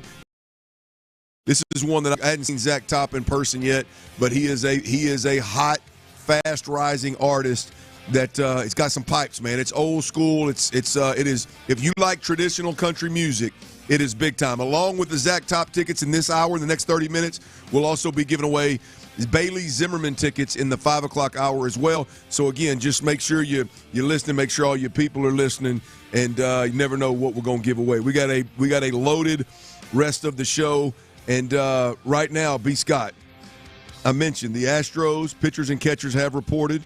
They're on the field. Dana Brown has spoke to the media. Joe Espada has spoke to the media. We will have some of that audio for you as well as we move forward here. But right now, it's time to have that conversation about this Astros pitching, the starting rotation. I hope I'm not screwing you up there because I didn't put that little caveat in, that little detail, important detail I got you. I'm with you. in there. But the Astros starting pitching is what I want to talk about right now. Which Astros pitcher has the most pressure to perform at a high level, to put their best foot forward this season? Hunter Brown, Framber Valdez, Spencer Arrighetti, Christian Javier, Ronel Blanco, Hayden Wisniewski, the new Astro. Yep. Look, I'm going to tell you what. A Houston native, by the way. Yeah, right. I'm going to tell you what, man. We talk a lot on these airwaves, and we hear a lot around the city about, the Astros starting rotation. And every time we get to having this conversation, I forget just how deep this rotation is. Look, I don't know what the cream of the crop is going to look like. We'll see beyond Framber and Hunter Brown who wants to take that next step. But when you look at it, B. Scott, I mean, there's 9 arms that could be maybe not a playoff starter, but a valuable starter throughout the regular season. The Astros are loaded at the starting position. Depth-wise, they are absolutely loaded. Let me give you one better than that. Talk about starter. They got enough starters, man. They got so many starters that when the playoffs come, assuming that they make it, and they are, I think, still in a good position, even though they've had all of these changes. That's right. I feel like they're still in a good position to win this division and make a postseason appearance. Man, you talk about that depth. That turns into bullpen depth after a while once you get to the postseason. The longer you get into the postseason, you got about 8 or 9 starters. Well, now you got long relief guys. You got bullpen games that you can run where you're throwing starters out there or starters behind starters. This is an ideal situation if these guys can stay healthy. It's kind of what helped the Texas Rangers win the World Series a couple years ago. They didn't have no bullpen, but they were able to make it far enough, and then had enough starters to make it happen. Right. So I'm intrigued by it. Well, we clearly made the point that there's plenty of depth, and I don't know what the 5 or 6 man rotation is going to look like when you start talking about the 3rd, 4th, 5th, 6th guy. But the top guys, Hunter Brown, Framber Valdez, and I'm going to throw Spencer Arrighetti in there just because of how promising he was. Even Christian Javier in there. Of the top guys that you know are going to be in the Astros, the season is depending on them playing well or pitching well. Which one of those guys do you believe has the most pressure to perform? So I want to answer your question direct. You asked a direct question. I'm going to give you a direct answer. You said who has the most pressure to perform. The answer to that question from me is Framber Valdez. Okay. Because a contract is on the way. I don't know if it's from the Astros. I don't know where it's coming from. Could he be next offseason's version of Kyle Tucker, where they're deciding, hey, we're not going to pay him whatever hundreds of millions of dollars he's going to command. We're going to get rid of this guy. He is the one who I think is still playing for his next contract, not just for the Astros, but he's playing for himself, if we're being honest about it. So I think Framber Valdez is the one. And think about it. He's been an all-star now as long as he has been, or been a high-level pitcher for about 4 or 5 years now. And we still have a conversation about, is this guy an ace? And we still don't feel like we have. And if you're still asking the question, the answer is probably no. But he's going to get paid ace-like, if you will. Okay? Yeah. So to me, the pressure has got to be on Framber Valdez. If you'd asked a different question, if you'd asked me, who am I most intrigued to watch? Who am I most interested in watching for the Astros? It would have been Hunter Brown. It would have been Spencer Arrighetti after that.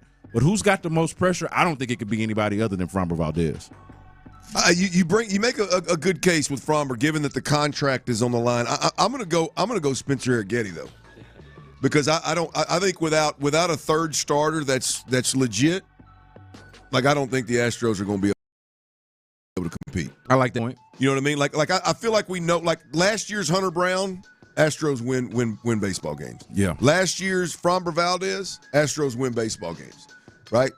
I think you're going to need a third. I think Spencer Arrighetti needs to be that guy. And if Spencer Arrighetti is not that guy, then now you're talking about depth and how many arms can you throw out there at him. And Spencer Arrighetti, if he goes out there and he nails and he takes the next step, I think Spencer Arrighetti can. I mean, now we're talking about a 3-headed monster at the top of the rotation that are legit, that can really overcome maybe some of the drop off with no Kyle Tucker, no Bregman. I don't think there's going to be a ton, but maybe some fall off at the plate with the bats. I think it's Spencer Arrighetti, and he hadn't arrived yet.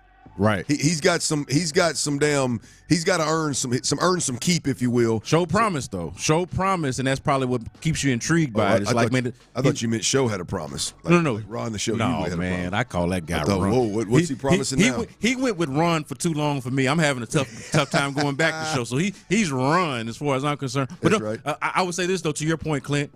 I think it's that third starter. Yeah. It'll be interesting. Spencer Arrighetti or Ronel Blanco. Which one of those two is going to emerge? To me, that is a second starting pitching storyline beyond what's Hunter Brown going to be, what's Framber Valdez going to be. To me, that I love your point there, because it could be Spencer Arrighetti, it could be Ronel Blanco, it could be Wisniewski or Wisniewski. It could be a number of those three guys. Who's going to emerge as that third starter, I think, is a fascinating question. Nick Caley in full later in the 4 o'clock hour. Right now in this next segment, we're gonna cuss and discuss some of the stuff that we heard from Nick Caley. We'll do that next right here on Sports Radio 610. Before we do that, though, I gotta tell you about Underdog Fantasy, y'all. I'm telling you, Underdog Fantasy 1, it is.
details. Orange Theory Fitness. Book your first workout class for free at orangetheory.com. Live from the Mokaram Injury Lawyers Studios, Sports Radio 610 presents The Drive with Stoerner and Hughley. Somebody too. She's a model out in L. Turn it up, T. And she's begging me to move. She says Malibu is red. Is that top? That's that top right there. That is traditional country music. Who does he sound like that I know from like 90s country? Take your pick, but it's golly, man. Like his voice, as soon as I just heard this, and I'm not familiar with Top, he sounds just like some artists that I did know from the 90s. He sounds like several of them, depending on what song that he's singing, to be completely honest with you. I tell you one thing, you talk about him being old school. He is committed because he got the look. He got that stash. I'm looking at that too. I was like, man, when was this young man? This man was born in the late 90s. That is a strong stash, dude. I would say Alan Jackson, maybe. I don't think that's what I'm thinking of, but I can hear that a little. I'm thinking, gosh, I gotta figure this out. It's gonna drive me crazy. I'll think on it. Yeah, it's there. I mean, you can definitely hear the old school '90s country. Yeah. That he brings to the table. So let's do it, man. 713-572-4610. T, let's go with caller number 7. Caller number 7 right now. 713-572-4610. We're giving away a 4-pack of tickets to Houston Livestock Show and Rodeo. Zach Top, 4-pack of tickets. Hell, I might see you out there, man. Good luck to all the callers. Lighting up like the Christmas tree, baby. That old column on this phone. So good luck to all of the callers right there. We will give away Bailey Zimmerman 4-pack for everybody out there listening as well. Bailey Zimmerman 4-pack, Houston Livestock Show and Rodeo in the, I'm sorry, did I say 4? I meant 5 o'clock hour. All right, today we heard from Nick Caley, the new Texans offensive coordinator. By the way, we will be playing Nick Caley in full at 4:40 right here on Sports Radio 610, right here on The Drive. But B. Scott, my takeaways, real quick, my takeaways on Nick Caley, the new offensive coordinator. It's interesting that as he's talking, tell me what you think of this. As he's talking, right, I'm sitting in the car listening, and as Nick Caley's talking, I walk in the building. I'm sorry, it's right after he finished. I walk in the building, and Figgy's standing in the door out there. Him and Reginald, they must have been in a break. They're like, man, the old text line's already talking about you, Clint. They think you're going to be negative. That you ain't going to like this. I said, well, then that tells me they don't like you. Right? I mean, if the first thing you think of when Nick Caley's talking is, boy, Clint ain't gonna have nothing good to say about this, then that you're telling on your damn self. That's what you're hearing. You don't like what you're hearing. Yeah, but I feel like they're trying to put you in a box, though. Clint, they have predetermined already. Just because you can be critical at times, sure. They have now transferred that to be that you're just negative. Yeah, I'm okay with that. Just because you're, but I've heard you be positive before. I think you just give your honest opinion. But they have now typecasted you as negative Nancy. Well, just keep listening. I'll be negative Nancy. I'll be whatever you want me. I'm gonna shoot you straight, man. I'm gonna give you the real of it and how I feel, and whether you want to come back for more or not. Here's what I took away, because D'Amico introduced him, and then D'Amico obviously was involved in the Q&A with the media afterwards as well. A couple of things from D'Amico first. Number one, D'Amico is all in on the passion and energy aspect of Nick Caley. That is what they lead with, is the passion, great football coach, great energy, great vibe. That is what both of them, him and Nick Caley, if we're being honest, that's what they leaned into, right? You make of that what you will, but the passion and energy and vibe to the practice field and to the locker room is what D'Amico brought. And I'll even use that as well as some of D'Amico's other comments and sentiments. It's clear, ladies and gentlemen, Bobby Slowick and C.J. Stroud were not, let's put it nicely, they were not seeing eye to eye. Yeah. They were not. D'Amico does not feel like, with Bobby Slowick in the building, that he was getting the best C.J. Stroud, that he could possibly get on a day-to-day basis. For whatever reason, Bobby Slowick was not able to get the best out of C.J. Stroud and the best for C.J. Stroud. I think that was, again, you're reading between the lines. I'm reading between the lines here, but there were several comments, not about Bobby, but about what the expectations for Nick Caley are, that lead you to believe that clearly that was not going on before. Like D'Amico on Nick right here. Nick's ability to elevate CJ's play, to build rapport, to get everyone on the same page. That tells you that there was not the level of rapport that he wanted with his offense quarterback. Yeah, and sometimes it's just as much of what they don't say as what they do say. Sure. Here they said a lot. To pair this with what your point is, I also think back to the last press conference that we heard from D'Amico Ryans before Bobby Slowick got fired, and what he didn't say, which is basically anything about Bobby Slowick. Like, they asked him a very open-ended question about Bobby Slowick, and he gave about a 7 to 8 word, one-sentence answer and did not go into any kind of depth. Here, obviously, he's doing so. So that was the first one when I realized, hey, Bobby Slowick's not going to be back. Right. Because he had a moment to talk about this guy, who was a friend of his, by the way, and he was careful not to. Now everything that you're saying, you bring those things together, the things that he's not saying about Bobby or didn't say about Bobby in the past, and the things that he is saying about Nick Caley now, leads me to believe exactly what you're saying. All right, I got Nick Caley. Let's get to Nick Caley specifically and what I liked and what I didn't like. B. Scott, you tell me how you feel about him.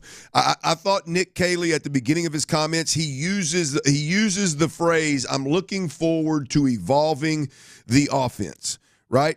That tells me all I need to know, which, by the way, is a beautiful thing, right? Nick Caley can't come in here with no experience and blow the thing up and start over from scratch and hope to get this done in the next 2 or 3 years. That would be scary. Like, evolving the scheme, Nick Caley's choice of words, choice of phrase there is important for me. Nick Caley, at least that leads me to believe that he's going to keep the same language in the building, the same terminology, and he's going to grow what this team has already done in this particular offense. It tells me he don't plan on changing a whole hell of a lot. I'm sure he'll add some of his New England stuff from the extensive time he spent up in New England. I'm sure he'll add some of that to the mix, but evolving the scheme is big here. The worst case scenario for me is if you get a guy in here that has never called plays, has never built an offense, there's an ego, and he just wants to blow everything up and do it his way. I think that would be a disaster. I love the fact that I heard from Nick Caley, the choice of word there. I think it's important. He said he wants to evolve the scheme. That was big. Yeah, I think it's big. And also, like, we understand C.J. Stroud took a step back. Yeah. But he's still, and you know this, Clint, from watching the tape, he still had those moments that make you understand that what you saw his rookie year was not fool's gold. No doubt. He still showed a certain level of ability. There were just some things along the margins that were not clicking, whether it was coaching, whether it was the personnel, and him not trusting what was going on up front. Those were the issues. It wasn't a thing about C.J. Stroud's ability or even necessarily flat out the scheme that they were running. There were probably some adjustments that they weren't making that they needed to make. But the quarterback, the scheme, just needs a little bit of tweaking and probably some better flat-out coaching. Well, you're right. There's always tweaks, but let's be honest. A different mind calling the plays. It's the same terminology and all, but it's better, like you said, better timing, better rhythm, better communication. Yeah. So the fact I don't want C.J. Stroud learning a new language in year 3. I'm with you on that. I don't either, man. Evolve the scheme. That was interesting phrasing. Number 2, he spoke offensive line coach Cole Popovich. His history both with clearly Nick Caley, those two's history together. They spend a lot of time together. They know each other well. But more importantly, Nick Caley and Cole Popovich, their history with what I believe is one of, if not the best offensive line coach that the NFL has ever seen, Dante Scarnecchia. All the years in New England, the years they were winning championships, he was there. I believe both stretches, I believe. Yeah, I'm sure. But them having history with Dante Scarnecchia, particularly in the O-line room and particularly the tight end, coaching the tight end position and being in the same offensive unit, that's promising from those two guys. Yeah, and he would have to have been there to have worked with. I know Nick Caley was there in those early years, but Cole Popovich, I don't think got there until that second run. So for them to all to have worked together, he would have had to have been there that whole time. Well, I don't think Nick could have been there the first time. Well, he was like Nick ain't old enough to be there the first time. He was there like in 05, I think, as like a small. He had like a small role, but you know what I mean. And worked his way up. But the point being though, exposure to that, right? And I think not just the exposure to that. I think that's key, but also the continuity that we're talking about. So obviously, and I don't. This is not to pile on Chris Strausser, right? But not the best offensive line coach of all time, and also not familiar with the scheme.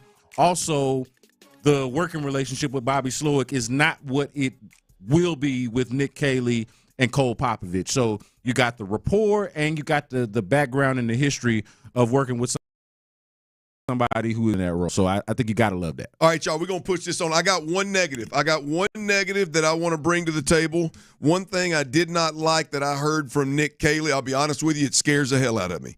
The Texans, they introduced their new offensive coordinator, had a lot of good. Don't be scared, dog. Come on, I'm just telling you, it scares the hell out of me. We've been down this road before. I'll tell you what that is, and we'll cuss and discuss next right here on Sports Radio 610. Before we do that, though, I got to tell you about Verlo Mattress. Look.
Sorry. When you're ready for a fresh wake-up call, gotta be Wendy's. At participating U.S. Wendy's during breakfast hours. KILT FM HD2 Houston. Insider access, exclusive content. Sports Radio 610. The Texans play here. An Odyssey sports station. I got to find a toilet. Sports Radio 610 presents The Drive with Stoerner and Hughley. Dive into the mind of former NFL quarterback Clint Stoerner. I like a good time. I like to have a party. I know you do. It's Dirty's Daily. All right, big shout out. Congrats to our guy, Caley, listening every day up in Brenham, man. Up in Brenham, Texas. He won the Zach Top tickets. Did he tell you who he felt like Zach Top sounds most like? I should have asked him, but no, he didn't. That would have been 713-572-4610. Hit us on the Jim Adler Texas Hammer text line right now. Who do you think Zach Top sounds like? What 90s country music artist, old school country music artist, do you think Zach Top sounds the most like? I tried to Google it real quick, but there's they give you 15 different options, so I just say 90s country when I roll with it. But big shit every day, and congrats on winning. Hope you have fun at the Houston Livestock Show and Rodeo. Real quick to wrap up the last segment, the Texans introduced their offensive coordinator, Nick Caley, to Texans Nation right here on Sports Radio 610 today at 1 o'clock on In the Loop. And I told you earlier the things that I liked. The one thing I didn't like, okay? Two things. I got two things that I didn't like. And this one's from D'Amico, one's from Nick.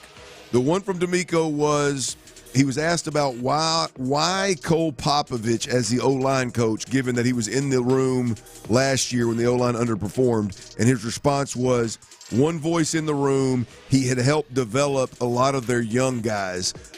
One voice in the room tells me there was obviously two voices in the room before, if that makes sense. And perhaps not aligned. Yeah. Not singing the same song, if you will. Yeah. I think there was a lot of that going on in the Texans building offensively last year. Seems like a lot of mouthpieces, a lot of people talking behind backs, a lot of people going around, and not many people believing in what Bobby was doing and preaching what Bobby was doing. Hopefully, everybody's speaking the same language that Nick Caley's speaking. Nick Caley is tight with Cole Popovich. Hopefully that'll be a plus moving forward. But just the thought that one voice in that room, that's obviously not a good thing. And then that he helped develop a lot of their young guys. I don't know that their young guys developed.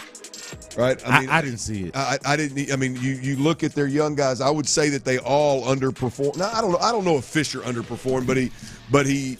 I don't know how much better he got for that role at right tackle when he did get that run. His development wouldn't be something that would make you hire a guy. Yeah. You know what I mean? Point. Great way to put it. Yeah, I wouldn't look up and go, "Ooh, man, this guy's developing like crazy." So I don't know that D'Amico didn't have a little package answer there and just kind of let it rip. But wasn't a big fan of that. Here's the one that really bothers me, and it goes back. There's a history here, right, in Houston with this phrase, and Bill O'Brien used to say it a lot.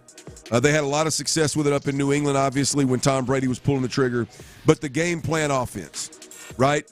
Nick Caley was asked to describe his scheme, and he bounced. He's asked 2 or 3 times, but he bounced all over the place, and then he eventually landed on, my time in New England, we were a game plan offense. And so I'll be honest with you, I hate hearing that. I don't like trying to be all things to everybody. I don't like, to me, that's a little bit of a crutch because you don't have an identity. Because you can't tell me what it is that your offense specifically is. So the answer is, and this isn't a Nick Caley thing, this is football coaches do this all the time. Hell, Bobby Slowick did it. Bill O'Brien damn sure did it. But it's we're a game plan offense, right? Because that's kind of all encompassing, right? There's no holding your feet to the fire when you're not who you thought you were, or you don't have an identity because you're telling us, oh well, we're a game plan, so we're going to change week to week depending on our opponent. And here's the reality of it is, like, to a certain extent, every offense is a game plan offense. Right. Like, coaches don't just go out there and, like, it's cover 4, it's quarters, right? We're not going to call a bunch of plays that are designed to beat man or designed to beat cover 2. We're going to call plays that are designed to beat that particular coverage because we know they're going to play a lot of it, right? So to a certain degree, every offense is a game plan offense. But I feel like when guys like this use it, it's in place of being more specific about what your identity is going to be. Yep. And I had hoped that there was going to be a little bit more detail and specifics about what the Texans offense is going to look like under Nick Caley than a game plan offense. Yeah, I feel like we both, though, and perhaps all of us had a sense that we weren't going to get the specifics we were looking for. Right.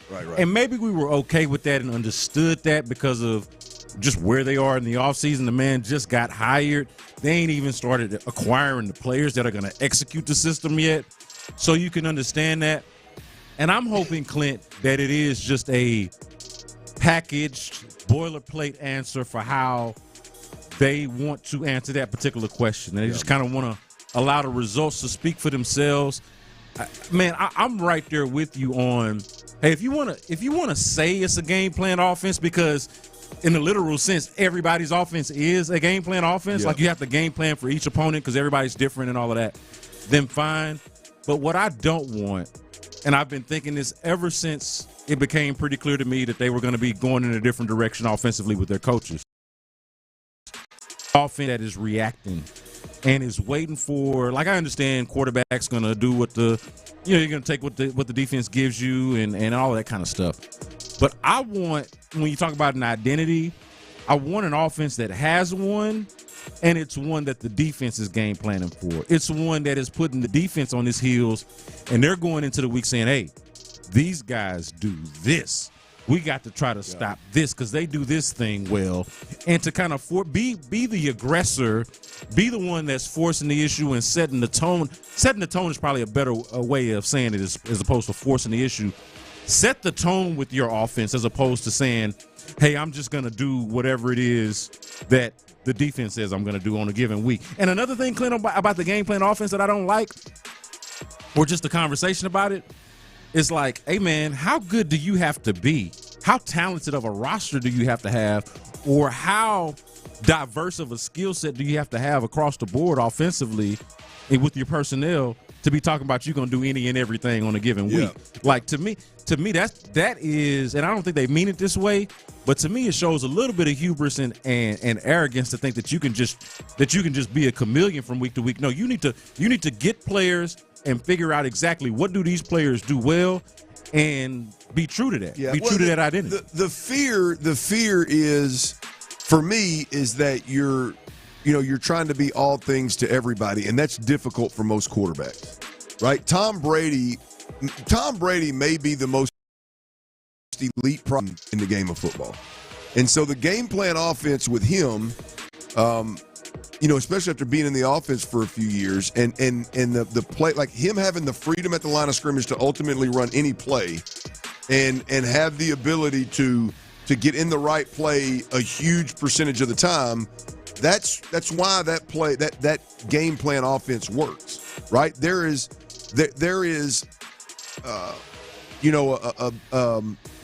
also a mindset of, hey, man, we're going to keep this thing simple, stupid. We're going to play fast, and we're going to be more physical than other guys, and we're going to win because of that, right? I mean, we're not going to look for the perfect play against the because what happens is you end up in like Deshaun Watson in Bill O'Brien's offense, trying to get in the best play up at the line of scrimmage, trying to get in the perfect protection instead of, to your point, instead of dictating to the defense what they're going to be in, you're letting them dictate to you what play you're going to run. Yeah. That's scary. And so I'm just not a fan. I'm not a fan of hearing it for multiple reasons, and we'll see what this offense ends up looking like. I want to believe, Clint, that is just them giving you a little bit of coach speaking, again, not in a negative way, but as a way to try to answer the question without tipping their hand. Yeah, saying, hey, we just gonna be ready for whatever. I think B. Scott, I'm gonna be honest with you. I think it is a New England way of doing things. Like I think if you talk to Nick Caserio, which we can talk about, D'Amico Ryans making this hire all we want. I mean, there's every guy they've hired so far off is Jack Carroll. I mean, there's clearly a Nick Caserio dynamic to this to this thing. He's a general manager here, and all the guys had experience in New England. Clearly, he's mixed in somewhere, right? Yep. It's particularly on the offensive side of the ball. Yeah, that's what the guys are hiring. Yep. So whether you're talking about Nick Caley or you're talking about Nick Caserio or you're talking about Cole Popovich, like all of those guys, like the success they had in the quote-unquote game plan offense was with Tom Brady running that offense. Yeah. And so I mean, even Ben McDaniels is Josh's brother. You know what I mean? Yeah, right. So all these guys, like, so wide receivers coach Ben like McDaniels. Multiple guys coming in here with this game plan offense. It's not like it's that widespread. There's a lot of New England background in the guys that are referring to that phrase. So if it works, great, man. It's C.J. Stroud. You're asking a lot of the quarterback in that particular type of offense, and we'll see if C.J. Stroud can make it happen. We'll see. I'm Clint Stoerner alongside Brandon Scott. He's in for Ron Hughley today. You're listening to Sports Radio 610, Houston's sports leader. The Astros, let's shift gears a little bit here. The Astros, their pitchers and catchers have reported. They're on the field. Their manager, Joe Espada, and general manager Dana Brown have spoke to the media. And Dana Brown addressed a couple of things. I think the biggest topic right now with the Astros is their outfield. What in the hell is going on with the Astros outfield? And how have we gotten to a point where we're talking about Jose Altuve potentially being in that outfield? Well, the first time that the manager and the general manager speak, we're going to get some Brown talking about Altuve and the potential of him playing outfield as spring training starts. We're not, committing to Altuve in left field yet. I think him taking fly balls out there, it's intriguing, but we're not committing to Altuve in left field yet. I think it's the fly balls that he's going to get is going to tell us a little bit more, but we're not committed to that yet. Thank you, Dana. Yeah. Thank you, Dana. I'm not committed to it. I can take that. Not committed to it, but yet Bobby Two Chains, Bob Nightingale's talking about him playing 50% of the games out there. I'm telling you, man. Maybe Bobby was sipping on one of them cran vodkas. Yeah, Bob, hey, look, you heard that old horn honk. Bobby was trying to get to that next hotel lobby, at the hotel lobby bar, get him a little pop. There ain't no doubt about it. But yeah, B. Scott, it's good to finally hear from the general manager on this particular front. I don't know what's left to be said about Altuve in left field other than hearing from the decision makers. I would like to hear Joe Espada on Altuve in left field. I think he's the one making the decision, the day-to-day decision of what the hell, where Jose Altuve plays. At least he should be. Dana Brown sounds like he's making the decisions, but at least Joe should be making those decisions. Let's hear from Dana Brown about the entire outfield as a whole. The biggest question mark, I think, for the for the Astros, correct me if I'm wrong, B. Scott, but is the overall, just the outfield. Yeah. And they leave a lot to be desired, particularly when Yordan Alvarez is at DH. Then you got a handful of guys that are out there that I just don't know who's out there and feel good about it. Here's Dana Brown talking about the current Astros outfielders. Right now, I think our outfield is really good. Of course, we acquired Gamble, and so we're going to give him a shot. And then, it looks like Chaz is really swinging the bat well. He was, outstanding in batting practice yesterday. So, and we still have Myers, and so we feel like our outfield is strong right now. We feel pretty good about it.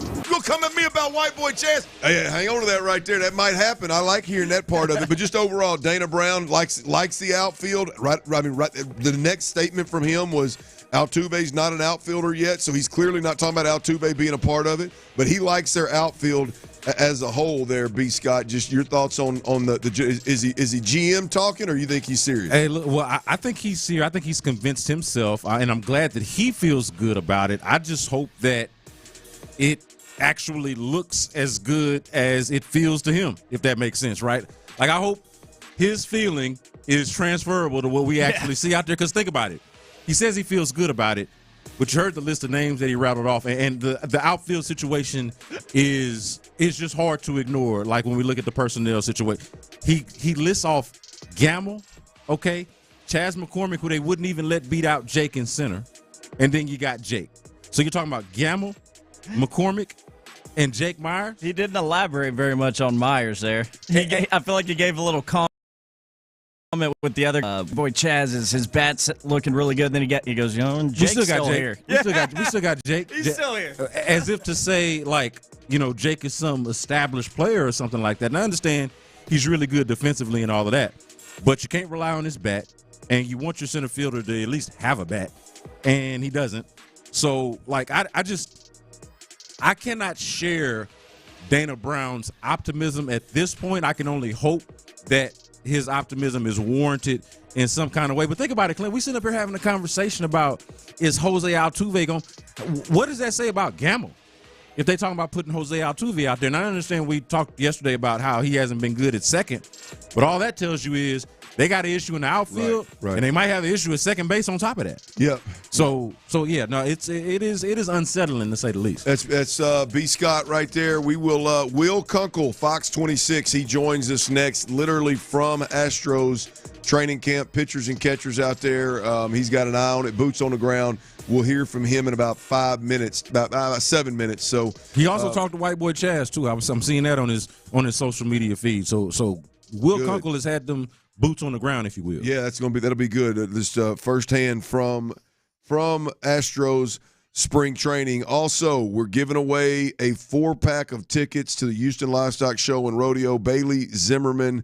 We're giving those away in the 5 o'clock hour, so make sure that you stay plugged in. Also, like I said, Will Kunkel, Fox 26, literally at spring training. Next, and after that, we will play in full Nick Caley, the Texans offensive coordinator. As we mentioned earlier, he did speak, and we listen to the listeners. We've been told that you guys want to hear those kind of things in full. So, hey, we're going to give you what you asked for. It's pretty simple right there. So, also, I want to remind everybody, the Odyssey app, right now we're doing a big-time contest with the Odyssey app. And what you need to do is you need to download the Odyssey app, you log in, you listen to Sports Radio 610 for 1 hour. Every day you do that between now and February the 23rd, you get one entry into this contest. And this contest is airfare and accommodations for you and 3 friends to Las Vegas for the first and second round of the big college basketball tournament. I'm telling you, it's a hell of an experience. You and 3 friends, airfare and accommodations, plus $20,000 cash to do with as you please while you're in Sin City, right? All you got to do is download the Odyssey app, right? Make sure you log in and listen to Sports Radio 610 every day for 1 hour and get that entry. You got to get that entry, give yourself the most chances to win. Do that right now as you listen. All right, boys, we got Will Kunkel from spring training with the Astros, live and in color.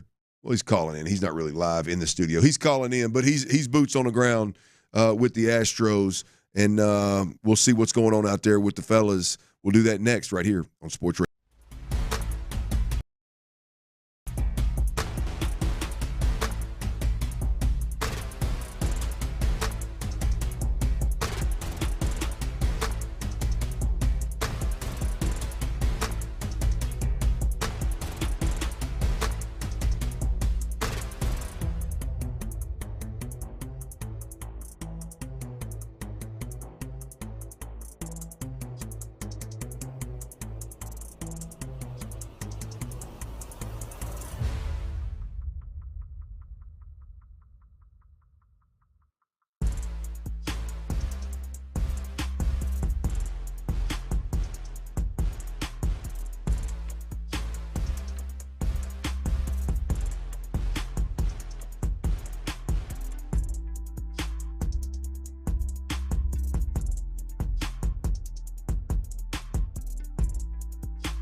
basketball tournament experience. Just log in and listen now on the Odyssey app for your chance to win this national contest. Houston's sports leader, Sports Radio 610. Those Astros, they're kicking ass and taking names.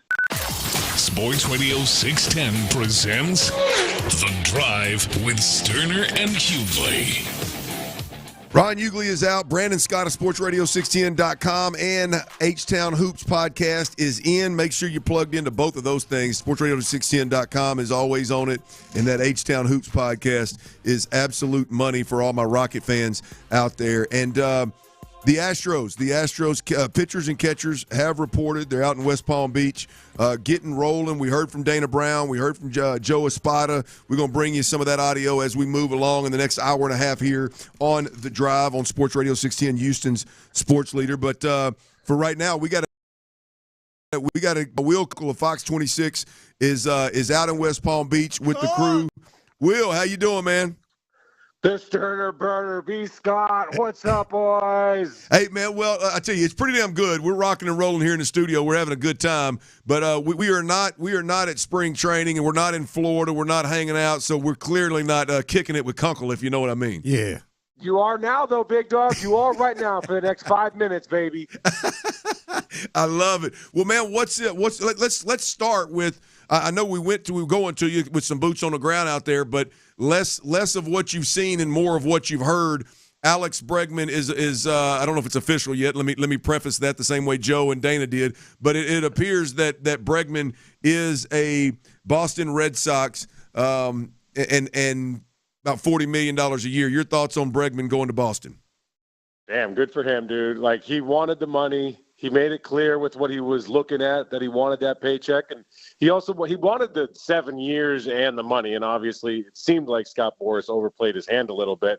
But at the end of the day, he got the cash, and now he's got the opt-out to do this all over again next year. So good for him. Like, I have no problem with him going out there. It looked like the Astros weren't even in third place or maybe third place with the offers between the Jays and the Cubs getting in there as well. But talking to the guys today, like Chas McCormick was pretty straightforward. Like, that's the best teammate I've ever had. He doesn't care about himself. He doesn't care about anything other than the team and how he can help other people. That he used to go to him for as much advice as humanly possible. Framber Valdez said the same. Joe Espada, Alex Bregman knew when to do pitching mound visits when Yainer Diaz was too unsure of himself last year handling the staff for the first time. So Bregman did a lot of things. He told Hunter Brown to use his two-seamer more last year, which turned Hunter Brown's season entirely around after he was so bad to start the year. So Alex has his hands in everything and impacts that clubhouse more than anybody can really imagine from looking on the outside. Will, while we're on that topic, man, how do you think they replace that? Who do you think is the Bregman this year? See, that's the question now, because in years past when he got rid of Correa and you got rid of Gurriel, you had Bregman or you had Altuve. So obviously Altuve's still the guy. He's the oldest guy on the team. I was doing research the other day. He's the oldest guy on the team, and he was born in 1990. They don't have a single dude on this roster born in the 80s, by the way. So shout out to the 80s. Shout out to the 90s, babies. For real, that. Everyone on Twitter thought I was taking a shot at them. Like, why are you calling me old? I'm like, dude, I'm an 84 baby. So, I feel old, too, looking at that roster. But we're going to find out who speaks up, who steps up and has that. I think Christian Walker will inevitably end up being that guy, because Jose is just a quieter dude. Not that he's not a great leader. He's just not as boisterous as you might want at least somebody to be. Yeah, Will, I'm glad that you mentioned Bregman's role with Hunter Brown and telling him to use that two-seamer more and really helping him evolve throughout the year. There is a leadership void that they are going to have to figure out, so I'll be interested to see that. I want to ask you about and Cash reported, and Clinton and I were having a discussion earlier about who has the most pressure among the pitching staff. I want to throw that to you. What are you seeing so far, and what's your feeling about this rotation? And Framber Valdez, Hunter Brown. Who do you see being the guy to step up in this rotation coming up for the Astros? I think they all do for a little bit of a different reason. Framber does because there's no more Justin Verlander. He's also in a contract year. Hunter does, because if they don't have Hunter being the guy he was last year, then what do you really have behind Fromber?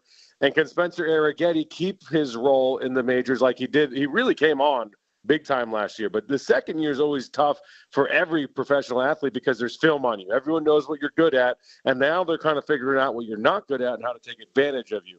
So, like, all those guys, and then Ronel Blanco, he hadn't thrown as many pitches and as many innings as he did last year. Can he do it again? So everyone's kind of got a lot of pressure on them because they did it for a year, but now can you do it for a second year? And for Fromber, it's a little different. It's a contract year.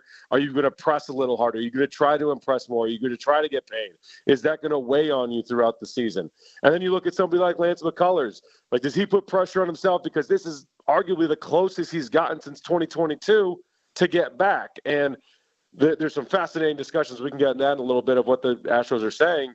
But everyone's got pressure on them because you don't have guys that have done it forever. And the guy that has, Fromber, you have that added wrinkle in the free agency year. Well, I was going to ask you about that, McCullers. Let's get into that. What do you feel like what does it seem like is a reasonable expectation from a guy that it feels like we haven't seen pitch in 2 or 3 years?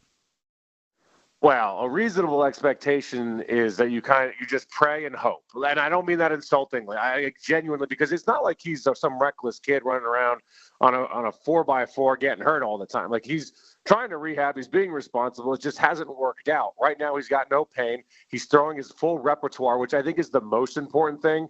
His velocity isn't there, according to Dana and Joe. They said today he's hit about 90 miles an hour. That's going to come as he airs his arm out and throws more long toss and gets healthier.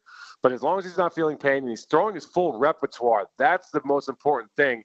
I wouldn't be shocked if we see him try to throw in a spring training game. They're not going to rush it. But what I think is so interesting is that Dana and Joe won't even say that. They won't even say, we hope he pitches in the spring training day game, because they're so hesitant to put any timeline on Lance McCullers' name, because every time they do, there's a step back. And what that does for Lance is he's got to hear this BS from the fans where they're like, just cut his ass. I'm like, well, that's stupid, because if you cut him, you still got to pay him, and then he can't even rehab with you. Like, that doesn't make any damn sense. So, like, let him rehab. You're going to pay him anyway. And if he comes back and he can likely come out of the pen, is kind of what I assume, then, like, added bonus is to be like a free agent pickup when he does come back. But if he does, it's going to be a little, late April, early May, maybe is kind of where we're looking at right now, is my guess. Will Kunkel, Fox 26, John B. Astros spring training. Look, I'm going to tell you, McCullers is frustrating, I think, for a lot of Astros fans. His last handful of years have been frustrating. I'm one of those fans. But I'm going to tell you, Will, if he does make it back, like if he gets back and he effectively helps this baseball team in any way, shape, or form, the lid is going to blow off the top of, almost said the juice box, of the ice box over there, if this guy can get back out there and help us in any way, shape, or form. Hey, boots on the ground real quick. I want to make sure we get this. I know a lot of folks are wondering, Jose Altuve, the left field situation. Dana Brown come out and said, look, we're not committing to Jose Altuve in left field, but they have put him out there and let him catch some fly balls kind of deal. What have you seen? What are your expectations? And do you believe this Altuve and left field thing has potential legs? I think it has potential legs. I think that's the best way to say it. I don't know that it even has legs, but I do think he's going to take reps out there, which, of course, is going to stir everything up on social media during spring training. Like, forget about it for that day. And he goes out there and he's on the warning track looking up, trying to find this fly ball, and one falls down. Like, it's gonna be absolutely fire, like it is in training camp if C.J. Stroud throws an interception type of deal. So it's going to be super interesting from that standpoint. It gives them defensive flexibility. So it never really had much to do with Alex Bregman coming back, even though that's kind of what it's circled around. It has to do with just giving this roster some flexibility if they want to add a player, just for Joe, for some options. And I don't think it has much legs. I mean, Fromber straight up say, I don't think that's ever going to happen. So if he does, it's only going to be like 5 or 6 games, maybe. But even then, I just don't see them altering a Hall of Fame player like that out to left field. Fromber is all of us, or a lot of us. Fromber is a lot of us chuckling at this idea. That is Will Kunkel, Fox 26. Hey, man, before we get you out of here, Will, we greatly appreciate you joining us, man. Hopefully we'll do it again as soon as possible. But one thing I do want to acknowledge, man, is the work that you're doing on your Kicking It with Kunkel show, man. There's I'm a little bit of an old school guy, man. The new age media and a lot of the new stuff going on doesn't typically catch my eye and doesn't appeal to me. What you're doing is absolutely tremendous, man. I've caught multiple episodes and I just give the people a quick description of what you're doing and where they can find you. Man, that's awesome for you to say. I appreciate that because it's hard to crack into a market like Houston. There's so many big stories and athletes. And shout out to everybody that's been willing to come on the show. You can find it on YouTube or on Fox Local. It's called Kicking It with Kunkel. And I just sit down and talk with dudes. Like we talk about life.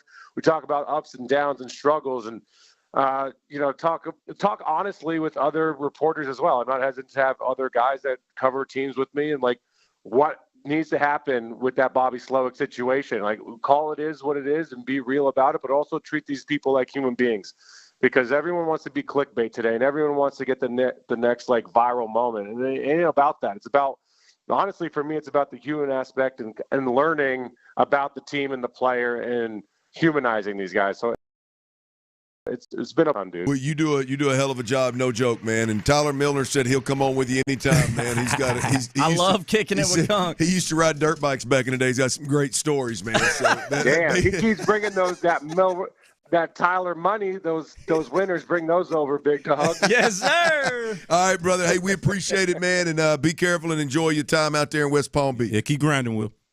B. Scott, man, you're more than a fill-in guy, dude. Keep doing your thing. You're the best on the radio. Appreciate that, brother. Appreciate that, man. All right, that's good stuff, man. Boots on the ground out there doing work. He is absolutely tremendous on air, by the way. So we need to scoop him up on the regular before somebody else does. That's for damn sure. But hope the boss is listening. Yeah, boss man. Oh, he's listening. Boss man don't miss too much now. He is absolutely plugged in. All right, coming up next, the Texans. The Texans, their offensive coordinator Nick Caley. He was introduced to Texans Nation today on In the Loop. We're going to have that in full. Nick Caley, the Texans' new offensive coordinator. That's next right here on Sports Radio 610. Before we do that, though, I got to tell you about QC Kinetics, right? The pain starts with a little nuisance.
Leasing a car makes more sense now than ever before. Call D&M Leasing today. Live from the McCarran Injury Lawyers Studios, Sports Radio 610 presents The Drive with Stoerner and Hughley.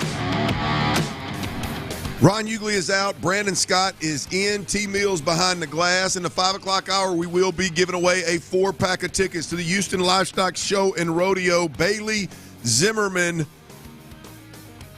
night. Make sure you stay plugged in. Call your mom, your friends, and them. Make sure they're listening in. And when I give the cue to call, we'll be giving those tickets away in the 5 o'clock hour. For right now, we've got Houston Texans offensive coordinator Nick Caley. He was introduced to the Texans Nation at 1 o'clock today right here on Sports Radio 610. Here is your new offensive coordinator. Welcome, Nick Caley is our new offensive coordinator. I want to welcome Nick Caley as our new offensive coordinator. Yeah, I appreciate it. D'Amico, I just want to, it's great to meet everybody. I'm extremely thankful for the McNair family, for Coach Ryans, for Nick Casario, for the opportunity to be here in Houston. Really looking forward to getting going and excited to visit with you guys today. If you introduce yourself when you're going to ask your question. Go ahead, Christy. Hi, Christy Regan from the Associated Press. I guess a two-part question. First, how eager are you to work with C.J. Stroud? And as a first-time offensive coordinator, how do you hope to put your personal stamp on this offense? Yeah, well, nice to meet you. To answer your first question, I'm very eager. I'm excited for the opportunity.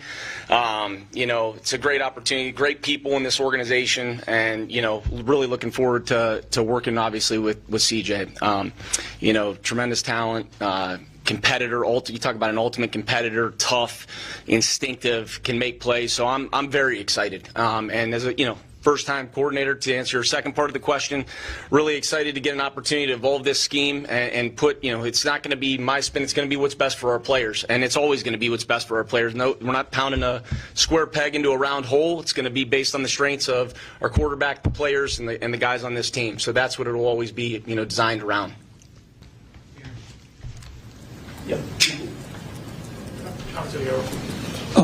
Nick, last year the Texans had a lot of protection issues, and you guys have elevated Cole. What can you do to protect Stroud and give him the kind of time that he needs? Yeah, I think it all starts up front, obviously, and it's really all 11. I mean, we all got to be in sync, and I think protection starts, obviously, with communication, with trust and communication, cohesiveness up front, and really having clear, rules in the protection system. So we're going to that process. Obviously, I got a history with Cole dating back to my time in New England. He was our offensive line coach, and I coached the tight end, so I have a really good working relationship and a level of trust with Cole. He's a very good football coach, and I'm excited to go through this process with him.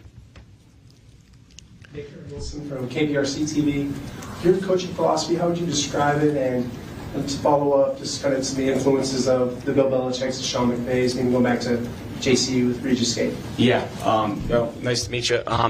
Starting off, I mean, everything I'm going to, preach and we're going to preach here is going to be rooted in fundamentals. I think you look at every good play, it has good fundamentals. So we're going to start from the ground up, building fundamentals and getting repetitions and time on task with that.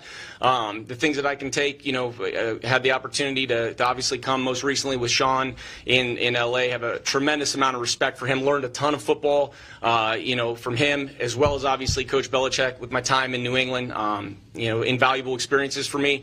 And they're both rooted very similarly, maybe different personalities and different ways of doing things at times, but it's fundamentals. It's not beating yourself. It's playing clean. It's controlling the line of scrimmage. That's the run game. That's pass protections, etc. And it's being a cohesive unit that takes care of the football. So, those are going to be the things that transcend any kind of scheme, any specific play. We're going to be fundamentally based and rooted in that. Nick, Jonathan Alexander, Houston Chronicle. Nice to meet you again. A lot of people who work with you talked about how you waited for the right opportunity. Why, in particular, was this the right opportunity for you? Why do you feel like it was the right fit this time? Because of the people. Start Coach Ryans, to Nick, to the people, to the players, to the staff that we have here. I feel really convicted in that. And I think, you got to get the right people on the bus, and we have the right people on the bus, and I'm really excited about that. D'Amico, two-part question. What kind of led you to land on Nick, and why did you feel like you guys had to make a switch and relieve Bobby of his previous duties? Yeah, I talked to a lot of great people throughout this process, and just it was clear as I kept going through it, talking to people and going through my process, it was very clear that Nick was the right guy for our team. Just with his energy, right, his leadership ability. I think with him being able to understand the run game, pass game, with him being in multiple schemes that were successful, understanding how to tailor the offense to the players that we have, that led me to Nick. And I feel really strong in my conviction that he can lead us and get us over the hump. Right? We've had a lot of good success these first 2 years, and the reason for doing it is I think there's another level that we can go to. And so I said earlier, it's my job to take this organization to new heights, and I think hiring Nick will help us to get there. D'Amico, and welcome to town, Coach. I'm Kim Davis with Chalk Talk. Thank you. Nice to meet you. Two-part question. D'Amico, can you talk about what were you looking for? I know you talked to a lot of people, but when you started, what did you say, like, this is what this person needs to be able to do? I went in with an open mindset, Kim, and just I learned a lot, coaches. I learned a lot, just seeing how guys put things together, how guys adjusted and adapted to what they were from their schemes, what they were able to do. So I went in with an open mind. But also went in with the idea of the right person who can lead us, right, in the right direction, get everybody going in the same direction, can help our quarterback the most, help us with where we had our issues, of course, with our protection. We know we can clean that up. Just all a well-rounded football coach, right, and that's Nick. Nick has coached multiple positions. He's coaching on the defensive side. He understands how to attack schemes. He understands how to put guys in the right position. Understand how to adjust it to make sure it's favored to our players and making sure they're able to accentuate their strengths. And that's what it was about for me.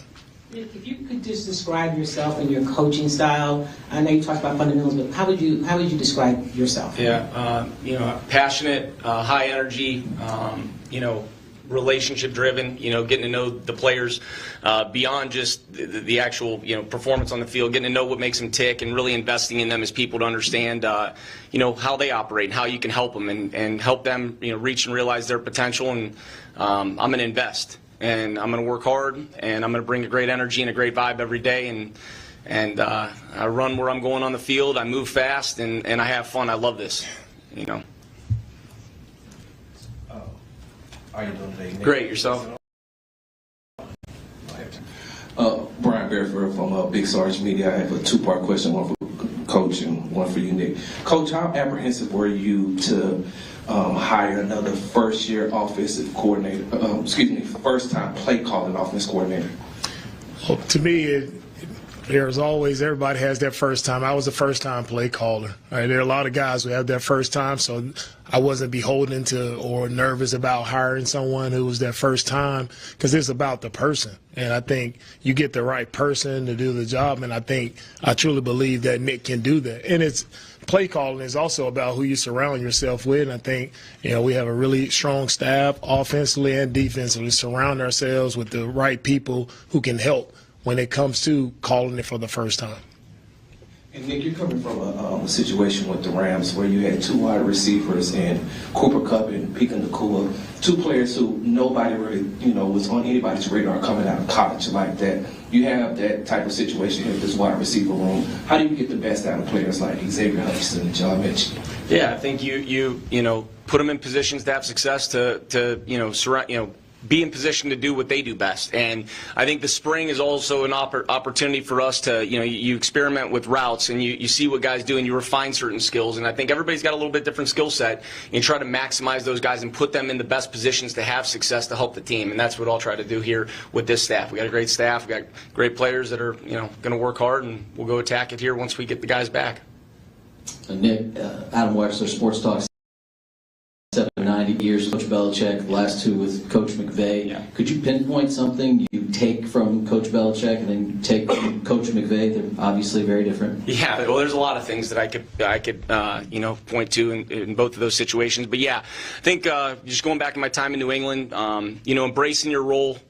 Keeping your head down, working hard, and really the more you can do, the more value you have, and just there's no detail that's I would say too small. You turn over every rock. You try to find a way to give yourself an edge as a team through your players, through coaching, etc.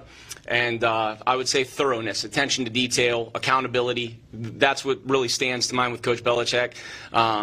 Sean, same thing. Just the energy, the passion, the leadership. Obviously, both men are incredible football coaches. But you talk about the way he goes about the day in LA, the way he moves, the way he communicates, the way he invests, the way he pours into players. Those are just a few things about both those coaches that I've obviously taken along the way. That's Nick Caley and D'Amico Ryans, Houston Texans head coach, obviously, and Houston Texans new offensive coordinator, Nick Caley. There is a little bit more left there, and if you want to go to sportsradio610.com, you can find that interview in its entirety. And there's a lot of good there. There's a lot that needs to be discussed when talking about Nick Caley. On the other side of this break right here, we'll start that.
listening to The Drive with Stoerner and Hughley on Sports Radio 610. Call or text in now to 713-572-4610. Tyler Miller, you are the greatest producer in the world. We have a liftoff.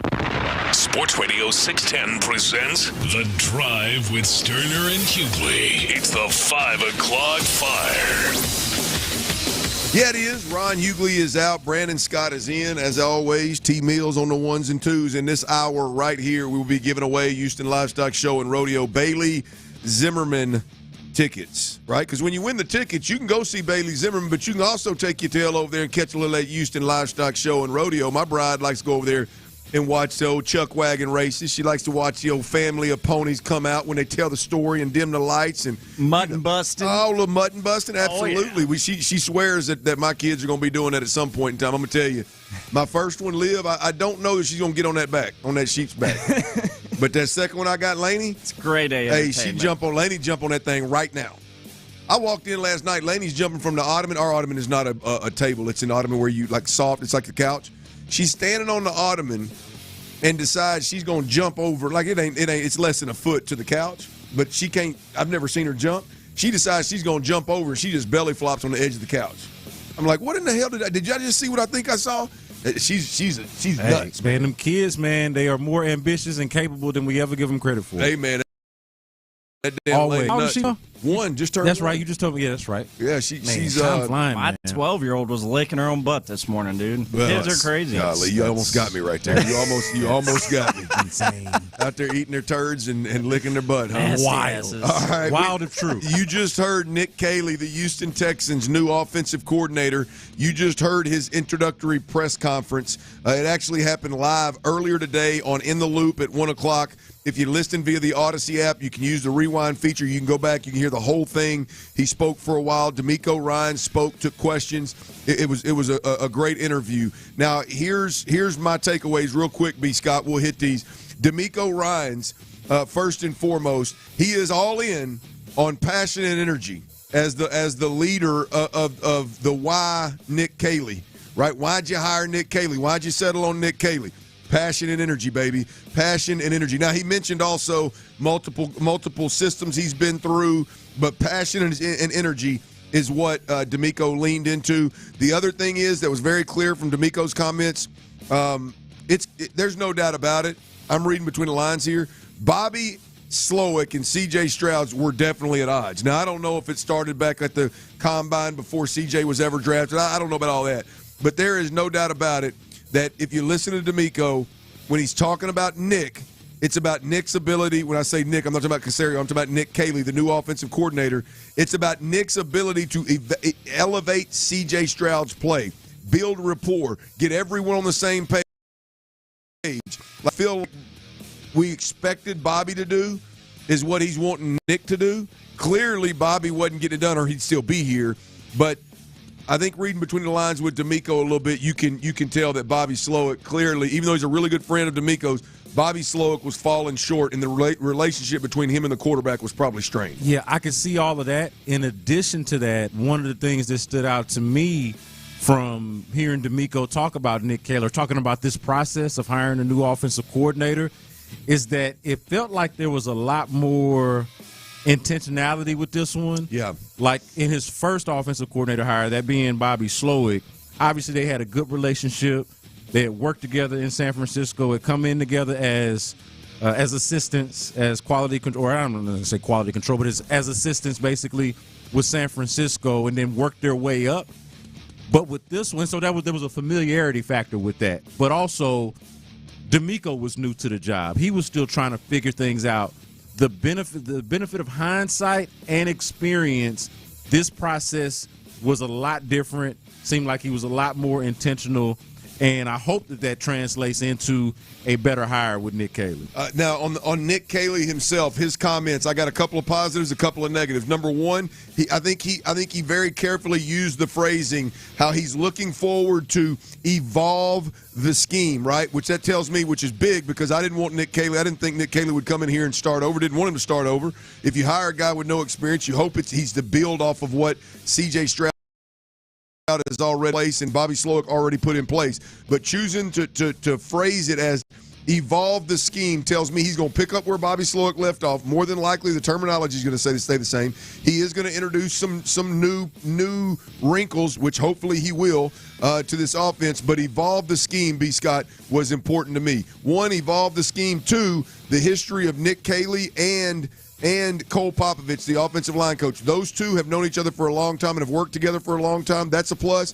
And then he mentioned Nick Caley on a couple of different instances. He mentioned he and Cole Popovich's history with Dante Scarnecchia, which is arguably the best offensive line coach the NFL has ever seen. So tying that parallel to Dante Scarnecchia as well as just evolving the scheme and not blowing the thing up and starting over, that's good to hear. Let me ask you this, Clint, as somebody who played the position. How much in it, and tell me if I'm oversimplifying this, how much of this acclimation process with Nick Caley and C.J. Stroud primarily, let's just take those two figures. Okay. How much of it is just simply saying this, what you like? Yeah. What you like and what, like, more so than even what you like, what don't you like? Yeah. What is it that we're doing that you just simply don't want to see? And then on the other side of that, what you like? Like, is that an oversimplified question, or is that the essence of what we're trying to do here? No, look, I think coaches overcomplicated. Yeah. Yes, because it is as simple as that. Right now it's a double-edged sword though. Is C.J. Stroud far enough along? And I don't know the answer to this because I'm not in the meeting room. I don't know the answer. Right. Enough along, and is he mature enough as a quarterback to put that level of responsibility on him? Just tell me what you like, man.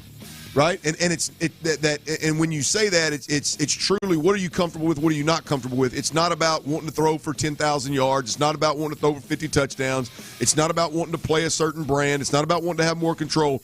Just what are you really comfortable in communicating, seeing, what turns you on. You know what I mean? Right. And then to your point, what do you not like has to be, hey, I flipped every stone. I've worked my ass off. I just don't see this play or this concept very well. Let's get it out of the playbook.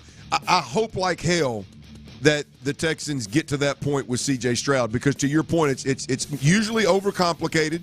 There's usually egos involved. There's usually coaches that don't want to turn over that level of control, right? Because when something good happens, they want, as a coach, you want to be able to say, oh, that was me. That was my change. That was Bill O'Brien all day right there. Oh, no doubt about it. That was me. Now, so hopefully this relationship is one where it is 9 times out of 10, once you put the work in, it should be about sitting down and going, okay, CJ, tell me your 5 favorite, tell me the ones you don't like, and let's build this playbook from jump. Nick Caley says specifically, this is a direct quote, that they wouldn't be trying to put square pegs into round holes. Yep. And so that would be a major difference between, you want to talk about New England guys and parallels? We know Bill O'Brien did do that, right? Yes, like whether he was trying to or not, that's what we saw on the field.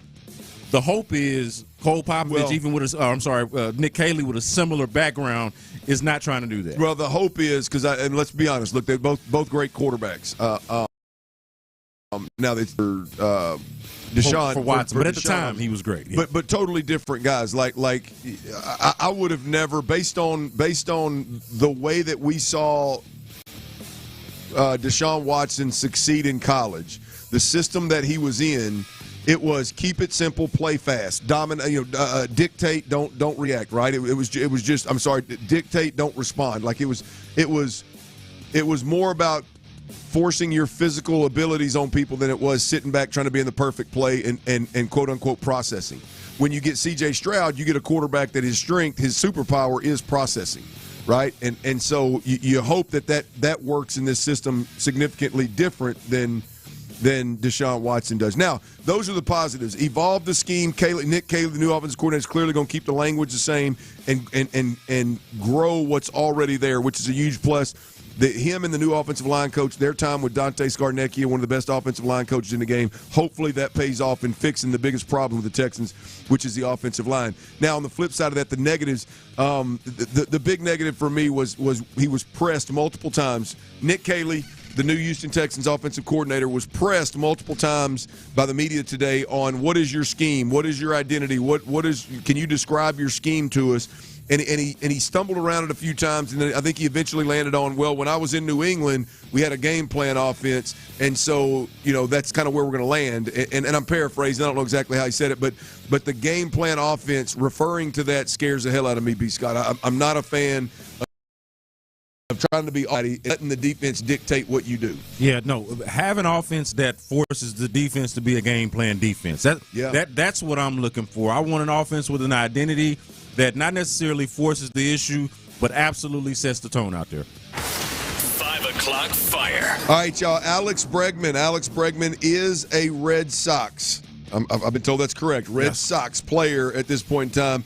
The Red Sox go out and get the third baseman, and here is the deal: 3 years, $120 million for Alex Bregman to go to Boston. Now there's outs throughout that, options throughout that, opt-outs is what I'm looking for. Yep. Throughout this contract, so he can go on, he can do it all over again next year if he likes. Here are the official offers that Alex Bregman and his agent were fielding. The Astros, 6 years, $156 million. The Tigers, 6 years, $171.5 million. The Cubs, 4 years, $120.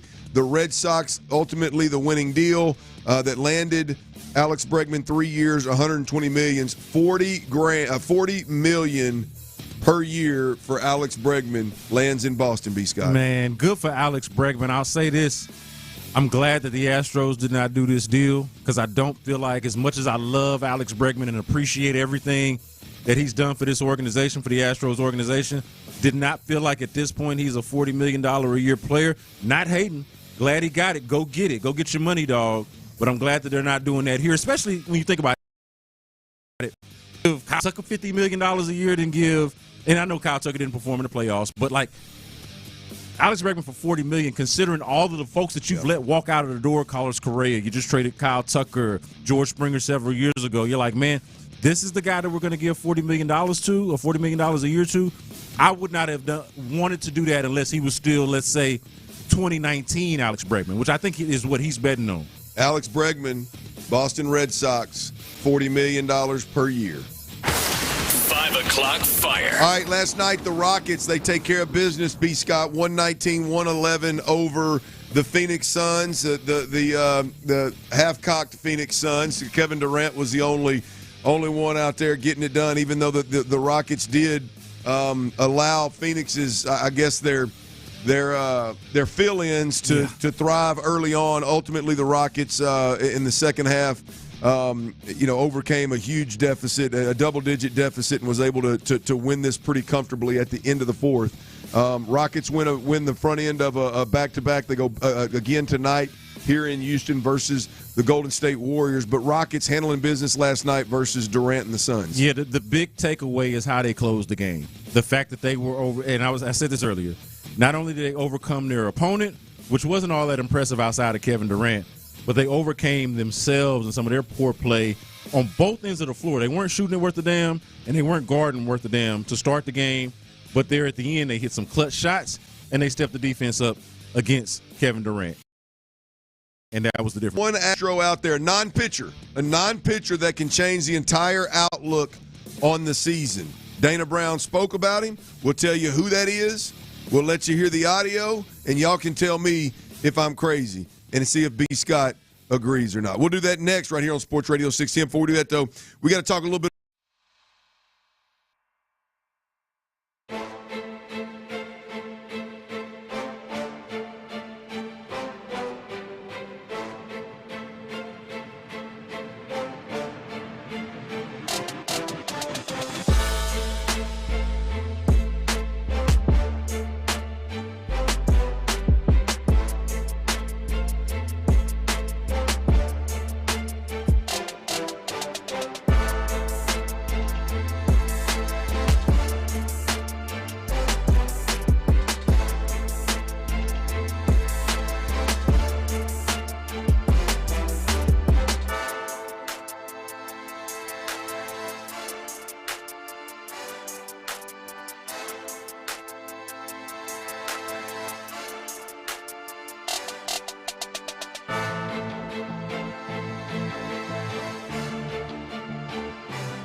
this national contest. Houston's sports leader. Sports Radio 610.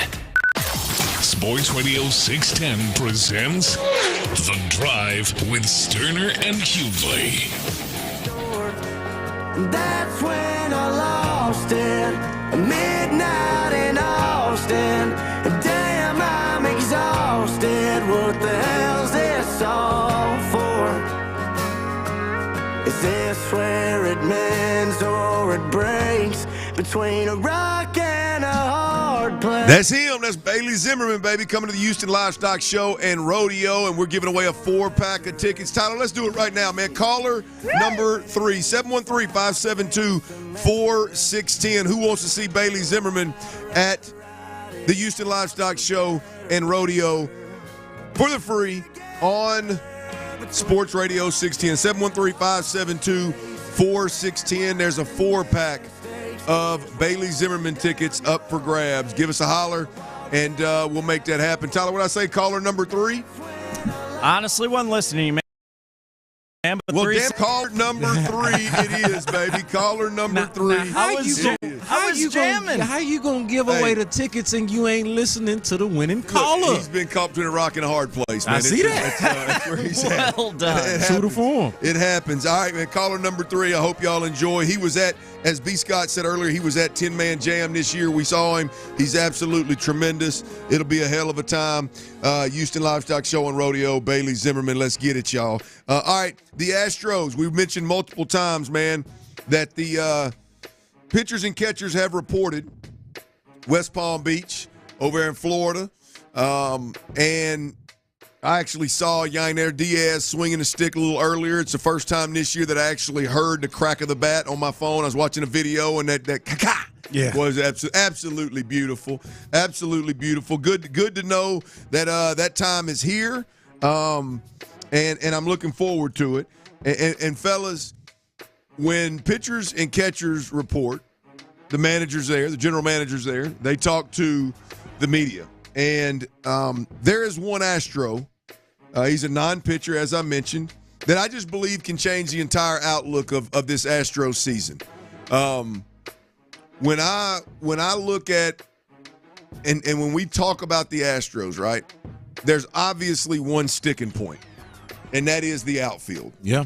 That is the outfield, right? It's they leave a lot to be desired in terms of let's say pelts on the wall. But there's one guy that I believe changes the game if he can get back to who he once was, and that is Chas McCormick. You'll come at me about white boy Chas. I hope we can get back to that point right there. I was dead ass serious about that, Tyler. I was dead serious. I hope that we can get back to that point right there with Chas McCormick. Look, if Chas McCormick plays right field, if Chas McCormick does, if he just is average of what he was in 21, 22, and 23, we're talking about an average OPS of low 800s, high 700s. We're talking about a batting average of, I don't know, we're talking 260, 250, 260, somewhere in there. If he can bring that to the table, B. Scott, I think the converse, and here's the crazy thing is, it's not crazy. Right. He's done it before. I just gave, if he was just average, last year was not good. Last year it was 500 some odd OPS, 211 batting average. It just wasn't good last year, right? But if he can get back, and if he's just the average Chas McCormick from 21, 22, 23, if he's just the average of what he was and what he's shown how he can play, then I think it just changes. It changes the lineup for the Astros. It changes the outlook in the outfield for the Astros. It changes what the Astros are gonna need to do at the trade deadline, potentially. And so I just think he is the one guy, at least from an offensive standpoint, and the non-pitcher obviously standpoint, that can change the outlook. Here's the B. Scott is we've seen it before. Number one. And for me, number two, and I'm fond of Chas McCormick. Well, I'm really fond of white boy Chas. Chas McCormick can take his ass somewhere else. Yeah. Chas McCormick needs to find white boy Chas. That's right. He needs to dig deep and find white boy Chas somewhere from within. That right there, you remember them days? Hey, yeah, that's Those it. glory days. That's what we need right there, Chaz, white boy. you got to come through, Chaz. Come on. So Clint can live his best life, man. Hey, Tyler, you know what that vicariously through you, dog. Hey, I had no idea that was coming when Tyler started playing that right there, man. Damn, That's boy. what I love your reaction because it's so real. Man, that was fun. Damn, that was fun. We got to get, hey, Chaz, we got to get you back to white boy Chad, WBC, baby. There's no doubt about it. But here's the deal. I'm not saying it just because I'm fond of him. He's been jerked around, man. You know what I mean? Whether it's the left field rotation with Dubon and Yordan Alvarez and everybody else and not having a solid role with the whole time Kyle Tucker was down, right? And then the center field deal, really I should have started with the center field deal with Jake Myers. He should have been the damn center fielder and he deserved to be. He was the better hitter. He deserved to be the center fielder. And it's like he's always been jerked around. And I think personally that Chaz McCormick is wired a lot like I am. Like you would like to think you're a pro player, you're a professional, just handle it and keep it moving. I think we've seen multiple times where it's been blatant McCormick, the rotational deal, and him not getting credit for having a damn 800 OPS, and him not getting credit for making big-time plays in the outfield, him not being in the World Series, no less. Right. One of the biggest catches, the most prolific catches in probably franchise history. Yes. Well, so whether you now you can disagree with it or not, I don't care about that. But I think he's shown multiple times, B. Scott, where that kind of stuff has bothered him. Yeah. This is, to me, and maybe they keep screwing him around, I don't know. But this is an opportunity for me of where, like, hey, I mean, they're referring to you as a starter right now. It's up to you. You can cement yourself as a starter for the 2025 season with the Astros if you handle your business. Yeah. See, and this is what's tough for me about it, Clint, is because I was in a similar spot as you with Chaz McCormick up until last year when he had that disappointing year. Sure. And I couldn't help but feel this way, Clint, that he sort of validated all of the jerking around that happened. Like by not being a consistent enough player and a productive enough player last year, it somewhat validated the belief that he wasn't what Dusty Baker called at the time one of the big boys, right? And he certainly was not that last year. But to the point that you're making now, Clint, he is now, whether you like it or not, ready or not. Think about this. He's their best outfielder. Unless you're on the Jake Myers train, unless you're a Jake Myers stan of some kind. Jake with the rake. Chaz, to me, is their most accomplished and I would say best, most trustworthy outfielder. And if I'm honest about it, that's not a great feeling. Not from where we sit right now based off of what happened last year. Now, if he had built on 2022 and 2023, I would have felt and done that in 2024. I'd feel better about what we're going into with 2025. Yeah, but he's got to reclaim that, Clint. No, he's got to reclaim it. Look, the truth is, it's unfair, but it's realistic, right? He's not the caliber player that can afford to have a down year. He's got to be a guy that has a high 700, low 800 OPS. That may be a little bit of a stretch. A 700 OPS, right? He's got to be a 250 hitter, or they're going to constantly be trying to replace him. And he did it for 3 years. They constantly tried to replace him. And then the minute he has a down year, it shows every time he's at the plate. And so, look, he just can't. To me, he's the one hope and a prayer that I got with this Astros outfield situation. If he returns to either any 21, 22, or 23, any of them, that form, I think the Astros at that point in time don't have an outfield problem. Because when rubber meets the road, you got Yordan in left field, you got Chaz in right field. You got white boy Chaz in right field, hopefully, and then you've got Jake Myers in the glove in center field. Assuming that Chaz McCormick can handle his business and get back to form, then I think the outfield is not going to be the problem. Why the Astros don't make another run? Yeah, man. The tough part is just that, man. I'm hopeful, Clint, and I'm with you. I like Chaz. I like what he represents. I like what he is over the years since he's been here. But man, that is right now for me that is tough to hang my hat on based off of what we've seen. You ain't got no choice. I know. I know. But what I'm saying is, I ain't got no choice right now but to feel uneasy about it. Right. It's a show me type of thing. Oh yeah. I'm not real confident and comfortable about it, but it is what it is. Here's an update from Dana Brown again in West Palm Beach right now, speaking to the media. Here's an update on the outfield as well as Chas McCormick. Right now, I think our outfield is really good. You know, of course, we acquired Gamble, and so we're going to give him a shot. And then, you know, it looks like Chas is really swinging the bat well. He was, you know, outstanding in batting practice yesterday.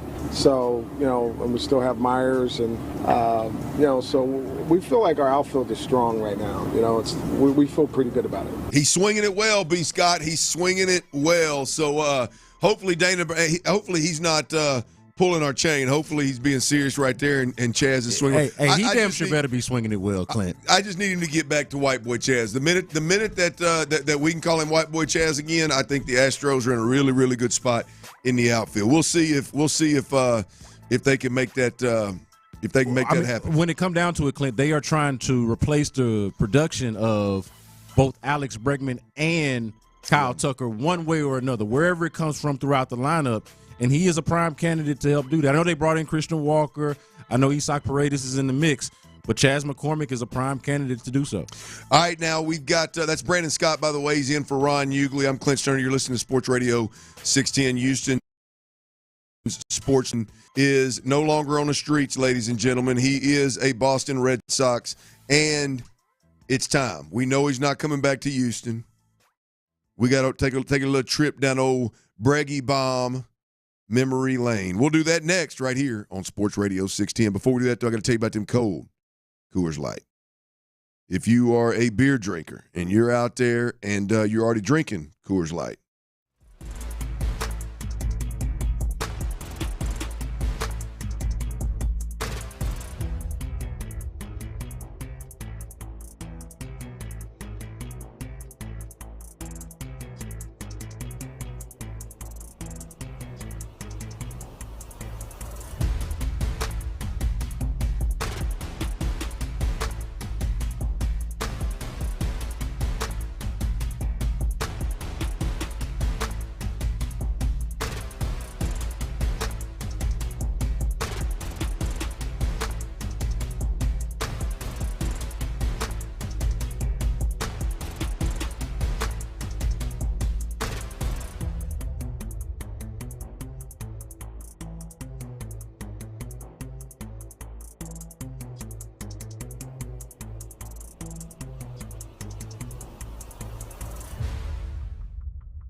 Orange Theory Fitness. Book your first workout class for free at orangetheory.com.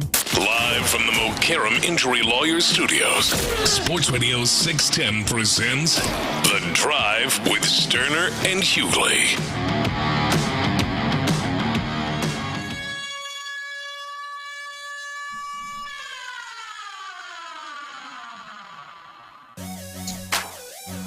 All right, it's about that time, y'all. It's about that time. That song right there gets you moving a little bit, won't it? It'll get you moving a little bit. I don't know how it could not. That's right. Fireman? That's right. I don't know who's heard and who hasn't, but if you're just getting off and you're just catching up, Alex Bregman is no longer on the streets. He is signed with the Boston Red Sox. 3 years, $120 million. That's $40 million per year with opt-outs along the way. He can get out and do it again next year. And test the market again next year if he so chooses. So Alex Bregman does not get the long-term deal for the big money that he wanted. He had long-term deals on the table, but would have had to taken a year-to-year pay cut had he excels. And he opts for the short-term monster money. Here are the official offers to Alex Bregman from all the players. The Astros, they offered 6 years, $156 million. The Tigers, they offered 6 years, $171.5 million. The Cubs, they offered 4 years, $120 million. And the Red Sox, who ended up winning the Bregman sweepstakes, 3 years, $120 million. The Astro days are gone. He is officially not returning. I think, like me, a lot of fans out there were holding out hope that maybe there was a way that Bregman is in an Astros uniform again next year. He is not, ladies and gentlemen. Again, he will be in a Boston Red Sox uniform. Sad to see him go. One of my favorite players. Loved watching him play. Obviously, he's one of the more clutch players. Had some big-time moments in Astros history, some of the best years in Astros history, no doubt about it. What I did was I asked T. Mill to throw together some of his favorite Alex Bregman moments. Add a little highlight in there. Let's hear from the old third baseman. Tyler, take it over, baby. Take us down memory lane of old Breggy Bomb. Gladly, because Bregman definitely gave us a lot more than these three moments that I'm about to play for you folks. But this is my top three. This is my Alex Bregman as an Astro top three moments on the diamond with Bregman. You can let me know if you disagree. That's fine. Like I said, there's a lot to pick from. I will be judging, so I'm anxious to hear this one, T. Mill. Okay, let's get to it then. Number 3 for me and Alex Bregman. 19 in the World Series, Game 2 against the Nationals. Strasburg on the mound for Washington. They had gone up 2-0 early in that game. In the first inning, the Nationals hung 2 on the board. Astros come up in the bottom of the first. Bregg is at the plate. Take a listen. He has a tough time pulling the trigger right now. There it goes. He's back. Game tied.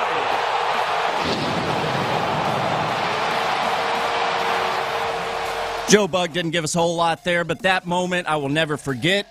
It felt like Minute Maid at the time had been deflated just a little bit in that Game 2 of the 2019 World Series with the 2 runs scoring for the Nationals in the first inning. Bregman answers, ties it up in that one. Hey, look, I can appreciate that Tyler adds in 2019 because if I'm honest, as an Astros fan, and especially as someone who took in Game 7 of the 2019 World Series right there in that back studio right there by myself, and it was a lonely, horrible feeling. I've done my best to forget 2019 ever happened, so good job by you, man. Yes, sir.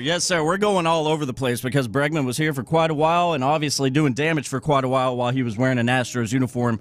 Number 2 moment for me and Alex Bregman in an Astros uniform. We're going to flash forward to 2022 this time. It's the ALCS. It's game number 2 against those bitch-ass Yankees, those Bronx turds that we all love to hate. And, man, this was beautiful. Go-ahead 3-run bomb in the 3rd inning for Alex Bregman. Got 2 on at the corners here in the 3rd. And Bregman sends one deep to left. It is back, and it is gone. Alex Bregman puts the Stros on the board in the 3rd inning. That's damn right. Hey, that's a good one. I hadn't thought about this, though. But the one thing we still got in common with Alex Bregman is that still a Yankees enemy, still a Yankees nemesis going over to their arch rival. So I can at least appreciate that. Yankee turds. Yeah. Yes, we will always have messages for those Yankee turds. Suck it. All right, number 1, moment of truth. I hope B. Scott agrees with me. I hope I do too. hit me up on Twitter at @TMillRealDeal if your number one is different. It's not a homer, I get that. It's not going to have that pizzazz, but the best damn full baseball game I have ever watched in my entire life, like many of you. Yes. One of the best pieces of, 10 innings we have ever witnessed. Dodgers, Astros, 2017 World Series, Game 5. Let's go. The game that will live on forever in baseball fans' minds. Game 5, Breggy walked that bitch off. 2 on, 2 out, 10th inning. That's in the air to left. Here comes Fisher. Throw by Ethier. Astros win it. Let's go! And there you have it, ladies and gentlemen. We'll miss Bregman, but those 3 moments alone, man, I'm in here getting goosebumps. Dude, Game 5, 2017 World Series. I know we're focusing on Bregman, but really just that entire game. Even a tip of the cap, and I'm only doing this because the Dodgers lost, but even a tip, the Dodgers and the Astros provided us with some all-time entertainment in that game. The way you know, or at least the way that I know that that's one of the best sporting events, period, that I've ever watched. I don't know how many baseball games I've watched 4 or 5 times. That's a great point, and I'm the only same. one. Yes. It's the only one that I've said, you know what, let me run that back. Oh, I've definitely as many rewatched times as I it. have. Oh, So, yeah. 100%. Hughley. Alex, I mean, just the entire Correa, just all of it, man. I cannot unsee it. I'll never forget it. Thank you, Bregman. Thank you, Bregman. Appreciate it, man. I wish you nothing but the best, unless the Astros are across the diamond from you, my brother. I have zero reason to love or hate the Boston Red Sox, but I will watch them. They are on my radar because Alex Bregman is now in a Red Sox uniform. So on another note here, big shout out to Edward in Sheldon. He won, won the Zimmerman tickets. I thought it was Zimmerman, Texas. I'm like, what are we looking at? Edward in Sheldon won the Bailey Zimmerman tickets to the Houston Livestock Show and Rodeo. Every Tuesday and Thursday moving forward, we'll be giving away. It's Rodeo Ticket Tuesday, Rodeo Ticket Thursday. We'll be taking care of you. We've given away Reba McEntire 4-pack. We've given away 2 Bailey Zimmerman 4-packs. We've given away a Zach Top 4-pack as well. So we're off and running with the Houston Livestock Show and Rodeo coming. And if you don't mind me going ahead and previewing this, I saw this on SportsRadio610.com. Looks like next week is the Bun B Bonanza. Is the ticket used for Rodeo Ticket Tuesday and Thursday, right? So both of those days you want to be locked in. A lot of great stuff that you can get from us out here. There it is. T-Mill, I mean, you just going to own the last segment of the show today. Oh, Let's go ahead and knock out these best bets because I got a little business to do at the end of this thing to make sure everybody's caught up on what's coming up next and what all you can find from today's 6A to 6P lineup. Yes, sir. I mean, you are our damn Sports Radio 6 and former NFL quarterback. So calling an audibles right there in your toolbox. Best bets last night. Once again, not great. This week has been a rough one. The 2 weeks prior were pretty damn good, but this week has been a rough one. 50% hit last night. That's not where we want to be, but we don't quit. Scared money don't make money, y'all. That's right. My mama taught me that. So listen up. Got 5 for you. NBA bets once again on the hardwood tonight real quick. First one's the hometown team. They're playing the Golden State Warriors and that turd Steph Curry. I'm on the money line for the Houston Rockets. I got it at -120. Next, I got an under for you. Clippers Jazz under 228 tonight. And then 3 player props real quick. John Collins with the Utah Jazz over 7.5 rebounds for the big man. Jose Alvarado, New Orleans Pelicans under 6.5 assists tonight. And then I got a rocket for you to finish things off. The guy we all love, Alperen Şengün. I'm on the over 10.5 rebounds for Alpi tonight as they play the Golden State Warriors. Hey, Houston fans. I am so happy. Man, I don't know if there is anything than betting Clippers and Jazz, boy. You done went down the degenerate I've never rabbit denied hole. it. I'm a degenerate. You for done sure. went down the degenerate rabbit hole. You got John Collins bets and Clippers Jazz. Let's go, T. Mills. Hey, John Collins has actually won me a little bit of money on some props this year. I hit me a John Collins higher or lower the other day too. John, he was filling it up. Let's go, Big John. Hey, take us down this dark road then. This dark alley, because that's definitely what this is. B. Scott, how you feel about them rebounds for Alpy? Yeah, no, I feel good about the rebounds for Alpy. I mean, for one thing, I'm always going to feel good about rebounds for Alpy as long as Jabari Smith is out, because they just don't have a whole lot of size and rebounding. Where it's going to come from? Who else is going to get the rebounds for the Rockets? Like, it is Alpy, it is Amin Thompson, and those are your guys. You know, obviously Steven Adams is going out there and giving you some good minutes when he can, but I don't believe he's playing tonight. So you got Alper Sengun. That's basically your primary big man. I like it. I'll take that one with you, T. Alpy? Alpy over 10.5. I need 11 rebounds. Right. That's yes, a big sir. number, but I'll ride. I got you, Benjamin. I mean, and a double-double machine. Even on an off night, Alper Sengun is good for a double-double, and you kind of got to assume, hey, if he's going to get 10, hopefully he don't go out there and get 10 and ruin y'all's bet. Yeah. But as I'm talking about him being a double-double guy. Well, hold on though, B. Scott. You don't want to get in on this with us? Be a degenerate with me, bro. You got lucky Come on. last night, man. Got lucky last night. I don't know if last night was a sign, or should I go ahead and double? Are you doing 100 again, Clint? I am, yeah, I am. Go on, put me down for 100. Come on, baby. 11 out of you. We need 11 out of you. All right, y'all, check it out now. Before we get out of here, I want to let you know the Odyssey app. Make sure you download it. There's a rewind feature. Right? In the loop today at 1 p.m., Nick Caley, the Texans' new offensive coordinator, spoke. You can hear that in full. D'Amico Ryans was with him as well. They both took questions. It is a great listen from In the Loop at 1 o'clock, as well as 4:23 today.